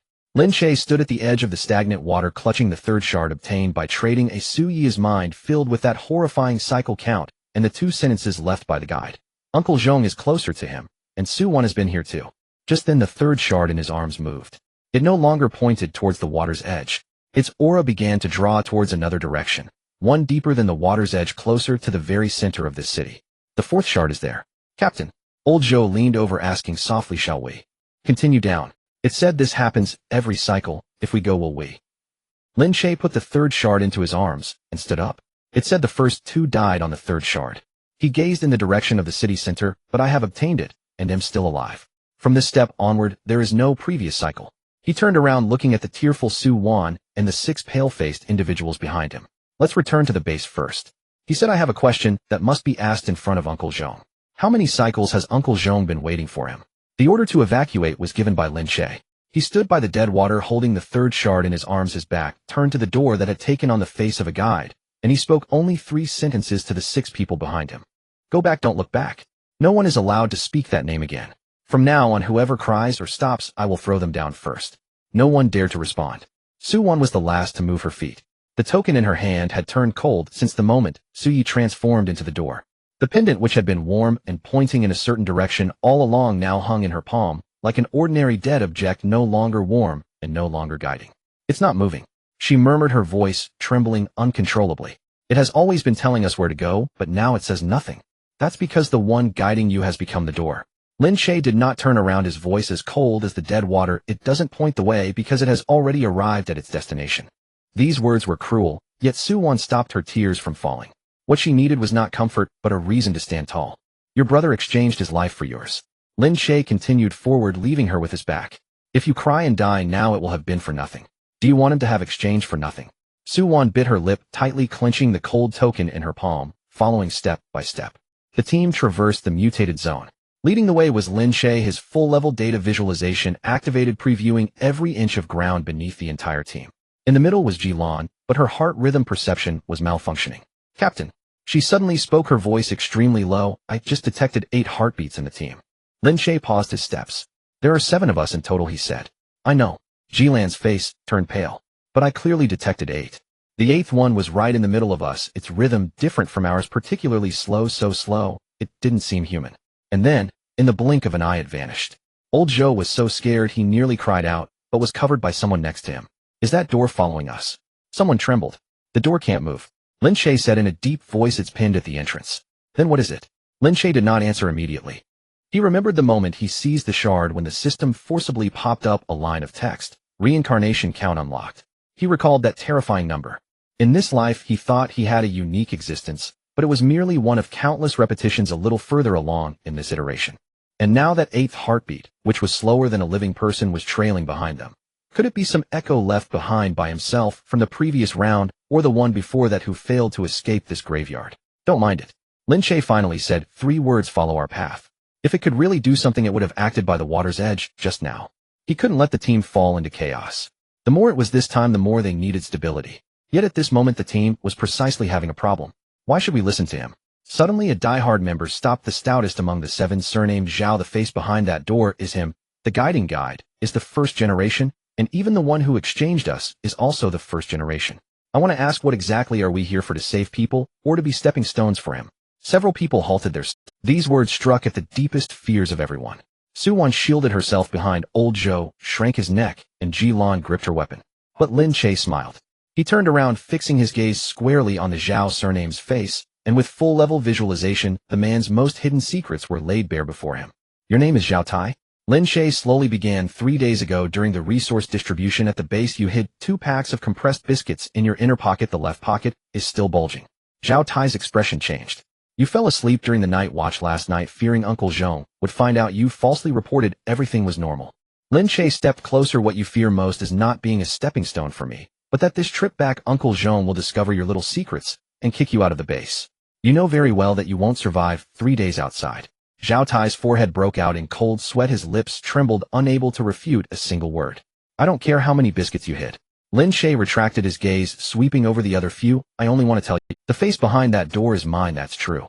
The guide is the first generation, that's also true. But make sure you see clearly. What has turned into the door is the one who has stopped. What is pinned in place is the one who is not moving forward. I am still standing, and still moving forward, that is the difference. He paused, his voice suddenly lowering. Follow me, and you at least still have a next step. If you stop to question me, he glanced at Zhao Tai, then prepare to find a spot in this graveyard, and become a door yourself. No one spoke again. Zhao Tai was frozen for a while, finally lowered his head, and rejoined the team. This team was once again subdued by Lin Che's words. When they reached the edge of the mutated zone, able to see the outline of the base from afar, Lin Che fell to the back alone, opening up the 3rd shard in his arms. The fragment no longer pointed towards the dead water. Its aura was gently pulling towards a new direction, deeper than by the water's edge, closer to the very center of the ruined city. The 4th shard is there. Lin Che tucked the fragment away again, gazing at the one light still shining at the base.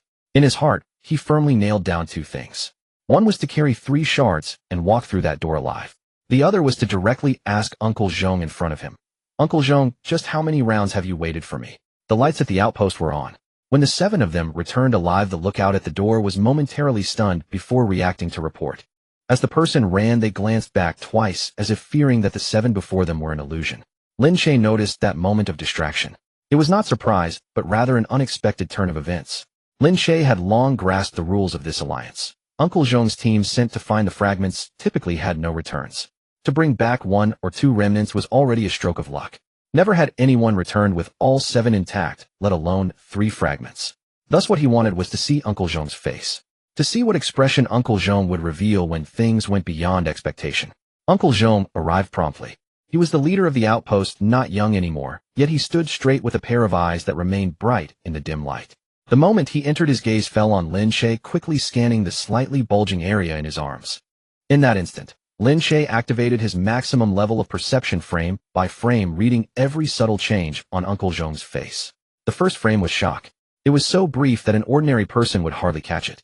The second frame was a kind of relief akin to something that had been awaited for a long time finally coming to fruition. In the third frame, that relief was swiftly suppressed, returning to the calm expression of the alliance's leader. Lin Che's heart sank. Uncle Zhong was not surprised that he had obtained 3 fragments. Uncle Zhong was astonished that he had actually reached this step in this round. Everyone is back, Uncle Zhong spoke steadily, revealing no hint of emotion. Not easy. It wasn't easy. Lin Che met his gaze. We had to replace a person to get past that barrier in the dead zone. Uncle Zhong's eyes moved imperceptibly. Who? An original. Lin Che fixed his gaze on him, enunciating each word. An original who failed to archive and was not transformed into a door. He voluntarily took the place of the door at the passage. Uncle Zhong, the guide you sent to lead us, you should know better than I who he is. The outpost fell into a terrifying silence. The few people who had returned exchanged glances. None dared to continue the conversation. How do you know he is an original? Uncle Zhong asked, his tone revealing no emotion. Jilan detected that he had no heartbeat. Lin Che replied, the face inside the door told me directly that he was the only one in the sequence who failed but was not transformed. Uncle Zhong, I am not asking whether he is an original. I am asking, since you clearly know about that door, that passage, those transformed originals, why have you never spoken of it? Uncle Zhong fell silent for a moment before lightly stating, if I had, none of you would go. He did not deny it. This lack of denial confirmed to Lin Che that Uncle Zhong knew everything. First, settle down. Uncle Zhong did not give him a chance to probe further. We will discuss the fragments later. Just then a commotion suddenly erupted from deep within the outpost. It was the guards watching over Ajia who rushed out in a panic. Uncle Zhong. Ajia. He's moving. Ajia was the living vessel for the second fragment. Since the fragment had been removed, he had been in a state of emptiness, like a shell that only breathed. Lin Che, Ajia, who was previously unconscious, was now tensed all over, making wheezing sounds from his throat, and the old wound where the fragment had once been embedded shone with a faint glow similar to that of the third fragment in Lin Che's arms. As they moved closer, the glow brightened. As they stepped back, the light dimmed. It's a fragment. Lin Che immediately hid the third fragment behind him, and the glow, indeed, weakened fragments will mutually attract each other. The 3 fragments I brought back are drawing on the remnants within Ajia's body. Jilan's face turned pale. If all 7 fragments were gathered this close to Ajia, would he be drained dry? Not just drained. Lin Che stared at the faint glow on Ajia's chest. The information gleaned from his perception caused his expression to tighten. The remnants within Ajia are being drawn out by the 3 fragments. Soon even this last bit of human part will be drained. At that point he wouldn't just be dead, he would become the second door. As soon as these words were uttered, several people who had gathered instinctively stepped back. Don't retreat. Lin Che lowered his voice. If you do, the attraction of the fragments will only quicken. Everyone stay put. He turned to Uncle Zhong, his tone leaving no room for doubt. Move Ajia away from the outpost, the farther the better. The 3 fragments I brought back cannot be placed together with him. Otherwise, without the system's intervention, we will inadvertently turn him into a door. Uncle Zhong glanced at him, unusually refraining from retorting, and gestured for the men to carry Ajia away. Once Ajia was carried out, the faint glow gradually dimmed, allowing the outpost to finally exhale.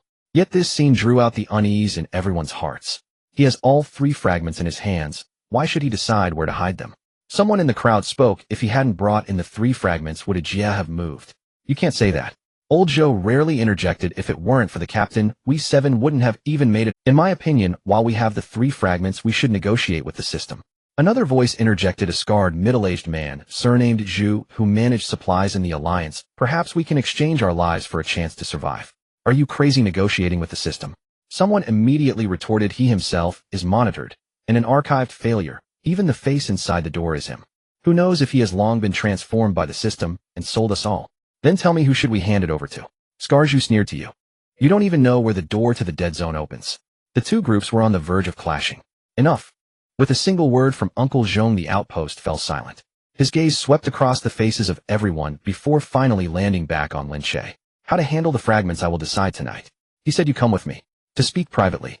Lin Che did not move. He met Uncle Zhong's gaze, and under the watchful eyes of everyone spoke first. All right. he said, but Uncle Jean, before we go in, I have a question for you. In front of so many people. Uncle Jean paused, turning back. All eyes in the outpost were focused on these two. Lin Che articulated the question he had been holding back throughout. Uncle Jean, how many cycles have you waited for me? At those words, several people in the outpost faltered, uncertain of their meaning. But Uncle Jean understood. For the first time, the placid stillness that usually veiled his face cracked. Just slightly. Those around him exchanged bewildered glances, though they could not grasp the words. They read the tremor in his expression. He did not answer immediately.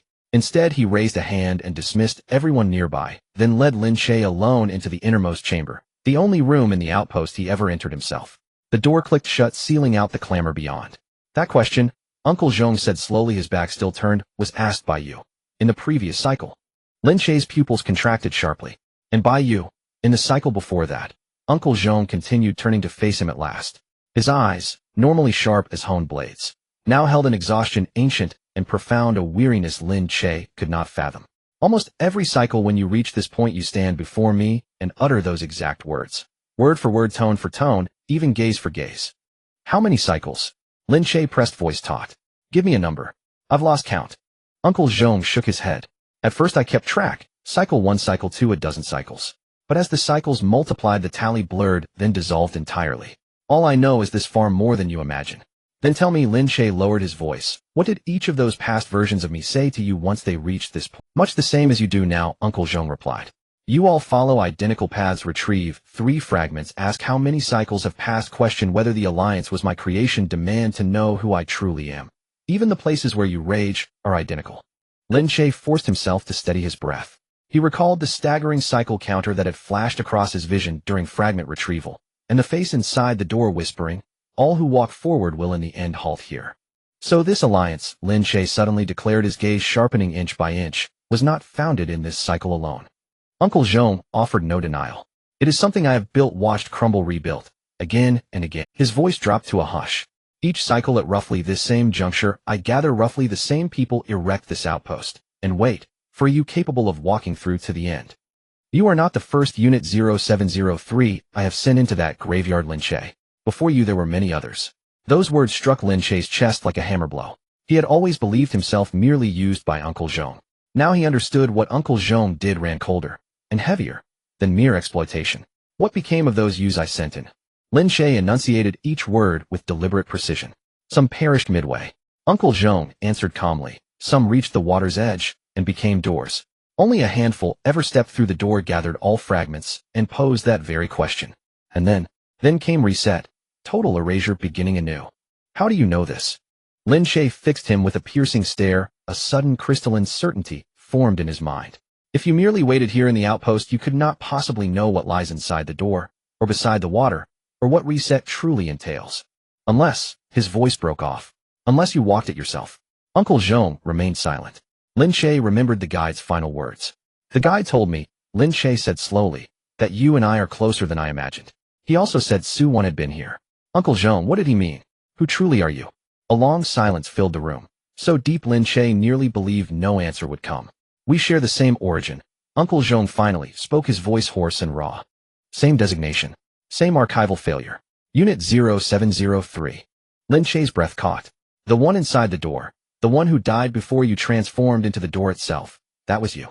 The guide at the corridor entrance. The one who failed yet escaped transformation. That was the first generation. And I. He lifted his gaze, meeting Lin Che's directly. I am the one who, having reached this threshold, refused to advance further. Chose instead to remain to guard this outpost and await the next iteration of myself, you. Lin Che's breath stilled. The face within the door. The guide at the corridor mouth. Uncle Jean standing before him now. The dead. The gatekeeper. The watcher. 3 incarnations of Unit 0703. 3 divergent destinies forged across countless cycles. And he, Lin Che, was the one walking forward. This cycle's sole continuation. And Su-Wan. Lin Che's voice turned icy. The guide said she had come too. She bears no unit designation. She and Su-Yi are 2 facets cleaved from the same first-generation specimen, Uncle Jean replied. Each cycle she appears beside you under a new name, a new face. But the token she carries remains immutable, indelible. You have never met for the first time, Lin Che. You simply believe you have, every single cycle. Lin Che said nothing. He recalled Su-Wan's gaze, the unnerving preternatural trust in her eyes from the moment they met. It was never intuition. It was memory, repeated unbroken across infinite turns. Why did you stop? His voice tightened. If you reached this far, why did you halt? Because I did go forward, Uncle Zhong said, a weary smile flickering across his lips. To the water's edge, through the door, gathering the fragments. Asking that question. But the path's terminus held no answer. Only another cycle. I walked it to completion, Lin Che. And so I know better than anyone that its end yields nothing at all. That is why I stopped. I remain, not to watch some version of you press a button, but to witness is there any me who might forge a path unlike ours. Not one that gathers fragments only to reset, but one that shatters this circle entirely. Lin Che remained silent for a long while. He grasped Uncle Zhong's intent, and the sheer staggering scale of the game they played. Then why help me, he asked. If your sole aim is to observe which me might break the pattern, you could simply stand aside and watch. Because in the cycles where I did nothing, you died faster. Uncle Zhong paused. I tried it. Said nothing. Let you find your own way. Not one of you reached the water's edge. So I began intervening again. I discovered only by guiding you to this threshold can I discern which you differs from the rest. He looked direct, and in this cycle, you are the only one who within the dead zone refused to abandon your companions, and refused to sacrifice them to open the door. In every prior cycle, when you reached that point, you consented. Only you exchanged a first-generation life for passage, and brought all 7 back intact. At last Lin Che understood the source of that faint, long-awaited glimmer in Uncle Zhong's eyes. The 4th fragment, he said at last. You know where it lies? Uncle Zhong withdrew something from his robes and slid it across the table. It was a torn hand-drawn map of a ruined city, its center circled heavily in ink. Beneath the old broadcast tower at the city's heart, Uncle Zhong said. The 4th fragment rests there. This is all I may give you. The price. Lin Che did not touch the map. A man like you does not offer such things freely. Name it. Uncle Zhong studied him, a complex, fleeting emotion shimmered in his eyes. When you retrieve the 4th fragment, he said slowly, I will present you with a condition. To speak it now would be futile. You would refuse it outright. You fear I'll turn away if I hear it now. Lin Che saw through him. I fear you'll react as all those prior versions did, Uncle Zhong replied. Do not disappoint me, Lin Che. Of all iterations, you have walked the most differently thus far. It was both a lure and an enigma. Lin Che stared at the map for a long time, then reached out and tucked it into his robe, placing it beside the 3rd fragment. The moment the two touched, the 3rd fragment abruptly shifted, pulling hard toward the city's center marked on. Lin Che turned to leave, but halted at the doorway. Without turning back, he asked, coldly precisely, the 2nd question, colder than the 1st. Uncle Zhong, tell me this. In those earlier cycles, when your past selves reached their end, was it your hand that erased them? Or did they press the final command themselves? A tomb-like silence descended upon the room. Uncle Zhong did not answer. He only watched Lin Che's retreating back, his aged eyes filling with a distance, and a chill, so vast and absolute that even Lin Che had never witnessed its like. Lin Che received no reply. Yet that silence itself was the answer. And in his chest the 3rd fragment sank once more, deep, heavy, irrevocable, toward the city's heart. The departure was set to occur before dawn. Yet before the sun had risen, the base was already in an uproar. The argument wasn't about whether to go or not, but rather about how to carry the fragments. Lin Che laid the 3 fragments on the table facing Uncle Zhong and several managers, not hurrying to speak, but simply gazing at the 3 items. As the 3 pieces were brought closer together, the fine layer of dust on the table began to gather towards the center, moving without wind. You see now, he raised his eyes, this is why a Jia will awaken. The fragments attract each other. I brought back 3 pieces, and being too close to the residue on a Jia's body nearly drained him dry. Zhu Batzi stared at the 3 fragments, his throat moving. Then they should be handed over to the Alliance for centralized storage. When the 3 pieces are together, we must have someone watch over them. No one should be allowed to touch them. Keeping them together just maximizes the attraction. Lin Che did not look at him. Do you want them placed at the very center of the base, feeding off each other, and have the guards become the next Jia? Zhu Batzi choked on his words. In my opinion, they should be buried separately. Another middle-aged manager who dealt with concealment chimed in, named Sun, not the one from the dead zone, but an elder from the base. Scatter them across several points to bury them. No one will be able to find them, which is safer than carrying them on oneself. If we bury them, who will retrieve the 4th piece? Lin Che countered. The fragments need to attract each other to guide us. The 3rd piece is sinking towards the city center because the 4th piece is there. You bury it, and where will I find the next piece? The elder named Sun couldn't find a response. Both options were blocked, and the room fell into a moment of silence. Uncle Zhong leaned back against the wall, remaining silent, merely watching Lin Che with his old eyes, as if observing how he would solve this problem he had faced countless times before. There is a 3rd option, Lin Che finally spoke. We won't carry all 3 pieces on one person, nor will we leave them at the base. Well, split them among 3 people, each carrying 1 piece, maintaining a distance of several steps apart during the journey. I will lead, carrying the fragment with the strongest attraction. This way we won't converge in one place and suffer a backlash, yet we can rely on each other's attraction to keep us moving in the right direction. Upon hearing this, the expressions of the managers changed. Dividing the fragments meant that whoever held one would possess a tremendous bargaining chip. Who will carry it? Zhu Batzi immediately asked, unable to hide the greed in his eyes. It must be someone trustworthy. Trustworthy. Lin Che smiled faintly, though the smile did not reach his eyes. Brother, Zhu, you want to carry it the most, don't you? Zhu Batzi's face stiffened. Lin Che didn't give him a chance to defend himself. His high-level data analysis was already activated, revealing Zhu Batzi's hidden calculations before him. You whispered to Uncle Sun last night, Lin Che stated clearly, saying that if you could get 1 piece in hand when you return from the city, you could bargain with Uncle Zhong to get 2 old brothers into the core. You carry the fragment not to protect it, but to hold it as leverage. I can't entrust such a person with it. Zhu Batzi's face turned the color of pig liver, his mouth opening to respond, but ultimately remaining silent. The elder named Sun instinctively took half a step back. Lin Che's gaze swept over Uncle Sun. You don't need to hide. You don't want to carry it. You tossed and turned all night, afraid that this item would fall into your hands, and if something happened halfway, you would bear the blame for a lifetime. You genuinely want stability, but you desire it too much, to the point of not wanting to take any risks. I can't trust such a person either. You would be the first to throw the fragment down to save yourself when it mattered most. The elder named Sun's face paled, leaving him speechless. No one in the room dared to volunteer anymore. Lin Che then turned his gaze to those who had remained silent all along. Jilan will carry 1 piece. He said your heart rhythm perception radius is 15 meters. With the fragment on you, you will know first who approaches you with ill intentions. The second piece belongs to you. Jilan was taken aback, but did not refuse, and reached out to take it. Old Zhou will carry 1 piece. Lin Che looked at the timid old Zhou huddled in the corner.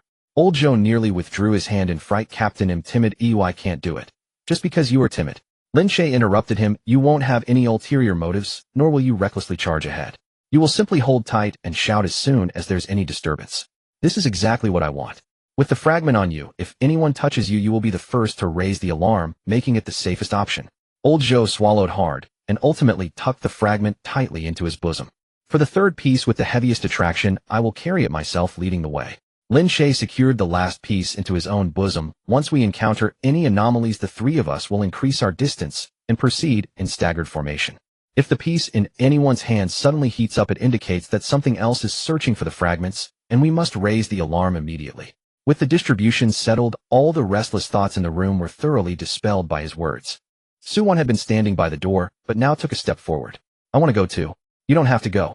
Lin Che, the token in my hand shares a common origin with your fragment, with my brother, and with that so-called first generation. Suwon clutched the now cool pinned in her voice steady, yet soft. It no longer points the way, but if it's close enough to the 4th piece, it might still react. Suwon clutched the now cool pinned in her voice steady, yet soft. It no longer points the way, but if it's close. When we reach the city, you stop when I say stop, and retreat when I say retreat. Your emotions nearly got you trapped in the dead zone. This time you must listen to me. Suwon tightened her grip on the pendant and nodded gravely. The distribution of the fragments was finalized, and the participants were also determined. Just as Lin Che was about to discuss the details of their departure, Jilan's expression suddenly changed. She suddenly pressed her hand to her chest, her breath catching. What's wrong? Lin Che immediately turned to her. The heartbeat. The 8th heartbeat has appeared again. It's so slow that it doesn't seem like a living person's. Everyone in the room froze. Is it outside? Lin Che asked in a low voice. Jilan slowly shook her head, raising her hand to point towards the dark corridor deep within the base that no one had entered. There had always been only 7 living souls in the stronghold. Yet Jilan's heartbeat sense plainly registered an 8th. Lin Che forbade anyone from moving. Stay where you are, he whispered. Jilan, come with me. The rest hold the doorway, no one goes in. He led Jilan, following that slow heartbeat, and crept step by step toward the stronghold's deepest recesses. With his full data sight engaged, he read every wall and every shadowed corner. He matched the 7 living heart rhythms one by one. But at the end of the dark corridor, behind a dead corner piled with detritus, there indeed hovered an 8th. Slow, heavy, its regularity unlike that of any living being, each beat drawn out like an old machine about to stop, yet stubbornly refusing to do so. It's right behind there, Jilan's voice tightened. Captain, that's not a living heartbeat. No living being's pulse would be that slow. Lin Che said nothing. He reached out and began moving the clutter aside piece by piece. Behind the dead corner was a small compartment deliberately sealed. Inside, leaning against the wall, sat a husk long since dried and hollowed. Lin Che recognized its silhouette at a glance.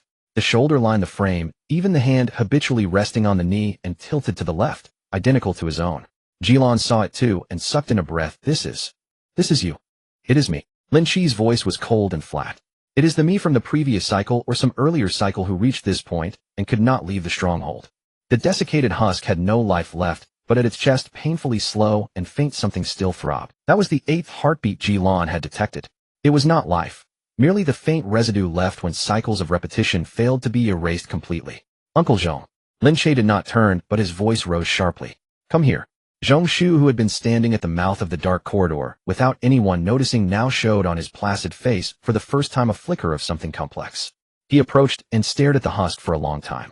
You knew it was here all along, Lin Che said, fixing him with his gaze. You sealed it in the deepest part of the stronghold and left it until now. Is it a memorial or a warning? Neither, Zhong Shu replied slowly. It is a reminder. A reminder of what? A reminder to myself. Zhong Shu's eyes rested on the dried husk.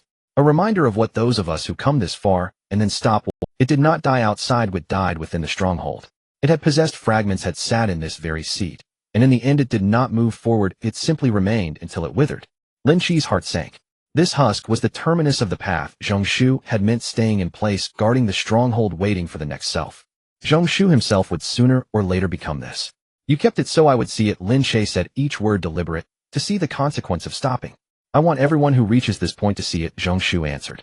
But the Yus in earlier rounds would not spare it a glance. They only thought of gathering the 7 fragments and asking that question. You were the first to stop and look at it closely.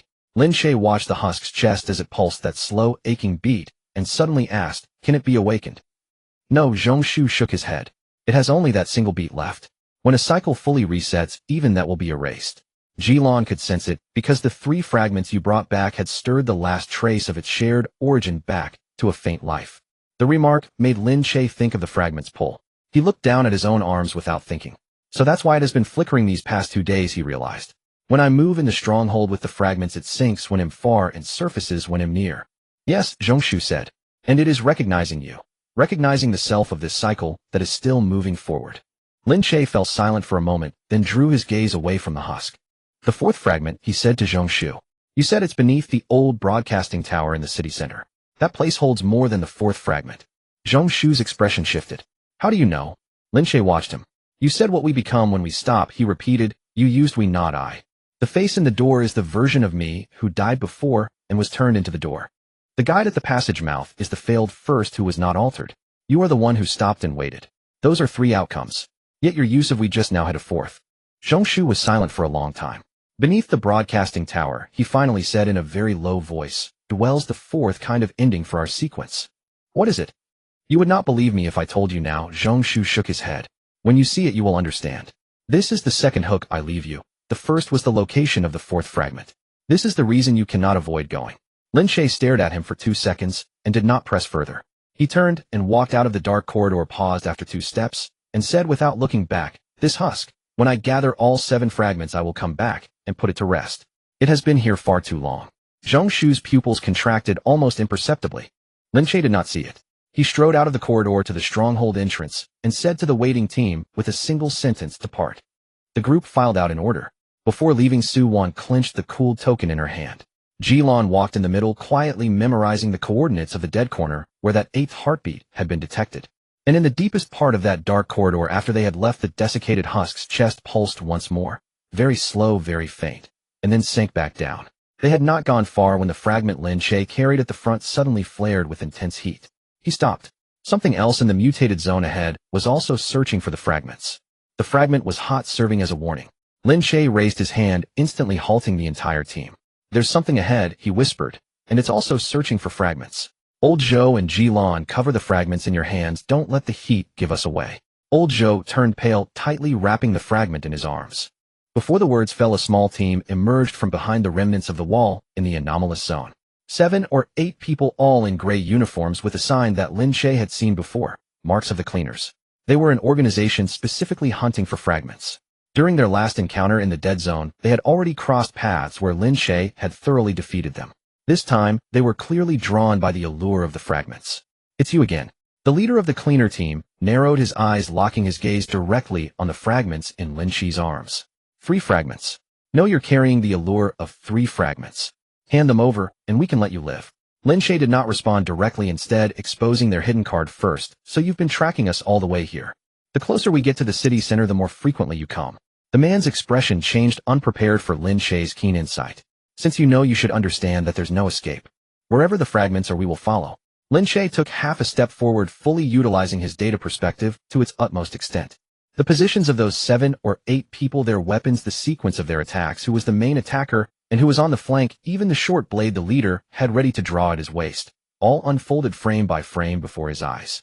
The one on your left, an old knee injury, slower to react. The 2 on your right are trying to flank, but your rear guard twisted his ankle yesterday and can't keep up. The one in front looks fierce, but is actually the most afraid of dying.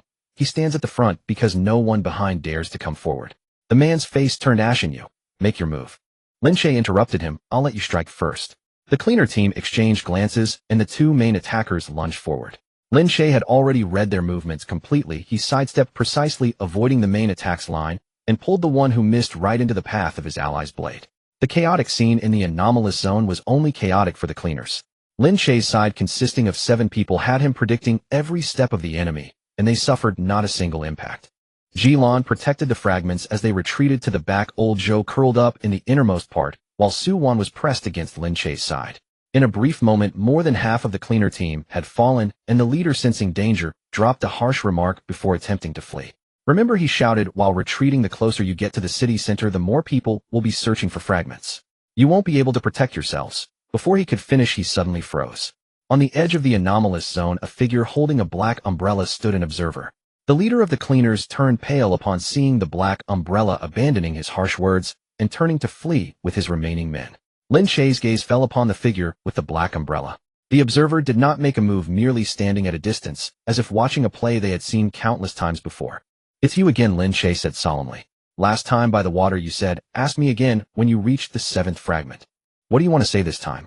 Under the black umbrella, the figure slowly spoke, their voice indiscernible as male or female, near or far. The old broadcast tower in the city center, it said, is not an ordinary fragment hiding spot. It is a node, a permissions level node. The further you go towards it, the less likely you are to encounter small fry like. Lin Che seized upon the term. A permissions level, same level as you. Higher than the cleaners and higher than me. The black umbrella paused. You'll understand when you reach the tower. I'll just remind you. Whatever lies beneath the old broadcast tower knows you. It has waited for you longer than. After saying this, the figure began to fade away bit by bit, along with the black umbrella merging into the mist of the anomalous zone, disappearing without a trace. Lin Che stared at the direction it vanished, his brow furrowed tightly. Uncle Zhong said that beneath the tower lies the 4th conclusion of the same source sequence. The observer said that the thing recognizes him and has waited longer for him. The conjunction of these 2 statements deepened the unease in his heart. At that moment, Su Wan suddenly gasped softly. Lin Che turned his head. Su Wan opened her palm, and the token that had cooled down and ceased to heat up now radiated a slight warmth. It's warm. Su Wan's voice trembled. It's been cool since we came out of the dead zone, but now it's warm again. In which direction? Lin Che asked immediately. Su Wan turned her wrist in the direction of the warmth, and ultimately the tip of the token steadily pointed toward the city center. That way. She looked up, her eyes swirling with emotions she couldn't articulate. It's in the same direction. Lin Che felt a stir in his heart. This token of Su Wan's is of the same origin as Su Yi in the original sample. It resonated with the 4th fragment and the same source conclusion beneath the tower. This meant that the closer they got to the city center, the more Su Wan resembled a living marker. It also indicated that her connection to all of this was deeper than she had imagined. Su Wan seemed to have vaguely realized something, her hand gripping the token tightening slightly. Captain, she quietly asked, my brother became a gate, that original sample, and this thing in my hand. Am I also one of them? Lin Che did not answer immediately. He could not shake her at this moment. Let's wait until we acquire the 4th fragment, he simply said. Many things will become clear once we reach the tower. The team reformed, heading towards the city center. At the end of the anomalous zone, the outline of the city center finally began to emerge in the distance. The old broadcast tower stood alone, taller than all the surrounding ruins, the tower's tip piercing the gray sky. The 3rd fragment in Lin Che's arms, and the map given by Uncle Zhong at that very moment, sank heavily towards the tower. The 4th fragment is beneath the tower. Just as he was about to order an increase in pace, Ji Lan, who was walking in the middle, suddenly stopped without warning. She slowly raised her hand to her chest, her face gradually losing color. Captain. Her voice was faint, as if afraid to disturb something. That slow heartbeat, the 8th one in the base. She looked up at Lin Che, her eyes filled with dread. It has followed us. It has followed us. Upon hearing Jilan's words, the entire team felt a chill down their spines. Lin Che did not turn around. He merely raised his hand to signal everyone to remain still. Everyone stop, don't move. His voice was low, no one looked back. Old Zhou's calves were already trembling. Captain, what is it that has followed us? The slow heartbeat from the base. Jilan gritted her teeth, pressing her hand to her chest. It has been trailing us since we left the base. I always thought I was misperceiving it, but it has become increasingly clear. It has not stopped at all. Lin Che cast his full-level data perspective into the mutated area behind them, reading it inch by inch. The thing Jilan referred to as the 8th heartbeat was indeed trailing behind the team. But the perspective could not detect its form. There was no body, heat, no mass, no discernible outline to lock onto. It was merely a faint echo originating from the desiccated husk deep within the base. It's not a physical entity. He finally spoke. It's the echo projected by that husk in the base. It cannot keep pace with our bodies. It can only follow this fragment on me. Following the fragment. Zhao Tai frowned. What does it want? If the fragment is on you, does it want to take it? It cannot take it. Lin Che's tone was unwavering. It doesn't even have a physical form. It can't even stir a fallen leaf. It is not here to seize it. Then why is it following? Zhao Tai pressed. Lin Che fell silent for a moment. He understood better than anyone what that thing was. The desiccated husk deep within the base is the version of myself that was left behind, having failed to complete its journey during the last cycle. Uncle Zhong preserved it as a reminder for all who came after. Now it has been drawn out by 4 fragments, and has actually followed us out of the base. It is drawn by the fragments attracted by the me that is still moving forward. Lin Che spoke slowly. It has remained in place, not having completed its own path. Now it follows to see if this iteration of me can reach the places it could not. No one in the team spoke for a moment. Jilan's face lost all color. A past cycle that has stopped following, just to see you. To see if I can make it through. Lin Che replied. It is watching for itself.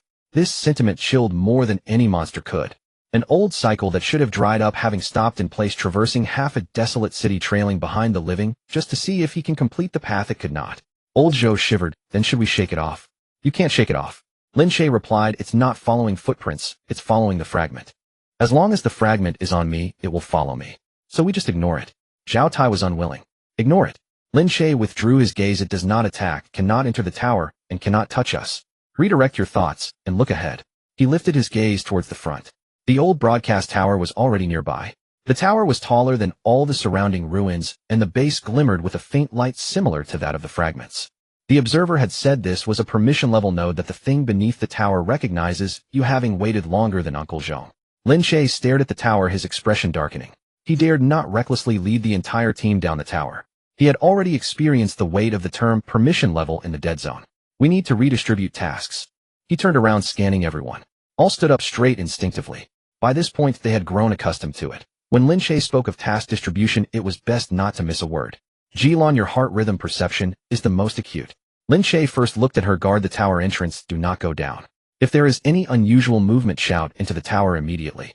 That fragment you have, leave it outside. Do not take it down the tower. Why not take it down? Jilan instinctively asked. Because the 4 fragments cannot gather in one place. Lin Che explained. If there is indeed a node device below, if the 4 resonate, something will go wrong. I will only take 3 fragments down to test. This fragment you have is our last retreat. Jilan bit her lip and nodded. Old Zhou.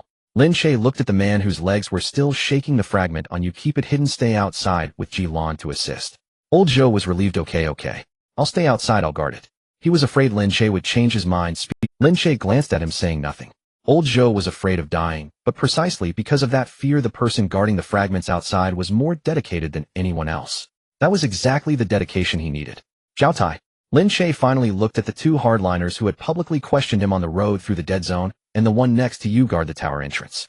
Zhao Tai's expression changed immediately. You want us to guard the entrance because you don't trust us, afraid we'll follow you and trip you up.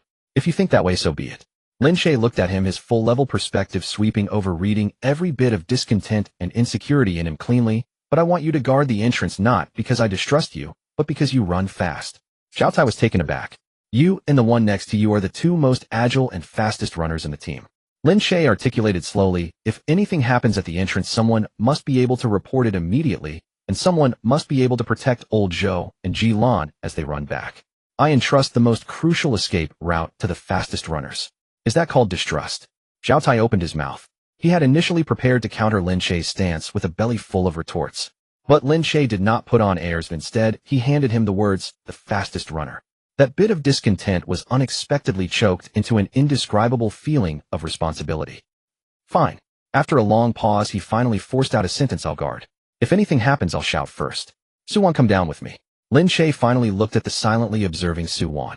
Suwon raised her head. The token in your hand is a living guide.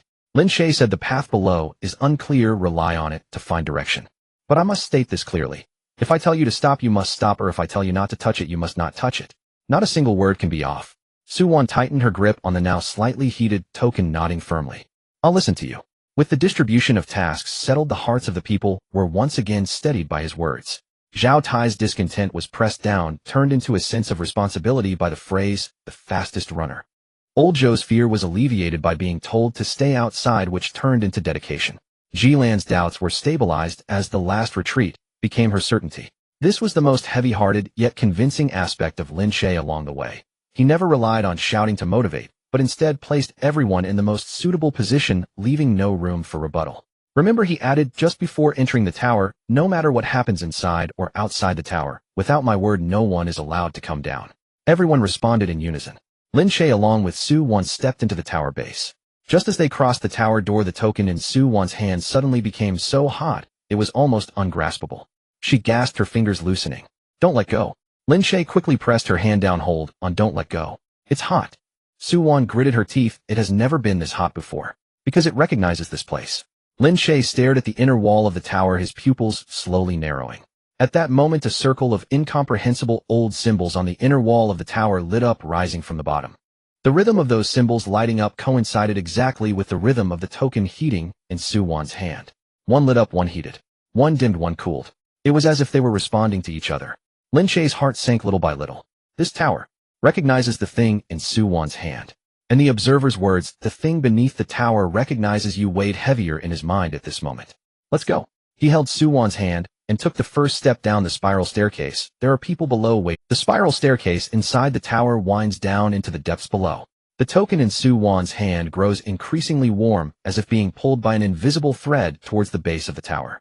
It's pulling me. Suwon's voice tightened down, all the way down. Follow it. Lin Che walked ahead, his full-level perspective having already read through every door and mechanism. But let your steps follow mine. Oh, if it pulls hard, you must not hurry. The further down he went, the more certain he became of one thing. The underground of this old broadcast tower was not a hidden spot at all.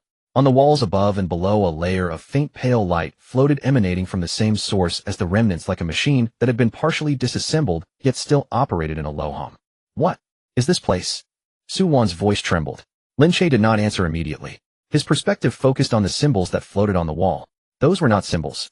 They were archived unit identification numbers. He looked down along those records, and in one row, he saw something he was all too familiar with. Unit 0703. Following it was a series of densely packed markings. Each marking represented a moment of being placed in, observed, erased, and restarted. His countless reincarnations were compressed into a row of footnotes on this cold wall. Lin Che stared at that row of markings, his breathing gradually slowing. He had long known he had been reset countless times. Yet to see them recorded like this, one after another on the wall, like a ledger's transactions, was a first. Don't look at those. A voice came from the base of the tower. Lin Che suddenly looked up. At the base of the tower, in the center of the still operating device, sat a figure. To be precise, it was something that still retained a human outline, but no longer resembled a human. Half of its body was fused with the device, indistinguishable between flesh and mechanism. The aura emanating from it was identical to that of the observer's black umbrella. Who are you? Lin Che shielded Suwon behind him, lowering his voice. The figure slowly raised its head. Lin Che recognized its face once again. It was identical to the face in the door, like the guide at the passage, like Uncle Zhong, and like himself, exactly the same. Another unit 0703. Lin Che's fingertips instinctively tightened. He had seen too many faces that resembled his own.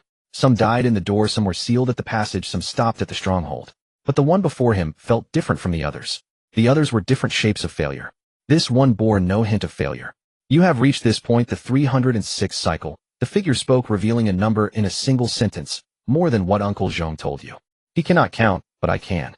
I have watched you being placed in cycle after cycle on this device, and then erased cycle after cycle. Lin Che's pupils constricted suddenly.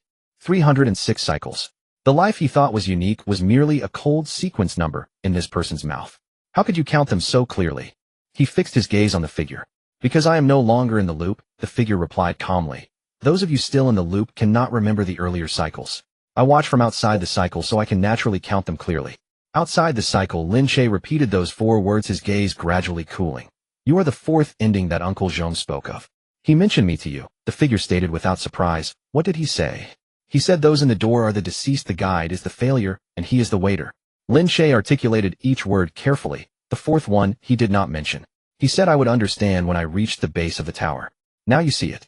The figure spread its hand that still resembled a human's. I did not die in the door, I did not become a failed guide, nor did I remain like Uncle Zhong idling through cycle after cycle. I arrived at a crossroads. Then I chose to join it. He raised his hand, pointing at the still operating device, to join the archiving system. I became half of the management end. His voice showed no fluctuation, from then on no longer being placed in erased or restarted. I am no longer the observed variable. I have become a part of the observation. Lin Che's spine grew colder inch by inch. This was a conclusion far more chilling than death, failure, or waiting. Those who are dead are at least liberated. Those who failed at least struggled. Those who wait are at least still waiting. Yet this one before him had transformed himself into a part of the very thing that imprisoned him. So you won't stop me? Lin Che gazed at him. If you wanted to stop me, you wouldn't be sitting here pouring your heart out to me. I won't stop you. The figure raised its hand. In the center of the device, a piece of glowing fragment slowly rose, drifting toward Lin Che. The 4th piece, it said, take it. Lin Che did not move. He stared at the fragment floating in midair, then glanced at the face that looked exactly like his own. Why are you giving this to me? He asked coldly. Since you have joined that system, you should be trying to prevent me from gathering all 7 pieces. Because I want to see you reach the 7th piece, the figure replied. Uncle Zhong bets that someone can break this cycle. I bet that no one can. Bet. Lin Che seized upon that word. Uncle Zhong pushed you round after round to the water's edge to prove that there is always someone who can walk a different path, who can, after gathering all 7 pieces, avoid being reset. The figure replied calmly. I am delivering the 4th piece to you to prove another point. You too. When you reach the end, you will only gather all 7 pieces, ask that who am I, and then trigger a reset. It will be no different from the previous 305 cycles. You too? Lin Che scoffed coldly. One bets I can, one bets I cannot. Pushing me forward round after round just to verify which of you is correct. From the moment you were brought in, you were aware. The figure's tone showed no fluctuation. This cannot be changed. The difference lies only in whether you are a wager in someone else's hand or in your own. This statement pierced Lin Che's heart like a needle. He had no rebuttal, because he knew the other party was speaking the truth. All his calculations and cautious steps throughout this journey were aimed at one thing: transforming himself from a wager in someone else's hand into a piece in his own hand. Does Uncle Zhong believe this set of words? Lin Che suddenly asked. The figure paused for a moment. He does not believe it, it said. That is why he is still waiting. He has waited through so many cycles, yet refuses to acknowledge that what I said is correct. Then I hope he wins. Lin Che extended his hand, grasping the 4th piece that floated in the air. As soon as he grasped it, the 3 pieces in his possession along with this 4th piece resonated together for the first time, roaring loudly. The entire tower shook violently. The token in Su Wan's hand burst forth with an extremely bright light at that moment. The figure looked at the light, and a hint of surprise appeared on its originally indifferent face. For the first time, its gaze shifted from Lin Che to the enthusiastic, glowing token in Su Wan's hand. Interesting. It murmured. All 4 pieces together awakened hers too. You recognize what she has in her hand. Lin Che immediately caught the change in its expression. Not just I recognize it, the figure replied. This device recognizes it too. It looked back at Lin Che, and something indescribable appeared on its face that was exactly like Lin Che's. Now, it said, you are qualified to hear Uncle Zhong's condition. Lin Che paused in his actions. When Uncle Zhong handed you the 4th piece of information, he left a phrase, let's discuss conditions after obtaining the 4th piece, right? The figure stated. Lin Che did not speak, but his eyes already acknowledged it. That condition, the figure's gaze passed Lin Che, landing on Su Wan behind him, who was holding the glowing token with a pale face, is related to her. For resonances converged, Su Wan's artifact flared to life. A blinding light surged along the intricate grooves of the device at the tower's base, racing upward like a living current. The device emitted a low, resonant hum. Upon the archive-lined walls, a new record shimmered into existence, bearing 2 names. Suyi, Su Wan. Its read, said the figure at the tower's base, voice calm and detached. The device recognizes the artifact in her hand, and now it has read her origin as well. Su Wan clutched her chest, her face draining of color. What's happening to me? Her voice trembled. Something's rifling through my body, as if someone were flipping pages in my mind, auditing my memories like an account ledger. Lin Che stepped instantly before her, his gaze piercing toward the newly surfaced records. Line by line he read, until halfway down his expression hardened into stone. Speak. Suwon gripped his sleeve. What did you read? Don't hide it. I'll panic more if you do. Lin Che paused silent for a breath. He knew such truths could not be concealed. Delay only deepened the fracture when she discovered them herself. Suwon and Su Yi are not ordinary siblings. He spoke each word with deliberate weight. You both emerged from the same primordial prototype. Two facets cleaved from one source. Suwon's breath caught. One was observed as the facet destined to become a door. Lin Che stared unblinking at the records, his voice icy and taut. That was Su Yi. The other was retained as an emotional variable. That is you. Tears flooded Suwon's eyes. An emotional variable. Her voice shattered. I'm just a variable. Suwon. My brother turned into a door. I watched him dissolve right before me. Her voice rose sharp and raw. I lunged forward to grab him. I screamed his name. I fell to my knees before that door and wept. Were even those moments staged for observation? Did they grow more satisfied the more violently I cried? Her breathing grew ragged. The artifact in her palm burned hotter, pulsing in time with her turmoil. The device's hum swelled in turn, rising pitch after pitch as though fed by her rising distress, growing fiercer with every beat. Its surging, said the figure at the tower's base, tone unreadable. The more chaotic her emotions, the faster the device reads. If this continues, it will inscribe her too. Inscribe her? Lin Che whirled toward him. Like her brother. The figure replied coolly into the next door. Lin Che's pupils contracted sharply. He seized Suwon's shoulders, turning her to face him. Suwon. His voice dropped, cold, commanding, like ice water poured over flame. How am I supposed to stay calm?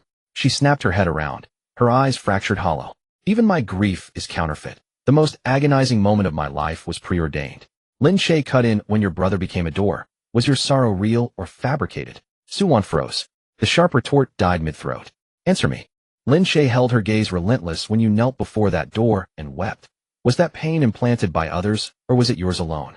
It was mine. Suwon whispered, tears falling heavily. He vanished before my eyes. How could that possibly be false? Then that is enough. Lin Che's voice lowered, grave and certain. The device declares you an emotional variable, but what it cannot declare is this: your sorrow is real. Your status is a variable, not your tears. You were split from a prototype preserved for observation. That fact cannot be undone. But the grief you shed for your brother, that belongs solely to you. That ache was never scripted. It cannot be stolen. Suwon continued to weep, but the tide of collapse receded, arrested by those words. The artifact in her hand cooled slightly. The device's rising hum faltered, a single suspended. Remember the rule I told you, Lin Che said, voice low, but each syllable weighted like iron. Here chaos in your heart becomes an open channel. Through this artifact it will write you into the archive. That is how your brother became a door. He broke. He feared. In his final moment, he could no longer hold on. If you wish to follow him, then keep unraveling now. The words were brutal. So cruel. Suwon shuddered violently. Yet precisely because of their cruelty, they yanked her back from the precipice faster than any reassurance ever could. She bit her lip until blood welled, gripping the searing artifact until her knuckles blanched white. I won't break. I won't become a door. I'll watch you uncover the truth, every last piece of it. Good. Lin Che released her shoulders, just as the device's hum shrieked upward, piercing and sudden. The resonance of the four fragments proved too potent. The device, startled, recoiled violently. Lin Che felt the fragments in his arms plunge downward as an invisible force began siphoning not only the shards, but the very vitality clinging to his being, into the machine. It's drawing you. In the figure at the tower's base rose abruptly, his half-connected form twisting under the strain. For fragments resonating beneath its gaze. It has marked you as archival material. Leave now? Won't you stop it? Lin Che grabbed Suwon's arm and retreated up the spiral stair. I cannot, the figure replied. I am part of it. To resist, it is to resist myself. Go, before it pulls you down. Lin Che uttered no reply. He hauled Suwon upwards, sprinting up the stairs, yet the device's suction accelerated. His feet sank, not from weakness but from the violent tug on the four fragments within him, threatening to drag him bodily into the machine. One hand pressed hard against the shard embedded in his chest, the other held Suwon fast, wrestling against the inexorable pull. In that instant, the slow heartbeat echo that had trailed them into the city reappeared at the tower's base, clearer than ever before. It bore Lin Che's exact silhouette.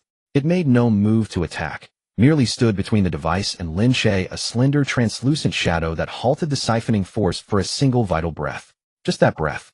The violent tug on the four fragments slackened, suddenly, completely. Lin Che was no fool. Such a gap would not open twice. He seized Suwon and bolted up the stair, vanishing through the fissure.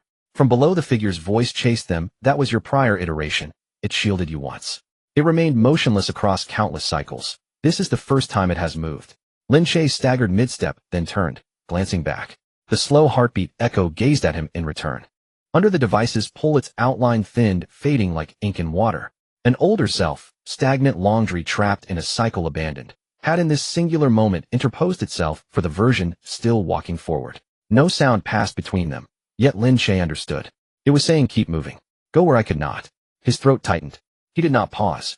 I'll return. To settle this with you, he murmured, then dragged Su-Wan upward, bursting out of the tower's foundation. At the threshold, Ji-Lan, Lao Zhou, and Zhao Tai stood, already shaken by the tower's violent tremors. Seeing them emerge, the three rushed forward. Captain, what happened? Lao Zhou's face had gone ashen. The tower's shaking like it's about to collapse. We have them. Lin Che tapped his chest. All 4 fragments. Zhao Tai's eyes widened. All 4. You actually got them. Let's go. Lin Che offered no further explanation. Put as much distance between us and this tower as possible. We'll talk en route.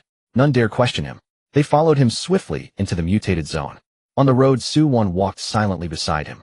The artifact in her hand, now cooled, lay cold as ice against her palm. She held it tightly, yet her gaze, once shattered, had settled into something sturdier.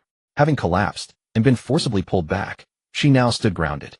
Lin Che buried the figure's final words deep within himself. Zhongshu's condition, left behind for him, involved Su-Wan. He had not told her. On this journey, he needed first to discern.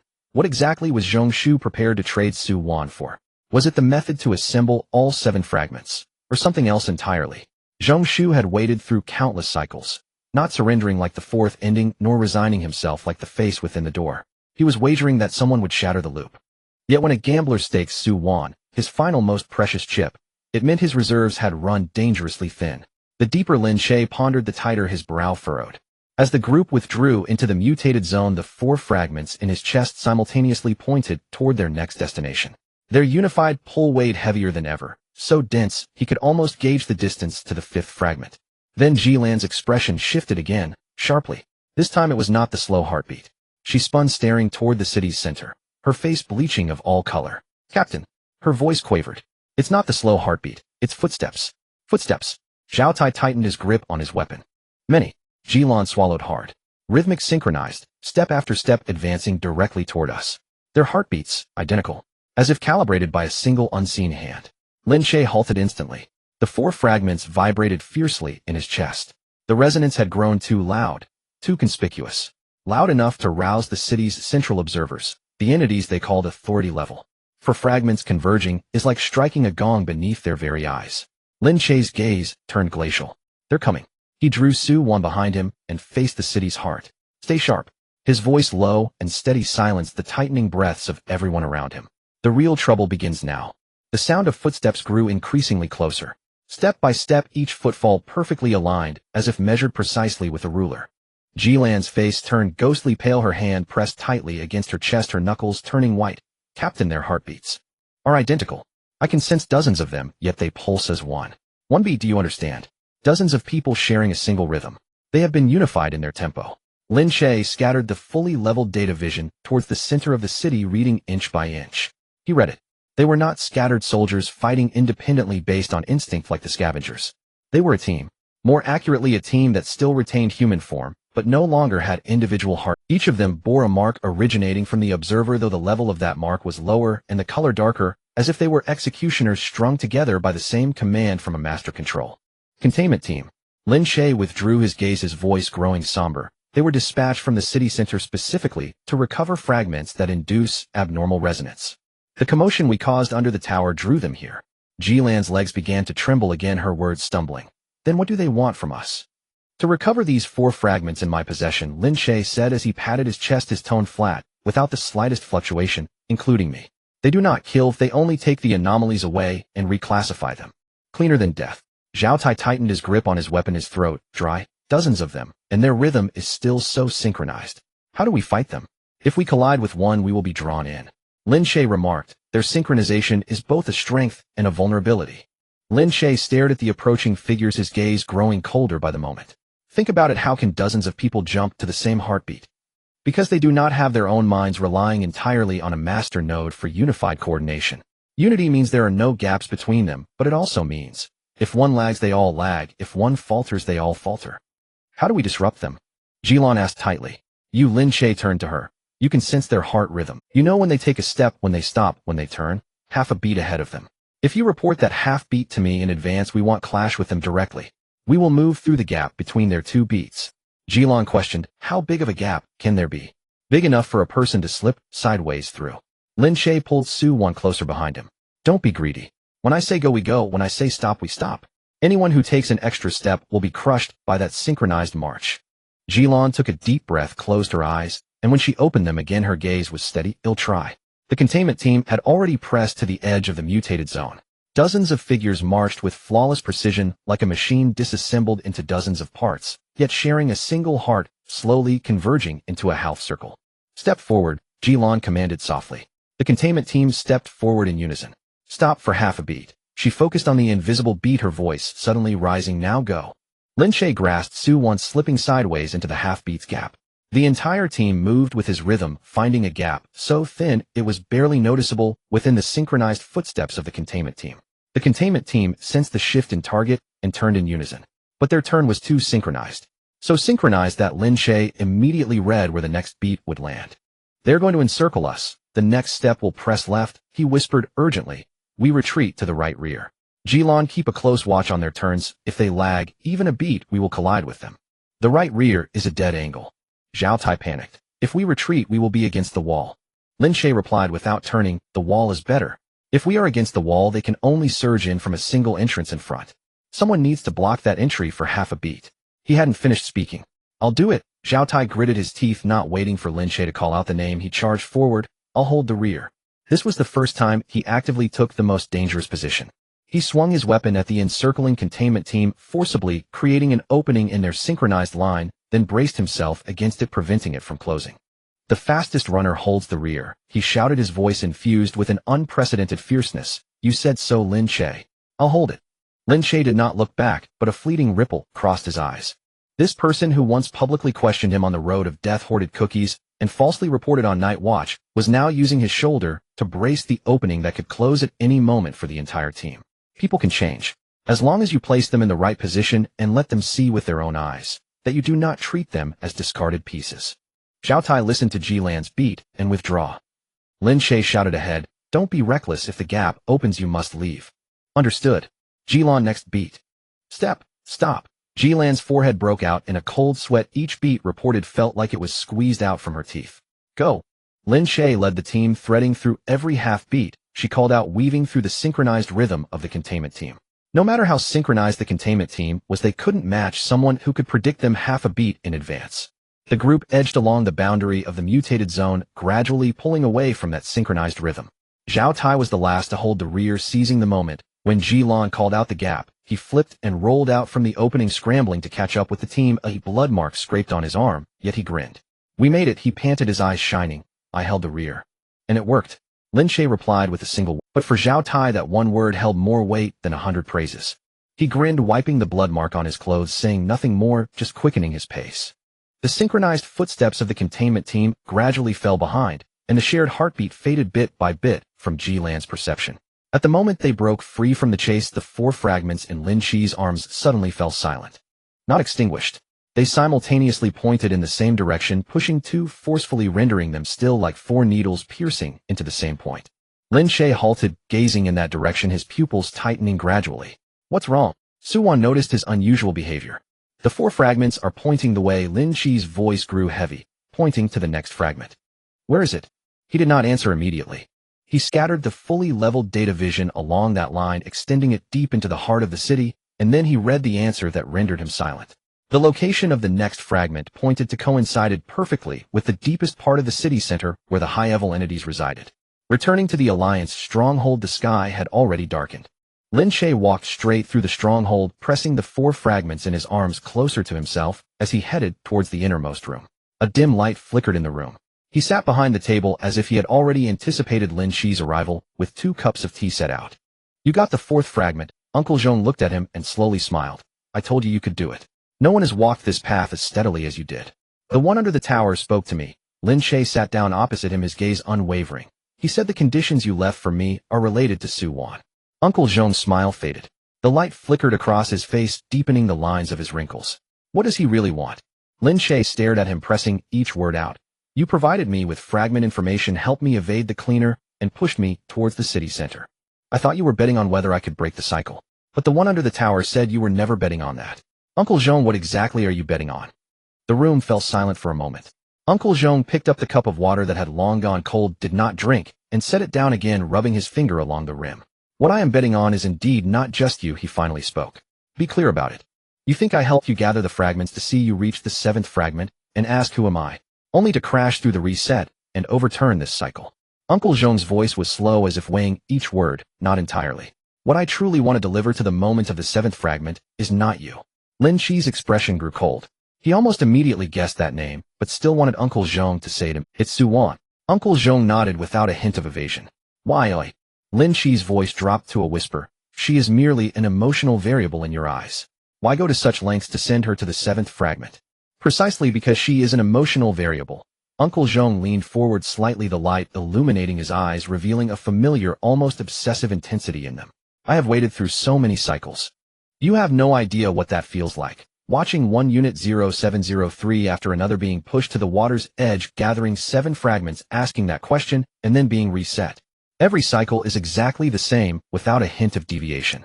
The same lines, the same endings, even the angle at which they look back at the last moment is the same. So I began to wonder. Uncle Jean fixed his gaze on him.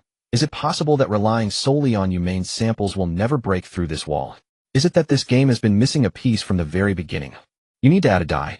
Lin Che understood, his voice dropping to its lowest point. Suwan is the other side that split off from the original sample. Uncle Jean enunciated each word. You are the side that will become the door left as a control for observation, while she is the emotion side singled out by the system to serve as a variable. The element within her is the only place in the entire cycle that has not been factored into the constants. What I am betting on is, when this variable stands before the questioning platform of the 7th fragment, will that machine for the first time calculate a deviation? Will the reset for the first time stutter? You treat her like a die. Lin Che slowly stood up, looking down at him. A die you are betting on in this cycle, used to see will it calculate incorrectly. She has lived for so long, struggled for so long, in your eyes she is just a die that has yet to be thrown. I treat all of you as dice. Uncle Jean did not deny it, instead lifting his head to meet Lin Che's gaze, including myself. Since the day we were put into this subcopy, none of us have not been dice. The difference lies in, some dice have accepted their fate, while others are still rolling on the table. The one under the tower has turned himself into the dealer. Lin Che sneered, the anger in his chest slowly igniting. The one inside the door has accepted his fate, becoming a dead person, a conclusion under someone else's feet. As for you, after waiting for hundreds of cycles, you have become a gambler who only adds dice to the table. You three, the one in the door, the one under the tower, and you, a resigned one, a joiner, and a dead gambler. 3 different endings, each following their own path, yet in the end, all converging at a table calculating Su-1 as a variable. Then what about you? Uncle Jean suddenly countered, his gaze sharp. How are you any more noble than us? You say you protect her, but along this path, aren't you also using her as a guide? The moment her token glows, you move in that direction.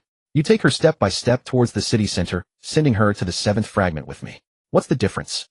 The difference is, Lin Che enunciated each word. I take her because she wants to go. You send her because you want to calculate her. Though both steps are forward, she is lifting her own feet, while you are pushing someone else's back. These two things are fundamentally different. Uncle Jean fell silent. The surface of the cold water in the cup rippled with the wind from outside. From today on, Lin Che's voice was not loud, yet each word struck like a hammer. I still want your fragment information. I won't be polite, this is what you owe to all those of the same origin along the way. But I won't listen to your arrangements anymore. If you tell me to go east, I will first look to see if there are pits in the west. I only acknowledge fragments, only acknowledge my own people. You bet on your cycle, I will walk my own path. He turned to leave. Do you think I want to treat her as a variable? Uncle Jean suddenly spoke from behind him, his voice carrying a chill of being cornered. Lin Che paused. Uncle Jean slowly stood up, fixing his gaze on his back, and throughout the words he had kept. The questioning platform of the 7th fragment only recognizes the 2 sides of the original samples being present simultaneously. He articulated each word with great emphasis. This is not a rule I set, it is established by that machine. She will have to go sooner or later. I send her because I want her to go in a useful way, to be a piece on our side. If I don't send her, he paused, she herself will be pulled inch by the fragments. You can protect her for a moment, but you cannot shield her from the call-out of that questioning platform. Lin Che, you cannot stop this. The further you walk towards the city center, the closer you are sending her to that platform. Lin Che did not turn back. Yet he stood at the door for a long time, long enough for the dim light to flicker several times. Then he clenched his fist and walked out without a word. Behind him, Uncle Zhong sat down again, picked up the now cold water, and this time he took a sip. Stepping out of Uncle Zhong's room, the night wind rushed toward him. Lin Che stood in the open space of the base for a long time. He pondered whether to tell Su-won about it. If he kept it from her, at least she could walk a few more days on solid ground. If he told her, she would have to bear the weight of the inevitability of eventually stepping onto that platform. But as he approached her, looking into her eyes that were still waiting for his news, he spoke up. Uncle Zhong's condition concerns you, he said directly. The recruiter under the tower mentioned the same thing. I've told you everything, not a word hidden. Su-won held the already cold token, raising her head. Lin Che laid everything bare. Uncle Zhong's calculations, treating her as a variable. The recruiter's phrase, both sides present at the same time. The seventh questioning platform only recognized the rules of the initial sample on both sides, and the statement, she will also be dragged over by the fragments. Not a word was left out, all laid before her. After speaking, he stared at her instinctively, taking half a step forward, ready to support her when she broke down. Just like that time under the tower. But Su-won did not break down.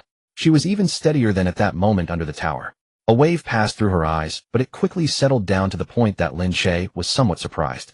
So she slowly began, her voice soft yet steady. Whether I am willing or not, I will eventually have to go to that questioning platform. This was decided from the day I was split apart. Uncle Zhong said so. Lin Che did not deny. The one under the tower said so too. Then I will walk there myself. Su-won looked down at the token in her hand, her fingertips tightening little by little, not sent over by Uncle Zhong like a die, nor dragged over helplessly by fragments. It will be me, lifting my foot, moving forward, walking there. Lin Che watched her in silence. Being arranged to go and choosing to go myself. Su-won raised her head. The fragments that once shattered in her eyes were pieced back together, even stronger than before, are two different matters. My brother had no choice. The moment he became the door, even the last struggles were observed and recorded by others as a sample. Until his death, he was merely a piece of someone else's observation record. I am different. Now I know everything. I know who I was split from. I know why I was kept. I know that platform is. I know, and I will still move forward. This step is mine, not Uncle Zhong's, nor that machine's. Lin Che fell silent for a moment. He had originally prepared a myriad of comforting words, but now found none applicable. Remember what you said to me. He finally said just that. When you reach the questioning platform, if your emotions get chaotic, that rule that only recognizes both sides will still hold. It won't soften just because you understand. I will remember. Su-won nodded, looking at him earnestly. If you tell me to stop, I will stop. Even when that moment comes, if you say stop, I will believe you. That night, Lin Che gathered those willing to fight. Ji-lan was the first to stand behind him, saying nothing, just tucking the old heart rate measuring device back into her chest, an expression of solidarity. Old Joe hesitated for a moment, rubbing his hands as he moved closer. Where the captain goes, I go. I may be timid, but I know who truly treats me as a person. Staying with Uncle Zhong, I feel uncertain. Zhao Tai, with his arm wrapped in cloth, smiled broadly, the wound pulling at his teeth. I have already done the job of holding the rear. How could I just leave you? Dream on. Gradually, more people stood by Lin Che. Yet there were also those who remained with Uncle Zhong. They trusted his patience, built over hundreds of cycles, believing in the plan of adding a die more than they trusted a young man who had just obtained the fourth piece and dared to confront the leader. Lin Che did not fight for them. He knew that those who fought for him at this time would likely collapse first when they reached the heart of the city. Uncle Zhong stood at the door, watching as the people in the base split into two, neither obstructing nor retaining them. Alliances are repeatedly built and collapsed. He said lightly, his gaze sweeping over the invisible fissure. In the past, collapses were caused by external forces. This time, it is a fracture from within. A fissure that splits from within is the hardest to mend. You gamble your cycles, I will walk my path. Lin Che only replied with this one sentence, not looking at him again. As dawn approached, Lin Che spread out the four fragments. The unified pull of the four pointed firmly towards the heart of the city, more steady and urgent than any previous indication. The fifth fragment is deep within the city center, he said to those behind him, his voice low, yet clear enough for everyone to hear. That is the core area of the authority-level existence. The containment team from yesterday was merely a hand they casually dispatched. If such a hand is already so troublesome, one can only imagine what lies behind it. So, are we still going in? Someone asked, their voice tense. Yes, Lin Che replied, putting away the fragments, his tone unwavering. We cannot avoid it. The fifth fragment is there. According to the recruiter under the tower, the questioning platform for the seventh fragment is likely there as well. Rather than waiting for them to reach out to us one by one, it's better for me to walk in myself, to stand before it. He stood up and scanned the circle of those willing to follow him. Let me make this clear. This time we will not detour, we will head straight into the city center. If you're afraid, now is the time to back out. No one will stop you. No one moved. Lin Che nodded and said no more. The group prepared themselves. Just as the team was about to set off the token and Su Wan's hand suddenly lit up. Lin Che instinctively turned to look at the 4 fragments, but they remained still. It was not the fragments that were glowing. It was the token itself for the first time lighting up on its own. It always lit up in response to the fragments before. Su Wan stared at the light in her palm, her voice tense. This time, it's different. It wants to shine on its own. The light did not point in the direction of the 4th fragment, nor the 5th. It pointed towards the city center to a deeper, more obscure coordinate. Lin Che immediately directed his full-level perspective to follow that light. But this time his usually unfailing perspective hit an impenetrable wall. It was neither blocked nor encrypted, rather the authority of that coordinate was simply beyond the reach of his eyes. What's going on? Su Wan noticed his change in expression. I can't penetrate it, Lin Che said, each word deliberate. This was the first time he admitted that his full-level perspective had hit a dead end. That coordinate is higher than authority level. Everyone behind him fell silent. Authority level was already in existence they dared not even dream of. The containment team and observers were merely its hands and feet. But now Lin Che said that the place the light pointed to was even higher than authority level. Higher than the observers, higher than the recruiters under the tower, higher than everything we've encountered along this path. Lin Che stared at that light, which even he could not decipher, his voice heavy, as if weighed down by a stone. Something exists in the deepest part of the city center. Is it going to attack us? Zhao Tai instinctively tightened his grip on his weapon. No, Lin Che shook his head. It hasn't moved, hasn't sent anyone, hasn't reached out like the containment team. It simply lit up for a moment. He paused and voiced the chilling conclusion that sent shivers down his spine. It quietly illuminated a light that even I cannot read, as if waiting. Waiting for what? Lin Che did not answer. His gaze fell on the hand Su Wan held the token with. Waiting for the initial sample's 2 sides to come forward. Uncle Zhong's words, she will eventually have to go, pierced through his mind like a needle. He had thought that it would be Uncle Zhong, the fragments, or that cold, unfeeling platform that would send her to the questioning platform. But now he suddenly realized. Deep within the city center, there was something higher than all of this that had already lit up for her. Su Wan held the token that had lit up by itself, gazing towards the city center for a long time. Then she spoke softly, her voice calm enough to make Lin Che's heart tighten. It is calling me. The deeper Lin Che ventured into the city center, the more disconcerting the data revealed by his maximum level perspective became. Within the anomaly zone, he read the data of monsters, twisted logic, and the ruins that were on the verge of collapse. No matter how fierce those entities were, they were fundamentally broken, remnants that had been abandoned and left to decay. But this place was different. In every inch of air, here floated layers of functioning entities. They were neither broken nor decayed, pristine and silent like a machine that had never stopped tirelessly operating in the unseen. It's a verification. He stopped staring at the almost invisible membrane that spanned the intersection ahead, layer upon layer of permission verification. This place is not merely the remains of an abandoned copy. It is still operational, still archiving, still managing. Managing what? Jilan lowered his voice instinctively, placing his hand on his waist. Managing who can enter and who cannot. What does that have to do with us? Zhao Tai said impatiently. If it doesn't recognize us, can't we just force our way through? Try it if you dare. Lin Che did not stop him. He knew that some lessons were better learned through experience than through 100 warnings. The membrane ahead was initially invisible to Lin Che, but his perspective outlined its contours. A barrier spanning the entire passage, faint as mist, yet sealing the entrance to the entire city center tightly. Zhao Tai, skeptical, took half a step forward. Just that half step. The membrane suddenly flashed a blinding red upon him, countless tiny judgment symbols crawling around his outline, ultimately coalescing into 2 words, anomaly. Zhao Tai felt every hair on his body stand on end, as if some icy force had swept over him from head to toe. He stumbled backward, his face pale. What the hell? He gasped, the old wound on his arm throbbing painfully. I just moved a bit, and it defined my identity. Awaiting anomaly clearance. Lin Che finished reading the red judgment, his voice sinking. It didn't rely on a containment team, nor on any moving entity. The gatekeeper is the rules themselves. Ordinary survivors get judged as awaiting clearance as soon as they approach. But that containment team yesterday, old Zhou stammered, didn't they also come from the city center? How did they get in and out? Good question. Lin Che suddenly understood something, his gaze shifting slightly. It's not because they are strong that they can enter and exit the city center. It's because they carry a common source mark. I thought that mark was just decoration, a sign made by the observers. I was wrong. That is a pass. The city center recognizes marks, not people. If you have a recognized authority, you are one of their own. If not, you are awaiting anomaly clearance. Zhao Tai was judged as lacking authority just now. Everyone's expressions changed in unison. This meant that none of them could pass through the gate. Then let's steal a mark from a containment team. Zhao Tai gritted his teeth. Didn't those things have them hanging yesterday? Just grab one and put it on. You can't steal it. Lin Che shook his head. The mark originates from their central node. It becomes invalid once separated from that node. If you peel it off a corpse, it is just a worthless piece of metal. Moreover, he did not finish his sentence. Su Wan's token in her hand suddenly glowed. It was not the kind of glow that was heated by fragments. It was as if it had awakened from slumber, quietly glowing as if it had heard something. Lin Che instinctively applied his perspective to read the token. In the next moment, his pupils abruptly constricted.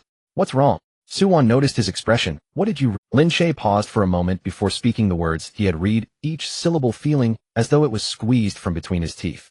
This token of yours is not an ordinary identity resonance pendant. He stared at the light. It itself is a kind of authority recognized by the city center. Moreover, it is a very high level, much higher than the mark worn by the containment team. Su Wan's fingers moved instinctively, wanting to grasp the glowing token tightly in her palm. How high? High enough. Before Lin Che could finish, Su Wan was gently drawn toward the gate by the token. She instinctively took a step forward. Just that step. The membrane that had just judged Zhao Tai as awaiting clearance actively opened at the moment Su Wan approached. Not a single red judgment symbol appeared. Instead, a layer of soft, almost welcoming light spread out along Su Wan's outline. Let her through. Old Zhou's eyes widened. On what grounds can she pass, but Brother Tai cannot? What made Lin Che's scalp tingle even more lay behind? The gate did not just open for Su Wan. It allowed everyone behind her. Jilan, Old Zhou, Zhao Tai, and even Lin Che himself, through as well. Lin Che looked down and saw the judgment read by the perspective on himself. The two words were not anomaly. They were accompanying sample. Accompanying whom? Lin Che's cold sweat trickled down his spine. He had always thought that he was protecting Su Wan, gradually leading her into the city center. He stood in front, exploring the path, calculating every risk for her. But in the eyes of the city center, from the moment they passed through this gate, it was Su Wan who brought him in. All of them were Su Wan's accompanying samples. The roles of master and subordinate at this moment silently. Lin Che. Su Wan turned to look at him, her eyes still filled with confusion. Let us in. Can we really? Yes. Lin Che fixed his gaze on the layer of welcoming light, his voice soft. It let us in. He did not voice the latter part of his thought. It wasn't letting us in. It was letting you and the things you brought in. This token recognized this place, and this place recognized this token. And this was precisely the situation that Uncle Zhong and the recruiter under the tower most wanted to see. Uncle Zhong had said she would go sooner or later. The recruiter had said no one could stop her. At that time, Lin Che had thought it was a threat, a scare tactic. Only at this moment did he realize that those two entities of common origin were not making threats. They had long been standing at the city center's gate, watching this barrier open solely for Su Wan. Su Wan was being invited into this city inch by inch. And this group of people were being invited in along with. Lin Che clenched his fists and stepped forward. For the first time, he felt that protecting someone and watching her being invited into a place he couldn't even comprehend were two completely different kinds of helplessness. In the first scenario, he could still stand in front of her. In the latter, he didn't even know where to stand. Stay close.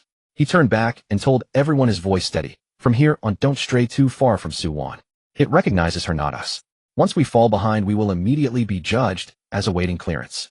Zhao Tai opened his mouth as if to curse, but ultimately swallowed his words and silently moved to Su Wan's other side. This was the first time they treated someone they had always protected as the only pass. Su Wan sensed this change. For a moment, her steps faltered. I don't like this, she suddenly said softly. Neither do I. Lin Che replied, gazing at the path illuminated by the welcoming light ahead. But right now, only you can take us in. Once we get in, I'll lead the way. Su Wan fell silent again. Clutching the glowing token, she walked step by step toward the opening gate that had welcomed her. Behind her were 4 people who had staked their lives on her token. Within the gate lies another world. It is neither a wasteland nor a mutated zone. It is a place still in the process of archiving, still refreshing. In the air on the walls beneath his feet, lines of constantly flipping records floated everywhere, like countless scrolls that could never be closed, drifting slowly through the air. Lin Che grasped the segment of the perspective and read it, feeling a sinking sensation in his stomach. It was an archiving record. Unit 0311, archiving completed. Unit 0907, archiving completed. Unit 0703, 305th round, archiving failed, transferred to observation. One after another, the case records of the same source samples flowed past him, so neatly arranged that it sent a chill down his spine. Are all of these? Jilan's voice trailed off. Are they all human? Of the same source? Lin Che released his grip and the line of records floated back into the air. One round after another pushed to the water's edge, gathering 7 pieces, asking that question, and then archiving. Each one was a closed case. So neatly arranged. What he did not say was, He had just read that line Unit 0703 305th round archiving failed with the same number as his own. That was him from the previous round, the 305th round, and he was in the 306th round. This entire wall, this entire array of floating scrolls was all him one round after another the records of his cases. He did not speak of this matter. To speak of it would only shake people's hearts. Don't read these things. He turned back, his voice steady. They are meant for us to see. Since this place is still operating, it has calculated everything, even whether we would be frightened by these records. Focusing on his feet, he kept close to Su-won. Just then Su-won suddenly stopped. No, it was not a stop. It was the token in her hand beginning to uncontrollably pull her deeper. The force was light, yet persistent, as if something ahead was patiently beckoning her one beckon after another. Su-won. Lin Che immediately sensed something was wrong. I'm fine. Yet Su-won's steps had already involuntarily advanced. It is leading me inside. It seems to know the way. Lin Che spread the perspective around, his expression growing increasingly grim. Some mechanism within the city's center was responding layer by layer to Su-won. With each step she took forward, the surrounding floating records tilted slightly towards her, as if making way, or perhaps welcoming her. Welcoming a returning sample. This is what Uncle Zhong meant. Lin Che's voice turned cold. She will have to go eventually. She will be pulled over by the fragments herself. Not fragments. This place is calling her home. Home. Zhao Tai frowned. Is this hellhole her home? In its eyes it is. Lin Che stared at the tilted scrolls. It sees her as a lost piece, and now that the piece has returned it couldn't be happier. Su-won's steps quickened again. Su-won, are you still walking on your own? Lin Che suddenly asked. Su-won was, I. She looked down at her feet, which were steadily moving forward step by step. I am walking. Are you walking, or being called? Lin Che caught up and stared into her eyes. You told me yesterday that you chose to walk on your own, not to be arranged. What about now? Were these few steps your choice, or did it make you take them? Su-won's steps hesitated for the first time. But the token pulled tighter, burning her palm, red, forcing her to continue forward. I can't really stop. For the first time panic crept into her voice. Lin Che, it pulls so tightly. I want to stop, but my legs, they won't listen to me. This sentence sank Lin Che's heart more than any scream. Her legs no longer obeyed her. Lin Che did not forcibly pull her. He knew that in such a moment pulling hard would only make her feel like she was being dragged along again, just like her brother. What she feared most was never death, but becoming that thing that was arranged, sent, and manipulated by others. He employed another method. Su-won. He stood firm, his voice not loud, yet each word struck into her ears. You said one thing yesterday. You said if I tell you to stop, you will stop. Su-won shuddered. Now I tell you to stop. Lin Che looked at her. Stop. In that moment Su-won seemed to be nailed to the spot by that single word. She abruptly halted her steps.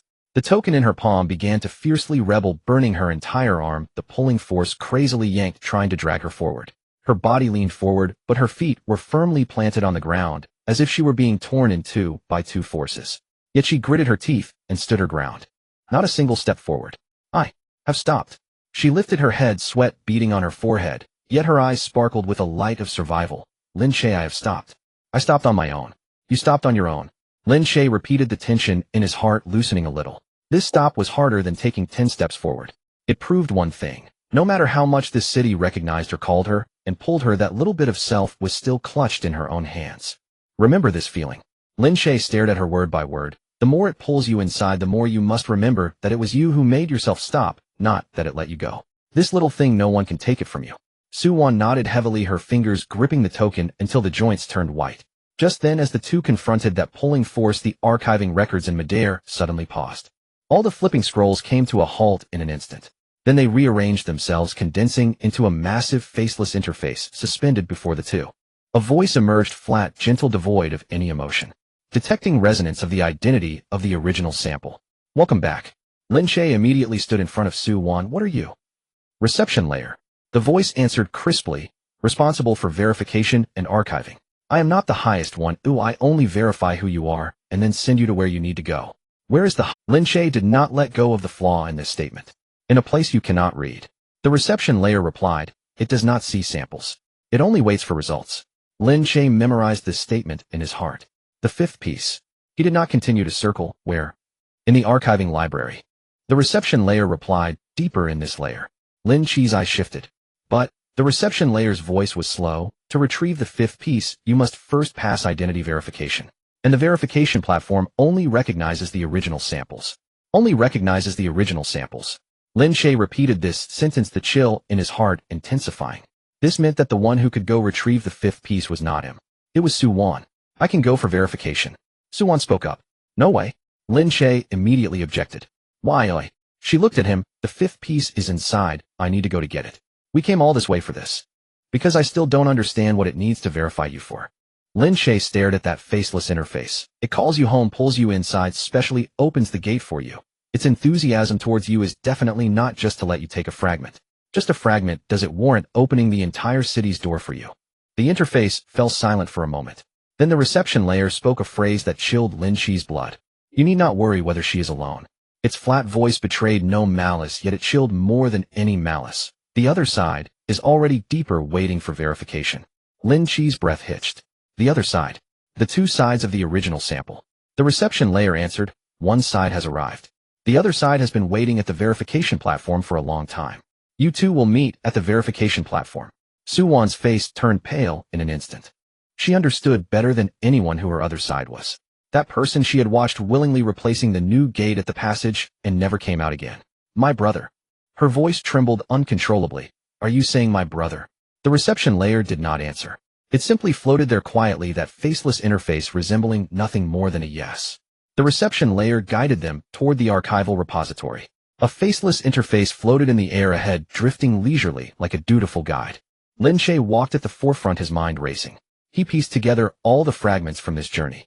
Uncle Zhong had said that the seventh fragment's questioning platform only recognized both sides of the original sample being present simultaneously. The recruiter stated that the city center was the core of the archival system. The reception layer mentioned that the verification platform only recognized the original sample and required Suwon and the other side to meet here. The higher coordinate pointed to by Suwon's token, which even he could not decipher, lay deep within the city center. These fragments formed a shape in his mind that sent chills down his spine. I understand now. He suddenly halted, his voice low. The higher coordinate deep in the city center. It's the core of the management end. Everyone looked at him. What it wants is not merely a single fragment. Lin Che articulated clearly. Uncle Zhong only saw the questioning platform of the seventh fragment, and the recruiter only saw the archival system. They all believed that gathering the 7 fragments and asking who am I was the trigger. But they were all mistaken. What the city center truly desires is the two sides of the original sample to unite at the verification platform. Lin Che fixed his gaze on the interface ahead. That is the real reset trigger beyond the 7 fragments. Fragments and questioning platforms are mere decoys. Bringing the two sides together is what it has been waiting for through countless cycles. Wait. Jilin furrowed his brow. Are you saying that the 7 fragments we've fought for along the way are ultimately not the key? They are key. Lin Che shook his head, but they are not the key it desires most. The fragments are the path it set for all the same origin samples, making you believe that gathering the 7 fragments would reveal the truth and turn the tide. But that path ultimately leads to the archives. The real trigger is hidden behind the fragments. It is concealed so deeply that neither Uncle Zhong nor the recruiter could see through it. Why do you see through it then? Zhao Tai couldn't help but ask. Because I can read it. Lin Che's voice was calm. They use rules to deceive, but the rules themselves cannot escape my eyes. This was the first time he had spoken the words full-level data perspective with such weight. Suwon's steps frozen, so it opened the gates for me, calling me home. Her voice was soft, not because it needs me to retrieve the fifth, but to place you on that verification platform. Lin Che completed her thought. To unite with your other side. The 5th fragment is merely a pretext, a ruse to lure you onto the platform. Suwon closed her eyes. They had arrived at the archival repository. It was an open space, and at its center stood a platform. The verification platform. And right beside the verification platform, something floated silently. Lin Che's breath hitched. It lay there glimmering with the same faint light as the 4 fragments Lin Che held so close that it seemed he could reach out and grab it. The 5th fragment. Zhao Tai whispered, his eyes wide. It's right there. Brother, can't we rush over and grab it? Don't be hasty. Lin Che fixed his gaze on the fragment, firmly restraining Zhao Tai from rushing forward. It's positioned next to the verification platform for us to pick up. The moment you step on the verification platform, it will trigger the verification process. It is the key. The reception layer's voice chimed in. Through the verifier obtained the 5th fragment. This is the rule. Through verification. And verification requires the two sides to unite. Just as Lin Che was about to speak, the other end of the verification platform suddenly lit up. A beam of light rose from nowhere, and within the light a door slowly materialized. Lin Che and Suwon recognized it simultaneously. The outline of that door, the remnants of the struggling patterns left on it. It was Suyi. It was Suyi who had voluntarily used his token to seal himself as a new door at the passage. You guys. Suwon's voice trembled, her whole being quaking. You summoned my brother. Wasn't he sealed at the passage? He exchanged himself for a path for everyone. On what grounds did you pull him out again? The moment he volunteered to become the door, the reception layer's voice remained unperturbed. He became a part of the archival system. He is the side that will become the door. In the city center, he has the right to access what belongs to him. What belongs to him? Tears welled up in Su Wan's eyes. He is my brother. He is not your possession. The reception layer did not respond to this statement. In its logic, this statement did not constitute anything that required a response. That door was forcibly projected by the authority of the city center, dragged to the other end of the verification platform, confronting Su Wan from afar. The two sides of the original sample. One side was Su Wan clutching the token and desperately holding onto herself. The other side was Su Yi sealed within the door, his struggles frozen. They were forced to confront each other at both ends of the platform. The verification platform began to activate slowly. An invisible force rose simultaneously from both ends of the platform, attempting to draw the two sides together inch by inch. And the fifth fragment lay in between the two sides, right at the center. Lin Che's perspective scanned the entire verification platform, frantically calculating every variable. The rhythm of the platform's activation, the force pulling from both ends, the position of the fifth fragment, the time required to complete the unification. All the data flashed rapidly through his mind. He had only one window left. Before the two sides completed their unification and triggered the reset, he needed to seize the fifth fragment and interrupt this unification that the city center had waited countless cycles for. The window was very narrow. Narrow enough that he could almost hear his heartbeat pounding against his ribs. Jilan Laozhou Zhaotai. He did not look back, his voice quick yet steady. All of you retreat to the entrance of the archival repository. Do not step onto the verification platform. This platform recognizes two sides. If one more person steps up, it will count one more variable. I do not know how it will calculate, so none of you are allowed to come up. Then what about you? Zhaotai grew anxious. I am a following sample, not an original. Lin Che fixed his gaze on the verification platform. The platform does not recognize me for now. This is the only gap I can slip through. Su Wan. He hissed, don't move. What it desires most right now is for you to walk over by yourself. As long as you do not step onto the platform proactively, it cannot unify. However, Su Wan did not look at him. She gazed at the door at the other end of the verification platform, at the silhouette of her brother, struggling halfway, unable to move any further. That door, separated by the entire archival repository by countless cycles, silently watched her. It could not move nor speak, but Su Wan felt as if that door was looking at her, waiting for her. Su Wan's eyes began to redden. She remembered when she was young, her brother always walked ahead, shielding her from everything. She remembered at the passage her brother walked into that door, without looking back, exchanging himself for a seal, not even leaving a farewell. Now that door stood opposite her. As long as she walked over, they would be able to unite. But after the union, what would happen? She did not dare to think. She tightened her grip on the token that was still backfiring, burning her arm to the point of shaking, her voice barely audible over the rustling documents in the archival repository. Lin Che. If I rush over. She paused, and in that instant the expression on her face was one Lin Che had never seen before, a mixture of pain and determination. Is it to save him, or to pull the trigger? Lin Che's hand was already resting at his side. He did not answer immediately, because this time his perspective for the first time could not calculate the answer. Lin Che's fully upgraded data perspective lost its clarity for the first time in front of an object. It wasn't that he couldn't read it, he could read it, but he couldn't compute it. He swept the entire verification platform back and forth 3 times. Every force pulling from both sides, every inch of convergence distance, the time required for the union, and the resonance frequency between the token and the fragment. He calculated all of it accurately down to the last digit. Yet there was one problem he could not solve, no matter how he calculated. To save Su Yi, Su Wan had to walk over. Once Su Wan walked over, the two sides would merge. Merging the two sides meant pressing down the reset trigger that had waited countless cycles. If he didn't save her, he would have to interrupt the verification. Interrupting the verification meant that the door deemed invalid would likely be treated as waste by the city center and recycled. No matter how he calculated, it was a dead end. I can't calculate it, he whispered, his fingers pressing so hard against his thigh that it almost hurt. What? Zhaotai stood half a step behind him and didn't hear clearly. I said I can't calculate it. Lin Che suddenly realized something, his gaze sharpening. Because this is not a math problem. He always thought that as long as the data was plentiful and the variables comprehensive, there would be no answer he couldn't calculate. From the very first day he entered the dungeon, his perspective had given him countless instances of this confidence. Every time he was at a dead end, he relied on laying all the data out and calculating it item by item to break through. But this problem was different. This was a multiple-choice question. A multiple-choice question has no optimal solution, only the price you are willing to bear. The perspective can read the data behind all things, but it cannot decipher what a person is willing to risk or gamble. It couldn't provide him with this answer because that answer had never existed within the data. If it's not a math problem, then what kind of problem is it? Xiao Tai frowned, his voice low.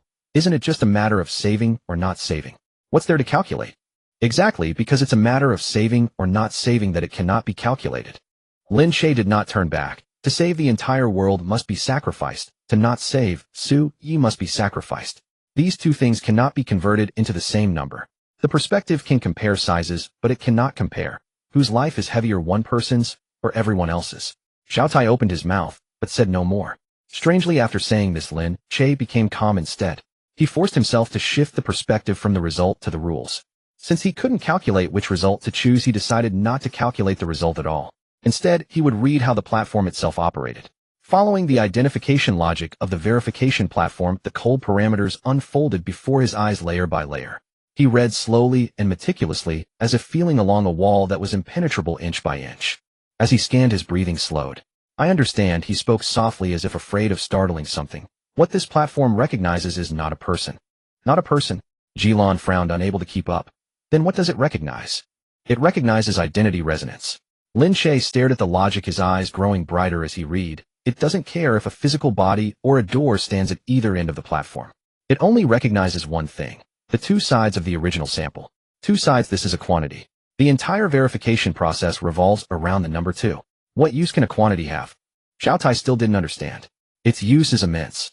Lin Che paused. A crazy thought emerged from the depths of his mind, startling even himself. Because something that only recognizes quantities fears the most is when you give it a number it cannot count. What if I give it a 3? The crowd was stunned. What do you mean? Xiao Tai was completely lost. 3? Where does the 3 come from? Isn't there just the two sides on the platform? I am also a unit 0703. Lin Che said each word deliberately, as if convincing others, but more like convincing himself. I am another original sequence, different from Su Wan and Su Yi, yet still an original. More importantly, I hold a pair of eyes capable of intervening in the rules. He raised his gaze, fixing it on the faceless flat reception interface. If a platform only recognizes two sides, then if I forcibly insert the identity signal of a third side into its verification process, forcing something that only knows to calculate 2 to solve a problem of 3. What will happen? Lao Zhou swallowed hard, his voice trembling. If it gets angry, will it directly wipe us all out? It doesn't have the time to get angry. Lin Che stated emphatically, something that has never made a mistake when forced to calculate a problem that is fundamentally not allowed by its rules. It will stall. It will first be busy sorting out its own unresolved calculations and won't have time for us. These 3 words left Lin Che's heart trembling as well. Stalling. He suddenly thought of Uncle Zhong. Uncle Zhong once said something in the base. He wagered on Su Wan as a variable, gambling on whether the question platform and reset would ever miscalculate or stall for the first time. Uncle Zhong gambled countless cycles. He treated Su Wan as a pawn, passively throwing her into the game, waiting for that elusive what if. But Uncle Zhong never understood one thing. The true creator of the miscalculation was not a pawn thrown in. It was someone who could understand the rules and also intervene within them. Uncle Zhong gambled on the wrong thing. Lin Che suddenly sneered. He thought that the miscalculation depended on luck, on that variable hitting the jackpot. But it doesn't rely on luck. It relies on someone who can see through this platform and personally present it with a question it cannot solve. He gambled a lifetime on what if, but in reality, it was always in the hands of those who could take action. Jilan opened her mouth, wanting to say something, but finally turned it into a question. And you? If you insert this third signal, will the platform's unresolved calculations fall on you? Lin Che fell silent for a moment. Yes, he did not hide it from her. Sooner or later it will realize and treat me as part of that unresolved calculation and eliminate me. But that will only happen after it has sorted out the 3 sides problem. What I want is that brief moment when it stalls. Jilan stared at him for the first time, feeling that this person was not just rushing through a challenge, but rather playing chess with the entire dungeon, considering himself as the last piece. Su Wan had remained silent. She stood at the edge of the platform, looking at Lin Che, then glancing back at the solidified door opposite the verification platform. If you really go to intervene. Her voice was very low, nearly drowned out by the pulling sound. What will happen to my brother? Lin Che did not lie to her. He knew that lying to her at such a moment was the worst thing to do. Once the verification is interrupted, that door will immediately become a discarded item awaiting verification. He looked into her eyes, articulating each word clearly. The city center will likely regard him as waste and recycle him directly. I won't hide it from you. This time might be the only chance in countless cycles for you to be so close to your brother. If you miss it, it's uncertain whether that door will still exist in the future. This statement struck Suwon's heart like a dull knife, repeatedly stabbing at her. She involuntarily leaned forward, her feet almost instinctively moving toward that door. That was her brother, the one who had walked ahead of her since childhood, shielding her from all storms. In this endless cycle, he was the only thing she wanted to desperately grasp. If she walked over, she could touch him. But walking over meant pressing down the trigger that would merge the two of them back into. Suwon's hands trembled. She suddenly closed her eyes. In that moment, what flashed through her mind was not herself, but her brother. When he had stuffed the only piece of cake into her hands during their childhood, smiling and saying he wasn't hungry while starving, it was his figure standing in front of her, shielding her from everything. She asked herself, if my brother could still speak, would he let me walk over? The answer was clearer to her than anyone else. He would not. From childhood to adulthood, he had never allowed her to step into danger. He would rather rot in place, would rather seal himself as a door than let her walk behind him. Suwon suddenly opened her eyes. At that moment, the expression on her face made Lin Che's heart tremble. It was a kind of determination that tore her heart in half, yet still gritted her teeth to choose one side. You go and intervene, she said softly, her voice choked with uncontainable tears, but the hand hanging at her side gradually formed a fist. I won't walk over. Suwon. If my brother could speak, she interrupted him, every word pronounced with care, as if squeezing them out from between her teeth. He would also tell me not to walk over. He sealed himself as a door, just to keep me from becoming like him. If I walk over now and merge us back into one, then that step he took would be in vain. I cannot let him have walked in vain. After saying this, she did something that completely relieved Lin Che's worries. For the first time, she actively took half a step back. Just that half step relieved the tension that had been strung too tight and for far too long in Lin Che's heart. Keep an eye on her, he whispered to Zhao Tai, relinquishing his back. No matter what happens on the platform, do not let her come up. The moment Lin Che stepped onto the verification platform, he felt every muscle in his body tense to its limits. The platform did not respond immediately, for he bore the judgment of a traveling sample. In the eyes of the verification platform, he was not the original sample that required verification. He was merely an inconsequential accessory who had come in with the original sample. An accessory easily overlooked. This was his only seam and the entirety of his courage to stake his life on. He did not dare to touch the fifth piece suspended in the center, shimmering with a cold light. He did something even crazier. He reversed the data perspective, applying it to the recognition logic of the verification platform. Previously, he used the perspective to read things. Reading the weaknesses of monsters, the blind spots of mechanisms, and everything hidden beneath the surface data. This time he would use the perspective to write something into the platform. He painstakingly fed his original identity, Signal Unit 0703, into the verification process, which recognized only two sides. The process felt like forcing a hand directly into a high-speed rotating machine. He was more aware than anyone that this step was walking on a tightrope. If he fed too little, the platform wouldn't recognize this third signal, and all his efforts would be in vain. If he fed too much, his original identity would be treated as a legitimate verification target, pulling him into that amalgamation. The margin hung precariously between the perception lines. One misstep would lead to eternal damnation. Even more critically, he had no idea how long the platform might be stuck. Perhaps just a few breaths, or merely the blink of an eye. He had to seize the fifth piece before it regained its senses. If he acted too soon, the platform would remain stable, and he wouldn't reach it. If he acted too late, the platform would recover, and that piece would be forever out of reach. He was waiting for the moment when the platform would jam. From below, Ji-lan stared intently at the verification platform, as if finally understanding what he was trying to do, murmuring, he's going to take that moment to exchange for the fifth piece. The perspective in his mind throbbed wildly, each pulse feeling like something was about to explode in his head. He could clearly sense the platform rejecting him, desperately pushing this accessory away. Suddenly, Ji-lan's expression changed. Within the radius of her heart rhythm perception, Lin Che's heartbeat surged wildly, chaotic, and out of rhythm, like a drum being relentlessly beaten. His heartbeat is off. Ji-lan exclaimed, it's too fast. If this continues, he won't be able to hold on. He knows the limits. Zhao Tai held her back from advancing, his arm trembling. If he doesn't dare to gamble on this, we would have died outside 800 times by now. On stage, Lin Che gritted his teeth, the veins on his forehead bulging as he forced that identity signal inch by inch into the platform. 1 second. 2 seconds. The force that had been steadily pulling the two sides on the verification platform suddenly faltered. The voice from the reception layer, which had never faltered, paused for the first time. Detecting original sample. Original sample. Original sample. It kept repeating. It should have read two sides clearly, but now it audibly recognized three equally valid original identity signals in one breath. An entity that could only compute two was forced to confront a problem of three. Identity conflict. Two-sided verification. Detecting third original signal. Re-verifying. Re-verifying. Re-verifying. The countless archived documents in the air began flipping frantically line after line fast enough to make one dizzy, as if the platform was desperately trying to sift through all its rules to find a clause that could explain 3 sides. It's flipping the account. Jilon focused intently on the fluttering documents, her voice tight. It can't find. It simply cannot find the clause that explains 3 sides. And then, stuck. The entire archiving library's documents seemed to be pressed on pause by an invisible hand, all frozen in midair. It was an eerily strange silence. In the previous moment, they were still flipping, wildly threatening to turn the rules of the city's center upside down. The next moment, everything stopped like a machine that had been choked. It really jammed. Jilan's voice trembled. It can't compute anymore. This was the first time it had made a mistake that Uncle Zhong had wagered countless rounds on, yet no one had ever managed to accomplish. Now's the time. Lin Che roared inwardly. The moment the verification platform jammed, the force pulling the 2 sides suddenly relaxed. Lin Che almost simultaneously turned and lunged for the 5th piece suspended in the center between the 2. The instant his fingertips touched the shard, the 4 pieces in his arms heated up simultaneously like 4 hearts come to life, beating in unison against his chest. 5 pieces resonated. In that moment, the power of the 5 shards twisted into a single force in his palm, so hot, he could barely hold on, yet unprecedentedly stable. They were calling out, desperately tugging in the same direction, towards the deeper, darker part of the city center. The 5th piece was in hand. Got it.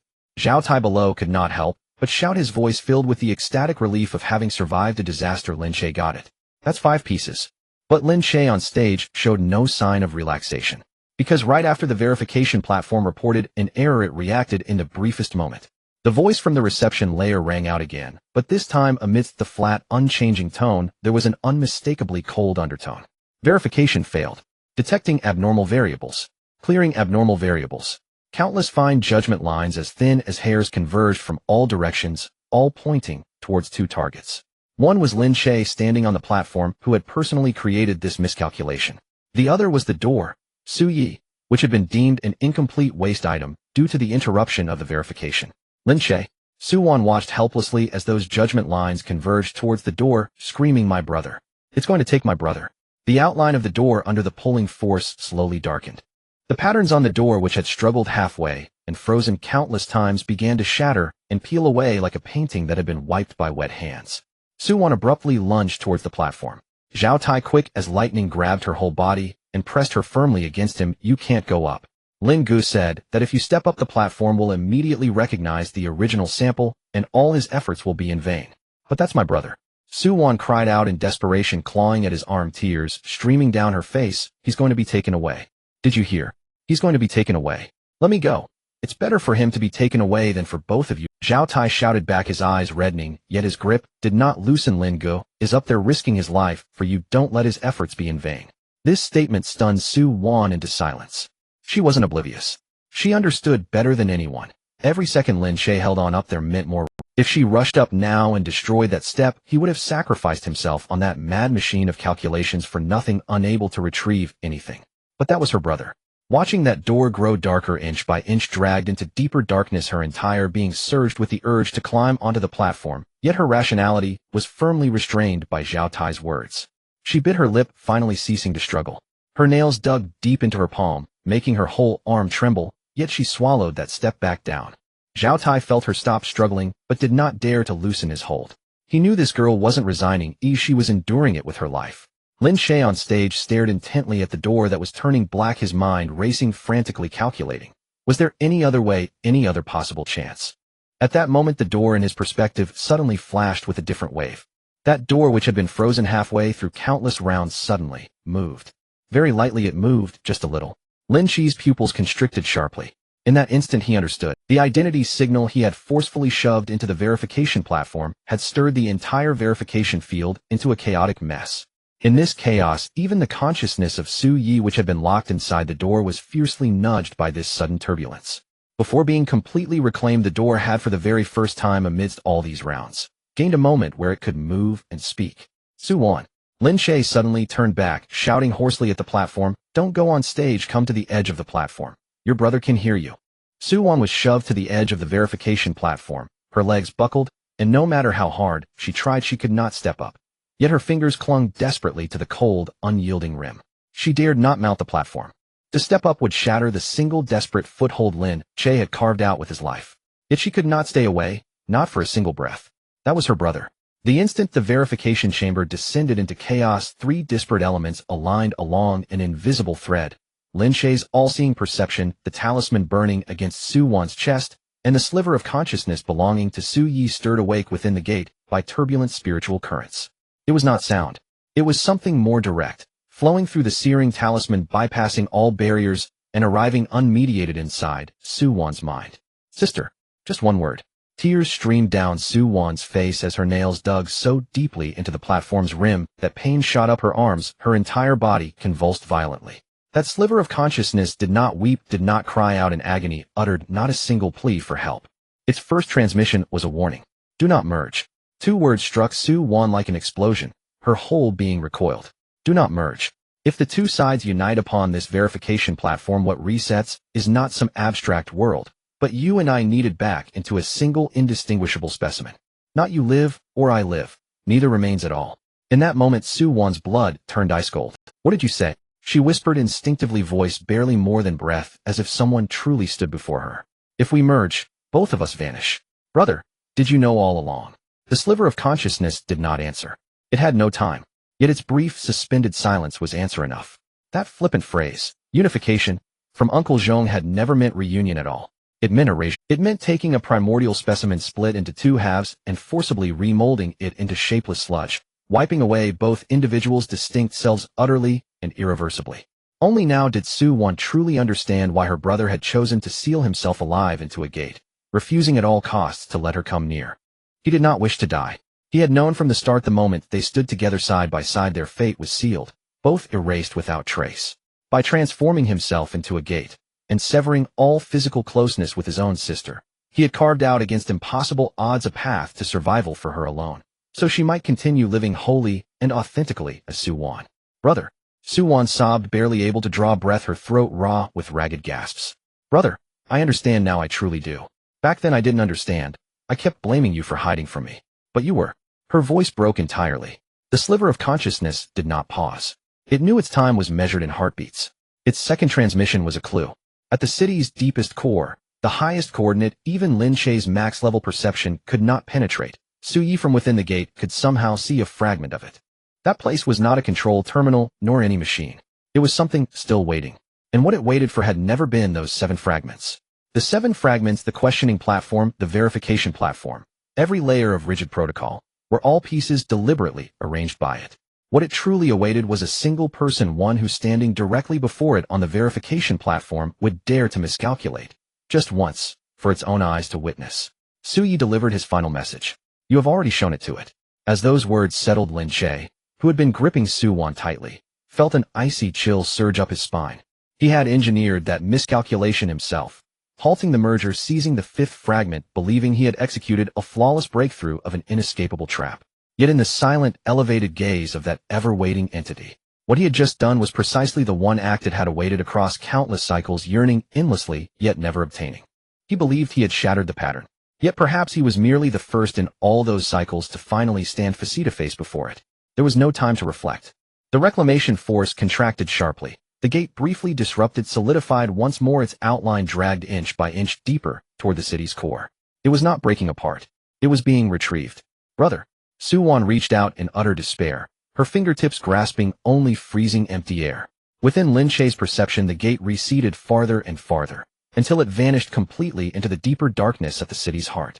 The gate was gone, but Su Yi was not dead. He had simply been retrieved, sealed away in a deeper, more inaccessible realm.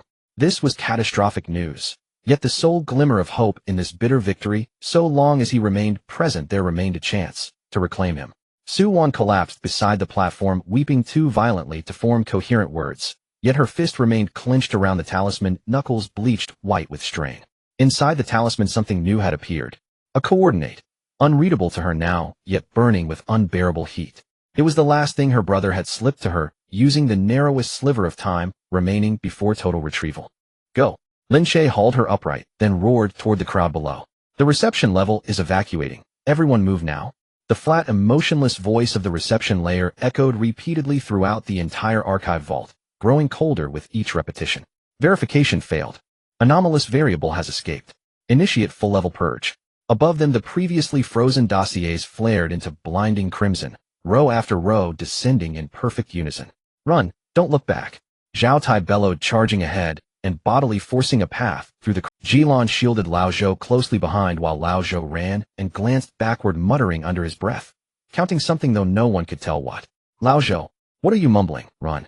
Zhao Tai shouted over his shoulder. The purging dossiers descend in strict numerical order. Lao Zhou scrambled forward, voice trembling uncontrollably, yet clear and sharp. Follow the unlit seam. Avoid the red ones. Left, go left. Hearing this, Lin Che, still gripping the nearly spent Su Wan, immediately veered left. And there it was, a narrow, unilluminated seam cutting diagonally through the sea of crimson dossiers. Lao Zhou's earned his keep today. Zhao Tai bellowed, smashing aside obstructing dossiers as they sprinted toward the archive exit. Clutched in Lin Che's arms, the 5 fragments resonated violently with Su Wan's talisman, searing heat radiating from his chest. At that very moment, at the absolute limit of his perception, the highest coordinate, always silent, impenetrable even to his max-level sight. For the first time something stirred. It did not dispatch troops. It did not raise alarms. It did not unleash any visible weapon. It simply, quietly, lit up at the farthest edge of Lin Che's vision. Like an eye long closed, slowly parting, just a hair's breadth. And that narrow slit fell precisely upon him. The anomalous variable who had dared insert himself into the system's rigid logic, compelling it for the first time to miscalculate. Lin Che's steps halted abruptly. He could not name the sensation. It was not the raw, predatory malice of being hunted by a monster. It was something colder, deeper, an awareness stretched across Ian's patient beyond measure, gazing upon him at last. Calm, unhurried, and infinitely deliberate. That gaze held no hatred, no fury, not even the faintest hint of hostility. Only a disconcertingly gentle, yet utterly chilling, satisfaction. What then did it find satisfying? That he had finally learned to intervene within its rules, or that the one it had waited for, the one capable of delivering a miscalculation before its very eyes, had finally arrived. Lin Che dared not dwell further. What's wrong? Su Wan stumbled, startled by his sudden stop, her tear-blurred eyes catching his altered expression. Lin Che, what is it? Nothing. He wrenched his perception inward, burying that gaze deep within his soul, his voice low and unervingly steady. Keep moving. He told no one of that gaze. Zhao Tai did not know. Jilan did not know. Not even Su Wan, exhausted, weeping beside him, knew. Yet he knew with absolute clarity. From this moment onward, he was no longer merely a specimen persistently marked for observation. He had been personally named by the highest entity itself. The group tumbled breathless toward the archive. There at the threshold, a familiar black umbrella stood motionless, tilted with quiet precision, blocking their sole path of escape. Before the only exit of the archive, the black umbrella stood motionless. The figure beneath it held the umbrella, as if waiting for a rain that would never fall. Zhao Tai's fists cracked as he clenched them tightly, taking half a step forward. Lin Che pressed down on his shoulder. Don't move. Lin Che's voice was low. I can't read him. Zhao Tai stiffened. Can't read. You miscalculated even the verification platform, yet you can't read an umbrella. Precisely because I miscalculated the verification platform, I know what level lies beneath this umbrella. Lin Che stared at the umbrella, saying each word deliberately. Authority administrator. Higher than the containment team, higher than the reception level. Even if the 5 of us went together, we wouldn't even touch his sleeve. Then let's go around, Zhao Tai urged in a hushed voice. Take another route. There are no other routes. Jilan's voice tightened. This is the only exit of the archive. I just scanned all the heartbeat nodes within 4 levels. Aside from this door, the walls are solid, the ground is solid. To exit, we can only go past him. Zhao Tai's foot retreated sharply, a cold sweat forming on his back. Old Zhou shrank back at the end, his teeth chattering. So, are we just standing here? Stand here until he makes a move? If he were to make a move, we would have been gone long ago. Lin Che did not look back. His inaction means he is waiting. Waiting for what? Waiting for me to speak first. The umbrella finally moved. Not to attack, but to speak. Were you deliberately miscalculating just now, eh? This sentence froze the entire team. Lin Che's heart skipped a beat. In countless rounds, this umbrella either did not appear, or when it did, resulted in a judgment of elimination. It has never explained anything, nor has it ever asked. This was the first time it asked. Jilan reminded him in a whisper, I can't read its heartbeat. It has no heartbeat nodes at all. How could a living being not have a heartbeat? Lin Che did not turn around, stepping forward half a step towards the umbrella, shielding the entire team behind him. Whether miscalculated or calculated correctly, he said coolly, you are not here to execute an elimination. Those who execute eliminations do not ask so many questions. The edge of the umbrella dipped slightly, as if smiling. Indeed, the voice was devoid of warmth. I stopped executing long ago. I am only responsible for watching. Watching what? Watching you initial samples repeat the same thing round after round. The figure beneath the umbrella paused. Reaching this point, gamble a bit, lose, be taken away, and come back next round. Over 300 rounds I have held this umbrella standing at this door, watching you reach here, and then go back. Lin Che's pupils constricted slightly. He finally understood what this umbrella was, another ending of the same source sequence. The faces inside the door were of the dead kind. The guide was of the kind transformed from failure. Uncle Zhong was of the waiting kind. The fourth kind beneath the tower was of the kind that joined the archives. And this umbrella was the kind that saw through everything, yet chose to no longer participate, merely standing by and watching others repeat. Colder than anyone else. After watching over 300 rounds, aren't you tired? Lin Che stared at him. Tired, the voice replied briskly, but tiredness must still be observed. This is my ending. Watching, not participating, waiting for the next round. I can't even change my tiredness. Then you can simply close your eyes. I can't close them, said the figure beneath the umbrella. I am the eye left at this door. And I cannot close. Lin Che fell silent for a moment. This statement sent chills down his spine more than any threat. An eye that cannot close a thing that has waited over 300 rounds, a situation that even the authority administrator could not calculate. Yet he had only max level perception 5 fragments, and a group of people who could be ignored by it at any moment. Then why did you ask today? He stepped closer. You have never asked in over 300 rounds. The umbrella tilted for the first time. Because today is different. The voice contained a hint of hesitation, even it did not notice. You know in your heart, the figure beneath the umbrella said slowly, the deepest thing in the city center. In over 300 rounds it has never opened its eyes for any sample. Today it opened, and it fell upon you. Su Wan's hand gripping the token trembled suddenly, the burning coordinate pressed against her palm, scorching to the point she could barely hold on. The figure beneath the umbrella glanced at the coordinate, neither stopping nor collecting it. Do you think its opening its eyes means it has taken a liking to you? The tone held a nearpitying chill. Its satisfaction is not a good thing. Then what is it? It has never waited for 7 fragments. The figure beneath the umbrella said, 7 fragments are merely a ruse for you samples to play with. Making you believe that if you gather them all you can ask, who am I, thinking that is the switch to turn the tide. You scramble over them round after round, bloodied and battered, while it watches from above, as if seeing a group of people running after their own shadows. Then what does it truly wait for? A variable that can miscalculate in front of it, and dares to miscalculate a second time. The figure beneath the umbrella pronounced each word deliberately. In over 300 rounds, thousands of samples, not a single one has done it. You are the first. Therefore it opened its eyes. Lin Che's breath caught. What does it mean to be named by it? I don't know. The figure beneath the umbrella replied. In over 300 rounds there is no precedent. You are the first to reach beneath its eyelids, and still make it interested. What happens next I cannot calculate either. This was the first time it said, cannot calculate. Lin Che stared fiercely at the umbrella. You were left here as its eye, and in over 300 rounds, even you cannot calculate. If it could calculate everything it wouldn't have opened its eyes for you, said the figure beneath the umbrella. From now on this city will start to cooperate with you, as you delve deeper. Every gate will open for you, and everyone who obstructs you will receive a pass. Not a release but a catch. It wants to see you miscalculate a second time. Then after it names me, what about Su Yi? Lin Che suddenly asked. Does it still care about that door? The figure beneath the umbrella fell silent for a moment. That door no longer falls under my watch, it said. It has been taken deeper. So deep that even my eye cannot see it. Taken where? To the archive. Well, the figure beneath the umbrella said, the deepest place in the city center. The direction you are headed is precisely there. Su Wan's breath hitched. It has placed Su Yi along the path we must take. Lin Che narrowed his eyes. This is no coincidence. It never does anything by coincidence, said the figure beneath the umbrella. It placed that door on the path you must walk to see whether you will do something unpredictable for that door when you reach there. Then what if I do nothing? Then it will force you to do so in another way. The umbrella retracted an inch. It has plenty of patience. It has waited over 300 rounds. It won't mind waiting a few more steps for you. Su Wan finally couldn't hold back, hoarsely speaking. My brother. Su Yi, he cleared the way for us. This coordinate was something he desperately handed over. The figure beneath the umbrella glanced at her, then at the coordinate. If he cleared the way for you, then go ahead. He stepped aside, opening that door. Anyway, you cannot escape its eyes.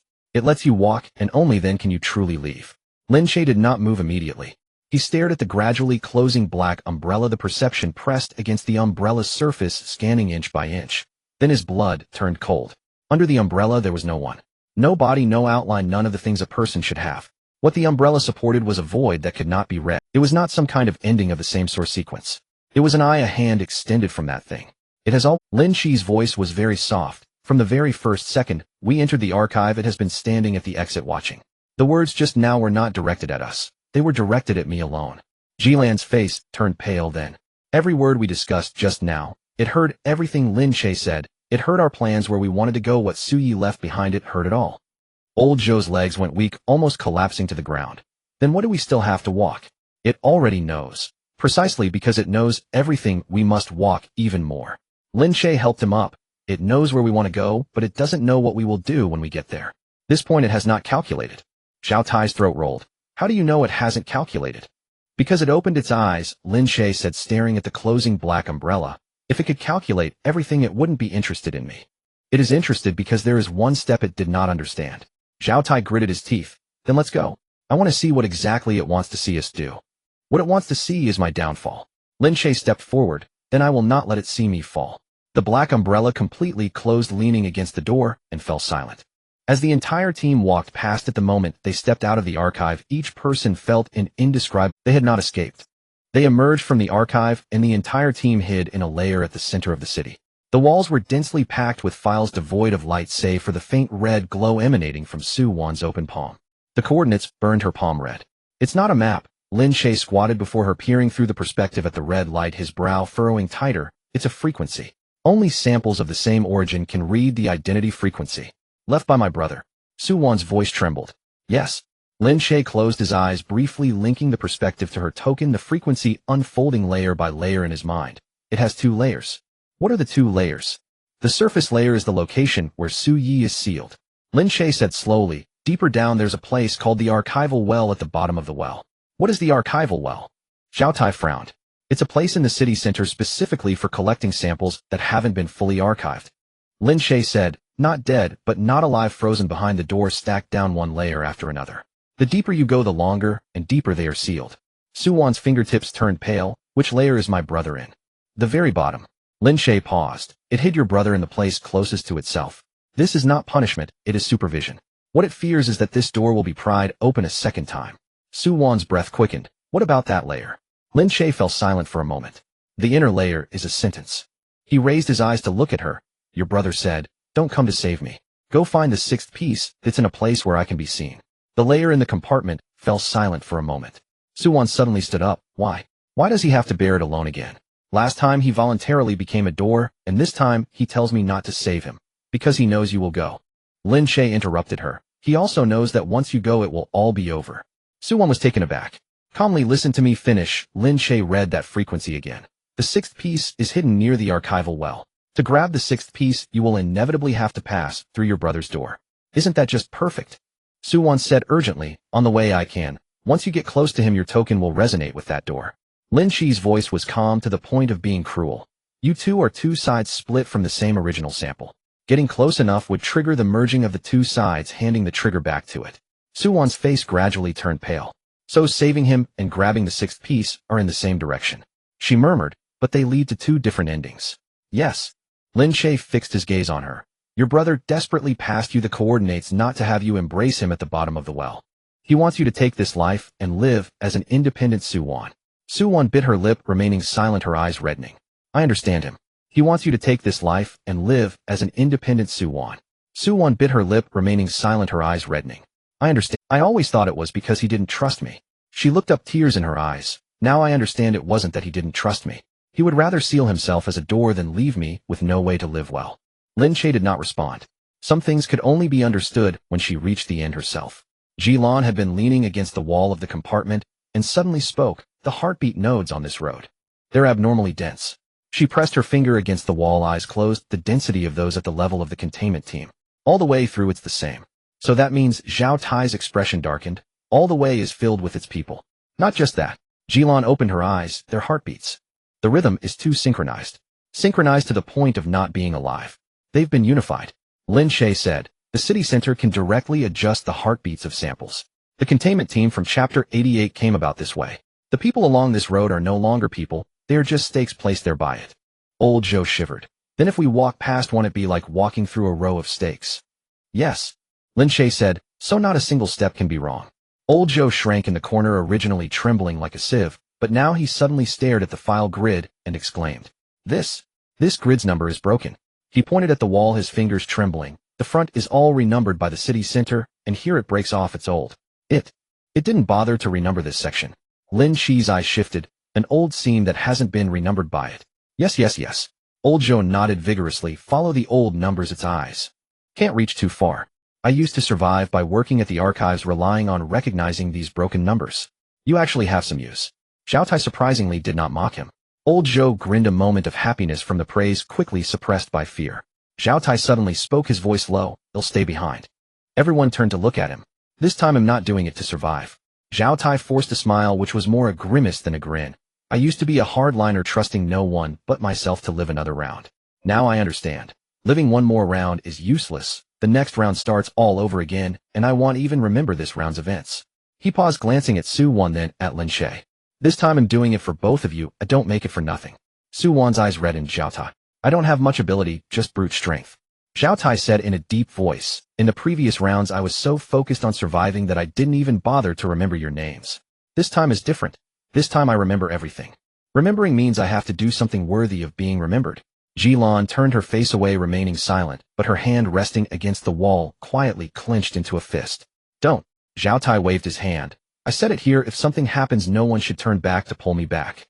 Lin Che looked at the people in the room, fell silent for a few seconds, then read that frequency deeply once more. Then he stopped. There is a third path. What? Several people looked at him in unison. Your brother's sentence hides a place name. Lin Che pronounced each word clearly. A place where you can see me. It's not the bottom of the archival well, but an observation point by the well's mouth. From there you can obtain the sixth piece. You can also take a distant look at your brother without being close enough to trigger resonance. Su Wan's eyes suddenly lit up. Really? Can I see him? The price is Lin Che did not allow her to be too happy for long. That observation point is the next bait it's using to lure us. It placed the sixth piece, they're just waiting for us to take it. If we go for it, we will be playing right into its hands. The compartment fell silent again. Then why must we go? Old Joe's voice trembled. Can't we go around it? We can't go around it, Lin Che said. Without one of the 7 pieces, we can't gather them all. If we can't gather them, your brother's door will forever be trapped at the bottom of the well. The 6th piece is in its hands. If we want it, we can only snatch it from under its nose. Su Wan wiped her face, her gaze hardening. Then let's go grab it. Since my brother pointed the way for me, I can't stop. Knowing it's a trap, you're still going? Jilan asked. Yes. Lin Che stood up. If it wants to bait me, it'll use its hook to pluck down the 6th piece. It thinks I've miscalculated. It'll be right under its nose, calculating the move it hasn't anticipated. What step do you plan to calculate? I don't know yet. Lin Che admitted. But I know the answer is not on the 6th piece, nor at that door. It's among us. It is focused on me, on the fragments on that door. What it isn't focused on is the seam. As soon as he finished speaking, out of the compartment the lights in the city center one by one lit up in the direction they were about to go. It was not the red of an alarm, but a gentle, almost considerate white. It was as if someone was lighting their way. Old Joe's teeth chattered. It knows which path we are taking. It certainly does. Lin Che stared at the lights that lit up along the way, his palm growing cold. That old seam, along with every word we've said, it has heard. Is that old seam still accessible? Zhao Tai asked. Yes. Lin Che said the path it illuminated is the path it wants us to take. The old seam that it did not illuminate. Now that is our own. The gentle light was more chilling than the entire team avoided the brightly lit path, moving along the old seams recognized by Lao Zhou deeper into the heart of the city. However, the further they ventured, the more bizarre it became. At every checkpoint, someone should have been there to stop them. Yet at the moment they approached each checkpoint, the execution terminals received commands of a higher authority and all at once stepped aside. It wasn't that no one was there to stop them. It was that those meant to stop them had been ordered to let them through. Aren't we walking through the old seams? Zhao Tai lowered his voice. Why are they still letting us pass? The old seams are places that haven't been renumbered by it, but that doesn't mean it can't see us. Lin Che calculated as he walked. It can see us, it just can't be bothered to stop us. It's waiting for me to make another mistake as it expects. This kind of facilitated ease was more unsettling than any previous ambush. What does it want? Lao Zhou hunched his neck. What does it gain by letting us go further? It wants me to walk right in. Lin Che said in over 300 rounds no sample has ever made it to the archive well's edge. It's not letting us in. This is the first time something it can't see through is approaching it willingly. It's curious. Something of that caliber can still be curious. Zhao Tai gasped. It can, Lin Che said precisely, because it calculates everything. The one thing it can't figure out keeps it endlessly intrigued. I would rather it send a team to kill me. Zhao Tai muttered, being this polite gives me the creeps. Jilan suddenly stopped, her face changing. The heartbeat on this path. It's wrong. What do you mean? They've all synced to the same frequency. Her voice tightened from the layers to now all the heartbeat nodes are beating in unison. The entire deep well area had been tuned into. An instrument. An instrument waiting for me, Lin Che added. He didn't slow down, instead, he walked more steadily. The more it arranged everything, the more he wanted to find that one thing it hadn't placed, not even in its calculations. Are you really confident? Zhao Tai asked quietly. It can hear everything we say and even turn on the lights for us. Can something like that have flaws? Precisely because it calculates everything, it must have flaws, Lin Che said. When something that never makes mistakes encounters something it's never seen before, it will be momentarily stunned. That moment of shock is the flaw. Reaching a branching checkpoint, Zhao Tai tentatively reached his hand into the light, then quickly pulled back to Lao Zhou's side. The two exchanged a glance, and Zhao Tai suddenly lowered his voice. Lin Che, that light only shines on you. Lin Che halted his steps. What do you mean? Wherever you go, the light follows. Zhao Tai stared at the ground. I'm standing here with Lao Zhou, and there's not a single beam at our feet. It's shining on you alone. Jilan quickly added the heartbeat frequency too. It's locking onto your rhythm. It didn't even collect our heartbeats. We're add-ons. Lao Zhou swallowed hard. So, is that a good thing? It's a seam. Lin Che stared at the light illuminating his feet, and suddenly smiled. Oh, it's fixated on me, Lin Che slowly said, and has underestimated you all. In its eyes, I'm the only variable. You all are just negligible noise. He raised his head, gazing towards the brightly lit path ahead. Amidst the noise, something can be hidden. Hidden what? Jilan asked. Still unknown, Lin Che replied, but as long as it focuses all its attention on me, there must be places it isn't watching. The step we need to find is right there.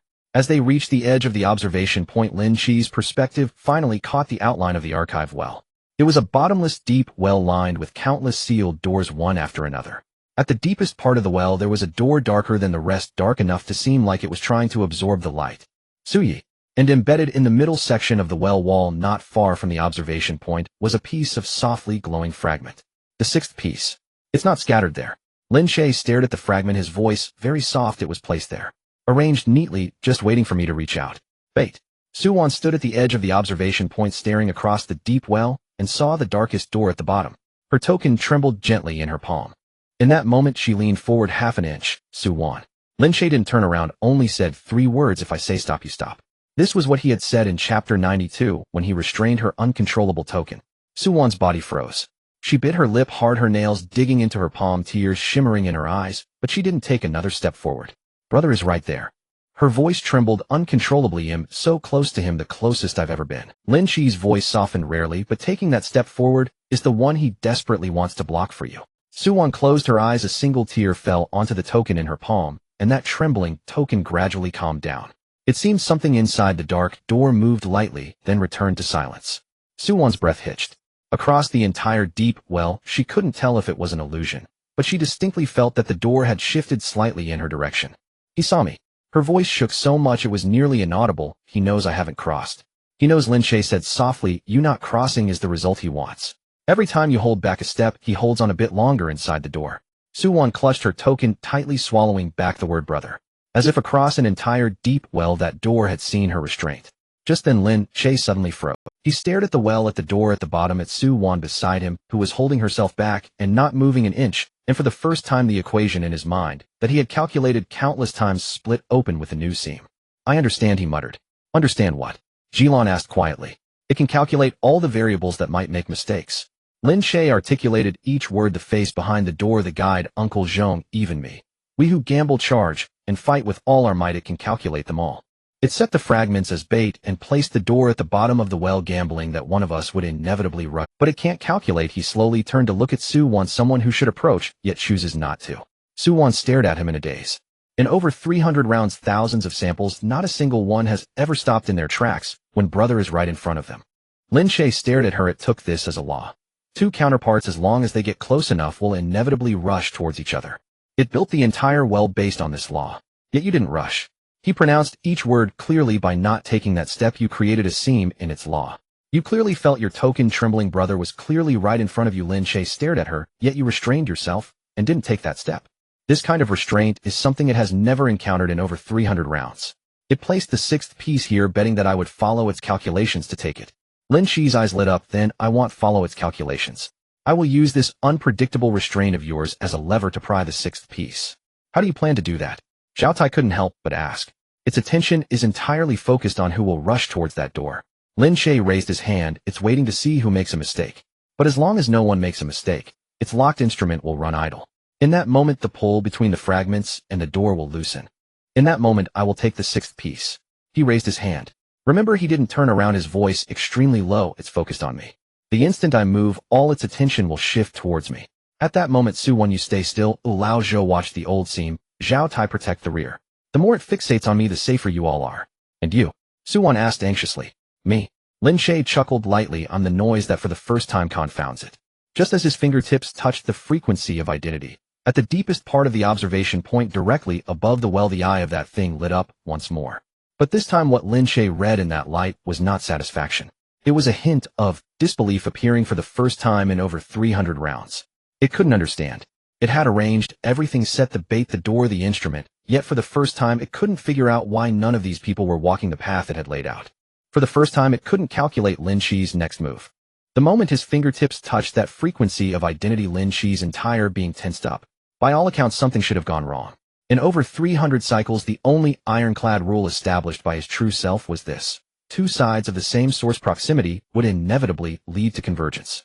The sixth piece was the trigger for the fusion. As soon as his fingertip made contact, the door ceiling Su Yi at the bottom of the well should have opened with a sound, pulling the two sides towards one another, unstoppable by anyone. Yet nothing happened. No resonance, no tearing, none of that feeling of being dragged in by an invisible hand. The frequency beneath his finger glowed quietly, like a lamp someone had forgotten to turn off. Lin Che remained still. He knew why. On the other side of the well, Su-won stood firmly in place, not taking that step forward. The person who should have approached chose not to, leaving the line that was supposed to unite the two sides empty. Is it done? Zhao Tai suppressed his voice, disbelief evident. Is this really it? No.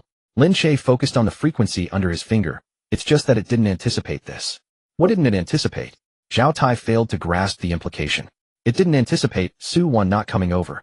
Lin Che's voice was soft. This entire setup was based on the assumption that she would definitely charge in. When she charges in, the two sides would merge, the door would open, and the trigger would be pulled. But she didn't charge, and the entire line just idled. This time its calculations had come up empty. He didn't rush to grab the sixth piece. His hand hovered in the air, enhanced perception drilling into the experience from over 300 cycles taught him that the more something was placed in the most obvious, easily accessible spot, the more he needed to see it clearly before touching. Upon closer inspection, his heart sank. This piece is empty. Empty. Jilon opened his eyes, but its frequency is clearly. The frequency is real, the shell is real, but there's nothing inside. Lin Che's voice was low. This is not a fragment, it's a record. A replica specifically placed here, waiting for someone to reach out. The chamber fell silent. Old Zhou swallowed hard. Are you saying that after we went through such a long detour, the sixth piece we came for is fake? The real sixth piece isn't here. Lin Che retracted his hand slightly. It placed the replica in the most convenient position at the well's mouth, betting that I would see it and grab it. If I grabbed it, our exact location would be registered back to it. What's the point of placing a fake here? Zhao Tai furrowed his brow. If it truly wanted to capture us, it could just act directly. It doesn't lack the strength to act, it lacks knowledge of where we are. Lin Che said, all this time we've been moving along the old seams, deliberately choosing places out of its sight. It can't see our exact position, so it places a bait waiting for us to press our hands onto it. Pressing it down equates to reporting our coordinates. It doesn't want to catch us, it wants us to confess ourselves. Zhao Tai's expression changed. Then don't touch it. Avoid it and find the real one. No. Lin Che countered, pressing Zhao Tai's arm down as he tried to push him away. I want to touch it. Are you crazy? Zhao Tai glared at him. You said yourself that touching it would sell our position. It's waiting for me to grab it. It wants to know where we are. Lin Che enunciated each word, so I'll let it know. Know something wrong.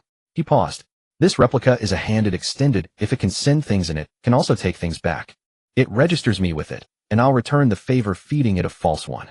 Jilon was the first to react, gasping. You want to feed it back in reverse. It has fed me over 300 cycles of its schemes. Lin Che's lips twitched slightly. Now it's my turn to feed it a bite. Can it work? Jilon still felt uneasy. What if it suddenly checks and finds the coordinates are fake? If it checks, it must first have doubts.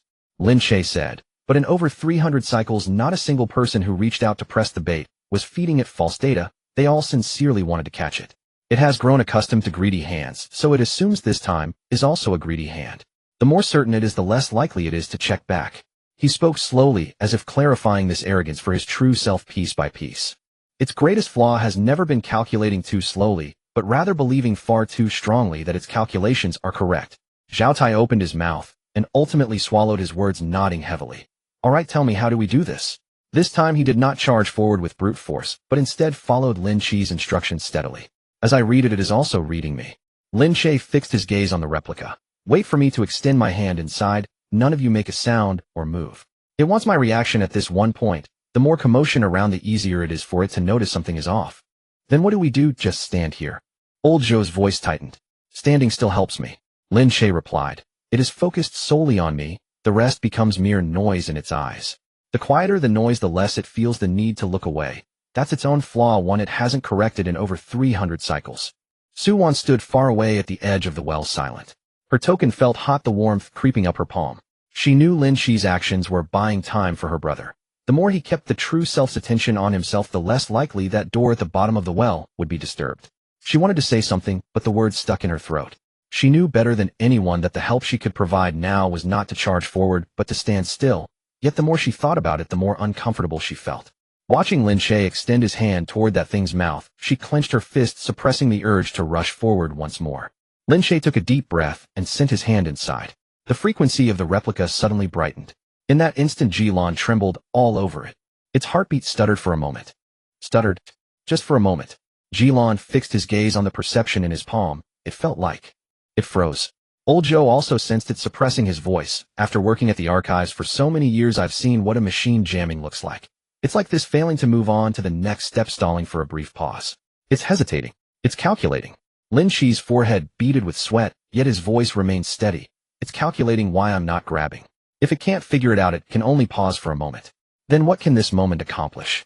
Zhao Tai asked in a hushed tone. Enough for me to feed in the false data. Lin Che replied. Its pause is the gap it left for me. The more it struggles to understand, the longer it stays paused, the wider that gap becomes. What I need is its hesitation. Old Zhou swallowed hard. What if it suddenly figures it out? Then it won't have time to bite me. Lin Che said, by the time it figures it out, the false data will have already been fed in. If it tries to check back, what it's holding will be the incorrect data I stuffed into it. He did not look back, steadily feeding the false data inward. He could sense that on the other side of the replica, the invisible colossal entity was staring at him, focused intently. Waiting for him to reveal a greedy expression, waiting for him to grab the bait, like countless versions of himself from over 300 cycles. But he stubbornly did not grab it. He merely fed the false data in, slowly, piece by piece, ensuring it could not distinguish between truth and falsehood. This was an extremely risky to go for. If he fed it in too quickly, the false data would be too tidy and would expose itself. If fed in too slowly, it would regain its senses and bite back along that hand. Lin Che pressed each strand purposefully inward, like tossing grain to a sleeping giant. Its heartbeat is drifting. Jilan stared at his palm, voice kept exceptionally low, sometimes fast, sometimes slow, like it's wavering between two thoughts. It's hesitating whether to believe or not. Lin Che didn't open his eyes. No sound let it convince itself. No one in the chamber dared to breathe loudly. Even Zhao Tai stifled the coarse breath he was about to exhale deep within his chest. Su-wan watched his back from afar. That back was taut, yet subtly trembling. It worked. After a while, Lin Che retracted his hand, his forehead drenched in cold sweat. It accepted it. At this moment, the incorrect coordinates were being recorded on its side. Zhao Tai exhaled, then the real sixth piece. Before he could finish, the entire chamber suddenly trembled slightly. It was not the movement of the true self. This tremor came from deeper, lower places, so slight, it was almost imperceptible, yet it carried an indescribable familiarity. Su-wan abruptly raised her head, her face turning pale. It's him. Her voice trembled. The door at the bottom of the well. It moved. Don't get too excited. Zhao Tai instinctively reached out to stop her. We need to see clearly first. I won't be mistaken. Su-wan fixed her gaze on the bottom of the well, her eyes reddening. That force is coming for me. It recognizes me. Her voice quaked. After all these years, after so many cycles, even if it has been sealed at the bottom, it still recognizes my frequency. It's not asking for help, it's telling me, I know you're here. Zhao Tai opened his mouth, but ultimately did not stop her. He had never read frequency coordinates in his life, but at that moment, even he understood the weight behind that tremor. Lin Che followed her gaze to the darkest part of the bottom of the well. The door ceiling. Su Yi was responding ever so slightly to the movement he had made just moments ago.